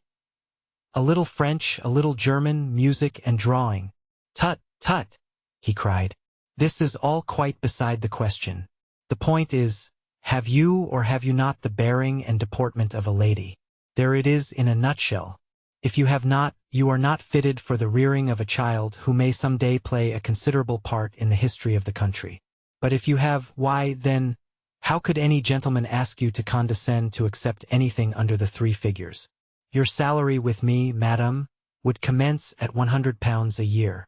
You may imagine, Mr. Holmes, that to me, destitute as I was, such an offer seemed almost too good to be true. The gentleman, however, seeing perhaps the look of incredulity upon my face, opened a pocketbook and took out a note. "It is also my custom," said he, smiling in the most pleasant fashion until his eyes were just 2 little shining slits amid the white creases of his face, "to advance to my young ladies half their salary beforehand, so that they may meet any little expenses of their journey and their wardrobe." It seemed to me that I had never met so fascinating and so thoughtful a man. As I was already in debt to my tradesmen, the advance was a great convenience, and yet there was something unnatural about the whole transaction which made me wish to know a little more before I quite committed myself. "May I ask where you live, sir?" said I. "Hampshire. Charming rural place. The Copper Beeches, 5 miles on the far side of Winchester. It is the most lovely country, my dear young lady, and the dearest old country house." "And my duties, sir? I should be glad to know what they would be." "One child, one dear little romper just 6 years old. Oh, if you could see him killing cockroaches with a slipper. Smack, smack, smack. 3 gone before you could wink." He leaned back in his chair and laughed his eyes into his head again. I was a little startled at the nature of the child's amusement, but the father's laughter made me think that perhaps he was joking. "My sole duties, then," I asked, "are to take charge of a single child?" No, no, not the soul, not the soul, my dear young lady, he cried. Your duty would be, as I am sure your good sense would suggest, to obey any little commands my wife might give, provided always that they were such commands as a lady might with propriety obey. You see no difficulty, eh? I should be happy to make myself useful. Quite so. In dress now, for example. We are fatty people, you know, fatty but kind-hearted. If you were asked to wear any dress which we might give you, you would not object to our little whim. Eh? No, said I, considerably astonished at his words. Or to sit here or sit there, that would not be offensive to you? Oh no. Or to cut your hair quite short before you come to us? I could hardly believe my ears. As you may observe, Mr. Holmes, my hair is somewhat luxuriant, and of a rather peculiar tint of chestnut. It has been considered artistic. I could not dream of sacrificing it in this offhand fashion. I am afraid that that is quite impossible, said I. He had been watching me eagerly out of his small eyes, and I could see a shadow pass over his face as I spoke. I am afraid that it is quite essential, said he. It is a little fancy of my wife's, and ladies' fancies, you know, madam, ladies' fancies must be consulted. And so you won't cut your hair? No, sir, I really could not, I answered firmly. Ah, very well. Then that quite settles the matter. It is a pity, because in other respects you would really have done very nicely. In that case, Miss Stoper, I had best inspect a few more of your young ladies. The manageress had sat all this while busy with her papers without a word to either of us. But she glanced at me now with so much annoyance upon her face that I could not help suspecting that she had lost a handsome commission through my refusal. Do you desire your name to be kept upon the books? She asked. If you please, Miss Stoper. Well, really, it seems rather useless, since you refuse the most excellent offers in this fashion, said she sharply. You can hardly expect us to exert ourselves to find another such opening for you.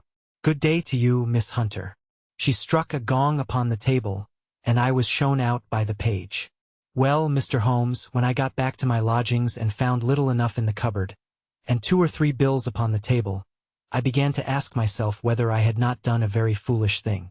After all, if these people had strange fads and expected obedience on the most extraordinary matters, they were at least ready to pay for their eccentricity.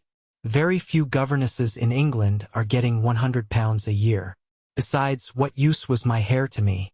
Many people are improved by wearing it short, and perhaps I should be among the number. Next day I was inclined to think that I had made a mistake, and by the day after I was sure of it. I had almost overcome my pride so far as to go back to the agency and inquire whether the place was still open when I received this letter from the gentleman himself. I have it here, and I will read it to you. The Copper Beeches, near Winchester. Dear Miss Hunter, Miss Stoper has very kindly given me your address, and I write from here to ask you whether you have reconsidered your decision. My wife is very anxious that you should come, for she has been much attracted by my description of you.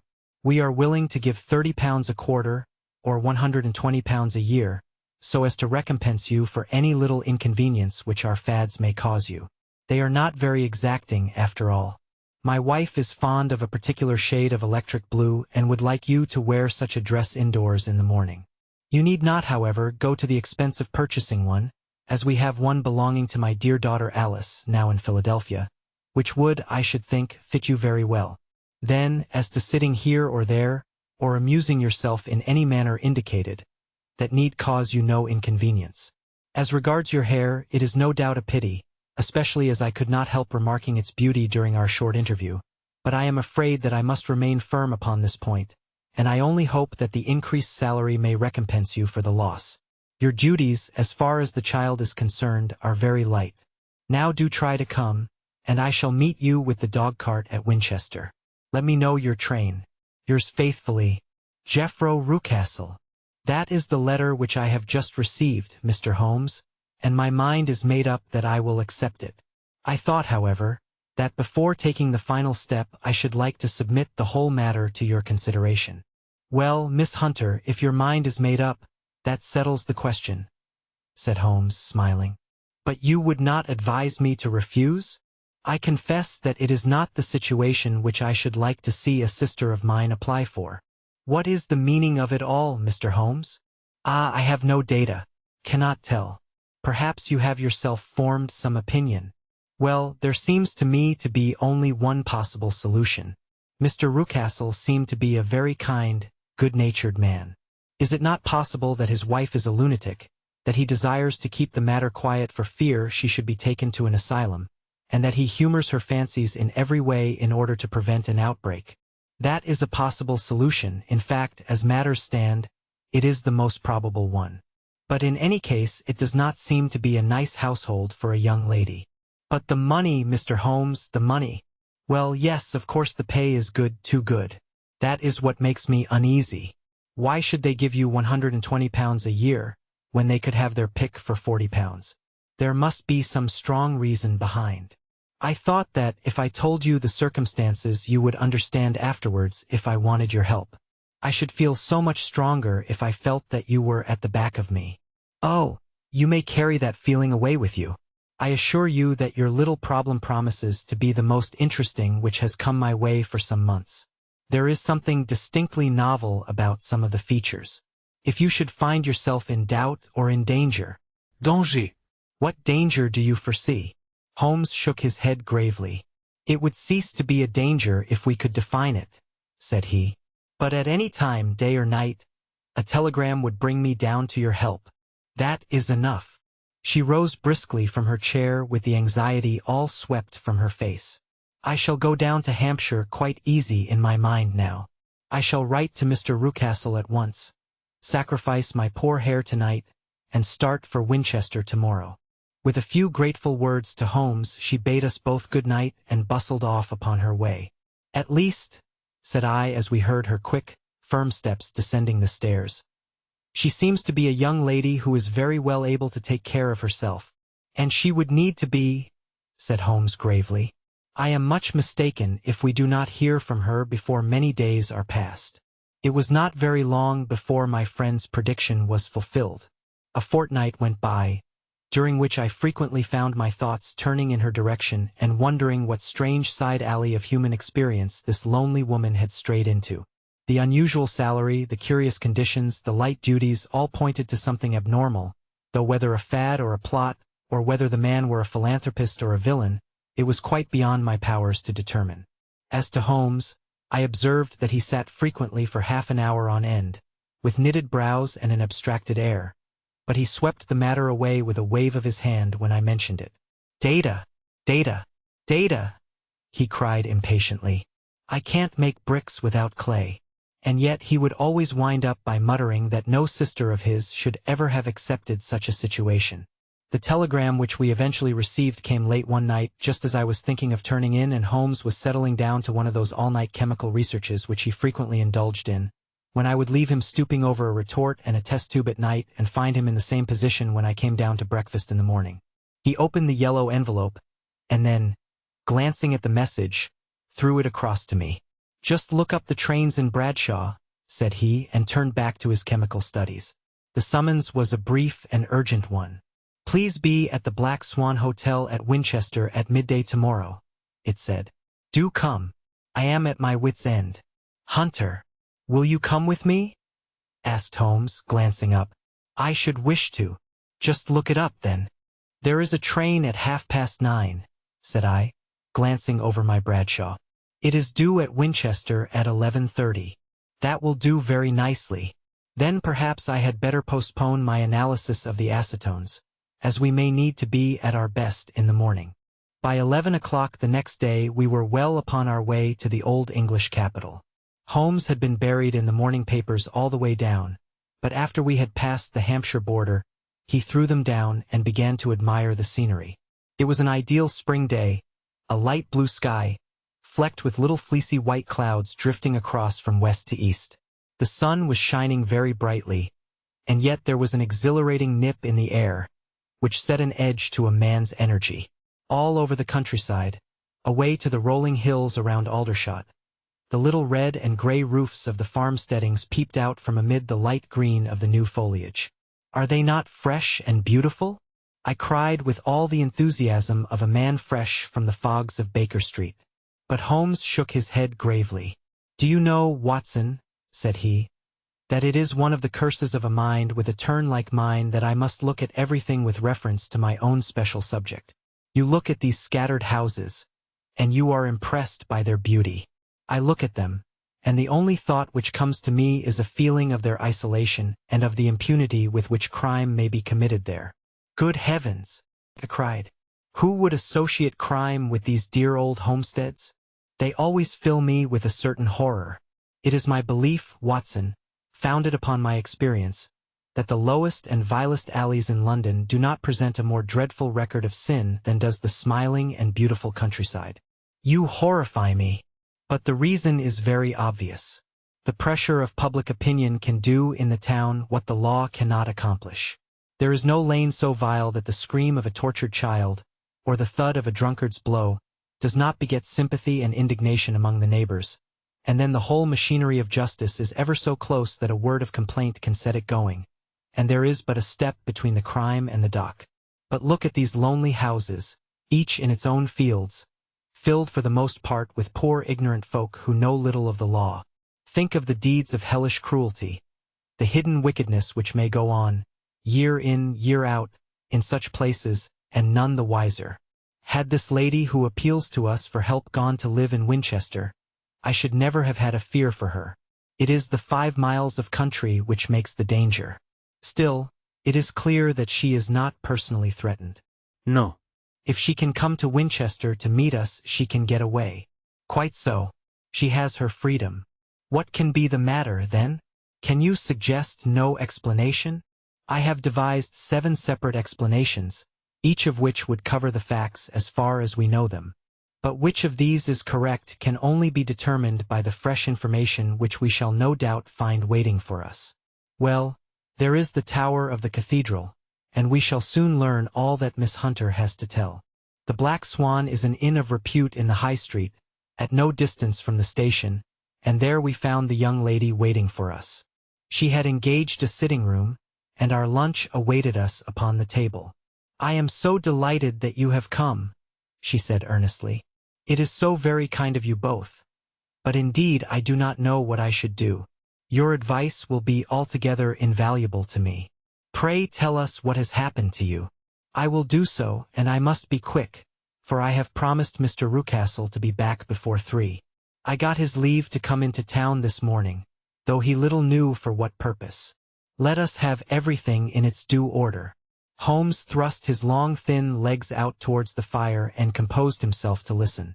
"In the first place, I may say that I have met, on the whole, with no actual ill-treatment from Mr. and Mrs. Rucastle. It is only fair to them to say that. But I cannot understand them, and I am not easy in my mind about them." "What can you not understand?" "Their reasons for their conduct. But you shall have it all just as it occurred. When I came down, Mr. Rucastle met me here and drove me in his dog-cart to the Copper Beeches. It is, as he said, beautifully situated, but it is not beautiful in itself, for it is a large square block of a house, whitewashed, but all stained and streaked with damp and bad weather. There are grounds round it, woods on 3 sides, and on the 4th a field which slopes down to the Southampton High Road, which curves past about 100 yards from the front door. This ground in front belongs to the house, but the woods all round are part of Lord Southerton's preserves. A clump of copper beeches immediately in front of the hall door has given its name to the place. I was driven over by my employer, who was as amiable as ever, and was introduced by him that evening to his wife and the child. There was no truth, Mr. Holmes, in the conjecture which seemed to us to be probable in your rooms at Baker Street. Mrs. Rucastle is not mad. I found her to be a silent, pale-faced woman, much younger than her husband, not more than 30, I should think, while he can hardly be less than 45. From their conversation I have gathered that they have been married about 7 years, that he was a widower, and that his only child by the first wife was the daughter who has gone to Philadelphia. Mr. Rucastle told me in private that the reason why she had left them was that she had an unreasoning aversion to her stepmother. As the daughter could not have been less than 20, I can quite imagine that her position must have been uncomfortable with her father's young wife. Mrs. Rucastle seemed to me to be colorless in mind as well as in feature. She impressed me neither favorably nor the reverse. She was a nonentity. It was easy to see that she was passionately devoted both to her husband and to her little son. Her light gray eyes wandered continually from one to the other, noting every little want and forestalling it if possible. He was kind to her also in his bluff, boisterous fashion, and on the whole they seemed to be a happy couple. And yet she had some secret sorrow, this woman. She would often be lost in deep thought, with the saddest look upon her face. More than once I have surprised her in tears. I have thought sometimes that it was the disposition of her child which weighed upon her mind, for I have never met so utterly spoiled and so ill-natured a little creature. He is small for his age, with a head which is quite disproportionately large. His whole life appears to be spent in an alternation between savage fits of passion and gloomy intervals of sulking. Giving pain to any creature weaker than himself seems to be his one idea of amusement, and he shows quite remarkable talent in planning the capture of mice, little birds, and insects. But I would rather not talk about the creature, Mr. Holmes, and, indeed, he has little to do with my story. I am glad of all details, remarked my friend, whether they seem to you to be relevant or not. I shall try not to miss anything of importance. The one unpleasant thing about the house, which struck me at once, was the appearance and conduct of the servants. There are only two, a man and his wife. Toller, for that is his name, is a rough, uncouth man, with grizzled hair and whiskers, and a perpetual smell of drink. Twice since I have been with them he has been quite drunk, and yet Mr. Rucastle seemed to take no notice of it. His wife is a very tall and strong woman with a sour face, as silent as Mrs. Rucastle and much less amiable. They are a most unpleasant couple, but fortunately I spend most of my time in the nursery and my own room, which are next to each other in one corner of the building. For 2 days after my arrival at the Copper Beeches my life was very quiet. On the third, Mrs. Rucastle came down just after breakfast and whispered something to her husband. "Oh yes," said he, turning to me. "We are very much obliged to you, Miss Hunter, for falling in with our whims so far as to cut your hair. I assure you that it has not detracted in the tiniest iota from your appearance. We shall now see how the electric blue dress will become you. You will find it laid out upon the bed in your room, and if you would be so good as to put it on we should both be extremely obliged." The dress which I found waiting for me was of a peculiar shade of blue. It was of excellent material, a sort of beige, but it bore unmistakable signs of having been worn before. Could not have been a better fit if I had been measured for it. Both Mr. and Mrs. Rucastle expressed a delight at the look of it, which seemed quite exaggerated in its vehemence. They were waiting for me in the drawing-room, which is a very large room, stretching along the entire front of the house, with 3 long windows reaching down to the floor. A chair had been placed close to the central window, with its back turned towards it. In this I was asked to sit, and then Mr. Rucastle, walking up and down on the other side of the room, began to tell me a series of the funniest stories that I have ever listened to. You cannot imagine how comical he was, and I laughed until I was quite weary. Mrs. Rucastle, however, who has evidently no sense of humor, never so much as smiled, but sat with her hands in her lap, and a sad, anxious look upon her face. After an hour or so, Mr. Rucastle suddenly remarked that it was time to commence the duties of the day, and that I might change my dress and go to little Edward in the nursery. 2 days later this same performance was gone through under exactly similar circumstances. Again I changed my dress, again I sat in the window, and again I laughed very heartily at the funny stories of which my employer had an immense repertoire, and which he told inimitably. Then he handed me a yellow-backed novel, and moving my chair a little sideways, that my own shadow might not fall upon the page, he begged me to read aloud to him. I read for about 10 minutes, beginning in the heart of a chapter, and then suddenly, in the middle of a sentence, he ordered me to cease and to change my dress. You can easily imagine, Mr. Holmes, how curious I became as to what the meaning of this extraordinary performance could possibly be.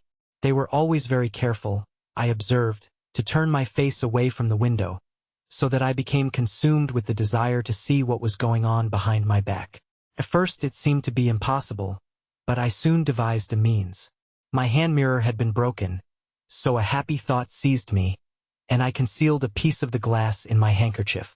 On the next occasion, in the midst of my laughter, I put my handkerchief up to my eyes, and was able with a little management to see all that there was behind me.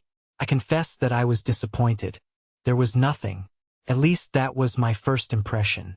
At the second glance, however, I perceived that there was a man standing in the Southampton Road, a small bearded man in a gray suit, who seemed to be looking in my direction. The road is an important highway, and there are usually people there. This man, however, was leaning against the railings which bordered our field and was looking earnestly up. I lowered my handkerchief and glanced at Mrs. Rucastle to find her eyes fixed upon me with a most searching gaze. She said nothing, but I am convinced that she had divined that I had a mirror in my hand and had seen what was behind me. She rose at once. "Jeffro," said she, "there is an impertinent fellow upon the road there who stares up at Miss Hunter." "No friend of yours, Miss Hunter?" he asked. "No, I know no one in these parts." "Dear me, how very impertinent. Kindly turn round and motion to him to go away.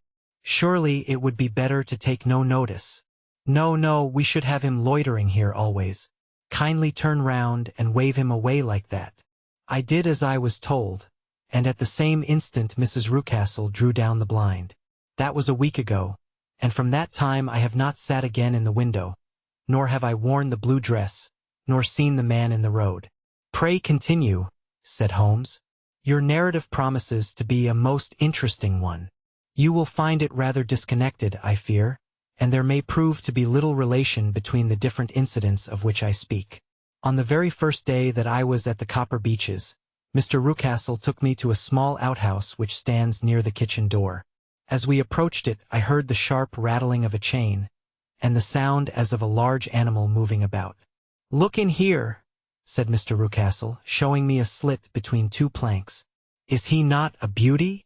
I looked through and was conscious of two glowing eyes, and of a vague figure huddled up in the darkness. "Don't be frightened," said my employer, laughing at the start which I had given. "It's only Carlo, my mastiff. I call him mine, but really old Toller, my groom, is the only man who can do anything with him. We feed him once a day, and not too much then, so that he is always as keen as mustard. Toller lets him loose every night, and God help the trespasser whom he lays his fangs upon. For goodness sake, don't you ever on any pretext set your foot over the threshold at night, for it's as much as your life is worth." The warning was no idle one, for 2 nights later I happened to look out of my bedroom window about 2 o'clock in the morning.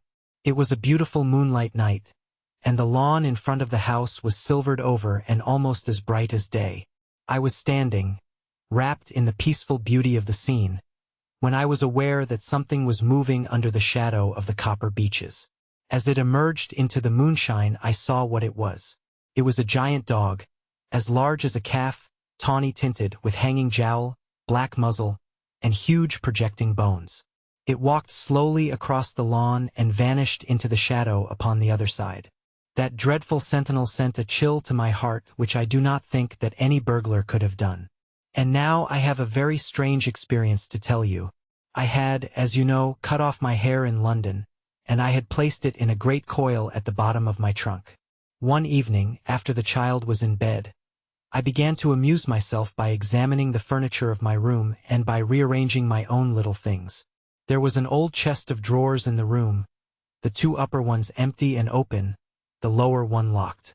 I had filled the first 2 with my linen, and as I had still much to pack away, I was naturally annoyed at not having the use of the 3rd drawer. It struck me that it might have been fastened by a mere oversight, so I took out my bunch of keys and tried to open it. The very first key fitted to perfection, and I drew the drawer open. There was only one thing in it, but I am sure that you would never guess what it was. It was my coil of hair. I took it up and examined it. It was of the same peculiar tint and the same thickness. But then the impossibility of the thing obtruded itself upon me. How could my hair have been locked in the drawer? With trembling hands I undid my trunk, turned out the contents, and drew from the bottom my own hair. I laid the 2 tresses together, and I assure you that they were identical. Was it not extraordinary? Puzzle as I would, I could make nothing at all of what it meant.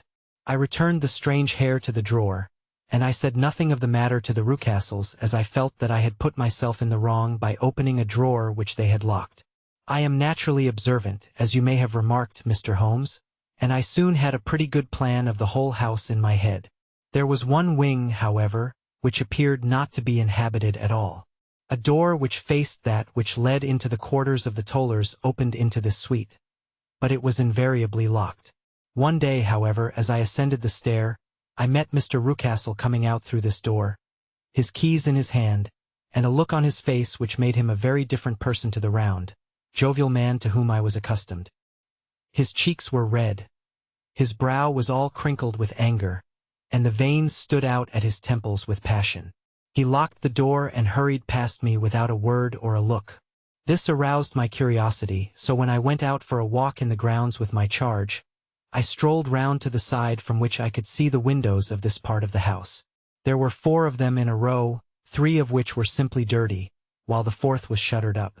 They were evidently all deserted. As I strolled up and down, glancing at them occasionally, Mr. Rucastle came out to me, looking as merry and jovial as ever. "Ah," said he, "you must not think me rude if I passed you without a word, my dear young lady. I was preoccupied with business matters." I assured him that I was not offended. "By the way," said I, "you seem to have quite a suite of spare rooms up there, and one of them has the shutters up." He looked surprised and, as it seemed to me, a little startled at my remark. "Photography is one of my hobbies," said he. "I have made my dark room up there. But, dear me, what an observant young lady we have come upon. Who would have believed it? Who would have ever believed it?" He spoke in a jesting tone, but there was no jest in his eyes as he looked at me. I read suspicion there and annoyance, but no jest.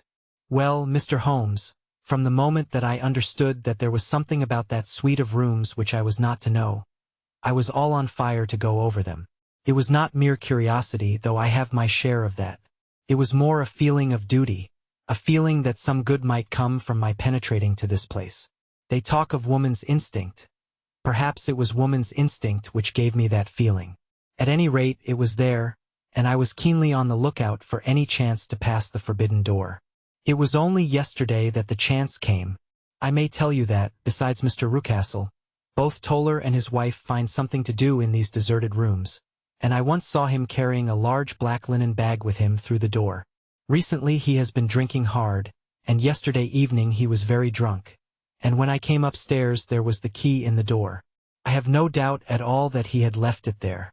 Mr. and Mrs. Rucastle were both downstairs, and the child was with them, so that I had an admirable opportunity. I turned the key gently in the lock, opened the door, and slipped through. There was a little passage in front of me, unpapered and uncarpeted, which turned at a right angle at the farther end. Round this corner were 3 doors in a line, the first and third of which were open.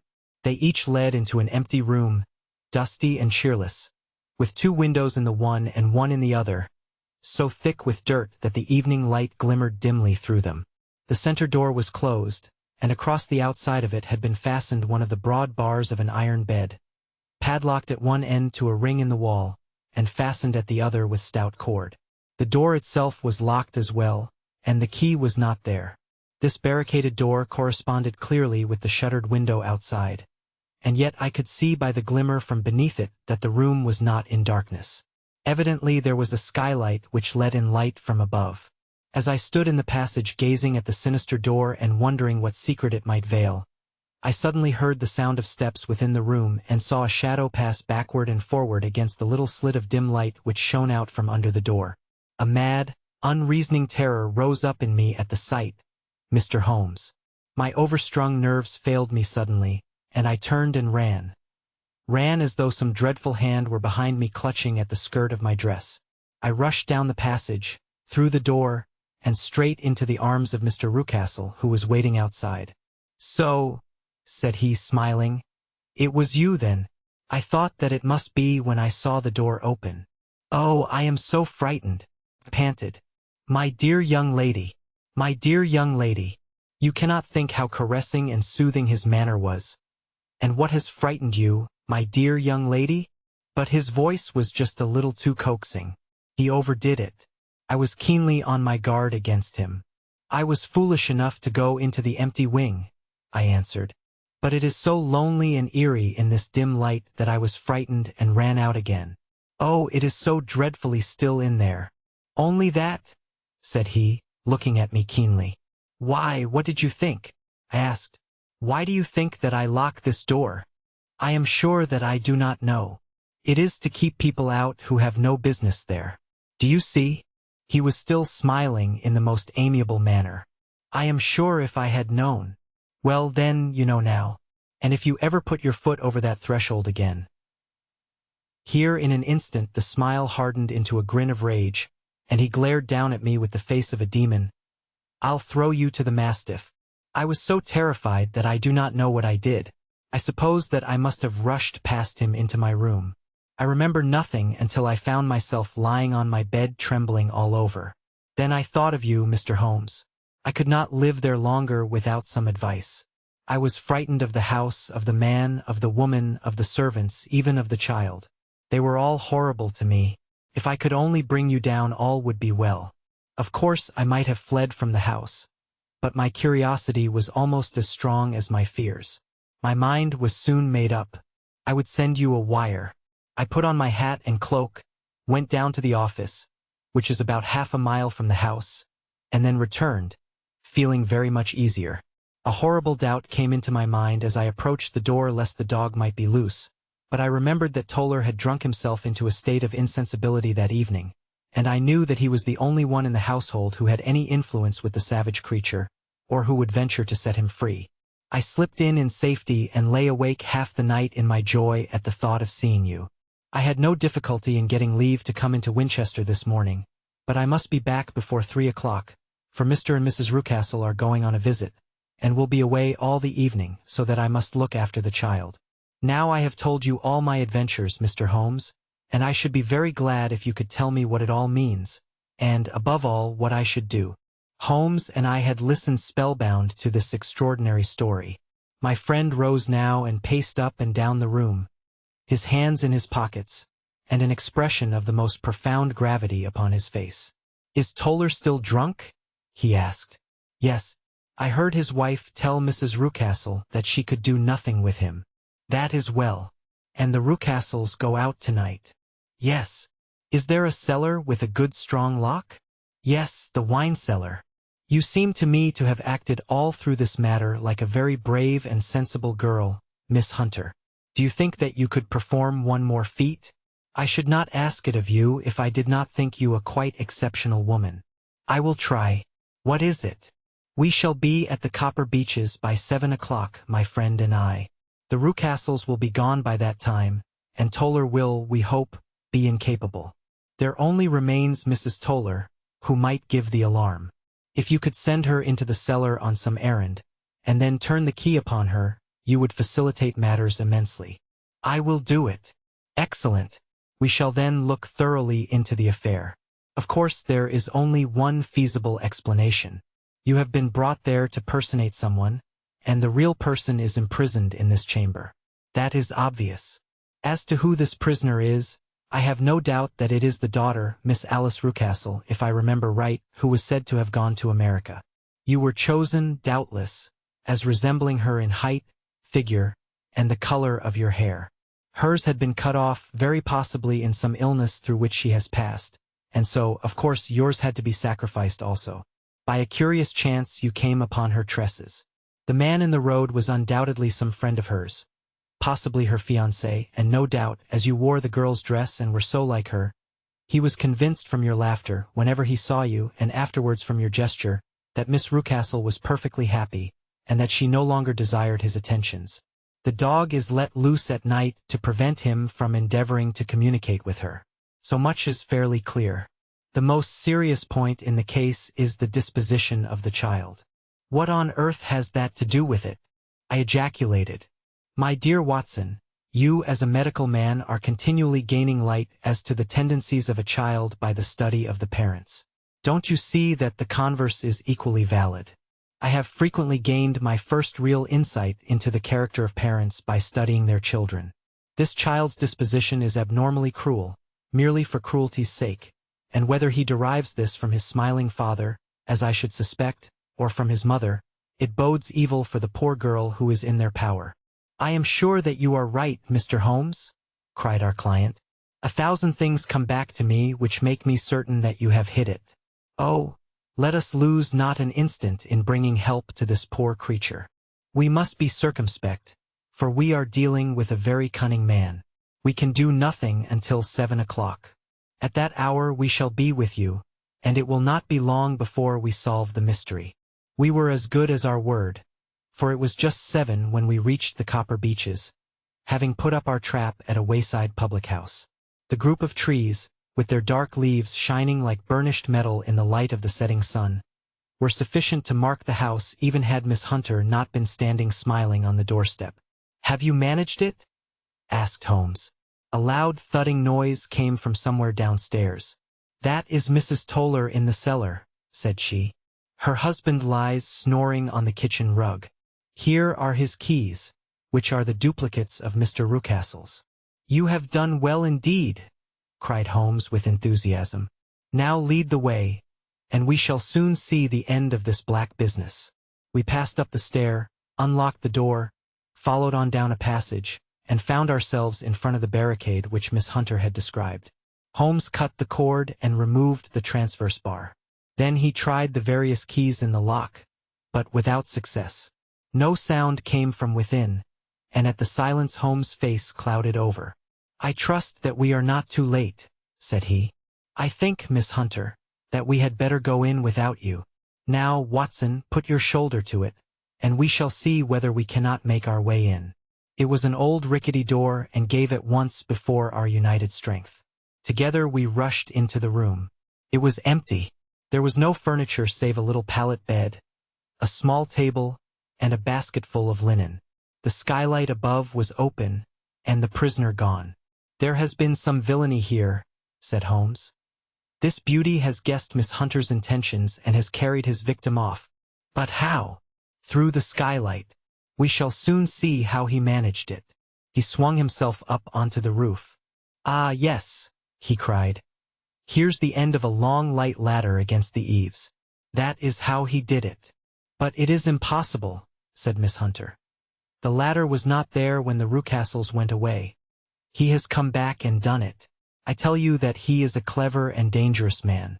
I should not be very much surprised if this were he whose step I hear now upon the stair. I think, Watson, that it would be as well for you to have your pistol ready." The words were hardly out of his mouth before a man appeared at the door of the room, a very fat and burly man, with a heavy stick in his hand. Miss Hunter screamed and shrunk against the wall at the sight of him.